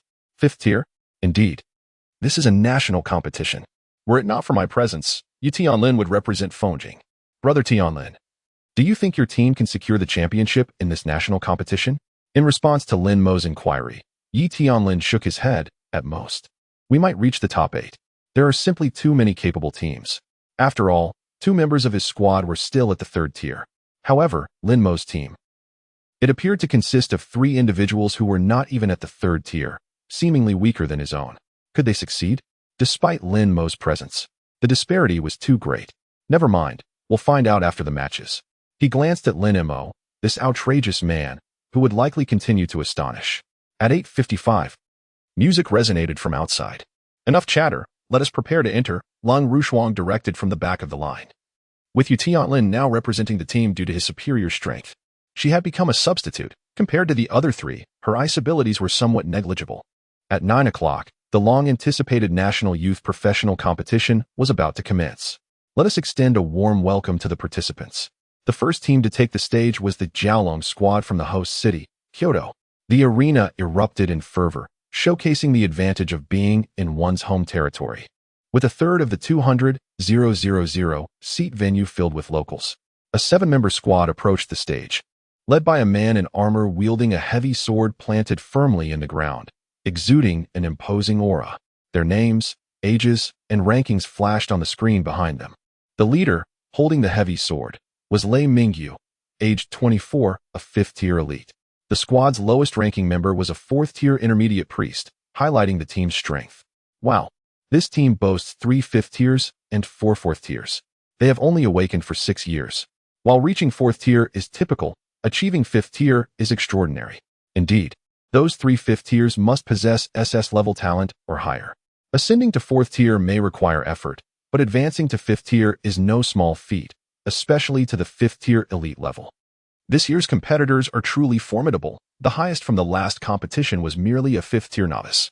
Could it be that humanity is on the rise, capable of driving those ferocious beasts back to their lairs? Perhaps, if the subsequent teams are equally formidable, it is indeed possible. Each region's participants focused on their local teams, paying little heed to those from other cities, as the competition was not being broadcast live. The second team to take the stage, the Thorned Rose squad from the Magic City, featured 7 women of varying builds, inciting a wave of cheers from the audience. Incredible, an all-female lineup. I've never seen such a thing in a century. Indeed, typically, a team might have 2 or 3 female professionals, but this time, they are all women. Most importantly, they hail from the Magic City. It is not to say that female professionals lack strength. Many supportive roles are filled by women, and there are also numerous female combat professionals. However, in a team, coordination is essential, and there are few powerful female frontline roles, given the differing physical training.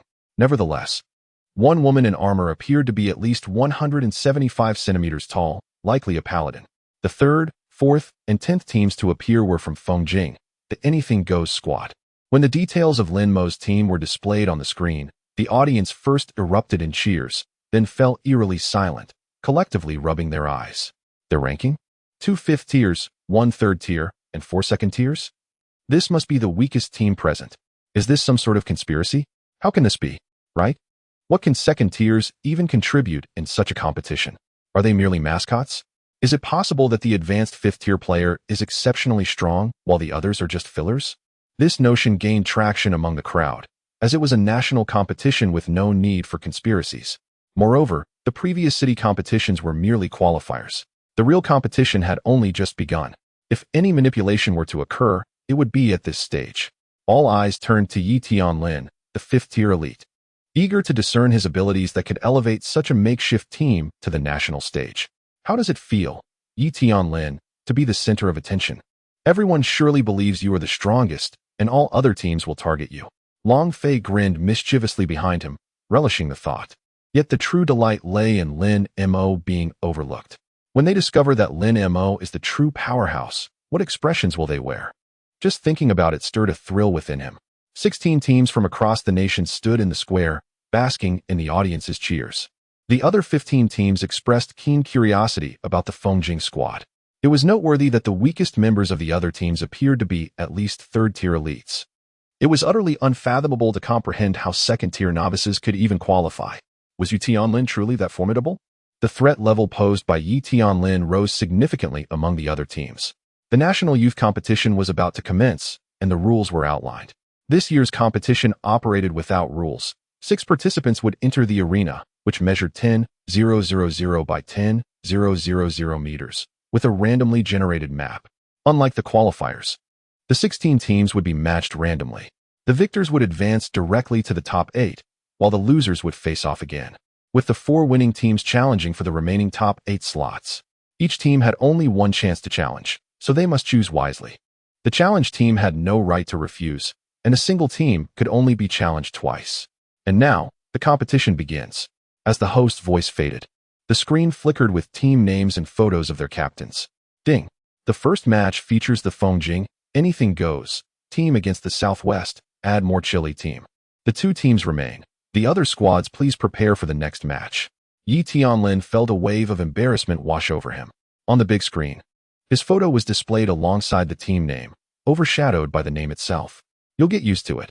I felt the same way at first, Lin Mo consoled, patting him on the shoulder with sympathy and shaking his head. But why didn't we think of a better name? You may begin your match now.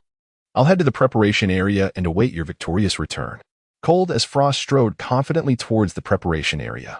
Oh, Cold sister, please spare me next time. This is truly frightening.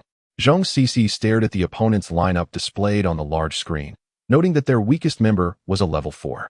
This was far beyond her capability. She was only 18 years old and still just a child. However, Cold as Frost had already vanished from sight. Under the guidance of the staff, both teams stepped onto the arena. I've heard of you, Yi Tianlin, but I never imagined you could lead such a group of teammates this far. You're formidable, but we're no slouches either. I'll keep my eyes on you. The captain of the Southwestern team said sternly to Yi Tianlin.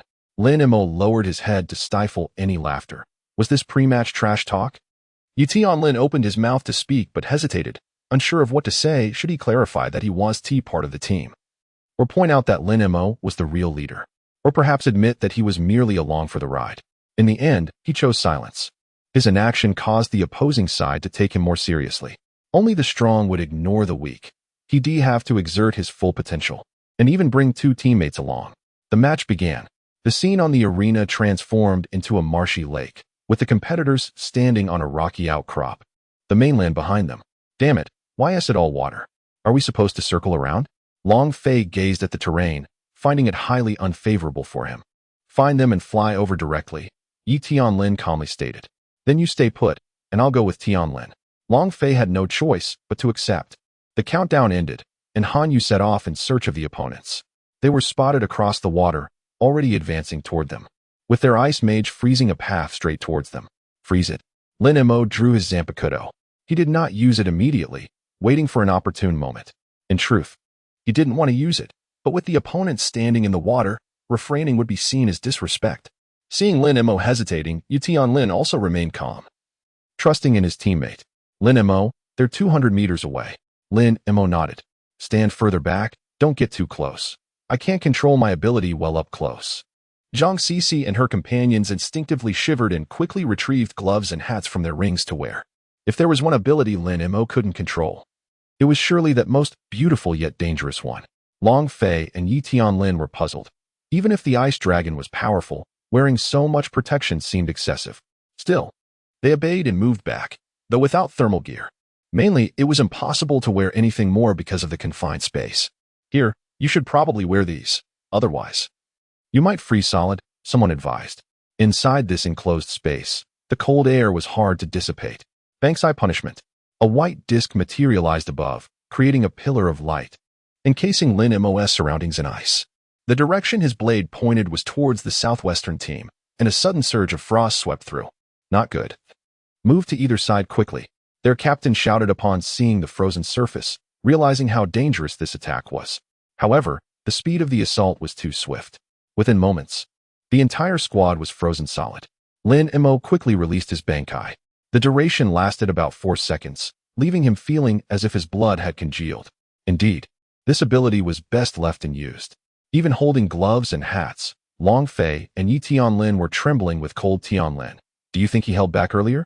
Long Fei struggled to speak, regretting not wearing the protective gear sooner.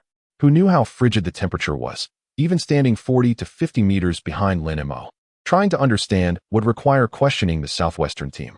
Probably yes, Yi Tianlin replied uncertainly.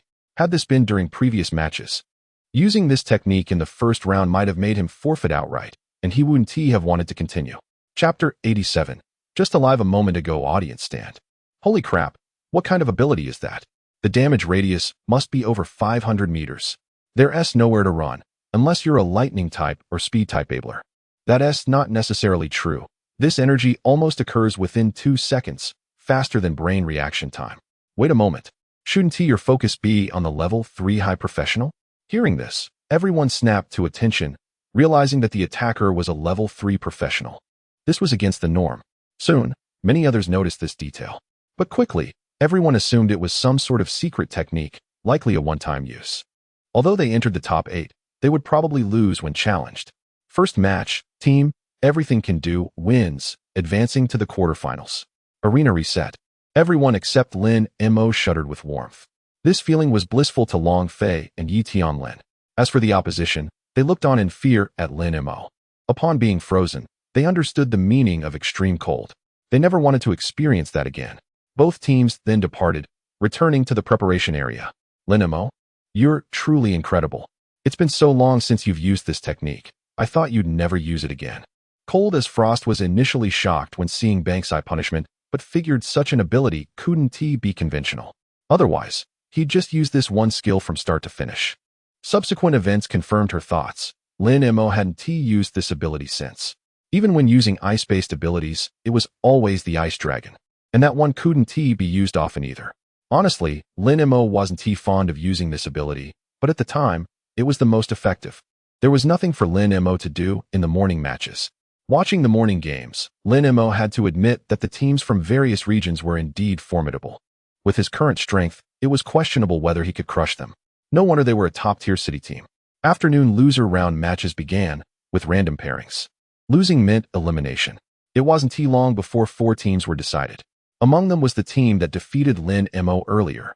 Although the southwestern team preferred not to pick him, they couldn't avoid it if others chose him. Yangchang Brotherhood chose to challenge Everything Can Do. Please welcome Everything Can Do to the arena. Lin Mo knew that given the composition of their team, they would definitely be chosen, and both chances would be exhausted. Let us go, there's no point in overthinking it. There will certainly be another match afterward. He is familiar with this. This time, I should get my turn, right? As a high-burst assassin, watching isn't ideal. Last round, the only action taken was to dodge Lin Mo's skills. This time, I'll fully participate. Both teams took to the stage and immediately engaged in battle. Desert map. Lin Mo gazed strangely at the endless yellow sand. Big brother Tianlin, did you want to choose this map back then? Yes, the wind and sand are so strong, and occasionally there's quicksand. It's very suitable. But with your overwhelming power, I believe you'd be formidable here as well. Lin Mo drew his longsword. I don't know if I'm strong, but we'll see. Countdown ended. Han Yu summoned her spirit beast, the Eagle of Light. Adjusted to an appropriate height, she could still see the ground. Though searching took more effort. After half a minute, Han Yu located the opponents, who had clearly found them as well and were advancing toward their position. They were on the left. Let us go then. Long Fei led with his spear at the forefront. Lin Mo wanted to warn the other party not to proceed too deeply, but recalling it was his first time using this ability in a real fight, and uncertain of its effects, he let him proceed. Lin Mo, do you have an ability related to sand? Having ice, fire, lightning, and light. Lin Mo surely had an ability tied to sand too, thought Yi Tianlin. It seems there might be some. Soon, they discerned each other's silhouettes. Chant softly, gray cat. The blade dematerialized, leaving only the hilt. Swish, swish, the sound intensified. This is not good. Quicksand lies ahead. We must not advance. Long Fei, who was in the vanguard, instantly retreated, for one could easily become mired in it. His high velocity mitigated the risk for him personally, but his comrades were another matter. Their adversaries also halted, having detected the alteration in the terrain. Yet Yi Tianlin remained taciturn, his gaze fixed upon the blade in Lin Mo's grasp. The emergence of the quicksand appeared to coincide precisely with the blade's disappearance. This implied that he genuinely possessed dominion over the sand, validating his surmise. Lin Mo casually brandished the hilt, and a colossal blade of sand, towering at 40 meters, descended upon the opposing squad. They were manifestly taken aback that the sand could be imbued with such destructive force. But this was far from the culmination. Cat's carousel. As Lin Mo uttered these words, a gargantuan vortex of sand, reaching a height of 20 meters, enveloped their opponents. Long Fei was utterly dumbfounded. Hadn't they agreed that it was his turn to act? Hadn't they planned for him to infiltrate the rear ranks? Had it all concluded so swiftly? While they stood there in stunned silence, Lin Mo remained vigilant. This was a desert landscape, and the blade's potency was indeed amplified, but their adversaries included fifth-tier professionals. They could not be vanquished so effortlessly. Therefore, additional force was imperative. Prepare yourselves. As soon as the vortex dissipates, we advance. Understood. Hado number 54, abolishing flames. A disk of conflagration soared forth, and the cyclone subsided. The abolishing flames penetrated the formation, igniting the captain. Long Fei immediately executed a swift incursion. Match over. Team, Jack of all trades, emerges victorious. The arena dissolved, and the combatants were transported back to the platform. Long Fei cast a reproachful glance at Lin Mo. Didn't you say we were supposed to engage? How is it that no one survived? They're all alive. They must have conceded defeat. Lin Mo's lips twitched. It truly wasn't his fault this time. His perception indicated that every member of the opposing squad was still alive, albeit somewhat weakened. Otherwise, he wouldn't have resorted to the demon arts. Even though the incantation was a bit grandiose, it was for the sake of safety. Really? Of course it's true. Why would I fabricate such a thing? Alas. Long Fei sighed, approaching Yi Tianlin. I've noticed that anyone who stands beside him becomes a mere accessory, unable to contribute. It's impossible to make a difference. Yi Tianlin cast a sidelong glance at Long Fei. Didn't you observe that I didn't even stir at the end? I anticipated this outcome. Even with the subsequent team that issued a challenge, I believe Lin Mo alone would have sufficed. The true test will come with those two teams. I eagerly await that moment. Chapter 88. It seems I've insulted myself subsequently. Another team contested Lin Mo's squad, only to be unceremoniously defeated by Lin Mo TSK. Lin Mo, a team of one with you would be sufficient. We have no opportunity to participate. It's too difficult. Long Fei's expression was bitter. He had envisioned showcasing his prowess in the national competition, but this was the reality. He felt as though Lin Mo could win, even with a canine companion. Blast. It seems I've insulted myself. 2 more challenge matches ensued, with only one team managing to secure a narrow victory. Let us congratulate the 8 teams that have advanced to the quarterfinals. The schedule for tomorrow has been arranged. Please consult the large screen. The large screen displayed the teams ranked according to their overall strength, rather than the number of matches won or the speed of their victories. Consequently, Lin Mo's squad was ranked last, and their opponent would be the second-to-last team, the Horizon squad from a northern city. The strong are all at the forefront. The teams at the rear are quite weak, Long Fei remarked, observing the information about their upcoming opponents. Zhang Sisi, along with the other 2, exchanged glances. Their opponents consisted of 2 5th-tier and 4 4th-tier professionals. Could this truly be considered weak? They did not comprehend the world of the strong. But perhaps they would in time. Do not underestimate anyone. Those who have reached the quarterfinals are not to be trifled with. Exercise caution, particularly with the squads from Kyoto and Shanghai, as well as the squad from Guangzhou. We won this morning, but in the afternoon, we will face the Shanghai squad. Tomorrow will feature the quarterfinals and the semifinals, and the day after will be the finals. I merely voiced my thoughts. Besides, we have Lin Mo, so there's no need to worry. As the host concluded, the competition adjourned. The performance of Lin Mo's squad today had garnered the attention of other teams.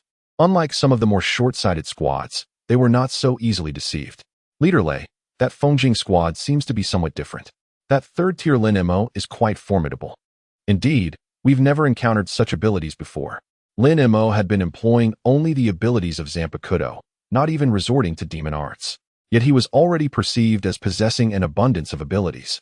In their view, ordinary individuals could master approximately 3 abilities at the 3rd tier, or perhaps up to 6, though not necessarily with proficiency. But the crux of the matter was that each individual typically utilized abilities aligned with their own attribute. Lin Mo, however, wielded 3 attributes. This defied convention. Lei Mingyu adopted a grave expression. It's of no consequence. Tomorrow morning, we will contend with the team from the northern region, and in the afternoon, we are likely to face the Shanghai team. Should he prevail against the Shanghai team, only then will he cross paths with us. Moreover, 2 battles should suffice to reveal the extent of his capabilities, so there is no need for concern. In Lei Mingyu's estimation, the Fengjing squad had merely achieved a surprising victory, but their intrinsic strength was not so formidable. After all, his squad was currently capable of contending for an S-grade rating. Yi Tianlin thought to himself, who isn't? After departing from the arena, Lin Mo and his companions casually dined before returning to the hotel. They would be competing again tomorrow, so they dared not wander aimlessly.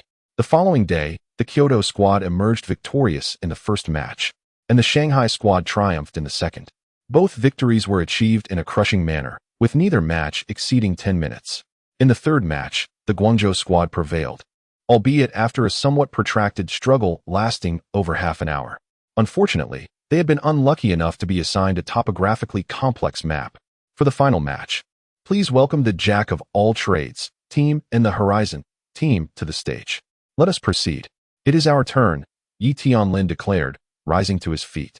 However, he did not advance to the front, instead gesturing for Lin Mo to take the lead. You are the representative now. Why would you have me walk in front? Lin Mo was reluctant to be at the forefront, where he would be subjected to scrutiny. There is no escape. All the squads are now aware of your strength. There is no point in concealing it. This is the due of the strong. Endeavor to embrace it. Yi Tianlin, having trod this path before, understood Lin Mo's thoughts. But this was something he could not evade. As long as he was sufficiently radiant, he would remain conspicuous even in a crowd. Lin Mo sighed softly. He truly did not wish to flaunt his abilities. He adjusted his attire. As this was a competition, he was not clad in his usual casual wear but rather in a black combat suit, like his teammates. Let us go.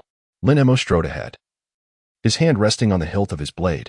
Long Fei and Yu Tianlin followed a step behind, their expressions impassive.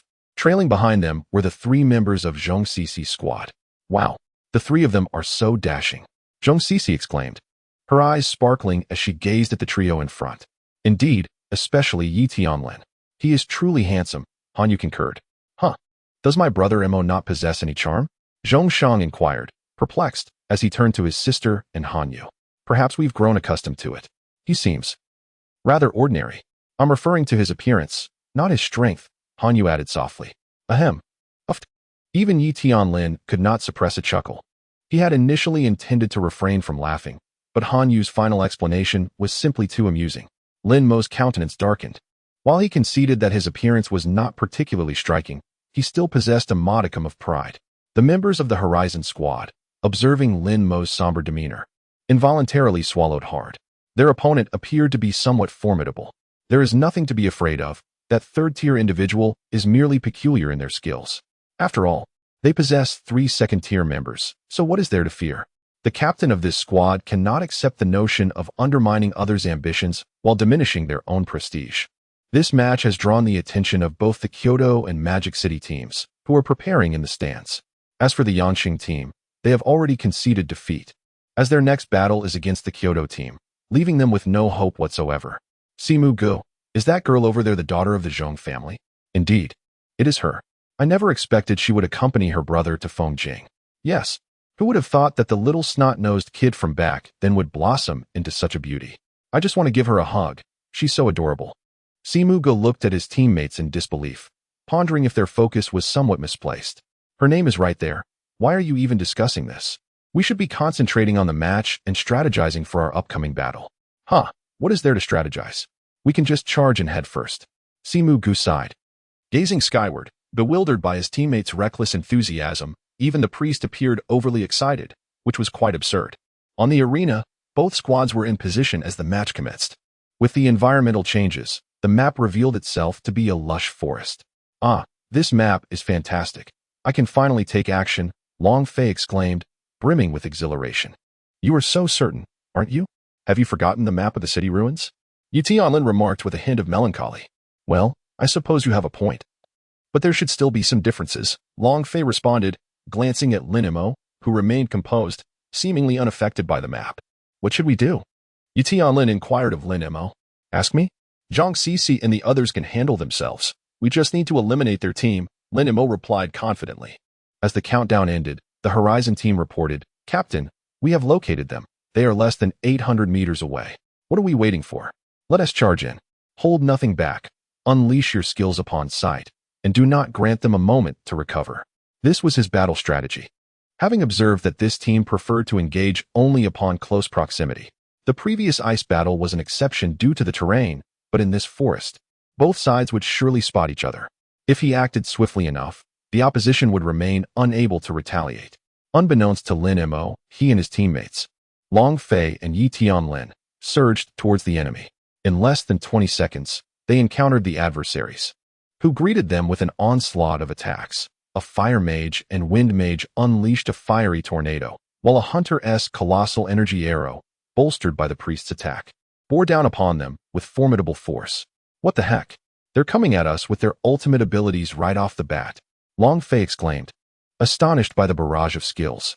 In a fleeting moment, Lin Mo invoked a defensive technique, Binding Path 81, Void Break. Without a thought to evade, he utilized Void Break to absorb the incoming skills.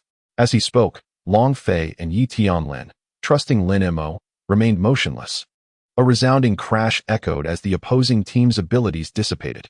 The Horizon team stood in shock, bewildered by what had just transpired. What kind of ability was that? It just vanished? No, it was blocked by something. Prepare to counter. With a swift motion, Long Fei charged into the backline. A glimmer of cold light surged forward, and his spear struck towards the enemy's heart before he swiftly withdrew. Benkai, Senbenzakura Kageyoshi. Giant blades erupted from the ground, encircling the adversaries. As the blades transformed into cherry blossoms, Lin Mo wielded them, inflicting continuous wounds upon the opponents. Yu Tianlin pointed a finger, unleashing a serpentine bolt of lightning that incapacitated one foe. Like a war god, Long Fei weaved through his enemies, dispatching the 3 fragile opponents without mercy. The Sovereign, Mask of Flesh, those who bear the name of man, the Wall of Azure Flame, Twin Lotus, in the distance, awaiting the abyss of great fire. Path of Destruction 73, Twin Lotus Azure Flame Drop. Lin Mo chanted rapidly, completing the incantation in under 7 seconds. A powerful blue flame shot from his hand, crashing into the opposing team and exploding upon impact. Initially reluctant to include the incantation, he deemed it prudent given the enemy's levels. Indeed, the amplified power proved devastating, eliminating the final 2 adversaries. The entire encounter lasted less than 2 minutes, marking it as the swiftest of the 4 matches. A hushed silence fell over the audience before erupting into fervent applause. Well, I thought that fiery tornado combo was impressive. But this blue flame's damage is simply explosive. What kind of ability does he possess? The more I watch, the more confused I become. In contrast to the audience's excitement, the preparation area was filled with furrowed brows. They too were perplexed by Lin Mo's abilities. Such prowess was unlike any they had encountered. Furthermore, the displayed strength was undoubtedly beyond that of a third-tier adept, likely equivalent to a fifth-tier advanced or even a sixth-tier novice. This is going to be tough. A fire mage simply cannot compete with an ice mage in terms of explosive power. And between fire and lightning mages, the latter holds a distinct advantage. It's not merely a matter of being in the same tier. Talent and classification matter immensely. This is troublesome. We initially believed those two fifth-tier individuals were our main threats, but now it's that third-tier one causing us headaches. Those two fifth-tier mages are formidable in their own right, equating to two fifth-tier advanced and one fifth-tier novice. The backline seems precarious. Not to worry. Our first match is against the Thorns and Roses team, giving us another chance to observe. Congratulations to the Jack of all trades team for their victory. This morning's matches conclude here. All teams are advised to recover their strength in preparation for the semifinals this afternoon. Returning to the preparation area, Zhong Sisi gazed at the trio with admiration. You three were amazing. I used to envy Lin Mo, but now I am envious of all three of you. Fighting is far more exciting than being a doctor. All right, enough of that. If you're going to envy someone, let it be Lin Mo. We're merely here to tag along, Long Fei said, somewhat sulky. He had expected to perform adequately, but in comparison to Lin Mo, he felt inadequate. Everyone is exceptional. Let us go grab a bite. We have 4 hours until the afternoon matches begin, Lang Rushuang suggested promptly. Sensing Long Fei's jest and wanting to lighten the mood. Let us go. I'm hungry, Long Fei replied. Although he had merely been joking, he was well aware of his role as a stealth attacker. Meanwhile, Yi Tianlin was lost in thought. Once they had finished lunch, he turned to Lin Mo. Do you have any lightning skills? Perhaps you could demonstrate one. It might provide me with some insight. Lightning? No problem. I will show you this afternoon. Lin Mo replied as they prepared to depart, only to encounter members of the Thorns and Roses team. Oh, you are here for lunch too? Ah, Sister C. You're dining here as well. Zhong Sisi exclaimed, springing from her seat and launching herself into the embrace of the other girl, her little face rubbing affectionately. Simu Ji's face turned crimson. Zhong Sisi, please get down. This little sorceress from the Zhong family still retained her youthful charm, which was both endearing and frustrating. Long Fei leaned closer to Lin Mo, whispering, Do you know her? Lin Mo gazed at Long Fei, bewildered. I don't know her. Sister Mugo. It's been a long time. Lung Rushuang, look how much you've grown. Sister Mugo, Zhang Shang, I never expected you to have grown so strong. Long Fei, upon seeing Lin Mo's teammates, greeted them and looked at Lin Mo with an expression of disbelief. What are you pretending for? You claim not to know them. Yet, he truly did not recognize them. Chapter 90. I cannot comprehend. Lin Mo felt wronged. How could he possibly know these individuals? Hello, I am Si Mugo, the captain of the Thorned Rose team. Greetings, I am Long Fei. A pleasure to meet you. If the opportunity arises, may I invite you to dinner? Long Fei smiled faintly. An invitation from the young master of the Long family in Yang City? Of course, I have no objections, Si Mugo replied, beaming. Ah, you know? Then forget it. Long Fei, losing interest, sat down, dismissing the earlier invitation from his mind. Initially, Lin Mo felt disdain when Long Fei invited the beautiful girl to dinner. How could one simply invite a pretty face? It was rather distasteful. However, Si Mugo's words shattered Lin Mo's composure. The fool was indeed himself. The young master of the Long family in Yang City. What nonsense was that? Hello, Miss C. Hello. Si Mugo merely maintained a friendly smile towards Yi Tianlin. Seeing this, Lin Mo exhaled in relief. At least Yi Tianlin was an ordinary person like him. Lin Mo, I look forward to our battle this afternoon. Our current captain is Yi Tianlin, and I am merely a third-tier advanced practitioner, Lin Mo whispered. While receiving attention felt pleasant, it was best not to overthink it. He is unimportant. You are different. After saying this, Si Mugo turned and left. Lin Mo watched her depart, puzzled by the odd conversations. Suddenly, he turned to Yi Tianlin. You aren't from some noble family, are you? Yi Tianlin shook his head. My family is not a noble one. Lin Mo nodded in satisfaction. This was preferable, lest everyone around him became insufferable. Indeed, his family was not a wealthy merchant clan, But his father was a 9th-tier advanced thunder practitioner, the living recipient of the nation's highest honor, the Guardian Deity Medal. Long Fei interjected. Cough. Lin Mo nearly choked on his saliva. You call that not being from a family? It seemed true. Yet it was far more impressive than any noble family. The Guardian Deity title was well known to Lin Mo. It was the highest honor awarded to those who made significant contributions to the nation, usually posthumously. However, his father was awarded it while still alive. It was evident how formidable his father's strength and contributions must have been. Yi Tianlin's expression remained calm, as though he were merely recounting someone else's story. No. Even if you are not from a family, you are someone who could establish one. He is he, and I am I. We are different. In those 9 words, Lin Mo discerned a different sentiment. The others fell silent, consuming their meals. Lin Mo, seeing this, chose not to say much, feeling somewhat speechless. What kind of teammates were these, each with such impressive backgrounds? Long Fei, what does your family do? The young master of the Long family in Yang City? Lin Mo could not suppress his curiosity. Though he might face another blow, he had grown accustomed to it. After all, such occurrences had become commonplace. My family. We wholesale weapons. All professions up to the 19th tier, Long Fei replied nonchalantly. Lin Mo's mouth twitched. This sounded like the weapon companies from his old world. Impressive. I don't comprehend why each of you has such a background. Or is it the case that all practitioners today have connections? Lin Mo genuinely could not understand. Oh, you don't know this? Long Fei looked puzzled. Wasn't this common knowledge? Know what? Most practitioners' potential is derived 95 from their parents and 5 from mutations. A mix of good and bad. Of course, there are exceptions, like the children of SS-level practitioners, who have a 50 chance of inheritance, with a 45 chance of remaining the same and 5 of rising to SSS level. As for SSS level, there are no rules. The reasons remain unclear. This is the result of a century's worth of research by scientists. Because of this, individuals above S level do not marry those below it, leading to the formation of many families. The Long family of Long Fei, the Cold family of Lung Rushuang, and the Zhong family of Zhongshan. Upon hearing this, Lin Mo turned to Zhongshan. Big brother, what's your situation? I am one of the 5 mutants. Zhongshan forced a grim smile. Who knew how he had landed in that 5? His parents were both SS-level practitioners. My condolences, Lin Mo said, patting Zhongshan's shoulder with a look of pity. Zhongshan. In the afternoon, returning to the arena, the first match was Jianghai versus Yang City. By the way, you're from Yang City. How did you end up in Fengjing? Lin Mo inquired, observing the Yang City team below. It's nothing much. I just wanted to venture out and not rely on my family's protection. Long Fei scoffed. He held little regard for such individuals. Ultimately, I refused to follow the path my parents laid out for me. I find that sort of life utterly meaningless.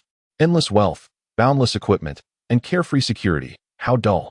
Lin Mo, listening to Long Fei's self-indulgence, clenched his fists several times. Taking a deep breath, he reminded himself not to get angry. As expected, the match results were predictable. Jianghai emerged victorious. All right, now it's our turn. The Thorned Rose team should not be underestimated, so let us be cautious, everyone. Yu Tianlin intended to offer Lin Mo some advice but reconsidered, recalling the latter's peculiar attacking style. Once the 2 teams cleared the arena, Lin Mo and Si Mugo's team took their places on the stage. Mugo, I love you. Mugo, I love you. Mugo, I love you.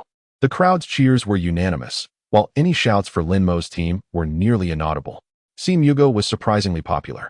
Lin Mo scrutinized Si Mugo across the arena. He had to admit, her figure and looks were indeed impressive. Even clad in armor, she outshone everyone else. Of course, she was the campus belle during her university days. Pursued by countless admirers, she was a true life winner. Zhong Sisi gazed at Si Mugo with starry eyes. Hey, what's with that look? Lin Mo rolled his eyes. TCH, you wouldn't understand. Only women comprehend women. Men, you wouldn't get it. Lin Mo shook his head at this little sorceress. Si Mugo stepped forward. Standing before Lin Mo, I hope you can unleash your full potential and show me just how formidable you truly are, she stated earnestly. After several observations, she believed Lin Mo to be the strongest here. Underestimating him due to his level could lead to significant setbacks. Chapter 91.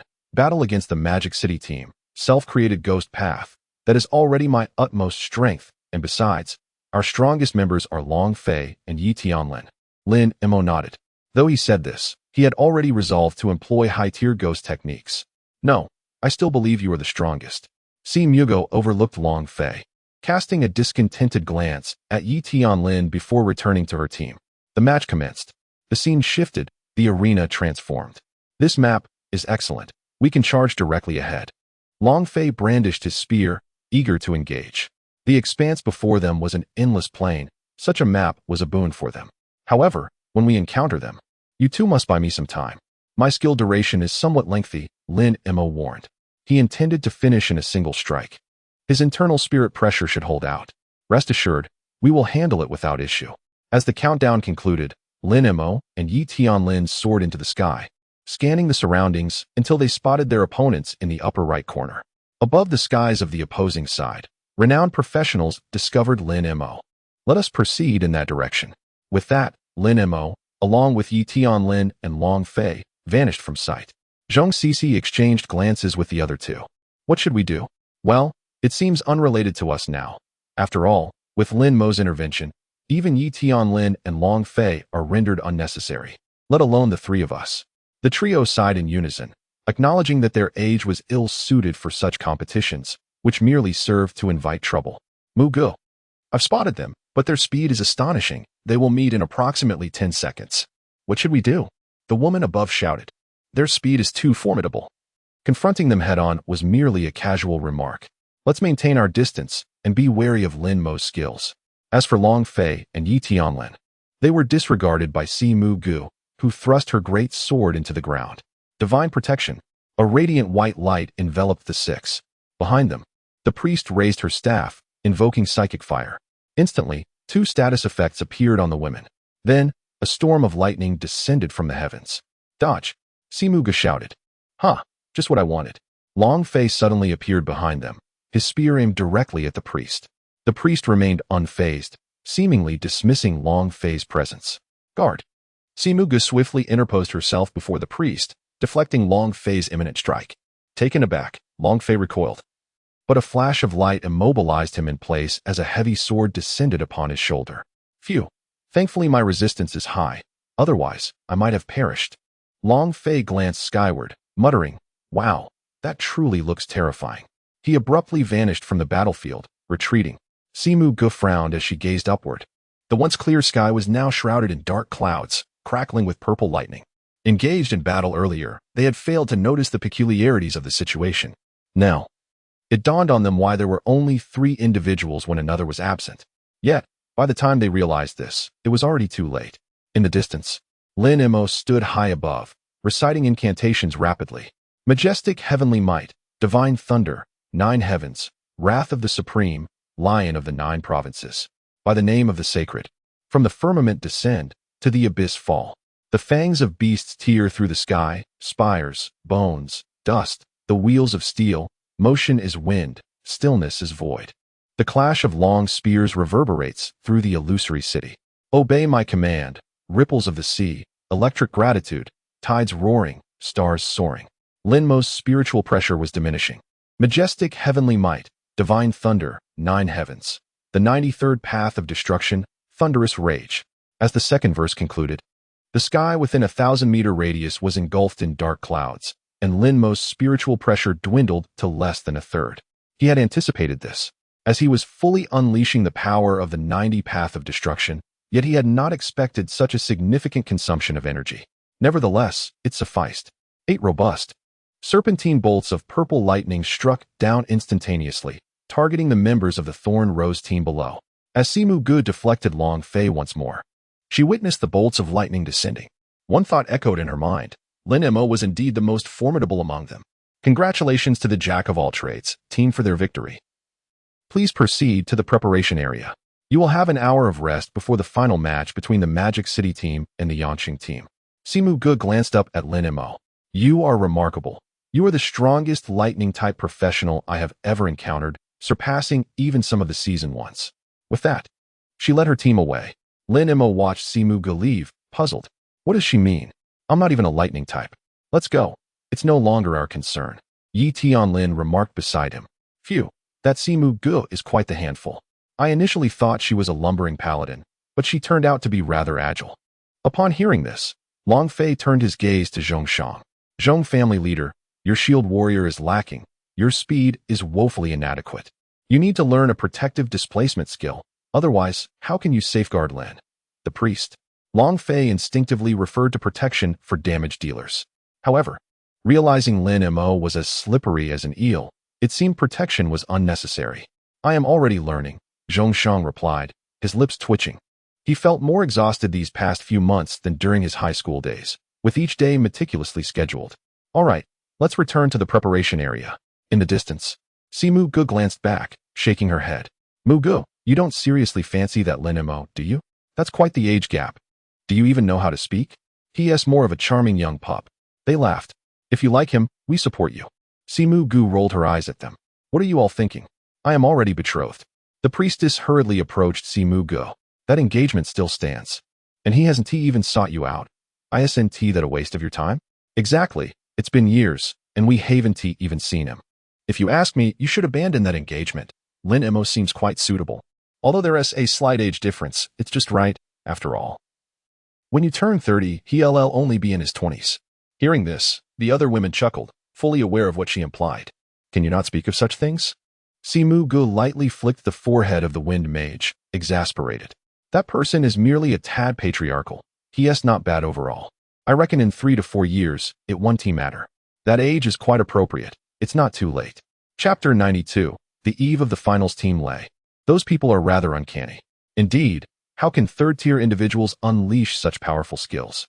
Unbelievable. If we faced them, would we even stand a chance?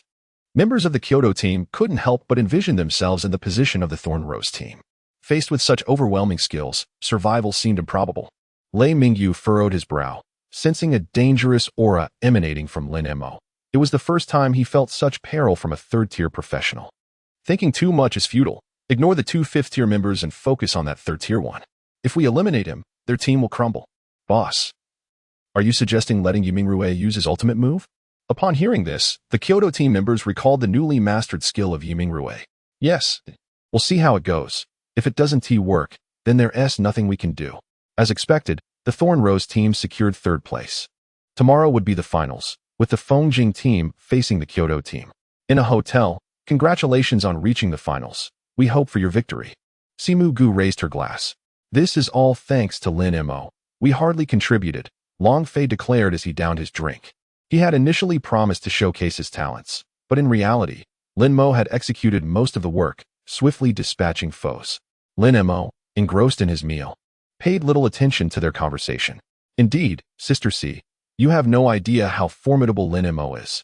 Yes, he truly is. He single-handedly faced a group. And it was all slaughter, not mere defeats.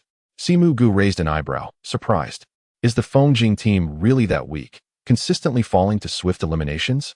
It was known that in Magic City, their team rarely encountered opponents they could eliminate so rapidly.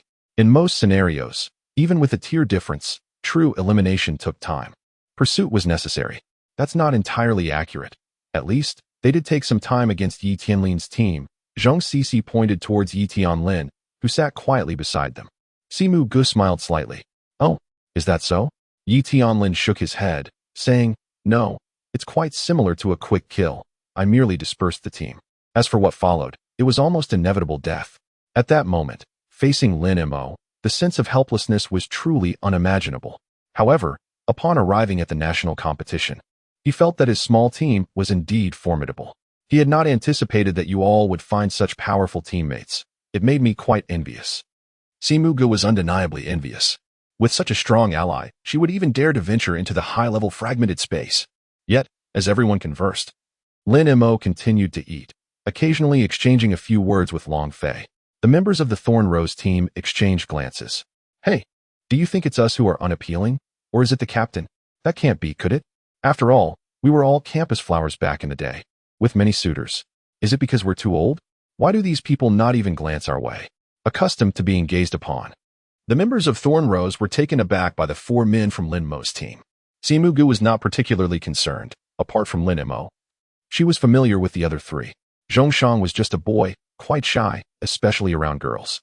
Long Fei, the young master of the Long family, was a master among flowers. However, he never targeted acquaintances, so that was understandable. As for Yi Tianlin, he was a battle maniac, solely interested in enhancing his strength. To him, women were no different from men. He categorized people into two types, those stronger than him and those weaker, without any gender distinction. When battling women, he was oblivious to the notion of cherishing the delicate.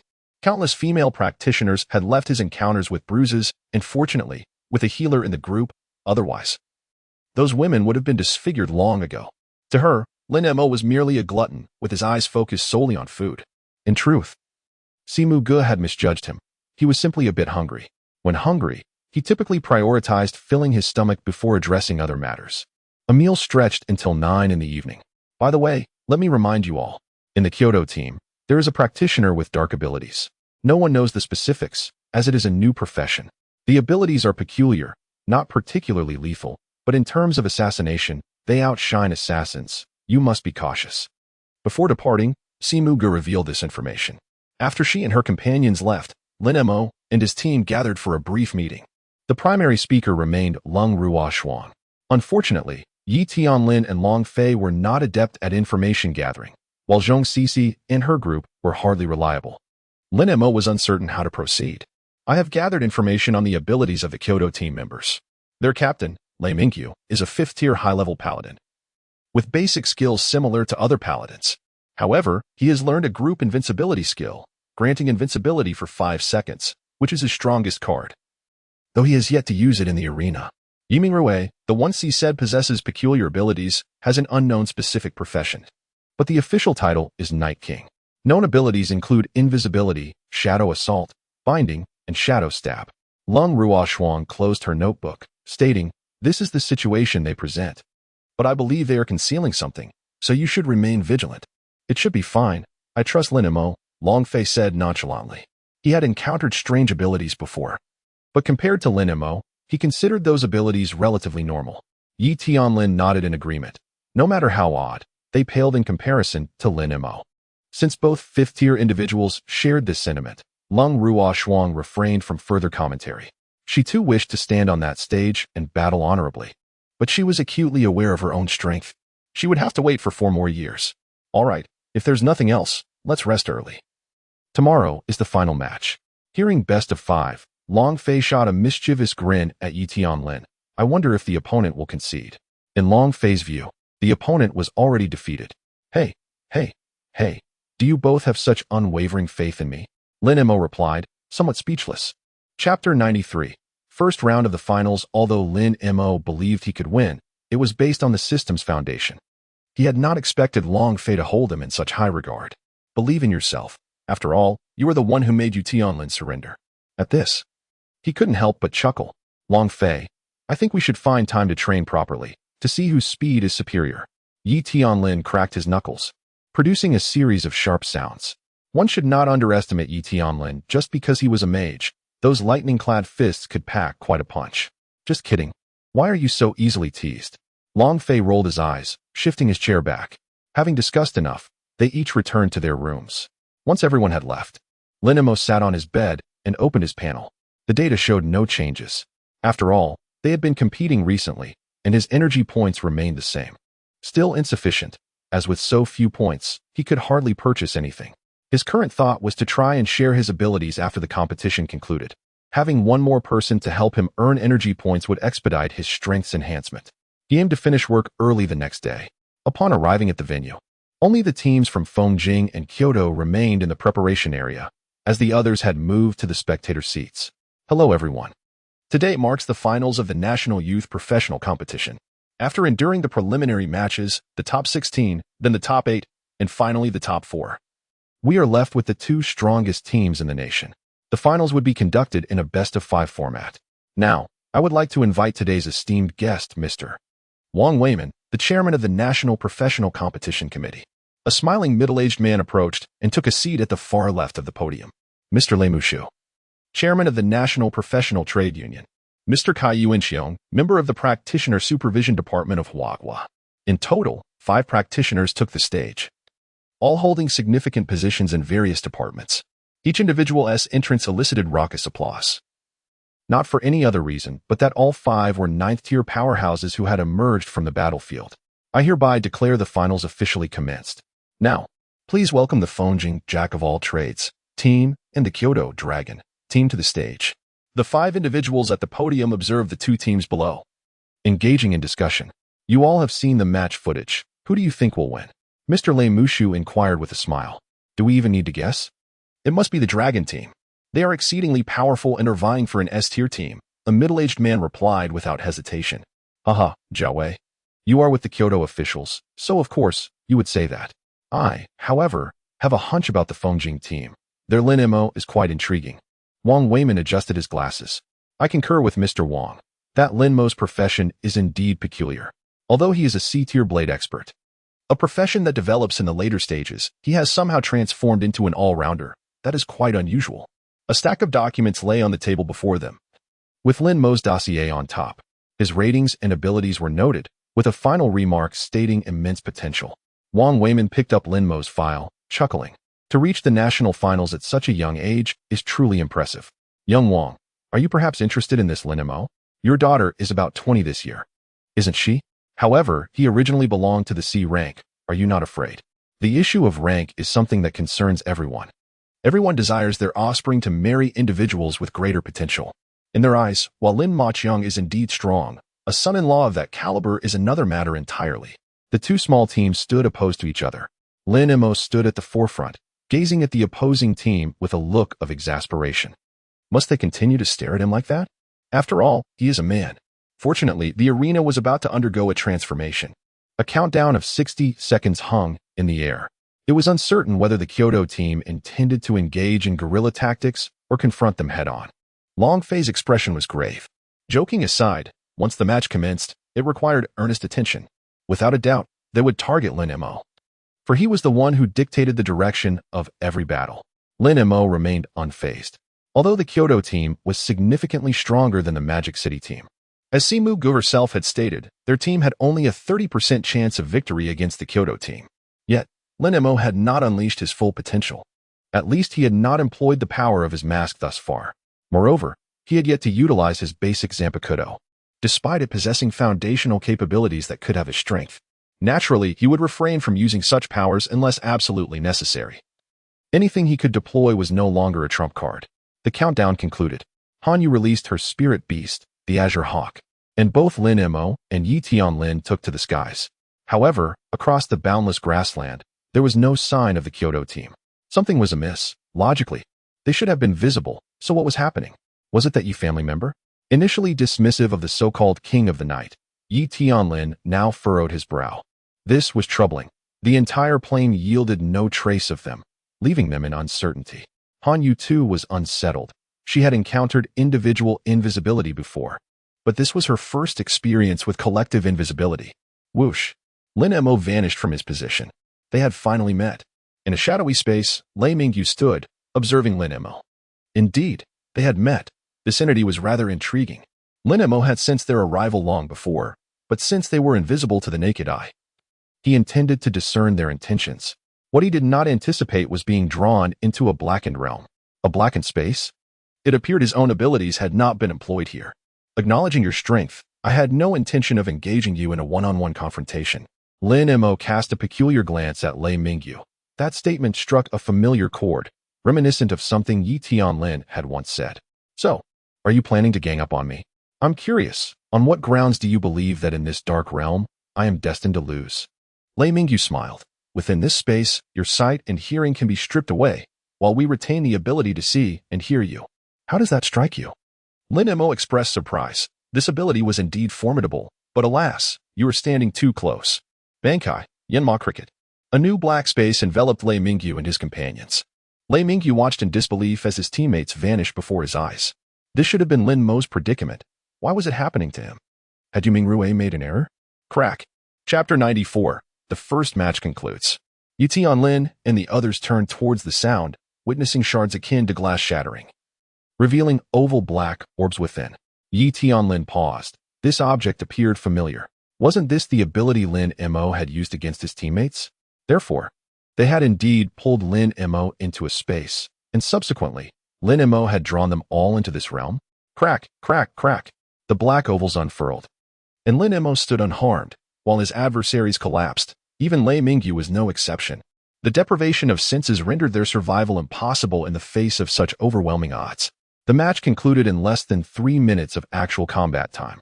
After approximately 20 seconds, the arena returned to its original state.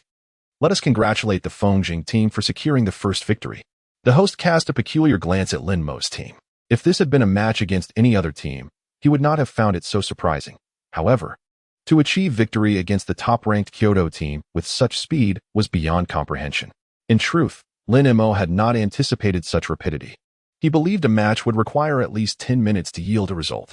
He simply had not foreseen such an ability from the opposing team. Hadn't that just provided an opportunity? May I ask both teams if you wish to proceed immediately or take an hour's rest? The previous match had not drained too much energy, so commencing again was feasible. Clearly, Lei Mingyu did not share this sentiment. We request a 1-hour break. The host turned to Lin Mo's team, who merely shrugged. Either option is acceptable. Very well, both teams may return to their preparation areas. And the second match will commence in 1 hour. The previous match had been unexpectedly swift, leaving the audience bewildered. Did you comprehend the dynamics of the preceding battle? Not at all.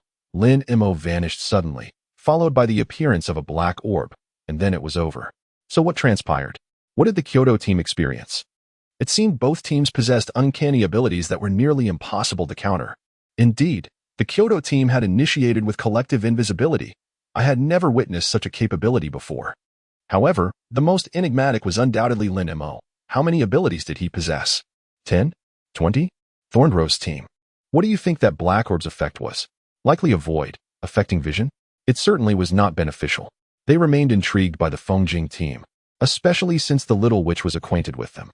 Simu Gu was astonished. She had not anticipated Lin Mo's team would be so formidable, capable of annihilating the Kyoto team in an instant. She believed she had overestimated the opposition, only to realize she had underestimated them. Lin Mo was indeed intriguing. This ability would likely pose challenges even for those of the 6th or 7th rank, though survival would undoubtedly be arduous. He had already surpassed 2 major tiers, and surpassing 3 was likely unfeasible. However, what she did not know was that Yinma cricket was not easily broken. Even if it could not kill, it could certainly trap.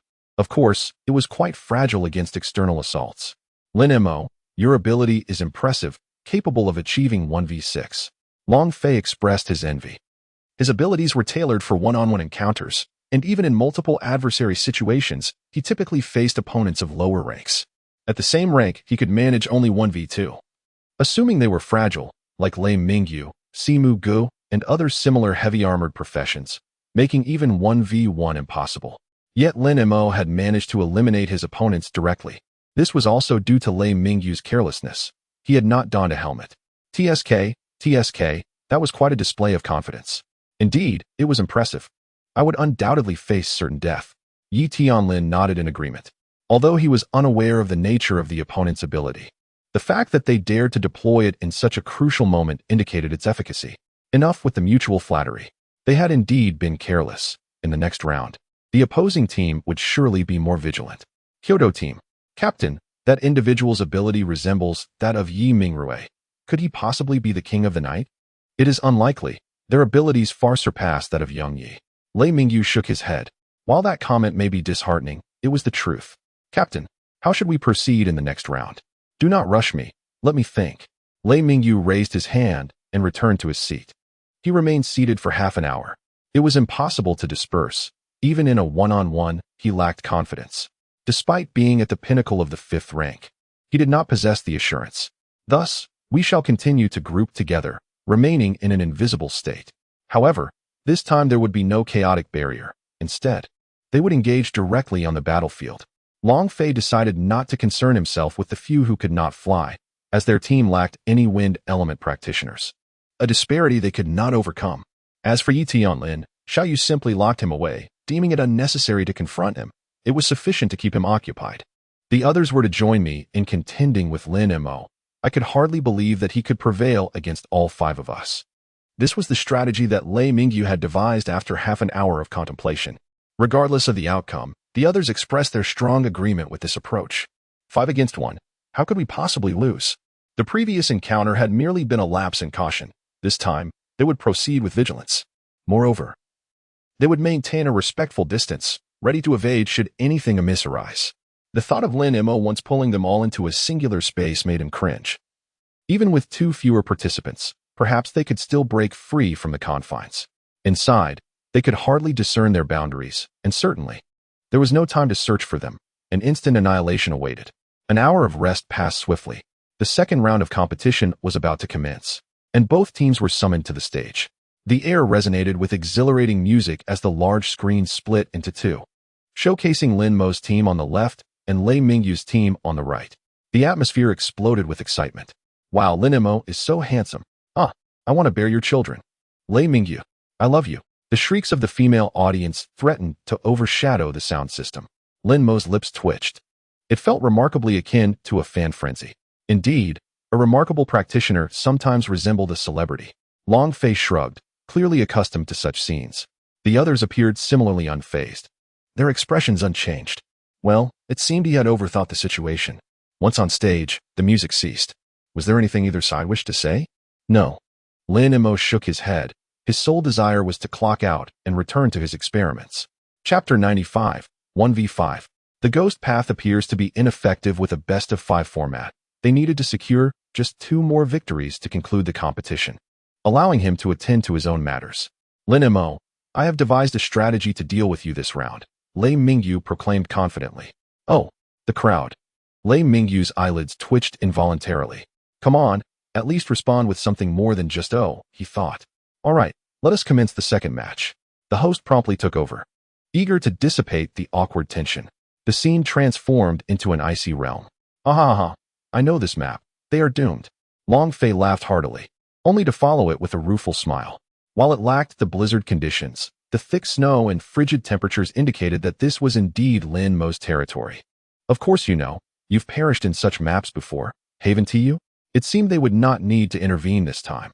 It could very well end here. Yi Tianlin felt somewhat helpless, as it appeared they were on the brink of victory. Yet, he did not feel particularly elated, given that his contributions had been minimal. Hey, didn't what Lei Mingyu said just now sound familiar, Longa? Zhong Cici teased, her eyes glinting with mischief. Long Fei shot her a glare.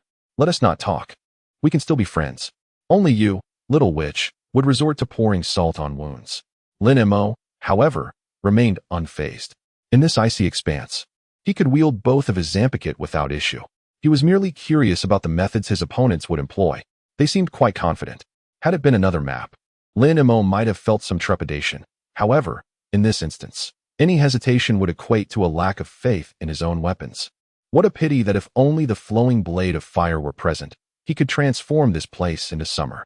As the countdown concluded, Lin Mo swiftly drew his Zampicut, though he refrained from releasing it, fearing it might scare away his opponents. Ah, still invisible, they have cloaked themselves again. Hanyu recalled her spirit beast. As an offensive-type practitioner, this ability was primarily for locating targets more effectively. Yet, it appeared that was insufficient now. Should she consider learning a skill to counter invisibility? Lin Mo and Yi Tianlin floated in the air. No use. Invisibility means we cannot see them. No need to look. They are already within 200 meters of us. Just wait. Lin Mo discerned the general direction and distance of their opponents through his spiritual network. Unless they were very close, he could not pinpoint their exact locations. As anticipated, Lei Mingyu and his team were now less than 200 meters away. Upon seeing the map, the Lei Ming team recalled Lin Mo's Zampicut that could release freezing cold. Captain, he wouldn't dare use that ability again, would he? That seems a bit too overpowered. One teammate expressed concern. He shouldn't. Such a powerful skill must have limitations at the 3rd level, likely akin to certain secret techniques with cooldowns. If he could use such a power every time, they might as well just award him the championship.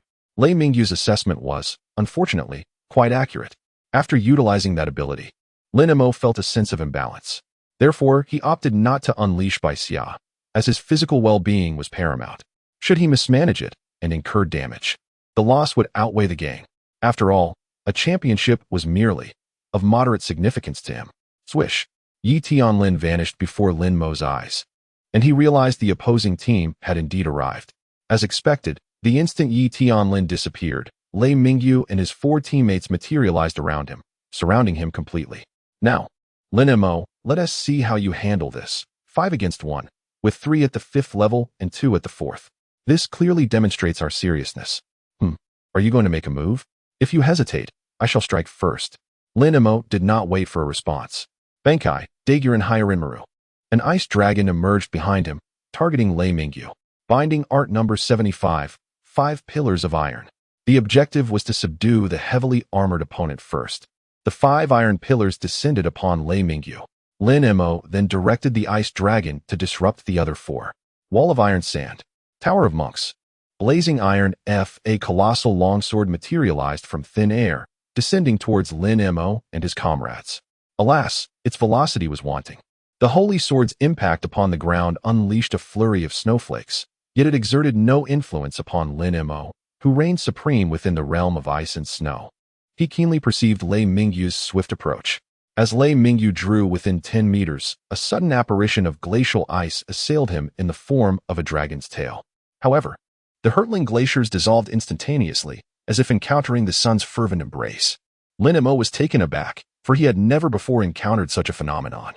This momentary astonishment allowed Lei Mingyu to close the distance. Hado 90, Black Coffin Chapter 96. It is a sacred utterance. He is a holy knight. In less than 10 seconds, the black coffin shattered. Lin Mo was rendered speechless, questioning the unfolding events. Yet, this was no time for idle contemplation. God proclaims, "Your dominion over ice and snow is hereby revoked." The ice dragon and wings that adorned Lin Mo's form disintegrated. "It is a sacred utterance," exclaimed Long Fei. "He is not merely a holy knight, but a divine knight." Divine knights were a rare breed. Their destiny was to ascend to the 9th tier of power, becoming formidable adversaries. God proclaims, "Ascent is forbidden." A trickle of blood descended from Lei Mingyu's lips, indicative of the toll exacted by the sacred utterance. Lin Mo, who had intended to take flight, found himself inexplicably grounded. "If I am denied the skies, surely I may flee." God proclaims, "Movement is restricted." Lei Mingyu's blood flow increased. Lin Mo's lips curled in wry amusement. Is such vehemence warranted for a mere national competition? Lin Mo, beware. The heavy sword descended upon him. Lin Mo swiftly raised his blade in defense. The collision of steel upon steel caused Lin Mo's legs to buckle, attesting to the immense force. Hado 4, White Lightning Yet. It proved futile, inflicting no discernible harm upon Lei Mingyu. Lin Mo exhaled softly, contemplating the use of his mask. After careful deliberation, he abandoned the notion, deeming it a trump card to be concealed from all. Surveying Lei Mingyu's armor, he concluded that his Zanpakuto abilities would be of limited efficacy. Thus, he resolved to employ another stratagem. Bakudo 99, Second Form, Great Seal, First Song, Restraints. Bandages emerged, ensnaring Lei Mingyu.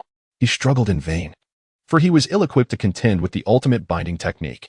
Lin Mo's hands continued their work, resolving to restrict his opponent's movements. Second Song, 100 Locking Bolts. Dozens of iron bars impaled Lei Mingyu, immobilizing him. His struggles diminished. Final Song. Lin Mo lowered his hands. His spiritual pressure depleted to less than a fifth of its former strength. He glanced at Lei Mingyu, now resembling a hedgehog, and decided to desist. Should he manage to escape, it would attest to his exceptional prowess. Now, to locate the remaining combatant, Lin Mo mused. With their elimination, this one will pose little threat. Given the magnitude of his abilities, coupled with Lei Mingyu's sacred utterance, he doubted his opponent's well-being. This was a unique circumstance. Under normal conditions, Lei Mingyu would never resort to sacred utterance unless absolutely necessary. At this juncture, his demise was improbable. Long Fei had been observing Lin Mo's actions with wide-eyed astonishment. Could it be that he has truly subdued the Holy Knight in his sacred armor? Is such a thing even plausible? Is this the first instance of a Holy Knight being restrained? Fei Ji? Fei Ji? Ah, we must seek out the other one. Understood. Leave it to me. I shall find him. Long Fei vanished, his spear tip tracing a path across the ground as he scoured the surroundings. Yet, after considerable time, he remained unsuccessful. This should not be, he muttered. Their wind mage has been slain. How can he elude detection? Has he retreated into a dimensional pocket, beyond this world? Lin Mo closed his eyes, focusing on Yi Mingrue's spiritual nexus. However, it appeared translucent, allowing only for vague perception. What is the meaning of this? Is he somehow able to shield himself from detection? Yet, now is not the time for deliberation. Bakudo 2, Stardust. Minute yellow particles materialized, drifting aimlessly through the air with glacial slowness. Lin Mo remained patient, allowing the stardust to permeate the atmosphere. Mugu, behold. He has ensnared Lei Mingyu, exclaimed a member of the Bramble Rose team, her voice filled with astonishment. We have faced the Kyoto team and found no means to overcome his sacred armor. It deflects 80% of all attacks, and only the most potent abilities can hope to breach it. And yet, this one, whose rank is lower than ours, has accomplished what we could not. I would not call it mere restraint, but subjugation, remarked Simu Gu, her pupils dilating. Lei Mingyu offers only token resistance. Moreover, during our encounter with the Kyoto team, he did not even resort to sacred utterance. To what depths has he been driven? I believe the victor of this competition is now certain, another member declared. The Fengjing team is assured of triumph. Without question, the members of the Bramble Rose team were not the only ones taken aback.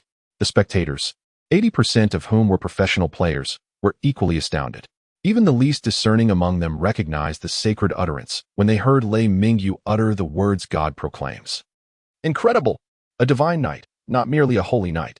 More importantly, he has mastered sacred armor and sacred utterance at the 5th level. This is a formidable foe.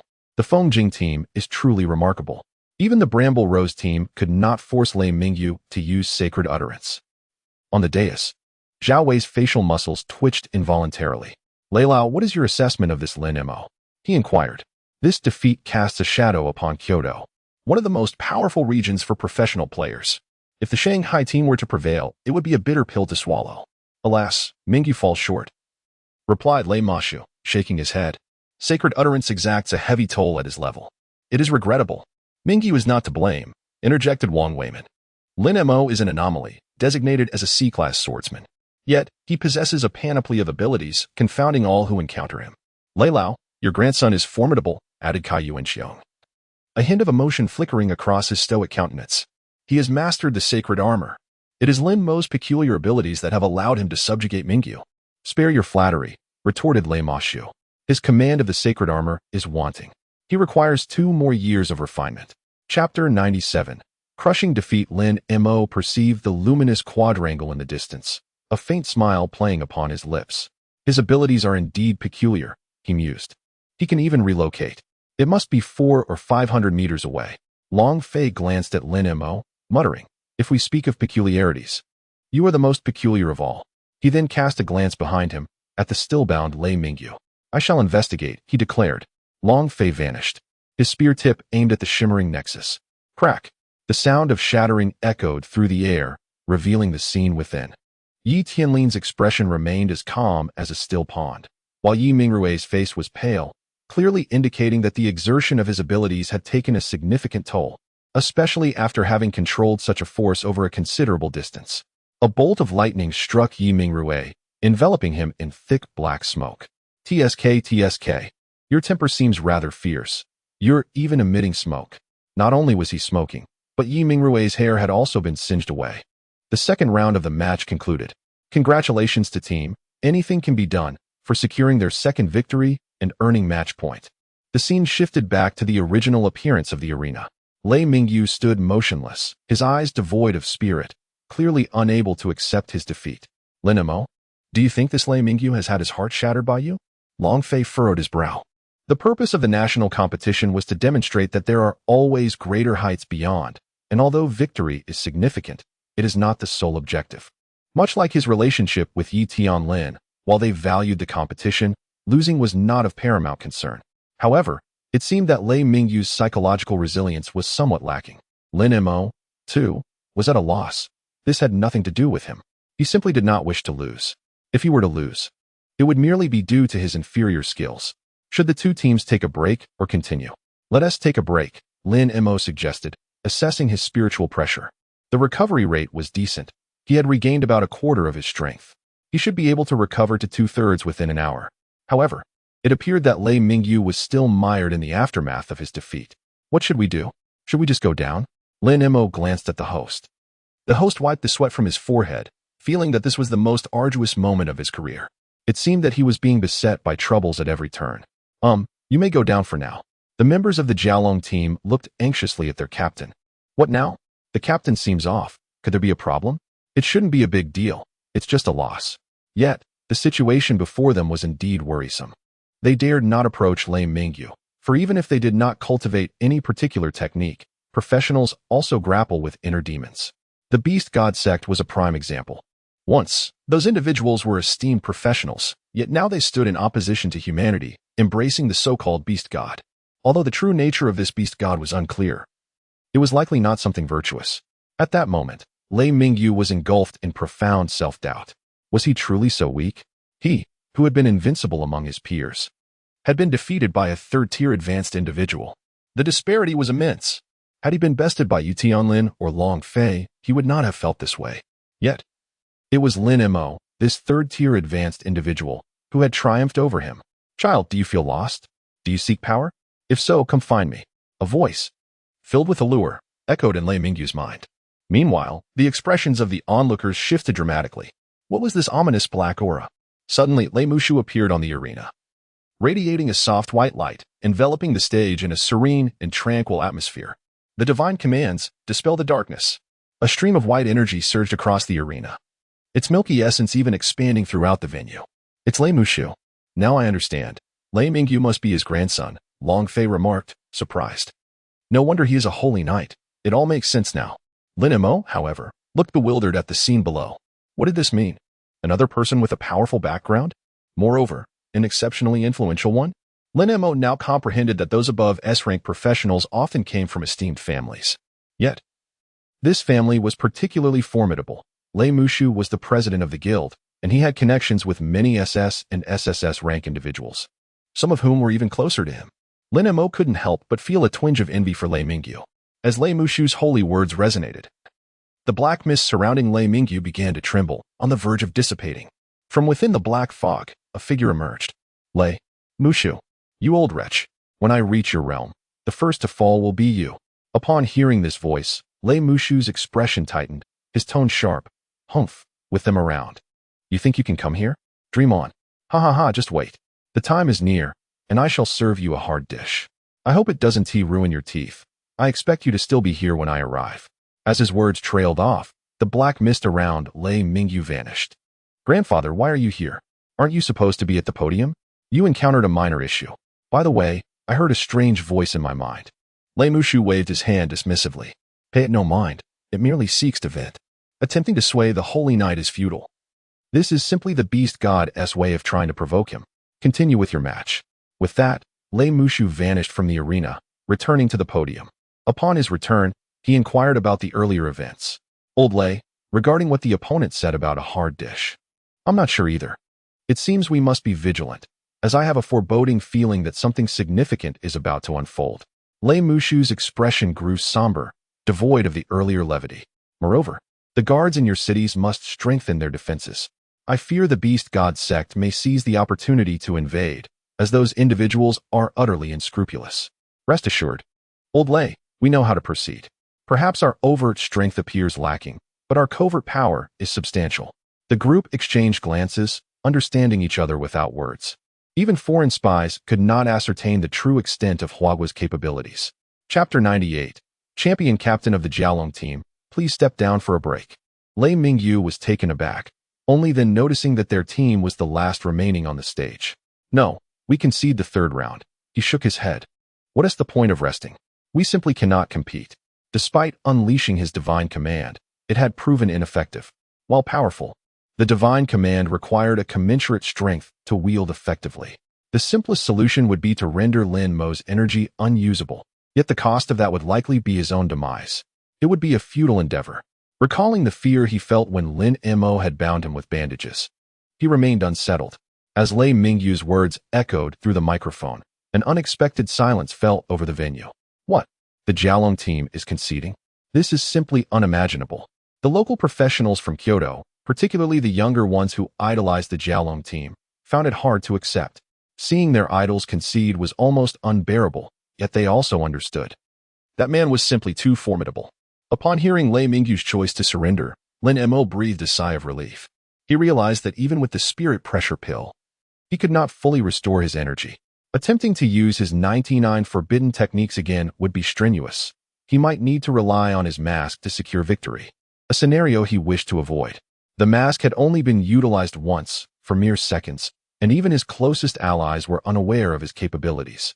Subsequently, Lin Mo stored the spirit pressure pill in his system space. Yi Tianlin, do you find this scene familiar? Long Fei teased Yi Tianlin.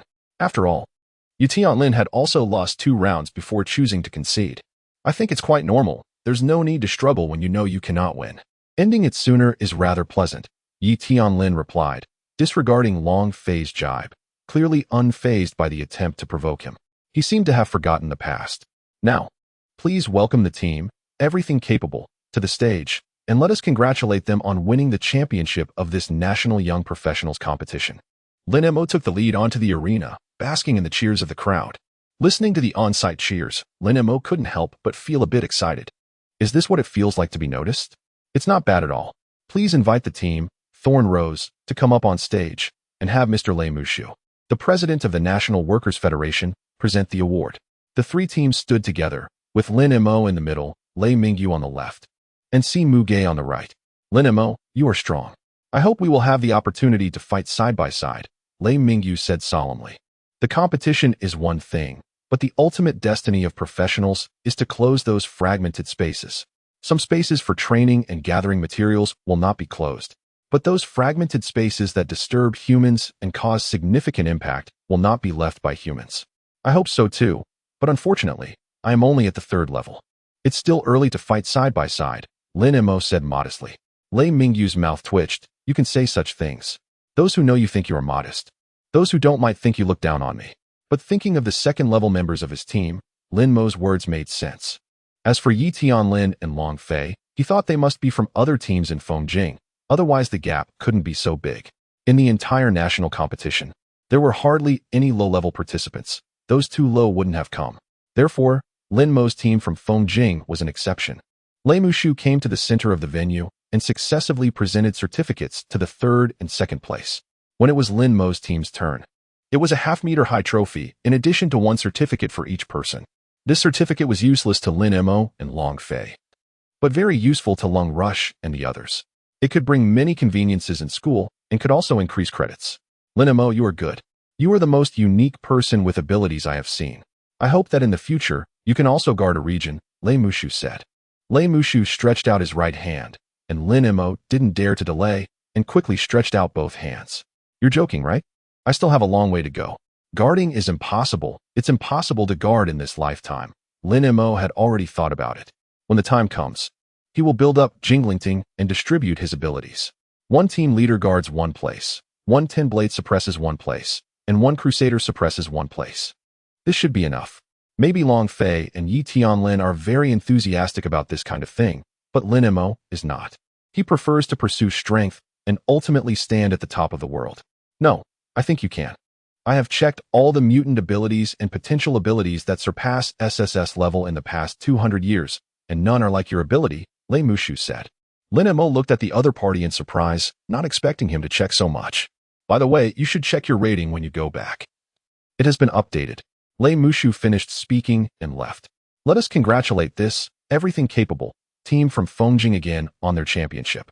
From being unnoticed at the beginning to standing out at the end, they have put in too much effort. Every narrow victory was a perfect match. Blah blah blah. Lin Mo secretly glanced at the host in front of him who was babbling nonstop. No, are hosts now so open? What's with the narrow victory? Making things up? Not only did Lin Mo have this thought, but others did too. Even the audience in the arena thought so. Was it a narrow victory? From beginning to end, it was all overwhelming, right? Was there anyone who had a long time? It couldn't be said that there wasn't. Just the last one was long because it took a long time to find someone. The host was also suffering inside. How else could they show the spirit of competition? They couldn't just say the truth. Besides, there weren't many people in the arena. The words he was saying now would be recorded and broadcasted on the news across the country. The host's 5-minute concluding speech finally ended, which also marked the official end of the competition. Lin Mo, let's go eat together. I'll treat you. Lei Mingyu ran up to Lin Mo. His teammates behind him were already used to it. As long as they could subdue Lei Mingyu, he would make friends with them. Otherwise not. Whether it was called a powerful faction or playing favorites, Lei Mingyu didn't care. His teammates also understood. After all, people with strong abilities tend to have some personality. For example, when they heard that there was a new star genius in Shanghai, they were willing to make friends with beautiful women and develop deep friendships. And indeed, that kid already had no fewer than 10 confidants, which was really enviable. Our team will go too. Si Muge also came over. Lin Mo and the others were just about to leave when they were stopped. This time, they couldn't leave. All right, then let's go together. Someone is treating. We might as well eat for free. Chapter 99, Impossible, absolutely impossible. The location was chosen by Lei Mingyu. As the host, the standard couldn't be too low. They went straight to a private club and booked a large private room. Lin Mo curiously asked the receptionist, wanting to eat. The minimum membership fee was 5 million a year. He shook his head, 5 million although. In fact, it was still quite a lot for him. To spend 5 million on a meal seemed somewhat unwise in Lin Mo's view. And to book such a large room, one must be a member with a 20 million membership fee. Therefore, this private club catered to people like Lei Mingyu and Long Fei, or powerful professionals, after all. Only professionals could afford such a sum of money. As for ordinary people, it was good enough to earn 5 million a year. Nowadays, which well-known enterprise doesn't have a powerful professional of level 8 or 9 at home? Ordinary people just run a small factory or work for others. After the food arrived, Lin Mo tasted a bite. It was indeed good, much better than the restaurants he had been to before. Everyone, please try this meal. In Kyoto, this meal can rank in the top 5. 90 of the ingredients come from fragmented spaces, even the seasonings and oils are from there. The taste is indeed stronger than the outside world. Lei Mingyu had already gotten over his defeat in the competition. His smile became more frequent. Indeed, it was better than the one in Shanghai. Si Muge had also tasted many good things, but she had never seen such a meal before. Shanghai didn't lack such restaurants. But the materials were still a bit lacking. Yes, these material-producing areas have been carefully selected. You have to say that the locations where these fragmented spaces fall are really strange. For example, this mutton comes from a fragmented space in the northern border region. And this rabbit, it's from Sichuan Prefecture. And this crab is from Yunhe. Lei Mingyu introduced everyone as if counting his treasures. Everyone was listening, except Lin Mo, who was busy eating the crab in his hand. He also missed this crab. He would go there again when he had time. Lei Mingyu's mouth twitched. Not knowing that you eat so freely, do you need to be so extravagant? Sitting next to Lin Mo, Long Fei and Zhongshang were not surprised. They were used to it. Hey, don't look at him. It's okay once you get used to it, Long Fei said with a laugh, and started gnawing on a piece of lamb chop. It seemed that because Lin Mo was eating so fragrantly, Long Fei's appetite also grew. Lei Mingyu, who had wanted to propose a toast, gave up upon seeing this. After eating almost enough, Lin Mo was basically full. As for alcohol, everyone didn't drink much. Just symbolically drank a couple of bottles. Lin Mo, I want to ask, do you plan to join a guild? Lin Mo exchanged glances with the others. What did he mean? Well, I plan to establish a guild and bring together a few good teams from this competition. I aim to create a top 10 guild nationwide. But the top 3 is out of the question. To my knowledge, your father's guild should be in the top 5 nationwide, right? Si Muge asked curiously. Hearing this, Lin Mo's eyes widened. Was there a mistake? Grandpa is the president of the National Workers' Federation, and my father is the president of a top 5 guild nationwide. The backdrop here seems rather preposterous, doesn't it? One could argue that none of the individuals present possess a commendable background or strength, save for one exception. Lin Mo couldn't help but marvel at how absurdly remarkable the people he encountered were. Ah, he is he, and I am I. We are not the same. Haven't you also refrained from joining a guild while criticizing me? Upon hearing this, Lin Mo cast a curious glance at Si Muge, pondering whether the latter's family also had a guild. Si Muge rolled her eyes, stating that their circumstances were not comparable. Her family had no guild. Simply a lack of suitable opportunities. Besides, the significance of a guild held little value for her. Lei Mingyu chose not to respond further and instead turned his attention to Lin Mo. He remarked that one must take things step by step. Today's gathering was fortuitous. He had originally planned to seek out Si Muge the following day. Have you considered my proposal? Lin Mo shook his head, apologizing as he informed them that they had already established their own guild, with Long Fei and Yi Tianlin having joined. You're moving too quickly. Lei Mingyu expressed disappointment. He had prepared to secure such a promising team before the competition, fearing that missing out would be a great loss. However, he hadn't anticipated that they would form a guild on their own without his involvement. At that moment, Lung Rushuang approached Lin Mo and whispered, Can't you let someone utilize your abilities? Perhaps you should attempt to recruit him into your guild. There's a chance it could work, but the decision rests with you. After saying this, she returned to her seat. Deep down, she hoped Lin Mo would bring the other person into their fold, but ultimately, it was Lin Mo's prerogative, as it was his ability at stake. Si Muge, curious about what the second young lady of the Lung family had said to Lin Mo, noticed a glint of aggression in his gaze. Could it be? Si Muge shivered slightly. realizing that Lin Mo might have an affinity for men. No wonder he avoided looking at her. It all made sense now. If Lin Mo were aware that his gaze had sparked such misunderstandings, he would certainly want to clarify matters with Simuga. He merely appreciated talent, did he not? Cough, cough. Would you consider joining my guild? Simuga declined after a moment of hesitation, expressing her desire to have her own guild. Lei Mingyu pondered before rejecting the offer. Joining another guild would only elevate him to the status of vice president, whereas having his own guild felt fundamentally different. It was akin to how people remember champions, but may forget the runners-up. A guild is remembered for its leading teams and guild master, except, of course, for the top guild, where any team leaves a lasting impression. Don't be too hasty in your refusal. What if I told you that joining my guild could enhance your strength or allow you to wield abilities similar to mine? Impossible, absolutely impossible. Each skill requires compatibility. It's not as simple as wishing to learn it. Lei Mingyu vehemently disagreed. He had attempted to learn other abilities before, but due to his attributes, it was simply unfeasible. He could only learn the priest's abilities, albeit with significantly diminished effectiveness. Don't hastily dismiss my words. If it weren't for this fact, do you think Long Fei and Yi Tianlin would have joined my guild? Lin Mo's statement caused a stir in Lei Mingyu's heart. Observing this, Lin Mo smiled subtly, sensing another captain was on the verge of joining. Although he pondered what kind of Zanpakuto to assign them, perhaps the fourth squad would be most suitable, perhaps. After considerable internal deliberation, Lei Mingyu acquiesced, but stipulated a condition. If he did not master the skills within a year, he would leave the guild. Moreover, Simuga decided to join as well, intrigued by Lin Mo's abilities. Consequently, Lin Mo's guild expanded by 2 more teams, both rated A and on the verge of S. Lung Ru Shuang was thrilled, envisioning her prospects slipping away. Above all, Lin Mo was elated. He had successfully recruited for captain-level individuals. Yet, this also presented a dilemma regarding how to allocate their abilities. He still lacked several captain-level cards, and assigning abilities haphazardly could lead to complications. If he didn't assign them, his energy points would accumulate slowly. Ultimately, Lin Mo resolved to prepare adequately for the distribution of abilities. The following day, Lin Mo and his companions returned to Fengjing. He had arranged with Lei Mingyu and Simuga to visit him once they had sorted out their affairs. Upon arriving in Fengjing, they went straight to Lin Mo's residence, as today marked the day Lin Mo would fulfill his promise of granting them abilities akin to his own. However, when they gathered at Lin Mo's home, silence enveloped the room. You mean to say you haven't figured it out yet? Long Fei gazed at Lin Mo incredulously. Lin Mo rubbed his nose, defensively stating, "It's not entirely my fault. I haven't had the time." During the competition, he had indeed considered how to bestow similar abilities upon them, yet he was still uncertain about the mechanics of it.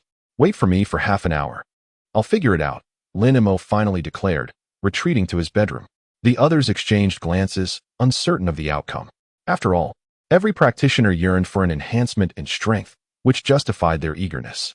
Once inside his bedroom, Lin Mo urgently sought assistance from the system. Recognizing the stakes involved for his energy points. "System, must I merely grant them the ability to wield Zanpakuto? What about the Kido? Host, please check the newly added items in the shop. Everything you desire is within." Lin Mo hastily accessed the shop, recalling his previous brief glance without delving deeper. As he perused the offerings, he finally located the items he sought. However, "Are you treating me differently?" Zanpakuto Initial Injection Version, 1,000 energy points. Zanpakuto Intermediate Injection Version, 5,000 energy points. Zanpakuto Advanced Injection Version, 10,000 energy points. Is this not a blatant exploitation of the honest? Lin Mo gritted his teeth, expressing his frustration. The disparity in pricing was utterly outrageous. The injected version's power is merely 1/3 of what the host can wield. Lin Mo stroked his chin, considering that it was still a viable option. After all, he held the authority to revoke the abilities at any time. Even without these abilities, he had his own prowess. All in all, he felt quite satisfied. However, he had purchased the initial version, and granting them the highest level of Kido at once seemed a bit excessive. He wished to avoid attracting too much attention. His own peculiar abilities were already enough to raise eyebrows. As for the Zanpakuto, Lin Mo had no immediate plans. The quantity he possessed was still too scant, limiting his choices. Even if such cards were available in the shop, he couldn't afford them just yet. Eventually, Lin Mo emerged from his bedroom. "Who wishes to go first?" "I will," Yi Tianlin volunteered, rising from his seat. Lin Mo approached and placed a hand upon his head, assuring him, "Don't be nervous. This will be swift." Huh, why does that sound slightly off? He mused, brushing the thought aside. As Lin Mo's palm emanated a soft blue glow, the others watched in silence. Zhong Cici shifted closer to Hanyu, whispering, "Did you notice how Lin Mo's words and actions seem to suggest they are a couple?" "Oh, who knew you had such inclinations?" Hanyu replied, exasperated. "Come on, doesn't it seem like it?" Though reluctant to admit it, she found it to be quite accurate. 10 minutes later, the glow on Lin Mo's hand faded. "What do you feel?" Lin Mo was uncertain whether Yi Tianlin could now utilize the abilities. But he was sure of one thing. The essence had indeed been transferred. He realized that something was missing from his system backpack. His mind was flooded with new knowledge, particularly regarding the methods of breaking and binding paths. "This is what you've been using, isn't it?" Yi Tianlin gazed at Lin Mo in astonishment. He never anticipated that Lin Mo could enable him to utilize these abilities, which felt as if he had practiced for years, effortlessly at his disposal. Having fought alongside Lin Mo, he had often heard him speak of breaking and binding paths in great detail. "Indeed, this is the very thing I employ. You may attempt to use binding path 4. The target shall be." Lin Mo surveyed the room and pointed at Zhongshang. "Select him." Zhongshang, sitting upright, looked bewildered and pointed at himself. "Mo go. I haven't done anything recently. How about choosing someone else? Look around the room and see if there's anyone more suitable." Lin Mo retorted. Zhongshang fell silent. "Then I shall give it a try." Yi Tianlin steadied his racing heart and extended his right hand, pointing at Zhongshang. Zhongshang gulped nervously.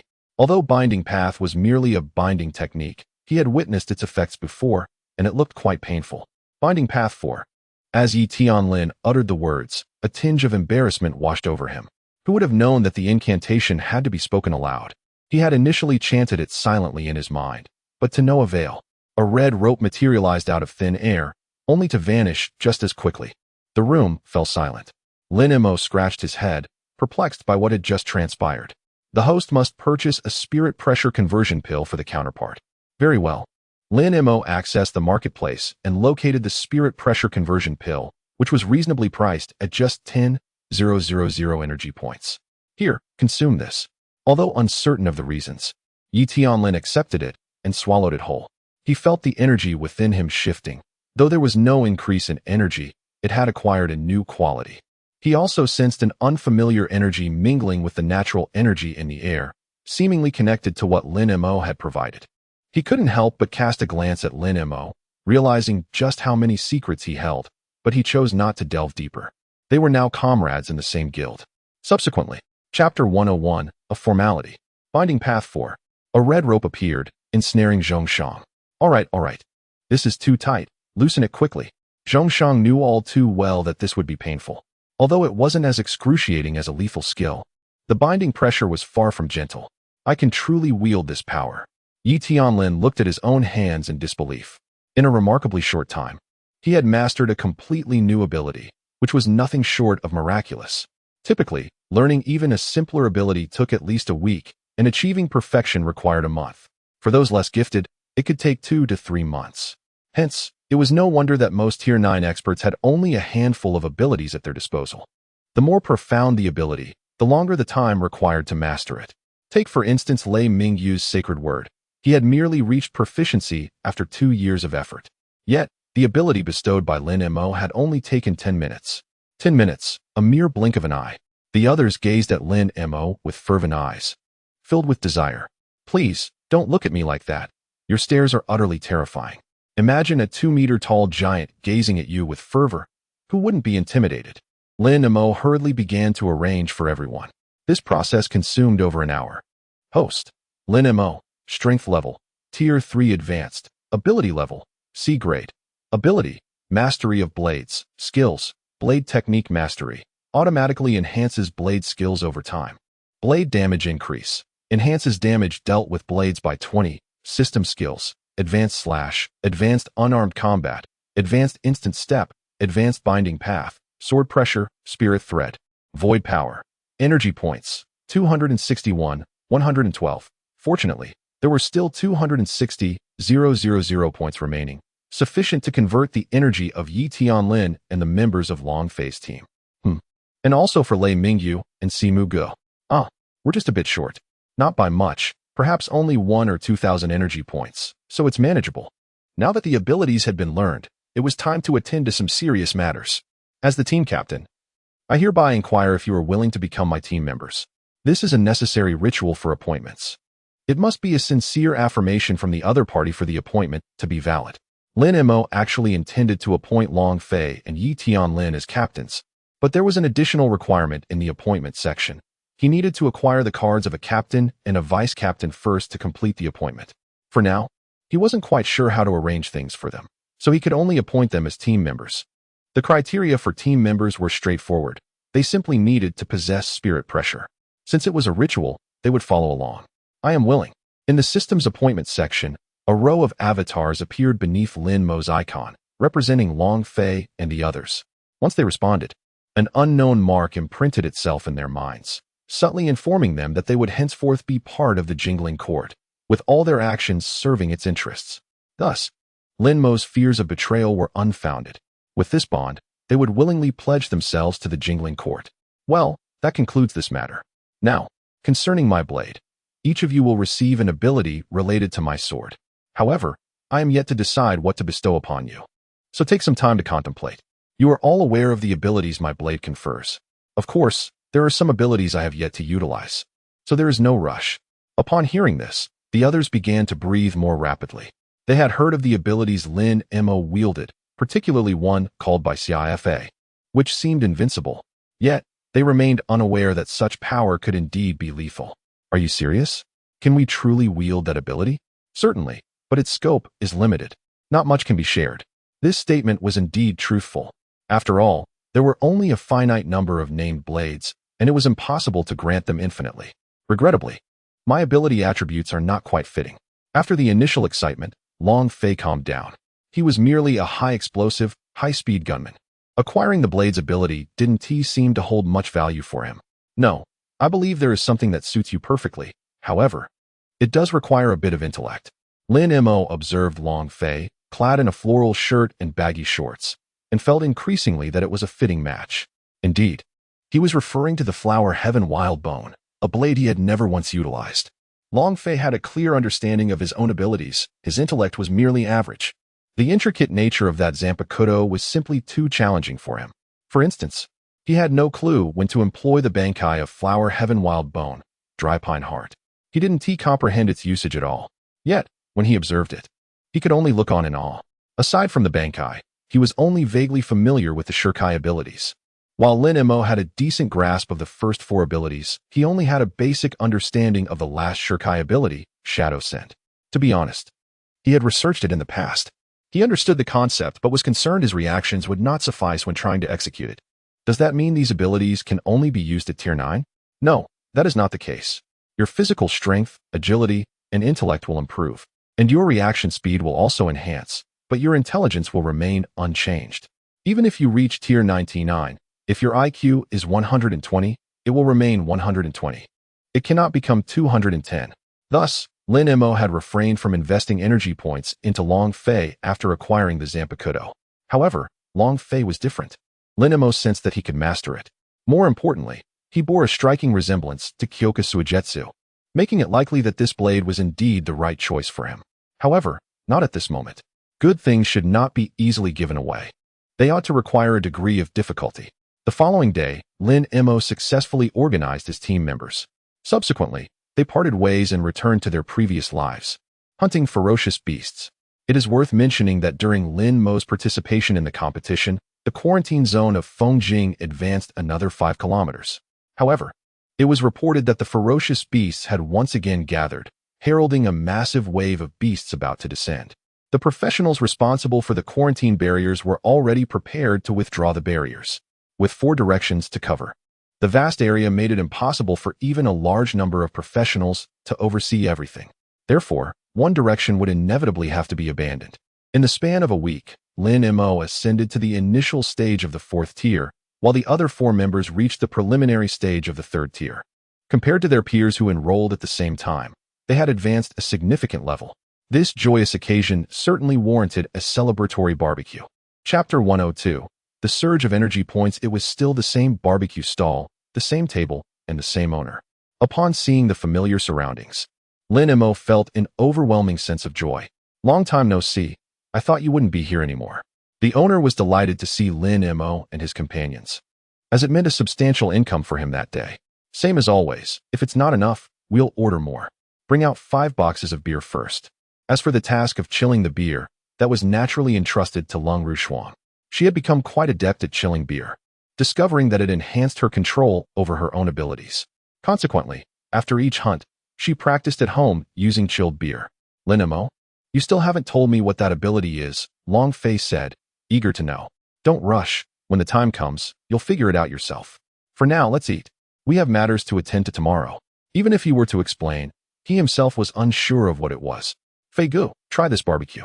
Since we arrived, the owner's skills have been improving. Zhang Shang held 10 skewers of lamb and devoured them in one go, a true abyssal ma. Long Fei ceased his inquiries and picked up a skewer himself. Wow, you really know how to find a spot. The barbecue here is indeed remarkable.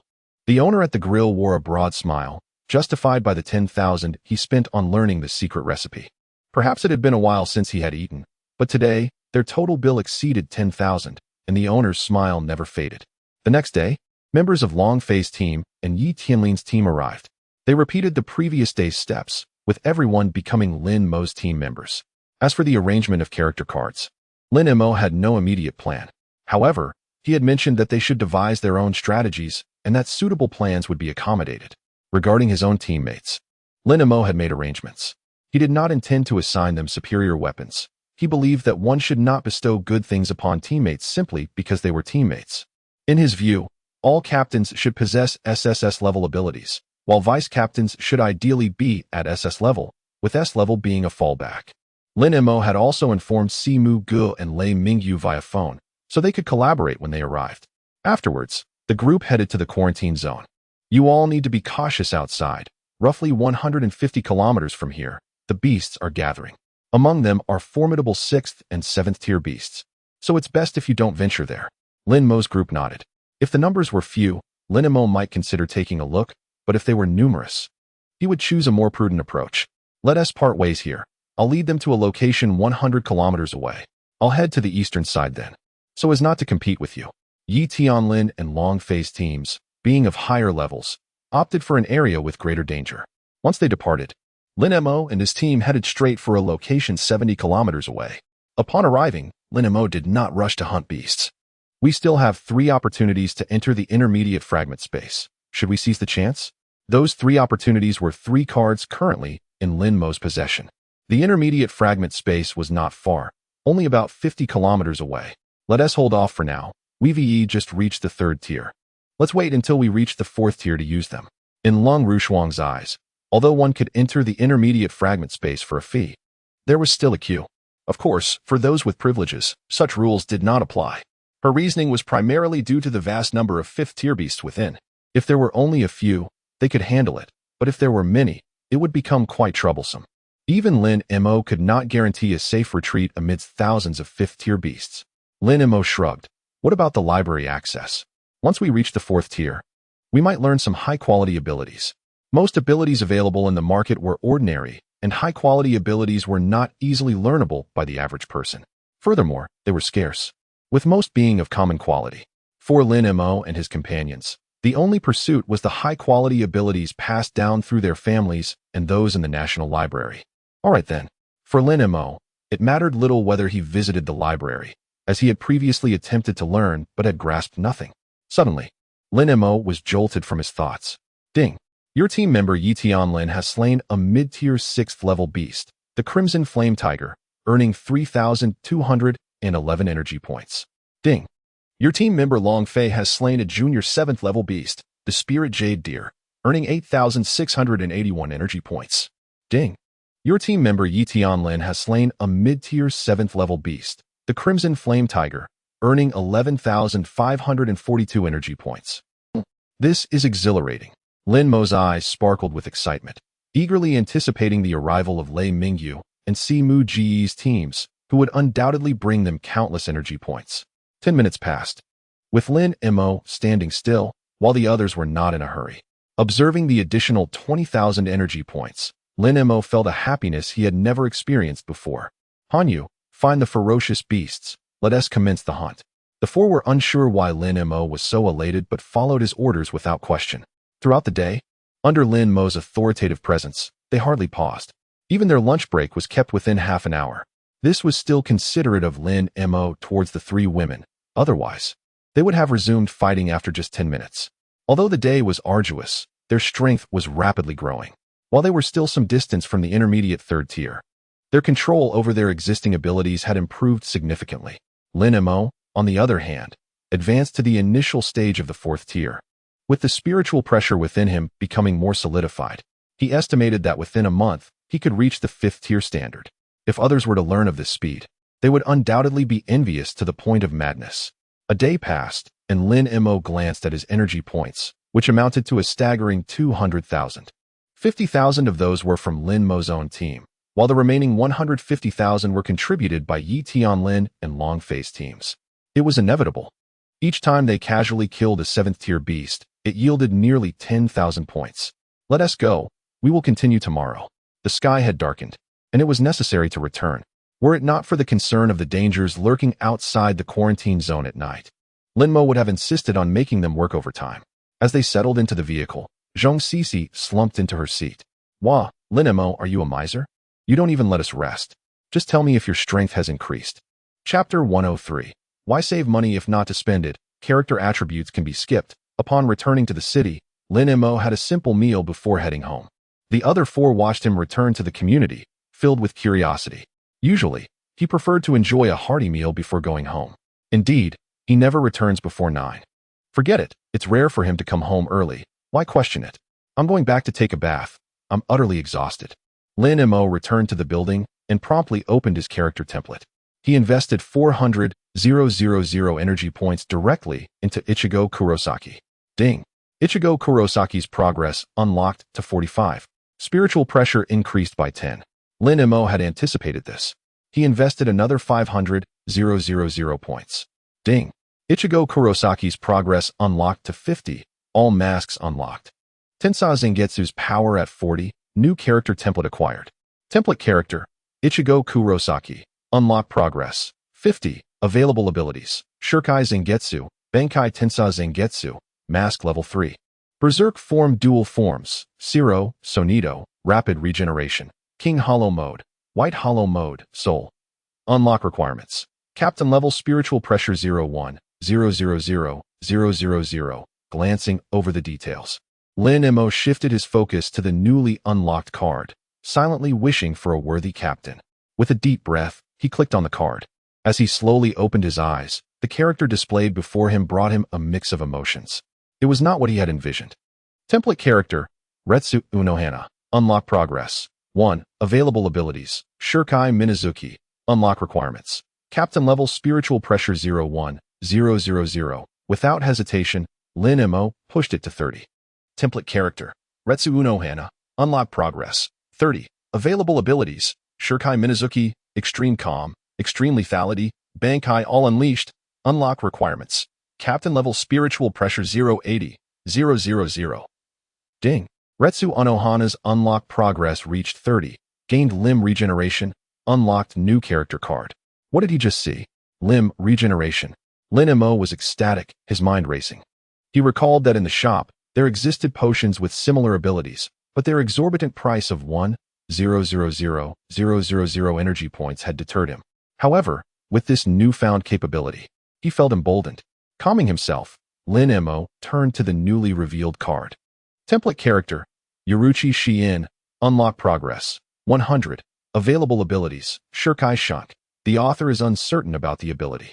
With a glance, Lin Mo cast it aside. He then assessed his remaining energy points, contemplating their use. He spent 80,000 points. Ding. Byakuya Kachiki's progress unlocked to 35, Bankai power at 20. Spending another 90,000 points. Ding. Byakuya Kachiki's progress unlocked to 40, gained skill K Geki, Senbenzakura Kageyoshi. Spending. Template character, Byakuya Kachiki. Unlock progress, 50. Available abilities, Shurikai Senbenzakura, Bankai Senbenzakura Kageyoshi, Keigeki, Senbonzakura Kageyoshi, Keigeki, Senbonzakura Kageyoshi, SHK, Byakurai. Unlock requirements. Captain level spiritual pressure 0-100, 000, 370, 000 points left. He proceeded similarly with the next character. Template character, T-Shur Hitsugaya. Unlock progress. 50. Available abilities. Shurkai High Rinmaru. High Rinmaru's Ice Pillars. Ice Dragon Tail. Vacuum Ice Blade. Bankai Daiguren High Rinmaru. Ice Avatar. Dragon Ice. Millennium Ice Prison. Unlock requirements. Captain level spiritual pressure 0-100, 000. After 4 unlocks, the damage of the Ice-type Zampicut increased by another 50. With an environmental boost of 50. Thus, in an icy domain, the power of High Rinmaru would see a significant enhancement. The same applied to Shirogane. Given that both were Ice-type Zampicut, albeit lacking environmental boosts.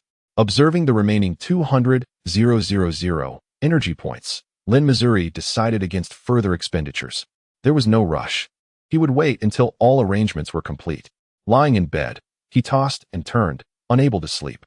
Almost every card had received enhancements today, and he had unlocked new character cards. While he might not utilize the new cards, he was nonetheless pleased with the special effect they offered. It wasn't until 3 in the morning that Lin Mo finally drifted off, only to awaken naturally at 7. Ding ding ding. Lin Mo, the beasts are gathering outside. Do you want to join? Yi Tianlin's voice echoed from within. Oh, you're with Leng Rushuang? Yes, Long Fei and the others have all arrived. If we're going, let's go together. All right. Lin Mo tidied himself up and hurried downstairs. Within 2 minutes, 3 vehicles arrived. According to our intel, the main forces of Fengjing are concentrated in the east, while the other 3 directions are prepared for abandonment. These areas are mostly occupied by private guilds and student teams.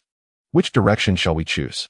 After yesterday's battle, Yi Tianlin's desire for combat had intensified. Although the use of Kido was energy-intensive, its effectiveness was remarkable. The only concern was that its lethality paled in comparison to Lin Mo's. This only deepened Yi Tianlin's admiration for Lin Mo. He wondered just how much energy Lin Mo possessed to sustain such a barrage. If only he knew that Lin Mo's output was merely a third of his capacity. With a power 4 times greater, he would be astonished. Lin Mo scratched his head. You decide. I'm not too familiar with the other directions.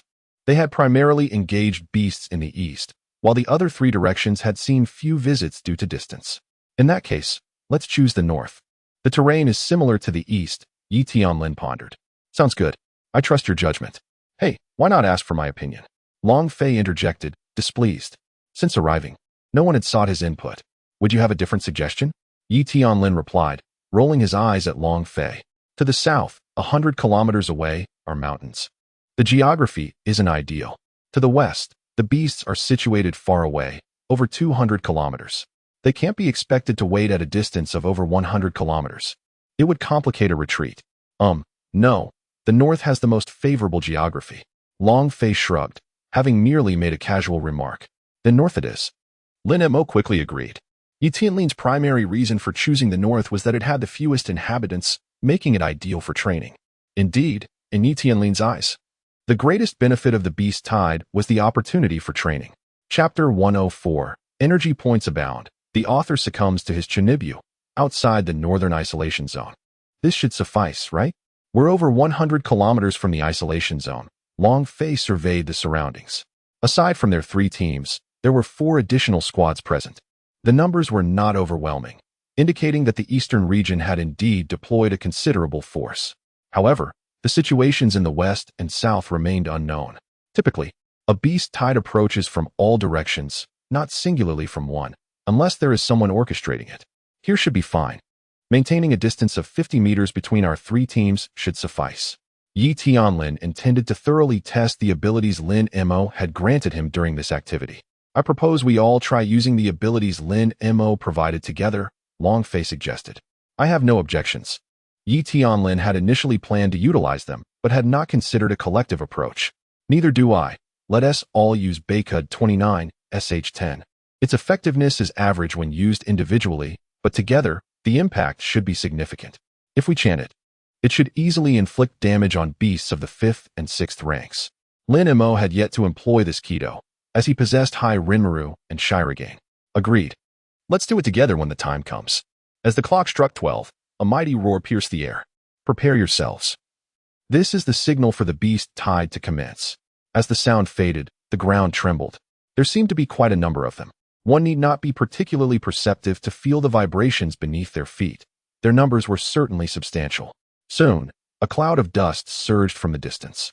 Lin Mo ascended into the sky, followed by the others who gradually took to the air. Lin Mo's lips twitched. Had they mastered this technique of spirit energy paving the way so quickly? What about his dignity? After all, he had practiced diligently for quite some time. Upon noticing that Zhongshang remained on the ground, Lin Mo nodded in satisfaction. It seemed he had a companion. The bitter wind howled. Darkness enveloped the cliff. Wheels turned. Blood-red eyes glimmered, and a heart of hypocrisy beat. The eagle soared high. The voices of nearly 20 individuals resonated simultaneously. As their voices echoed, a vast expanse of dark clouds materialized in the sky, and the temperature in the air plummeted. Ultimately, within a radius of nearly 2 kilometers, ice-crafted daggers rained down from above, piercing the beast horde below. Among them, Lin Mo's dark cloud was the largest, and his daggers the most formidable. This was the stark contrast between the original and the counterfeit. Lin Mo stroked his chin, surveying the scene below. System, this won't do. This 1/3 damage is rather unimpressive. The host may opt to provide the opponent with 100 damage from the ghostly path at a fair price of 1 million energy points per person. System, have you lost your mind over money? Why not offer them full activation from the start? Did you not express your agreement at the time? Well, that does seem to be the case. Host, remember that there is no such thing as a free lunch in this world. All others start with 1/5 of their power, and the enhancement of the ghostly path's potency is contingent upon their frequency of use. Of course, you may choose to spend money to increase the damage. Then I'll pass. Let us use it sparingly. With a ghostly path unleashed, numerous ferocious beasts were vanquished. Lin Mo's energy points surged at an astonishing rate, and witnessing this, he felt an overwhelming joy. Alone, he would have been exhausted, but with company, it was a different story. As the ferocious beasts drew near, everyone revealed their weapons and began to slay the monsters. Lin Mo also brandished his Zanpakuto. Group attacks were the most advantageous. Benkai, Senbenzakura Kagyoshi. After a long absence, cherry blossoms reappeared around Lin Mo. With a wave of his hand, the blossoms surged into the throng of beasts, and each strike resulted in a massacre. Shurkai, Senbenzakura Kagyoshi. The cherry blossoms enveloped thousands of the ferocious beasts, forming a semicircle. As Lin Mo clenched his fist, the blossoms spun and sliced through, blood spilling copiously. Hey, Lin Mo, you're cheating, Long Fei exclaimed, panic-stricken. Among them, he was the only one with single target attacks and lacked any area of effect skills. He had hoped to compare who could slay more beasts, but this was no contest. Even his teammates couldn't compete with this anomaly. Meanwhile, Yi Tianlin, to the side, unleashed his own area attack. However, compared to Lin Mo's Senbenzakura Kagyoshi, it fell short. The destructive power was comparable, but the quantity was lacking. Had it been yesterday, Yi Tianlin could have matched up, but today was different. Lin Mo had received a 10,000-fold reward for the number of blades, which explained how he managed to encircle 1,000 beasts. Everyone, be cautious. Something feels off. Ordinarily, beast tides should come in waves. Yet the current tide showed no sign of abating. Yi Tianlin scrutinized the distance. This beast tide was being directed. Their objective was not merely to attack, but to assault the city through the northern region. Long Fei head east to find the commander of this operation and inform him of the situation here. Long Fei nodded, his expression serious, and vanished. Everyone, fight while retreating. Zhongshang, you can't fly. Drive out of the battlefield. Understood. He knew this was not the time to show off. Even as a shield warrior, he could not withstand such a multitude of beasts. Yi Tianlin's expression darkened. They were now trapped with no means of retreat. 100 kilometers seemed far, but to the beasts, half an hour was sufficient. The higher-tier beasts might not even need that long. Kill as many as you can and hold them off for as long as possible. Everyone, retain at least 1/5 of your energy for safety. It's an indiscriminate attack now. Such was the wisdom of those who had long been on the front lines against beasts. In contrast to the tension among Yi Tianlin and the others, Lin Mo remained remarkably relaxed. Benkai, Daiguren Hyorimaru. The cherry blossoms transformed into an ice dragon, the temperature plummeting as its speed increased dramatically. Lin Mo charged into the horde of beasts as if entering an unoccupied realm. Influenced by Lin Mo, the The melee fighters surged forward, while the ranged fighters provided support from the skies. Under Lin Mo's leadership, they managed to stall the advance of the beasts, albeit only within a radius of 400 to 500 meters. Other teams lacked the capability of Lin Mo's group, forced to fight and retreat, striving to buy time. Lin Mo glanced at his rapidly depleting spiritual pressure and then at the beasts below. He was torn. All that was energy points. What if I just went for it? Indeed, letting this opportunity slip would be a loss. Bakudo Chapter 96, Roaring Flames. Lin Mo's voice was filled with agony. How could it not be painful? Moments ago, a fire-type spell had been entirely absorbed by his left hand. Had it not been for his new ability of limb regeneration, he would never have dared to attempt this. The air instantly became sweltering, and Lin Mo's blade reverted to its original form, a colossal red blade soaring into the sky. Surely, it was at least 100 meters high. The heat. We must withdraw. The unbearable temperature compelled Yi Tianlin and his team to retreat rapidly. After 2 kilometers, the temperature finally began to drop. He needn't think hard to know this was undoubtedly Lin Mo's doing. He envied this ability. Had he possessed it, there would have been no need to summon help from the southern region. 10 seconds later, the flames extinguished, leaving behind charred earth. In the core area, the beast's remains had vanished, reduced to ashes, while only some scorched corpses and a few incapacitated beasts remained in the outer regions. Yi Tianlin hastily led his team to clear the area of beasts. But where is Lin Mo? Why hasn't he returned? Lung Ruoshuang was startled. It had already been a minute. I'm right here, just taking a breather. Lin Mo perched on a tree branch, feeling utterly drained. Yet the sight of his skyrocketing energy points, over 6 million, made it all worthwhile. As for Lin Mo's severed arm, it had already returned to its former state, though the limb regeneration ability would not be available again for 6 months. It seemed that the flaming execution technique could not be utilized repeatedly unless he paid for potions from the system. Yet, faced with a system that was so money-driven, Lin Mo had no intention of squandering his resources. What about that ability you just used? Don't rush. You will all have it in due time. Lin Mo waved his hand dismissively. He had his own plans for the future. Although he had facilitated their acquisition of abilities through infusion, it also meant these individuals held a loyalty to Lin Mo. However, the emotions tied to abilities gained through effort versus those acquired without labor differed significantly. Following Lin Mo's use of the flaming execution, the area within a 5-kilometer radius was nearly devoid of beasts. Yet, in the distance, the relentless influx of beasts continued, and it would not be long before they regrouped into another tide. This, however, was clearly beyond Lin Mo and his companions' control. They had originally intended merely to hone their new abilities, but who could have anticipated that the beasts were being directed? Swish, swish, swish. I knew you would be here. The branch president of the warrior guild, Zhang Dazhuang, arrived, accompanied by the leaders of various guilds, including Yi Yuyu, president of the Fengjing Professional Guild. President Zhang, President Yi. You have come. Lin Mo was taken aback to see Yi Yuyu. He had not anticipated her presence. Could I not come? After hearing what you said, it was clear that things were going awry. Fortunately, you possessed the ability to fly. Otherwise, you might have perished amidst this onslaught of beasts. Even if one were to survive, the injuries would be severe. The beast tide is not easily vanquished. What was that ability you displayed earlier? I witnessed it as soon as I entered the quarantine zone. Merely a minor trick, hardly worthy of note. Noticing Lin Mo's reluctance to elaborate, Zhang Dazhuang refrained from further inquiries. He could not help but feel speechless. Such a minor trick, indeed. Yi Yuyu cast a curious glance at Lin Mo. Having perused his file, after all, he had been classified as a mutated SSS grade, or rather, an X grade, an unknown level profession. It is rare to encounter a professional who can crush 2 ranks above them. The last such individual was over a century ago, a figure of great renown across the nation. Regrettably, he ultimately strayed onto a misguided path, becoming the leader of the Beast God sect. Few are privy to the identity of this leader, a fact that the country wishes to keep under wraps. Now, let us take charge. President Yi, please arrange the forthcoming tasks. At that moment, the main force arrived. President Yi stepped forward to organize the work, and once the various teams received their orders, they hastily proceeded to their designated positions to contain the beasts. Lin Mo perched atop a tree, feeling a twinge of envy. All these individuals are 6th and 7th tier professionals. If only I possessed such power, I could clear an entire area with a single strike, potentially amassing millions of energy points. Alas, The beast tide occurs merely once or twice a year. The last instance was merely a zombie beast incursion. It hardly warranted the term tide. What shall we do now? Lin Mo found himself surrounded by people, notably Long Fei and Yi Tianlin. Notably, Zhongshang remained on the ground, still not having ascended. Bro, you guys are really inconsiderate. Come down and talk.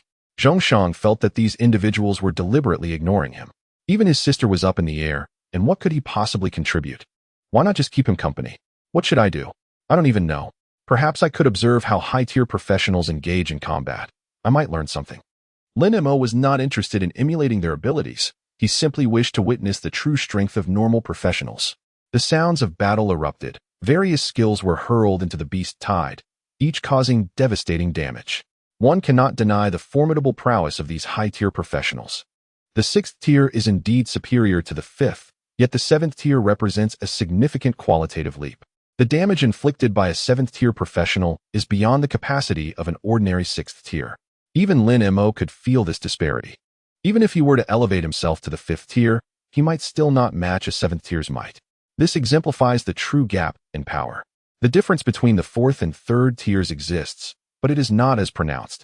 Lin Mo glanced at the branch leaders. The 8th tier professionals exhibited even more outrageous strength, their casual attacks resulting in the demise of numerous beasts. It appears that each subsequent tier represents a significant breakthrough.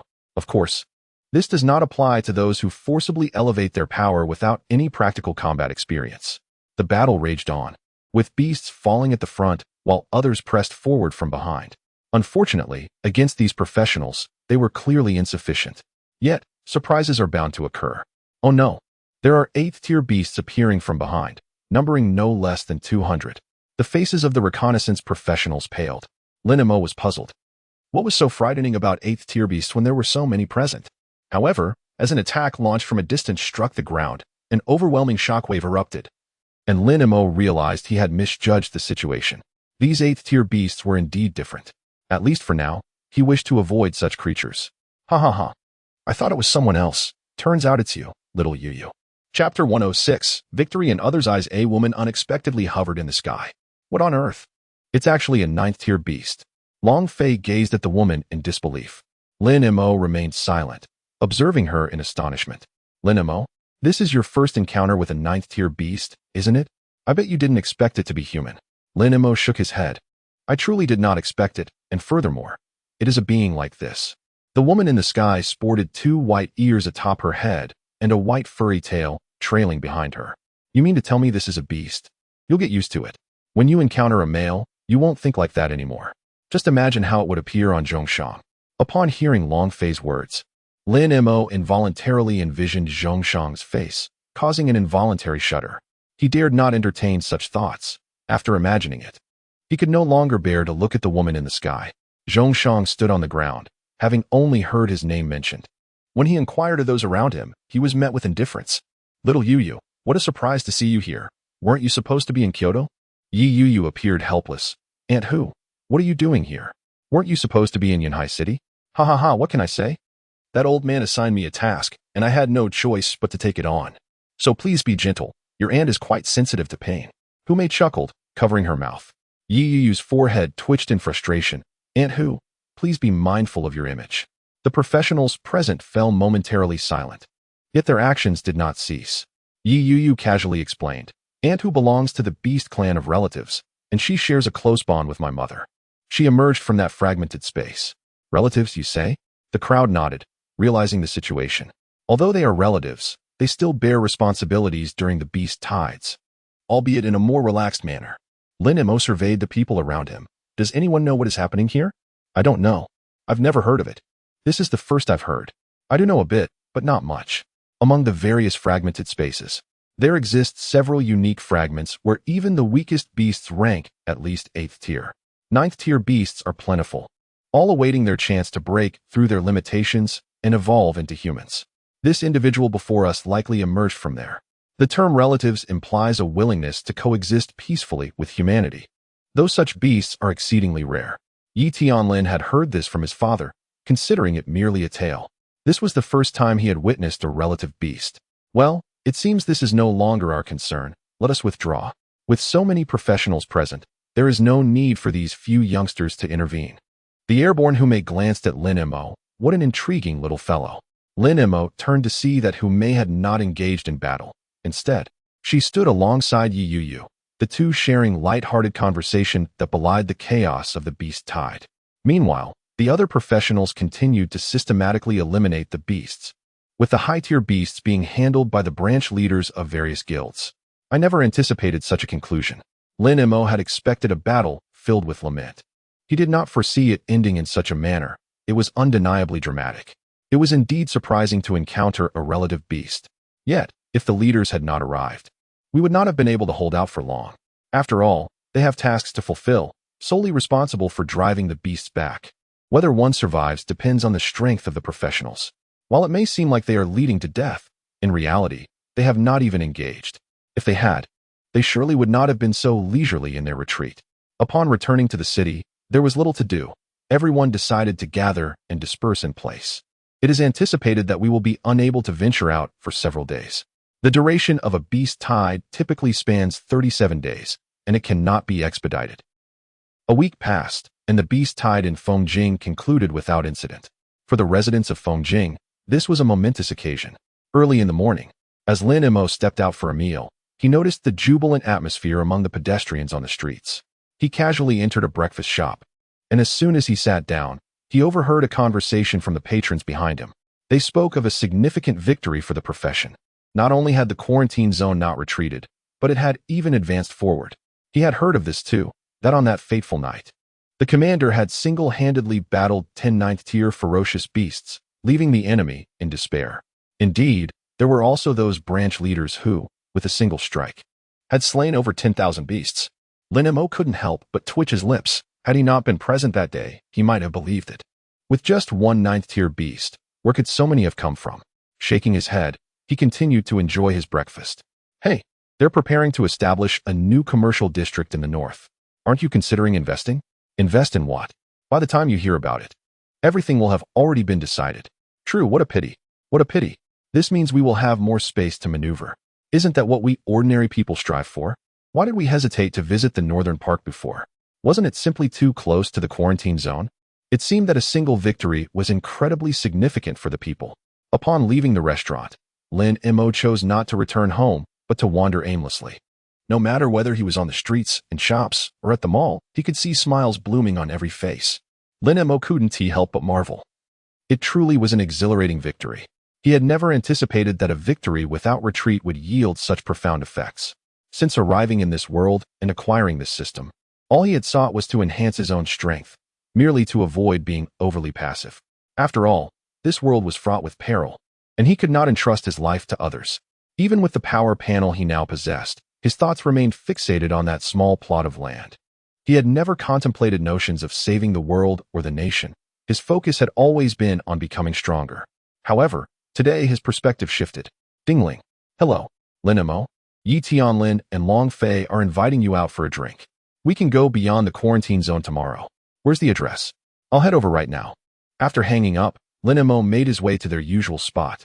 Upon arrival, the owner was preparing a second table. Today, it was not just Yu Tianlin and Long Fei. Their team members were also present. Clearly, one table was insufficient for so many. Lin Mo, come over and take a seat. The dishes have already been ordered, and we are just waiting for you. Chapter 107. Two great figures gulping down a glass of ice-cold beer refreshed him immensely. Today, the quarantine zone has been extended, pushing forward by 50 kilometers. Can you believe it? Long Fei exclaimed, excitement radiating from him. This is the furthest advance in nearly a decade. Yes, they say it has completely encircled the former county seat, Yi Tianlin added wistfully. Such a pity that those areas haven't been inhabited for over 200 years. However, we might uncover some antiques that can give us insight into life 2 centuries ago, he continued. Yi Tianlin shook his head, a look of regret on his face. There is no need for regret. These were places where people once lived. From Lin Mo's perspective, there hadn't been much of a leap in technology and lifestyle over the past 200 years. After all, the shift had been from technology to cultivation, not an ascent along a technological tree. Enough of that. The current quarantine zone should hold for at least 6 months. If we advance another 100 kilometers, the ferocious beasts there should be markedly different. Though Lin Mo had no concrete understanding of what Yi Tianlin meant, he could see the joy reflected on everyone's faces, akin to the joy he had observed earlier that day. After a while, Lung Rushuang noted Lin Mo's unusual demeanor. Typically, he would be teasing and laughing at this time. Yet today he sat in silence, a stark contrast to his usual self. What's wrong? Lin Mo shook his head. Nothing, just pondering some matters. He closed his system panel and joined in the laughter. Upon returning home, Lin Mo reopened his panel. With a determined heart, he spent his energy points. Ding. Unlock progress for Kurosaki Ichigo reached 55, spiritual pressure recovery speed 20. Ding. Unlock progress for Kurosaki Ichigo reached 60, new character card unlocked. Ding. Unlock progress for Kurosaki Ichigo reached 65. Ding. Unlock progress for Kurosaki Ichigo reached 70, new character card unlocked. Having spent all his energy points, Lin Mo felt a wave of relief. It wasn't he entirely spent, as he had preserved some in case he needed to purchase something later. He clicked on the first card, his breath quickening and his face flushing as he saw it, followed by a sigh of resignation. Template character, Aizen S. Suk. Unlock progress. 1. Available ability, Shurkai, Mirror Flower, Water Moon. Does it have a Bankai? No. Right. Unlock requirement. Oaken 0, 10,000. The ability was potent, but what was this unlocking requirement? Why was it Oaken? If it were Oaken, shouldn't it have been established from the start? Lin Mo opened the shop and found Oaken, gasping at the price. Fortunately, there were enough people now. Otherwise, he might not have been able to afford it. Oaken, price 50 million. As for the initial unlock requiring 10,000 energy points, that seemed trivial in light of the Oaken cost. Subsequently, Lin Mo focused on another card. If he guessed correctly, it must be the old man, the strongest fire-type Zampicat. If so, what about the 80 and 90 unlocks? Lin Mo was perplexed. Upon opening the character card, it indeed matched his expectations. Template character, Yamamoto Genre Sai. Unlock progress. 1. Available ability, Shurkai, Regine Jaka. Unlock requirement. Unlock power panel 0, 10,000. Seeing that it was indeed him, Lin Mo gasped. Who else could it be? All the captains were essentially gathered. Despite his own strength still being at the initial 4th tier, Lin Mo was confident that the 5th tier was not far off. As long as he continued to unlock these characters and hunt ferocious beasts, he believed it was entirely possible for him to reach the 7th tier before the age of 19. After all, he had only awakened 3 months prior. Closing the system, Lin Mo found himself in an excited state, eager to try out these 2 swords the next day. He tossed and turned in bed until 3 in the morning before finally drifting off to sleep. Brother Mo, you actually changed your weapon? Zhongshang curiously approached Lin Mo, recalling how Lin Mo's previous sword had been entirely black from the hilt to the blade. He had thought that sword was incredibly cool, yet now Lin Mo had replaced it. Zhongshang was aware that Lin Mo's sword would change each time he used his abilities, but had not anticipated that Lin Mo's current sword was one that had already been released. At this moment, the sword Lin Mo held had a light green hilt, the blade appearing as a straight line. Lin Mo grinned mischievously. Indeed, I have changed it. With the tip of the sword facing down, a radiant glow enveloped him. Ding. The others turned their curious gazes toward him. How much did this sword cost? It looks quite well crafted. Long Fei appraised the blade, noting its reflective surface with intrigue. Yi Tianlin, however, observed the sword with caution, sensing that things were not as simple as they appeared. It's quite impressive. It cost 50 million. Nonsense. How could you afford that much? Long Fei's words left Lin Mo momentarily speechless. Did he not know how to speak? Was he truly the young master of the Long family? His words struck deep. Lin Mo indeed did not possess 50 million. At most, he had just over 20 million. Primarily, he had been lax, neglecting to collect materials from many ferocious beasts. Lin Mo's eyes flickered as he retrieved a red marker from his ring. The tip of his sword still pointed downward. He felt the dwindling spiritual pressure. The energy required to hypnotize someone was truly excessive. Indeed, it is not a Zampicudo that he can wield for an extended period. And Lin Mo has no intention of doing so. Believe it or not, I can mark your faces without you even realizing it. Huh, I don't believe that. My speed is quite remarkable. Even if you are swift, I can still escape. Long Fei felt rather insecure, realizing the power of Shuanpa only after Lin Mo infused him with energy. He was uncertain whether he could outrun Lin Mo now. Not believing, we'll find out shortly. Why not let everyone participate? Lin Mo was also curious if the mirror flower, water moon, was truly as formidable as rumored. The crowd had no objections. They were quite intrigued by how Lin Mo could possibly mark everyone's face. All right. The group looked perplexed. What do you mean by that? Yes. Didn't we just agree? Did we? Lin Mo chuckled. Ah, Sister Rushuang, there are 2 circles drawn on your eyes. Cici, there's a character for king on your forehead. Ha ha. The others looked at Long Fei and burst into laughter. What are you laughing at? Long Fei, lacking a mirror or any water nearby, had no idea what his face looked like.